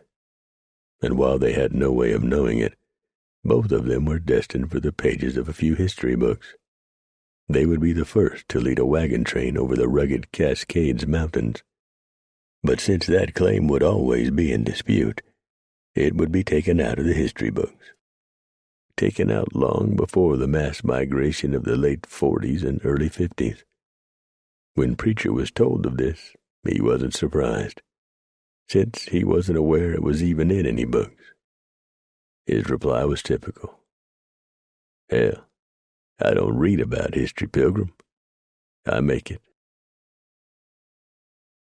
Book 3 1. Oh, beautiful for spacious skies, for amber waves of grain, for purple mountain majesties above the fruited plain. America, America, God shed his grace on thee, and crown thy good with brotherhood from sea to shining sea. Catherine Lee Bates. We're going to have about 2.5 days of fairly easy travel, Preacher told Swift and a few others after they broke for lunch. Then you got to lighten the wagons, and I mean discard everything that ain't absolutely necessary. The folks ain't going to like it, I know that, but it has to be. You think going through the South Pass of the Rockies was bad? Wait till you see Hood and what's all around it. Swift nodded. I'll tell them. Don't just tell them. Stand right there until they do it. We're a-fixin' to go straight up and then straight down, half the time right into a bog, and we'll be doing it over and over and over again. Most beautifulest and god-awfulest country you ever will see. Start shaking down the movers, Swift. On the second day after crossing the river, the train came to a series of hills, long, steep hills. That night the movers began throwing possessions away in earnest. There was a lot of crying and fussing over many things that were being dumped by the trail. But in the end, the wagons were lightened considerably. Preacher told them to stay in camp the next day and dump some more out of the wagons. You just don't know what you're fixing to get into, folks. But I do. You'll kill them oxen trying to get all this crap over the trail. The mules will just not move once they figure out they can't pull it. Dump more people. Get busy lighting them wagons." "Is it really this bad, preacher?" Richard asked. "The people are very upset." "I can't make it sound as bad as it really is," Preacher told him. "It don't make me feel like no big man making folks throw away things I know they toted what must seem like halfway around the world. But it's either that or they break down or their oxen dies in the middle of the Cascades and they walk out with nothing. Think about that." "All right, preacher," the missionary said, reluctance in his voice. "Richard, have the movers wash their wagons to get all the dried mud off. You'd be surprised how much weight is just a hanging on them wagons." "Yes, you're right, of course." Preacher found the lady who was keeping a journal of her adventures and asked her if she was still keeping her notes up. She assured him that she certainly was. "Well, ma'am, I hope you got lots of paper and ink and quills," he told her, "'cause you sure got a lot of scratching and scribbling to do over the next month or so." She smiled at him. "Would you like to see what I have written about you, Mr. Preacher?" "No, ma'am." Preacher's reply was quick. "This trip's been depressing enough without my doing that." The movers hit a dense forest of pine, fir, and redwood. Many of the redwoods soared several 100 feet into the air. On the first day after entering the Cascades, the wagon train traveled only 3 miles. The movers fell into their blankets and went to sleep exhausted after a day of cutting and dragging trees out of the way. The trail they hacked out of the wilderness was a narrow one, just wide enough for a single wagon. Fallen trees had to be dragged out of the way. Huge rocks and jutting roots had to be first hacked at and then dug out. The only graze for the livestock was swamp grass. Preacher warned them that only a few miles further they would encounter laurel, and if the livestock ate it, they would die. Lowering wagons down mountainsides by snubbing ropes to trees became commonplace for these pioneers, and they were all working harder than they ever had in their lives. They no longer asked themselves if it was worth it. They were afraid of what their answer might be. Mothers put ropes around the waists of their children and led them single file to prevent a small child from running into the thick tangle of vegetation that grew all around them. Any child lost in there would more than likely stay lost, forever. They worked their way uphill more than half a mile high, and then half a mile down the other side. That took a full day of brutally hard work, both for humans and animals.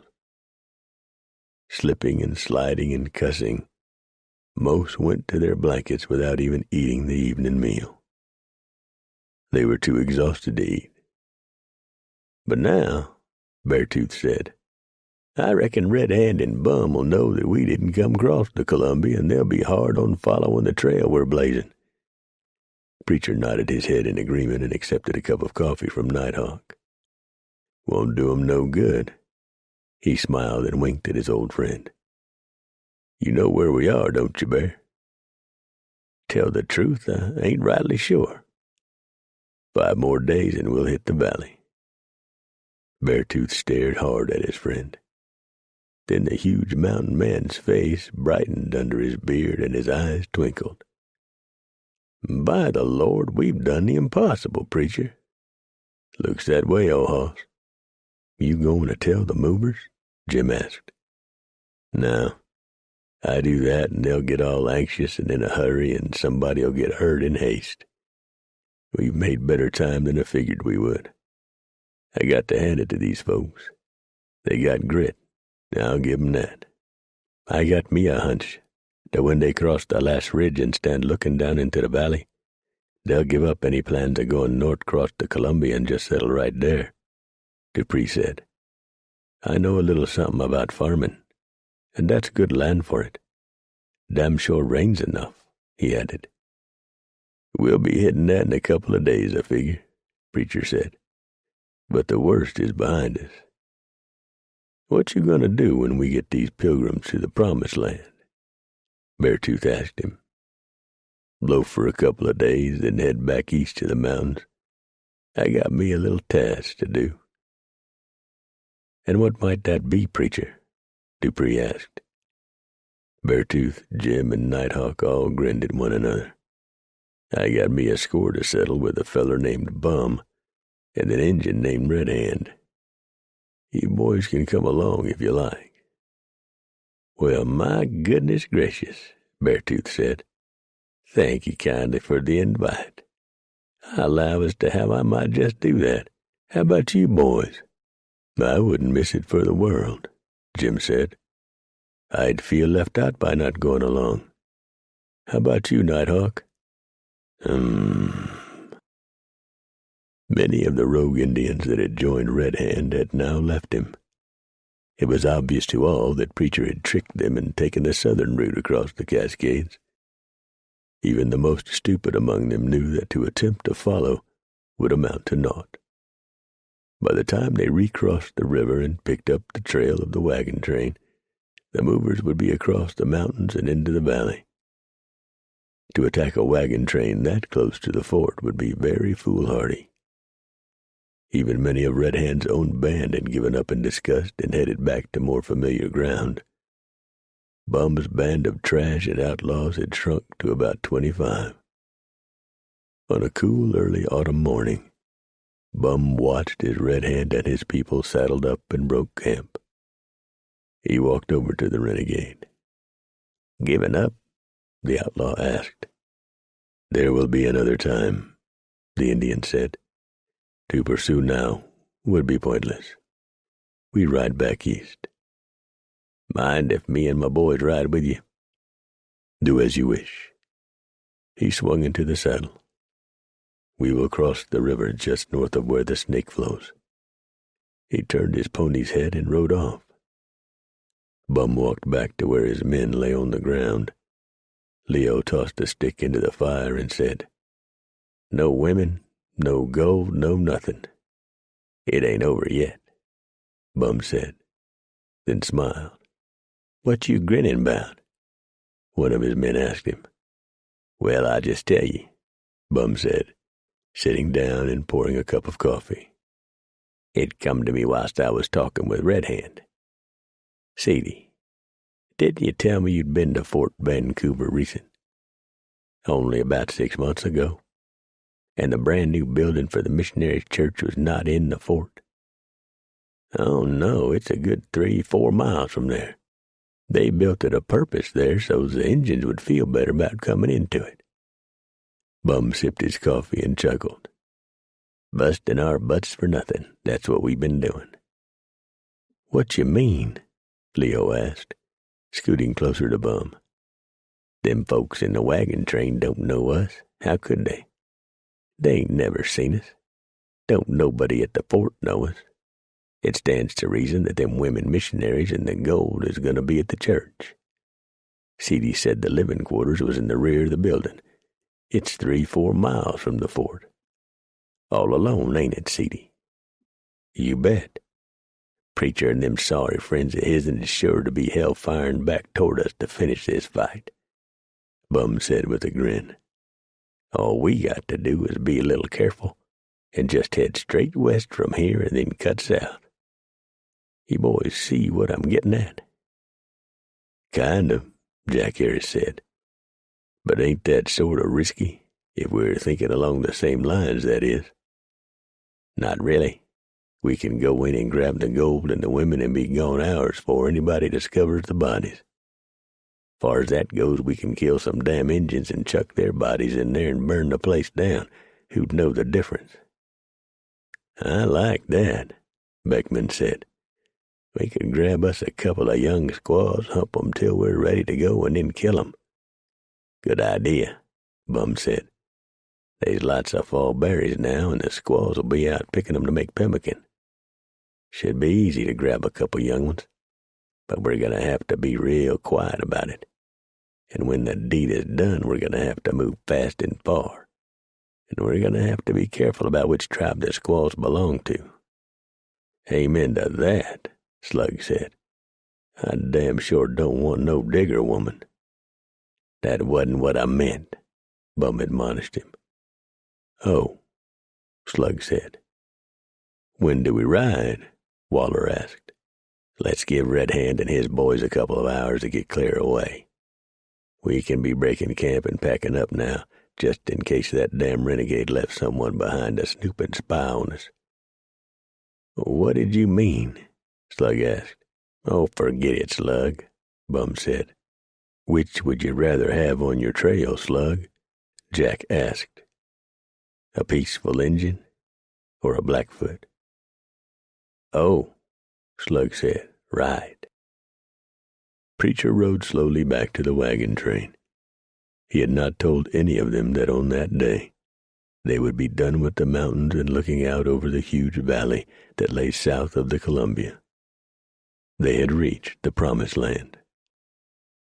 Despite the fact that most of the movers considered him to be a sarcastic, heartless, and sour man, Preacher was none of those things. He was proud of this bunch of pilgrims. They had done what no one, to the best of his knowledge, had ever done, and he knew that all of them, with the exception of Wade and his two-bit kit Avery, would be bigger and better people for the trip. Preacher knew, too, that not all of them would survive out here. Injuns would get a few, the fever would take a few more, accidents and other mishaps would claim still a few more. But those that would live could be proud of what they'd done. And speaking of Avery and his pa, the father had gotten all up in Preacher's face just the day before, after Preacher had raised his voice and fussed at the young man for being a laggard, which he certainly was. Lazy, no-count pup.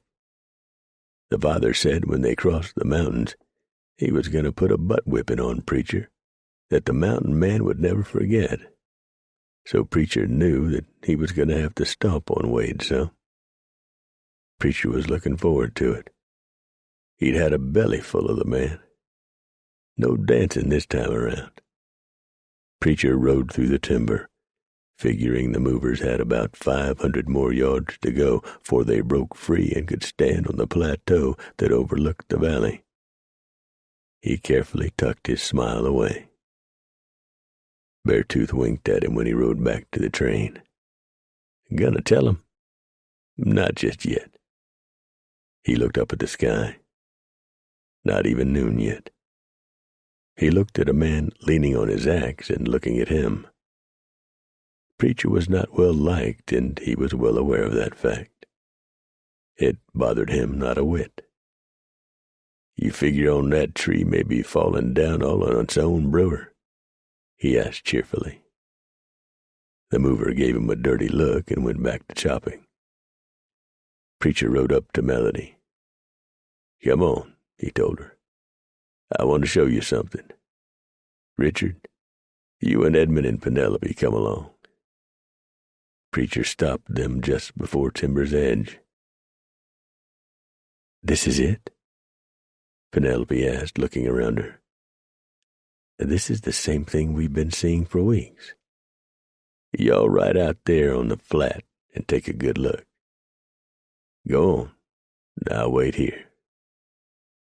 Preacher stepped out of the saddle, eased the cinch on hammer, and squatted down, chewing on a blade of grass. "Yee-haw!" he heard Richard shout. "Wahoo!" Edmund momentarily forgot his churchly bearing. A mover rode up, his long rifle at the ready. "My God, is it the red savages?" "Nope," Preacher said, standing up. "You home, Pilgrim." 2. The pioneers, many of them ragged and gaunt, stood on the plateau and gazed in disbelief at the lush and green valley that lay before their eyes. Many of them wept. Still others dropped to their knees and prayed, giving thanks to God for getting them safely through the wilderness.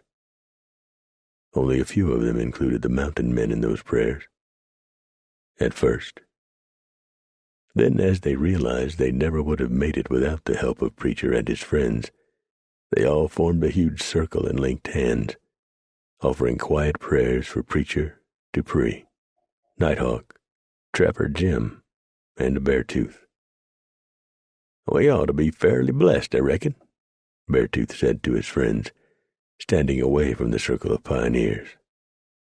"That's good," Jim said, "for I expect that we're going to need all the help we can get when Gabriel sounds the call." Swift decided at that moment it was a good time to rally the movers and get them down from the plateau.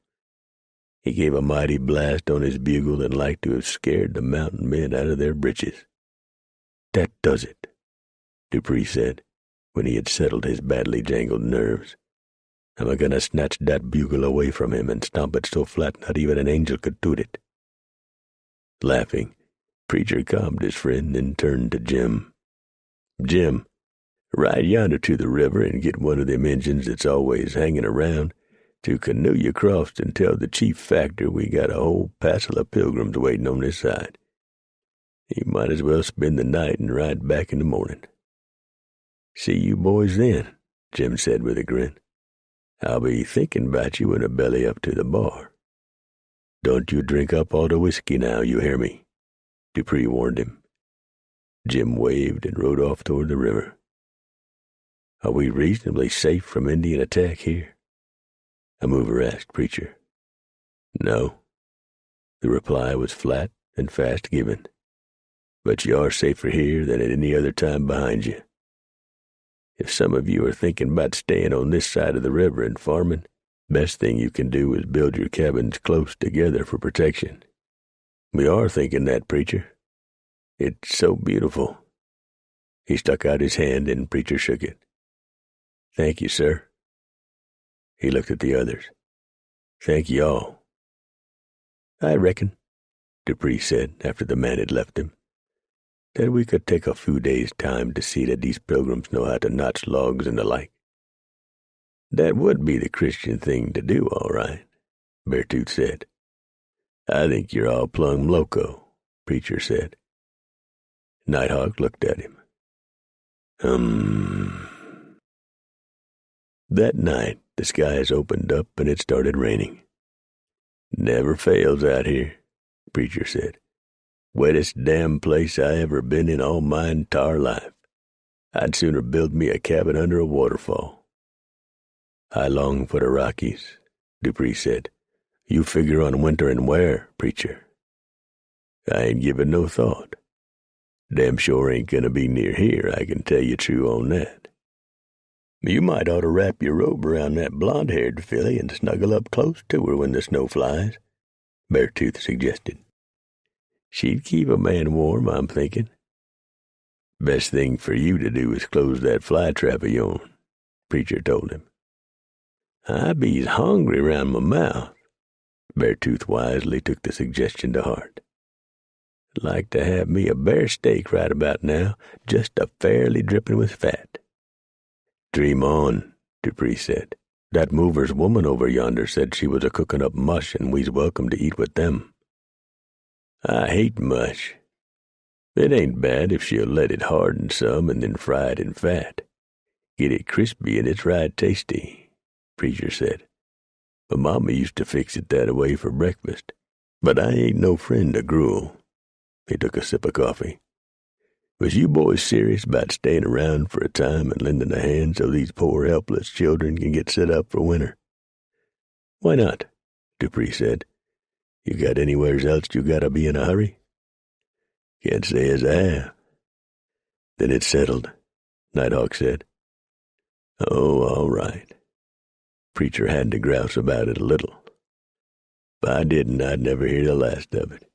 Y'all drag me about it forever. Personal, I think y'all got you eyes on some mover's woman. That's what I think. Come the spring, y'all probably still be here, scratching in the ground and planting taters and the like." They were still bitching, telling the most outrageous of lies and insulting one another when the last lantern in the wagon train was turned down. Melody and Penelope and Richard and Edmund arranged for passage across the Columbia, and Preacher was out hunting when they left. Deliberately gone. About half the wagon train elected to cross the river to settle on the north side, the remainder choosing to remain on the south side. Despite his grumblings and sour attitude, which by now everybody knew was all an act and not the real preacher, the mountain man really liked the Pilgrims, and in a way felt responsible for them. It was a strange feeling for the normal solitary man. So the time went by quickly in the building of corrals and stables, stockades, and the homes that would stand inside them. One day Preacher looked up and found that he and the others had been in the valley almost 3 weeks. "Time do fly when a body's a-having fun, don't it, Preacher?" Dupree said with a grin. Preacher nodded, his eyes on Beartooth, who was returning from the fort, and pushing his mount hard. Dupree followed Preacher's eyes and said, "Something's wrong, Preach. I gleaned that right off. Where's Jim and Hawk? Out hunting supper? It better not be fish. I'm getting mighty tired of fish." "I didn't say they was spearing it. I said they was hunting it. Must be time for us to leave. You getting crotchety and hard of hearing, too." "I ain't neither. Is too."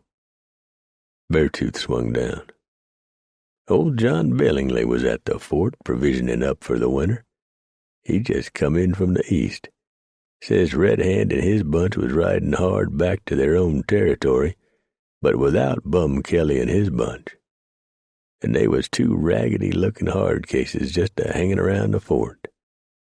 They pulled out quick when they spied me eyeballing 'em.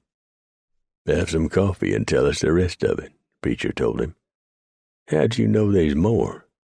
'Cause you wouldn't have been forcing that poor animal of yourn to tote you so fast if there weren't.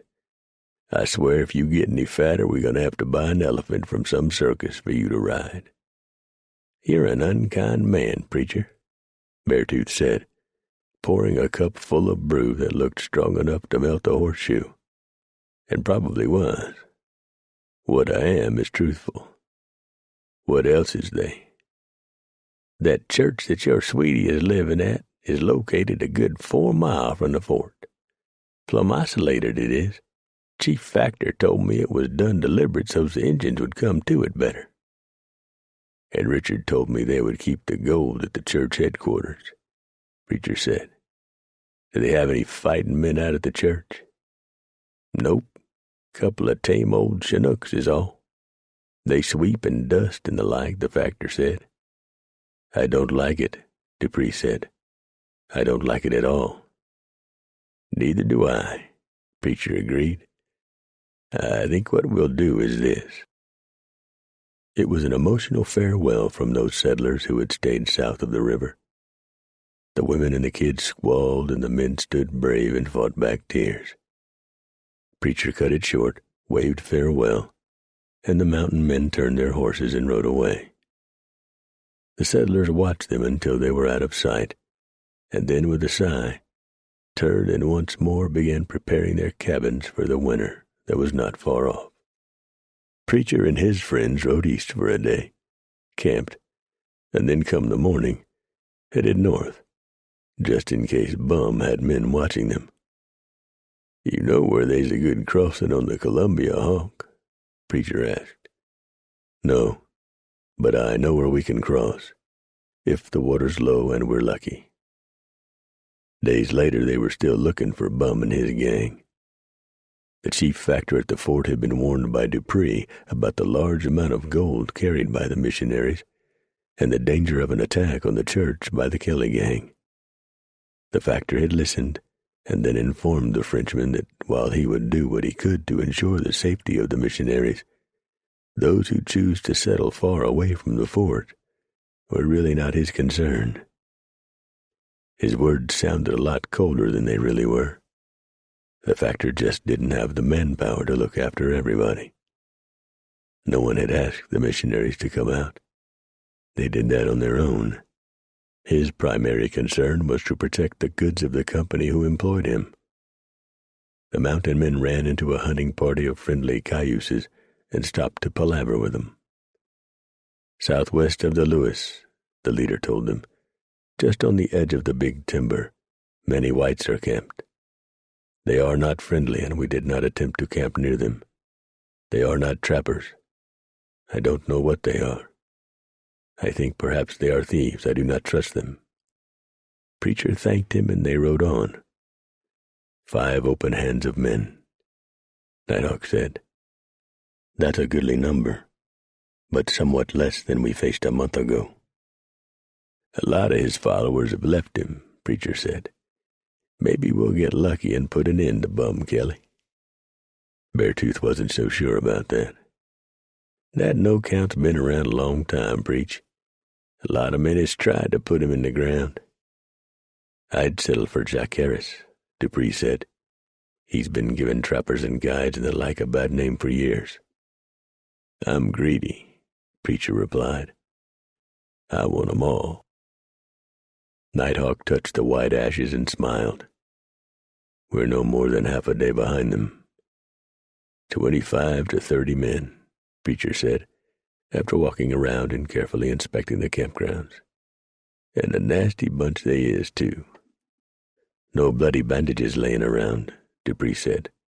"Looks like they're all in pretty good shape." "They're heading for the fort," Jim told them. "That side's as clear as leaves on a tree." "I know a shorter way," Beartooth said. "We can be there a couple hours for them." Preacher swung into the saddle. "Let's ride."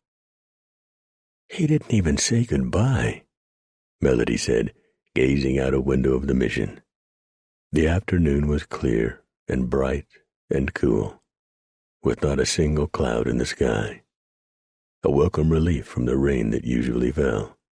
Frost had colored the land that morning, laying a heavy mantle of white that was gone as soon as the sun touched it. Winter was not far away. "Oh, Melody," Penelope said, "why can't you see that he's entirely the wrong man for you?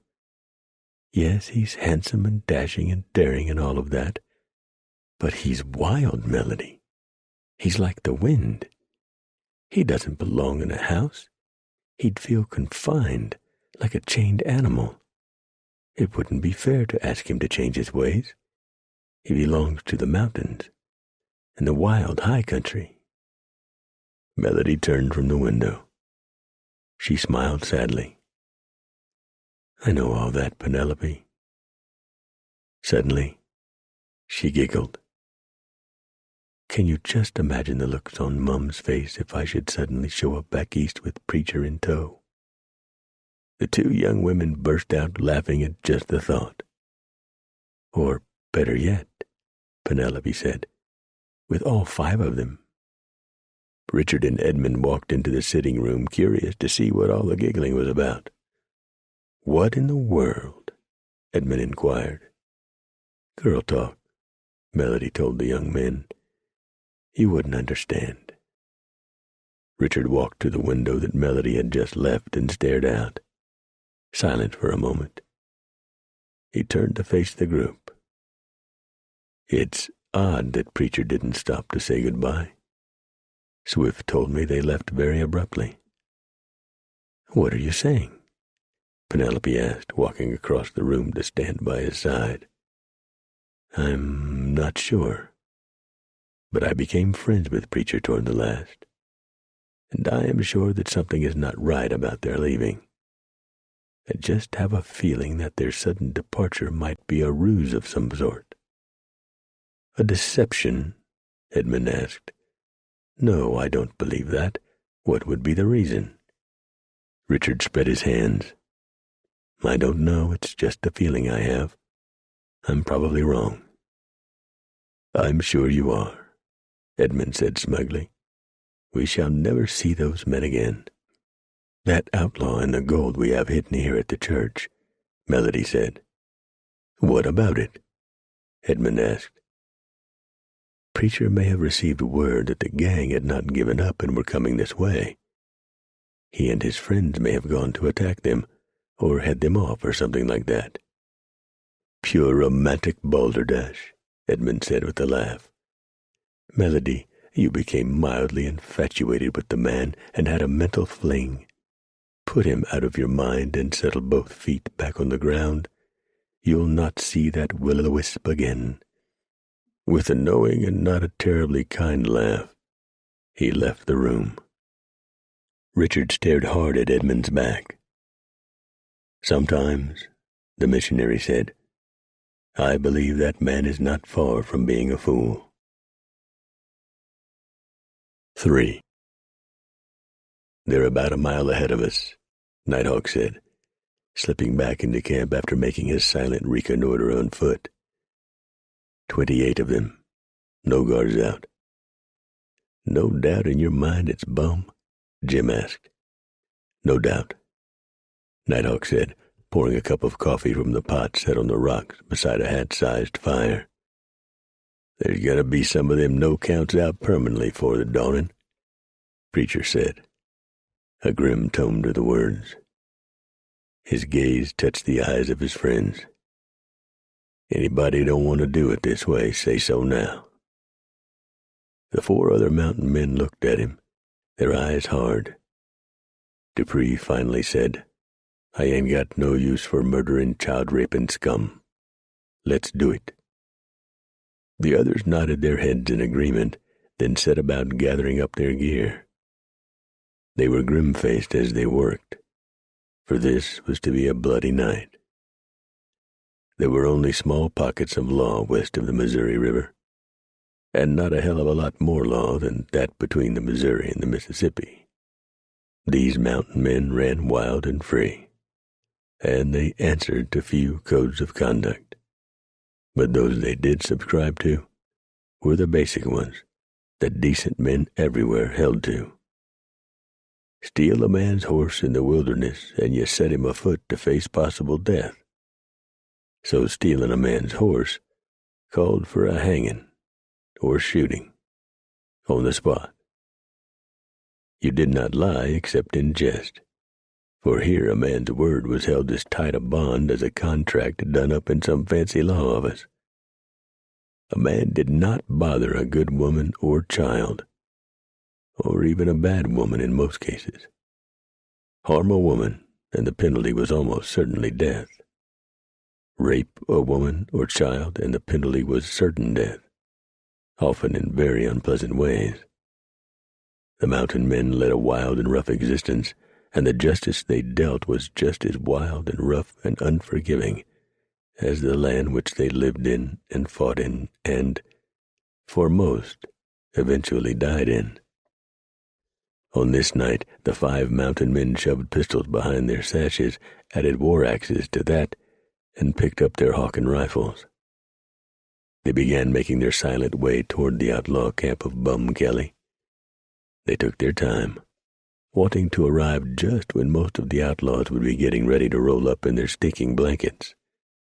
With any kind of luck this night, the outlaws would sleep forever, and the missionaries, and no telling how many countless others, blissfully unaware of the danger the outlaws presented, would live normal, happy lives, or as normal and happy as could be in the wilderness, with any kind of luck. The ambuscaders neared the camp, broke up, and silently moved forward, stopping their stealthy advance just at the edge of the clearing. The fires were dying down, and men were grumbling about the cold as they prepared to roll up in their blankets.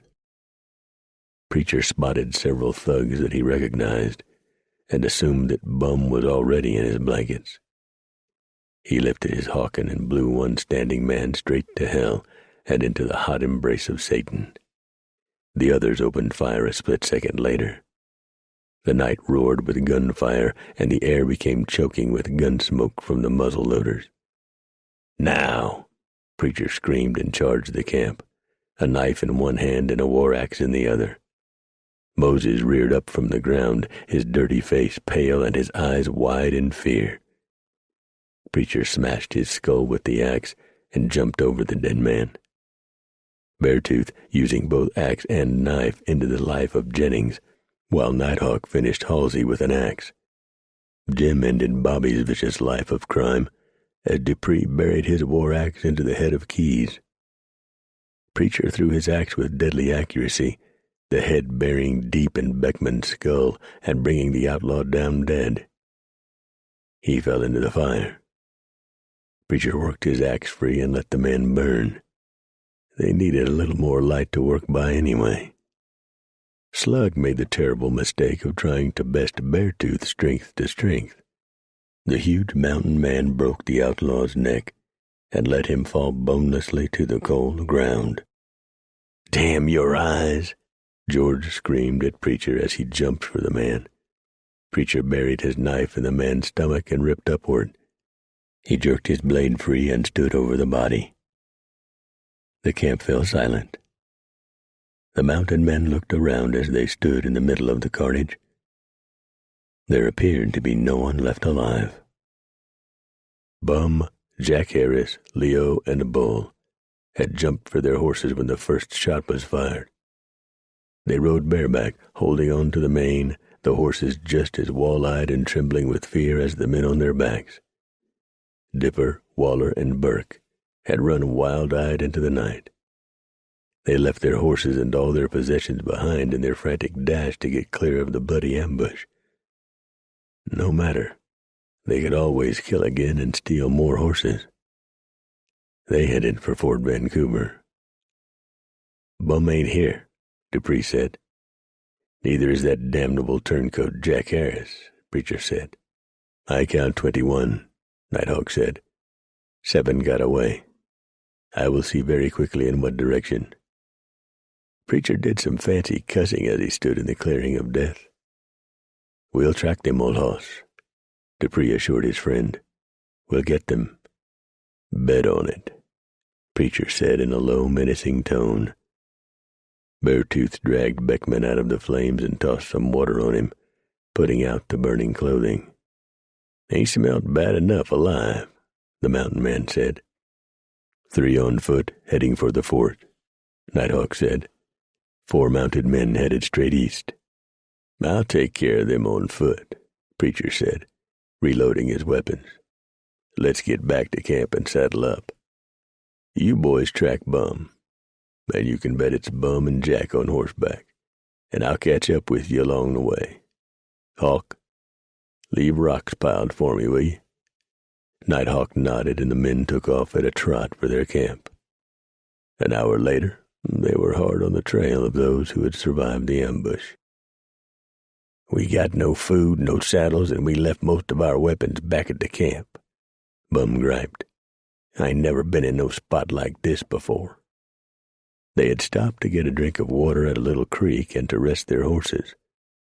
"I wonder how many got away," Leo questioned. "I seen a half a dozen shot to bloody rags in their blankets." "I never figured Preacher would pull something like this," Bum said.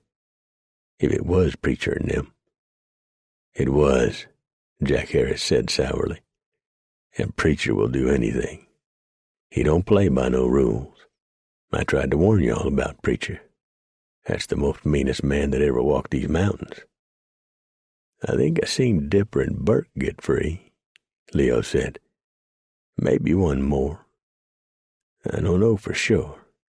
It all happened so damn fast, all I could think of was getting free and safe." He looked at his hands in the faint moonlight. They were trembling.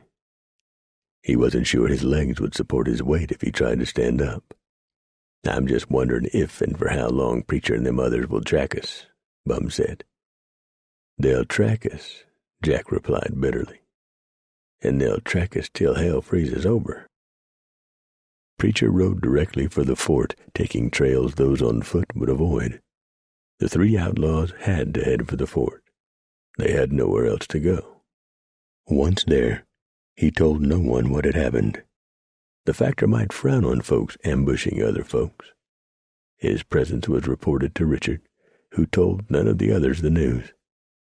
He immediately saddled up and rode in to see the mountain man. Preacher was camped outside the walls. "Melody was rather upset when you left without saying goodbye, Preacher," he told him. "She'll get over it." "Oh, my," Richard said. "Oh, my what?" "Here comes that Wade fellow." Preacher looked up and grunted. "He best keep on going. I ain't got the patience right now to mess with that fool." "You there," Wade called, his good-for-nothing son with him. "You, mountain man, I came to call you out." "You best go on, Wade, and leave me alone. Mess with me now, and I'm going to wind your clock." Without another word, Wade hit him, the blow unexpected. Preacher hit the ground, flat on his back. "Fight! Fight!" someone from the fort yelled. Preacher slowly got to his moccasins and spat out blood from a busted lip. "All right, mover," he said, low menace in his voice. "You got this coming to you." He faked the blow. Wade flicked a hand to deflect it, and Preacher tossed a hard right fist to Wade's mouth. The blow snapped his head back and brought blood to his mouth. Preacher busted him with a hard left fist that landed on the side of the man's jaw, and Preacher followed that with a right to Wade's gut. Wade backed up, shaking his head and trying to catch his wind. Preacher pressed him, landing blows to the man's shoulders and face and stomach. Preacher backheeled the man and sent him stumbling to the ground. Avery screamed curses at Preacher and jumped at him, both fists flailing the air. Preacher timed a punch perfectly, and it landed smack on his nose, flattening it and sending blood squirting. Avery squalled and sat down on the ground. "God damn you," Wade yelled, getting to his boots. "That's my son you struck." "And a piss-poor kid he is, too," Preacher told him. "He must take after his pa." Wade swung and Preacher turned, the blow catching him on the shoulder. The blow hurt, for Wade was a big and powerful man, a bully, like father, like son. Preacher popped a fast left that smacked Wade on the mouth, bringing new blood to the man's lips. "Ain't it ow, paw?" Avery blubbered, both hands covering his busted and bloody beak. "What'd you say?" Wade cut his eyes to his son. "He wants you to clean my plow, Wade," Preacher interpreted. "But I allow as to how I got something to say about that." Preacher jumped up into the air and kicked Wade in the face, the kick knocking the man back to the earth. He landed heavily on his butt, and his teeth clicked together from the sudden impact with the ground. "Are you going to rest or fight?" Preacher taunted the man. Wade slowly got to his feet. His face was bloody and swelling, and he was mad clear through. So far he had not been able to land an effective blow on the mountain man. Preacher cut his eyes. The smart-aleck kid was crawling behind him so his paw could shove him tumbling. Preacher sidestepped and gave Avery the toe of his moccasin right in the gut. The young man howled in pain and fell sprawled out on the ground, gasping for breath. Wade came at Preacher like a wild bull, his face filled with hate and his mouth spewing out cuss words, all of them directed at Preacher and his ancestors. None of it was in the least complimentary. Preacher stuck out a foot and tripped the man, sending him to the ground, face first. Wade kissed the grass and came up sputtering and spitting out dirt. Preacher stepped in close and hit the bigger man twice, a left and a right to the jaw. Wade staggered back, regaining his footing just at the last moment. He lifted his fists. "Aw, give it up, man," Preacher said. "You're done." Wade lumbered forward and took a wild swing at Preacher. Preacher sighed and popped him again, a left and a right, to belly and jaw. Still the big man would not go down. "Come on, mountain man," Wade sneered. "Fight. I got you whipped now." "You 'bout a fool, Wade," Preacher told the man. "This fight is stupid. Give it up and I'll buy you a drink." "Kick his ass, Pa," Avery screamed, mush-mouth getting to his big feet. "I about had enough of you too, boy," Preacher told the young man. Avery told the Preacher where to go and what to stick up a certain part of his anatomy when he got there. Preacher narrowed his eyes and gave the young man the back of his hand right across the mouth. The force of the blow knocked Avery to the ground. When Preacher turned around to face Wade, the big man was standing, grinning a bloody smirk at Preacher, with a knife in his hand. 4. I really don't think you know what you're doing, Wade, Preacher told him, his voice cold and low.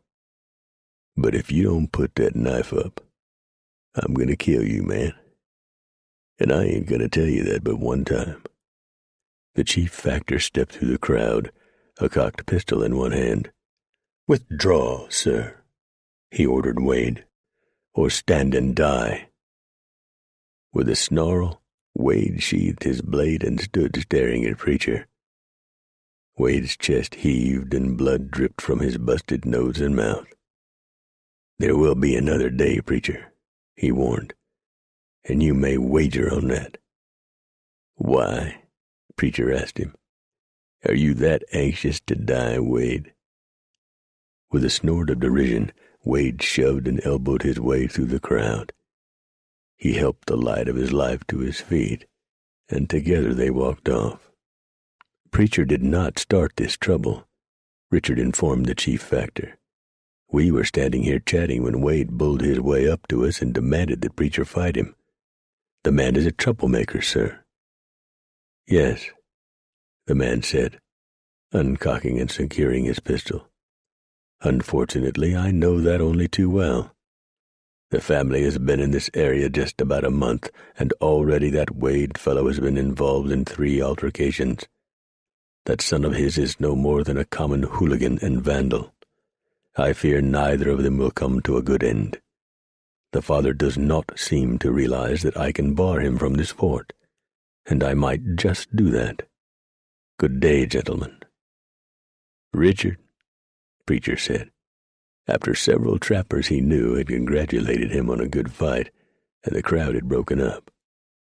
Go on back to the church and charge your pistols and rifles. There's 3 bad ones heading this way. I believe I can stop them, but if I don't, it's going to be up to you. Bum Kelly and his gang? Bum Kelly ain't got no gang no more. Not none to speak of, that is. The buzzards and the varmints is eating on most of his gang up south and east of Soda Peak. Richard swallowed hard. You and your friends did them in? That we did. Richard decided he really did not want to know the how of that statement. The Indian renegade and his bunch? Broke up and long gone. Richard looked around him to make sure they were alone. Bum and his people were coming after the gold? That they were, and the women. I don't think you'll have to worry with Bum no more. Just as soon as I deal with them 3 no-counts coming for your place, I'll look up with my friends and we'll chase Bum down and dispose of him. He held out his hand and Richard shook it. Likely as not you won't see no more of me, Richard, Preacher told the man. You tell Melody and the others goodbye for me. He smiled. You're a good man, Richard. I watched you grow over the weeks. You toughened up both in mind and body. He clasped him on the shoulder with a hard hand. You'll do to ride the river with, man.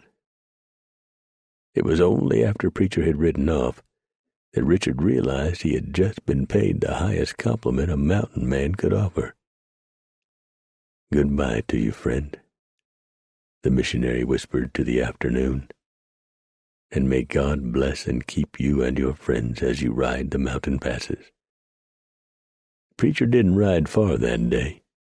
He rode north of the mission and picketed Hammer on good graze and a small pool of water and waited. Maybe he was wrong. Maybe the 3 survivors of the ambush were not going to attack the mission. Maybe they were just heading for the closest point of civilization. Maybe the thugs were coming here to steal, or beg, or buy supplies and horses and then leave. But Preacher doubted that. Although he'd never seen a tiger, he doubted one could change its stripes, and he felt the same about those who chose to ride the outlaw trail. Preacher knew that to a large degree each man shaped his own destiny. People were not forced into a life of crime. They chose it willingly. Preacher had not 1 ounce of sympathy in his being for thugs and hoodlums and the like. Preacher also knew that what he was about to do, depending on whether the trio showed up, cut across the grain of those who knuckled down and cowered under the watchful eye of any constable or sheriff's department. Man steals your horse, you hang him. Man threatened to do a body harm, you go after that person and put the harm on him before he can do it to you. He waited in the timber behind the mission. Just after dark, he saw the three men slip to the edge of the timber and crouch down. He could hear the murmur of their voices but could not make out any of the words. He watched them point to the lamp-lighted windows of the church and living quarters. Preacher stood and moved silently, making a wide circle and coming up by the side of the buildings, then working his way to the rear of the main building. He crouched down, his war axe in his hand. He smelled the man before he saw him. The man stank of filth and days-old sweat. The hoodlum came closer, so close Preacher could have reached out and touched him. He was going to do just that, sort of, in a few seconds. The man peered in through the precious glass of a back window, into a darkened room. He saw the man take a long-bladed knife from a beaded sheath. Preacher rose like a wraith and buried the head of his axe into the man's skull. He rolled the man under the building. "What was that?" came the hoarse whisper. "Stubbed my toe," Preacher gruffly called. "You're a clumsy idiot, Waller. Did you find us a way in?" "Right here." "You see them women?" "Yes, they's naked." "Hot damn, I get first dibs." What he got was the sharp head of a tomahawk right between the eyes. "Dipper?" came the whisper. "Right here." "Waller with you?" "Yeah. I seen some fine-looking horses in the stable." "Good. Did you say them fillies was naked?" "Yep." "I'm on my way to glory, Dipper." "You sure is," Preacher said, as he lowered the cooling body to the earth. One by one, he dragged the bodies to a ditch far behind the church buildings and dumped them.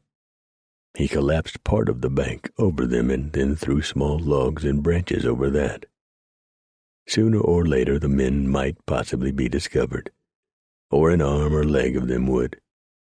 But by that time, the bodies would be so badly decomposed, no one would be able to tell who or even what they had been. Preacher looked toward the rear of the buildings, 1,000 yards or more away. "You good folks rest easy now," he said. "Live a long life and be happy. Compliments of Preacher." Preacher rode away from the fort and made a cold camp. By noon of the next day, he was in the Cascades. By mid-afternoon, he had found the tracks of both his friends and Bum and his crud. By nightfall, he found the first small mound of stones left him by Nighthawk. To someone unfamiliar with his style of living, the stones would have been meaningless. To Preacher, they spoke volumes. He made his camp and slept as soundly as he ever did. 4 days later, he caught up with his friends. They were standing over 3 mounds of earth. "They killed 'em whilst they slept," Beartooth said. "I didn't know none of these boys, but they appeared to be trappers. I reckon they had 'em a jug and drank theyselves silly 'fore they went to bed. They heads was all beat in. The rocks and clubs is over yonder all bloody. So Bum and Jack and them others now got guns and the like. These bodies was stripped naked, so them no-goods now got skins on, I reckon. They taken everything so's they'll pass for trappers. How'd you do?" "I took care of them 3 that went to the west, and whooped Wade's butt good over at the fort." "I'd like to have seen that," Dupree said. "What brought all that on?" "I don't know. I reckon he was just feeling lucky." "You should have killed him," Trapper Jim said. "I would have, but the chief factor butted in just at the last minute." "Too bad," Beartooth said. "Let's ride." Bum and his small party crossed over into Washington Territory, into what is now Idaho. and for the first time since the ambush began to feel like they just might have eluded their pursuers. They could not have been more wrong. None of them had even the faintest inkling of what manner of men rode after them. Bum and his men were thieves, murderers, cutthroats, and almost anything else that was evil and dishonest. Like so many others, they made the oftentimes fatal mistake of judging others by comparing them to self.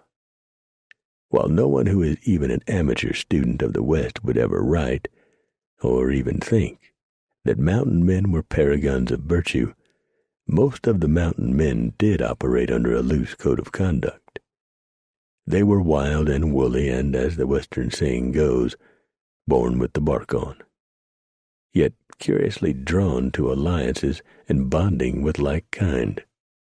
A good woman was as revered as their own mothers, so even to think of doing harm to a good woman was enough to bring their wrath down on a person.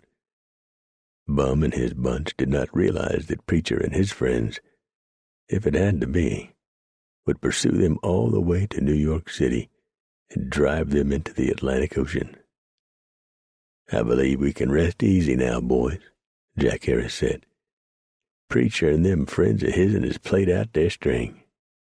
"Yep," Leo said, stretching out on his stolen and blood-stained blankets and sucking on a cup of coffee. "I think we can relax and start pondering on another job." Miles to the west, 5 hard-eyed mountain men rode their ponies, their hawking rifles across their saddle horns. "I think we ought to lay low for a time," Bull said. "Let the news of this wagon train getting through to the blue waters get back east. Then they's people who come a-fogging to the promised land. They'll have cash money and fancy women and the like. Pickings'll be fine, boys, fine." "I agree, Bull," Bum said. "But we got to start looking hard for a cabin to winter in. The snow's done capping the low mountains. It'll be hard cold soon." "We'll find some trapper's cabin and kill him," Leo said. "Lay in a stock of meat and jerk it. Preacher and them silly friends of his'n will think we've done left the country." "I know a spot up on the Clark," Jack said. "Snug little cabin that'd do just fine. Trapper lives there with one of the prettiest little Injun gals you ever seen. She could keep us all happy during the winter, and then we could kill her come springtime before we pulled out.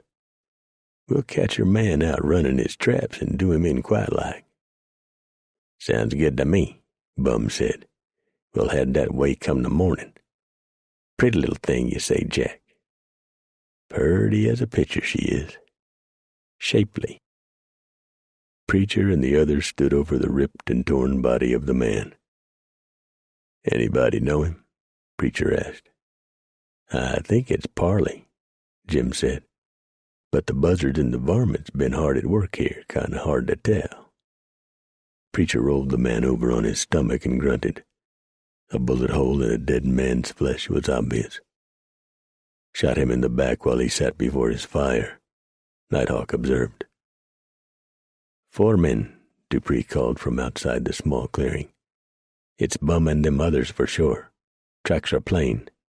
He rejoined the group. "We're going to take 'em alive, boys." Preacher spoke the words grimly. "And we's going to have us a court of law all proper and legal-like. Then when we find 'em guilty, we'll hang 'em." "That sounds good," Jim said. "Nighthawk, you be the judge," Preacher said. "I'll speak agin the bunch. Dupree, you defend 'em." "Why?" The Frenchman recoiled. "I ain't got nothing good to say about this pack of mad dog heathens." "No, we got to do this right and proper now," Preacher insisted. "You just let them have they say and such as that.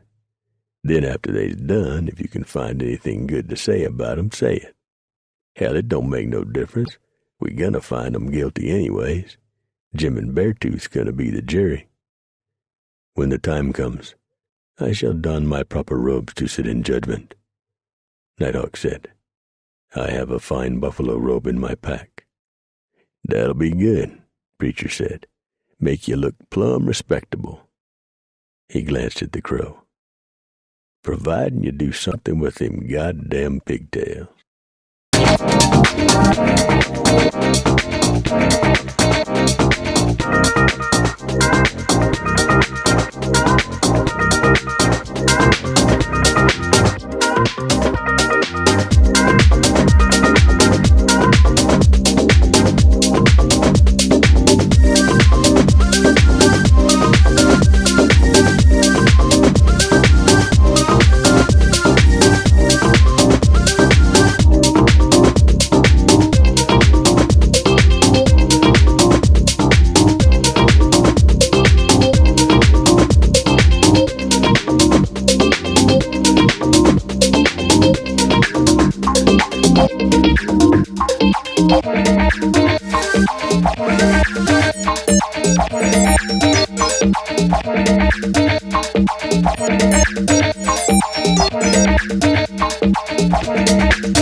"5. Dey's noonin by a crick," Dupree reported back. "So careless you'd think they was having a picnic." The day was cold, the approaching winter already opening its hand and closing chilly fingers over the high country. The men had awakened to a hard freeze that morning. The night before, they knew they were close upon the outlaws and had elected to keep a cold camp, so the smell of wood smoke would not give them away. "They got a fire big enough to roast a bear, so's I reckon we could build us a small one for coffee." "Bum and them's got a plenty," Preacher said, "and it's already fixed. No point in using up any of our supplies when come the sundown. Them down yonder ain't gonna have no further need of victuals." "You make a good point," Nighthawk said. "Perhaps it is you who should be the judge." "You be better. You can look sterner than me." "Of course, you are correct. I also am much more handsome, and certainly I present a much more regal appearance." "Why," Beartooth said, "he's got you on that, Preacher." "English judges wear wigs," Jim said. "I seen a drawing of 'em in a book one time. Them pigtails of hawks fit right in, seems to me." "You be right," Beartooth agreed. "When do we move agin them murderers?" "Right now," Preacher said, and stood up. Leo decided the coffee was just about ready and dumped in cold water to settle the grounds. Suddenly he had the feeling of eyes on him. He looked around. He could see nothing. "What's the matter with you?" Bull asked. Leo shook his head. "Nothing. Just had a shivering sort of feeling, that's all." "That meat do smell good," Jack said. "I be hungry for a fact." Bum was all stretched out comfortable on his stolen blankets, half asleep. He opened his eyes to the warbling of a songbird. Sure was pretty. He cut his eyes and saw something that was a lot less pretty. Beartooth, standing grinning at him from the bushes. The man had a hawking rifle in his big hands, the muzzle pointed straight at Bum. Bum cut his eyes to Jack Harris. The man was squatting motionless, the muzzle of a pistol placed at the back of his head. Bum could see Leo staring up at Preacher, the mountain man holding him in check with a pistol. Bull was looking into the muzzle of a rifle held by Dupree. "Well, now," Preacher said, "that meat do smell good. So let's eat it up, and then we'll settle down to business." The outlaws were trussed up and dumped on the ground. They offered no resistance, and up to this point, no argument. Preacher and his friends ate the meat and drank the coffee. Bum and what remained of his band lay on the ground and watched in silence. Bum finally broke the silence. "Go ahead and shoot us, you sons of bitches. What the hell are you waiting on?" "Speak for yourself," Leo said. "I'd as soon delay the grave if possible. The 3 that made it to the fort and the missionary church, I took it out," Preacher informed the outlaws. "They was a scabby bunch, they was." "You recall their names?" Bum asked. "Waller and Dipper was the only names I heard, Don't know who the other one was. Don't make no difference. He's just as dead as the others. You never gonna get us to no court of law, Bull boasted. And since you ain't lawmen, what you're doing is agin the law. You ain't got no right to hold us agin our will. You're wrong on all counts, Dupree told him. We fixin' to have us a court of law, right here. He pointed at Nighthawk. And yonder sits the judge. A goddamn Injun? Leo hollered. You best watch your mouth, Preacher told him. It don't pay to make the judge mad. Nighthawk rose and went to his pack horse, taking out a buffalo robe and slipping it on. He sat down on a large rock and said, Court's in session. Commence the proceedings. Who goes first? Dupree asked. Me or you, Preacher? Me. Preacher wiped his mouth and rubbed his greasy hands on his buckskins. He looked at the trussed-up outlaws. I'm the persecutor. Prosecutor, Nighthawk corrected. That too, Preacher said. Your Honor, these here men before you is scum. They's murderers and rapers and torturers. They ain't fit human beings. Objection, Dupree said. Hell, I ain't even got going good yet, Preacher yelled. This is an outrage, Jack Harris hollered. I demand a real lawyer and a real judge, not no goddamn Injun. Objection overruled, Nighthawk said. Proceed, Preacher. Where was I? Not fit human beings. Oh, yeah, right. Your Honor, these here 4 snakeheads is about as low as a human person can get. Buzzard puke is easier to look upon than these 4. I object, Dupree hollered. Hell, I do too, Bull squalled. All of you be quiet, Nighthawk said. What is your objection, Counselor? Say what? Counselor. That's what you are at this moment. A counselor. Now what is your objection? I ain't really got one. Hell, I agree with everything Preacher said. But ain't I supposed to object every time he says something? I seen a trial back, 25 years ago, I reckon it was. Judge had him a wooden hammer, and was beating on the table and hollering about half the time, and one or the other of them lawyers was always objecting about something. You are supposed to object when the prosecution brings up some point that you disagree with, Nighthawk told him. Oh, well, hell, I might as well lay down and take a nap if that's the case. No, you don't, Bum yelled. I got to pee, Leo bellowed. Order in the court, Nighthawk thundered. Does the prosecution have anything else to say? I say we hang the bastards, Preacher said. Yeah, me too, Dupree said. You can't say that, Nighthawk told him. You're supposed to be defending these no-good, sorry, good-for-nothings. He caught himself. Strike that from the record and the jury will disregard my comments. Jim nudged Beartooth. That's us. Why disregard it? Beartooth asked. It's all true. What record? Jim asked. Somebody's supposed to be writing all this down, Leo yelled. Well, don't look at me, Jim protested. I can't write. Stand the accused up before me, Nighthawk said. The 4 were jerked to their feet. Jack yelled, This ain't no legal court of law. I demand a judge. I got rights. I sentence the 4 of you to be hanged by the neck until you are dead, dead, dead, dead. Nighthawk said, And may God have mercy on your souls. Help! Bull bellowed. Get the ropes, Preacher said. I have to dismiss the court, Nighthawk told him. Well, dismiss it, Preacher replied. Let's get on with the hanging, Jim said. Don't be in such a rush, Bum squalled. I thought a court of law was supposed to show mercy and compassion, Jack asked. We have the right to an appeal, Bull said. Now, that is true, Nighthawk said. How do we go about that?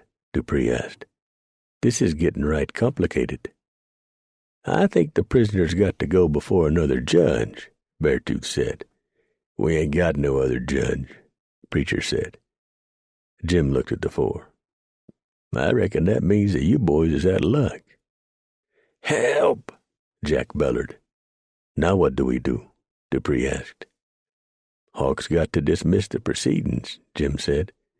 "Soon as he does that, I'll go fetch the ropes." "I hate every damn one of you people," Bull yelled.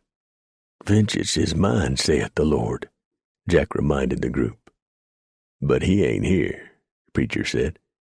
"So we're acting in his place."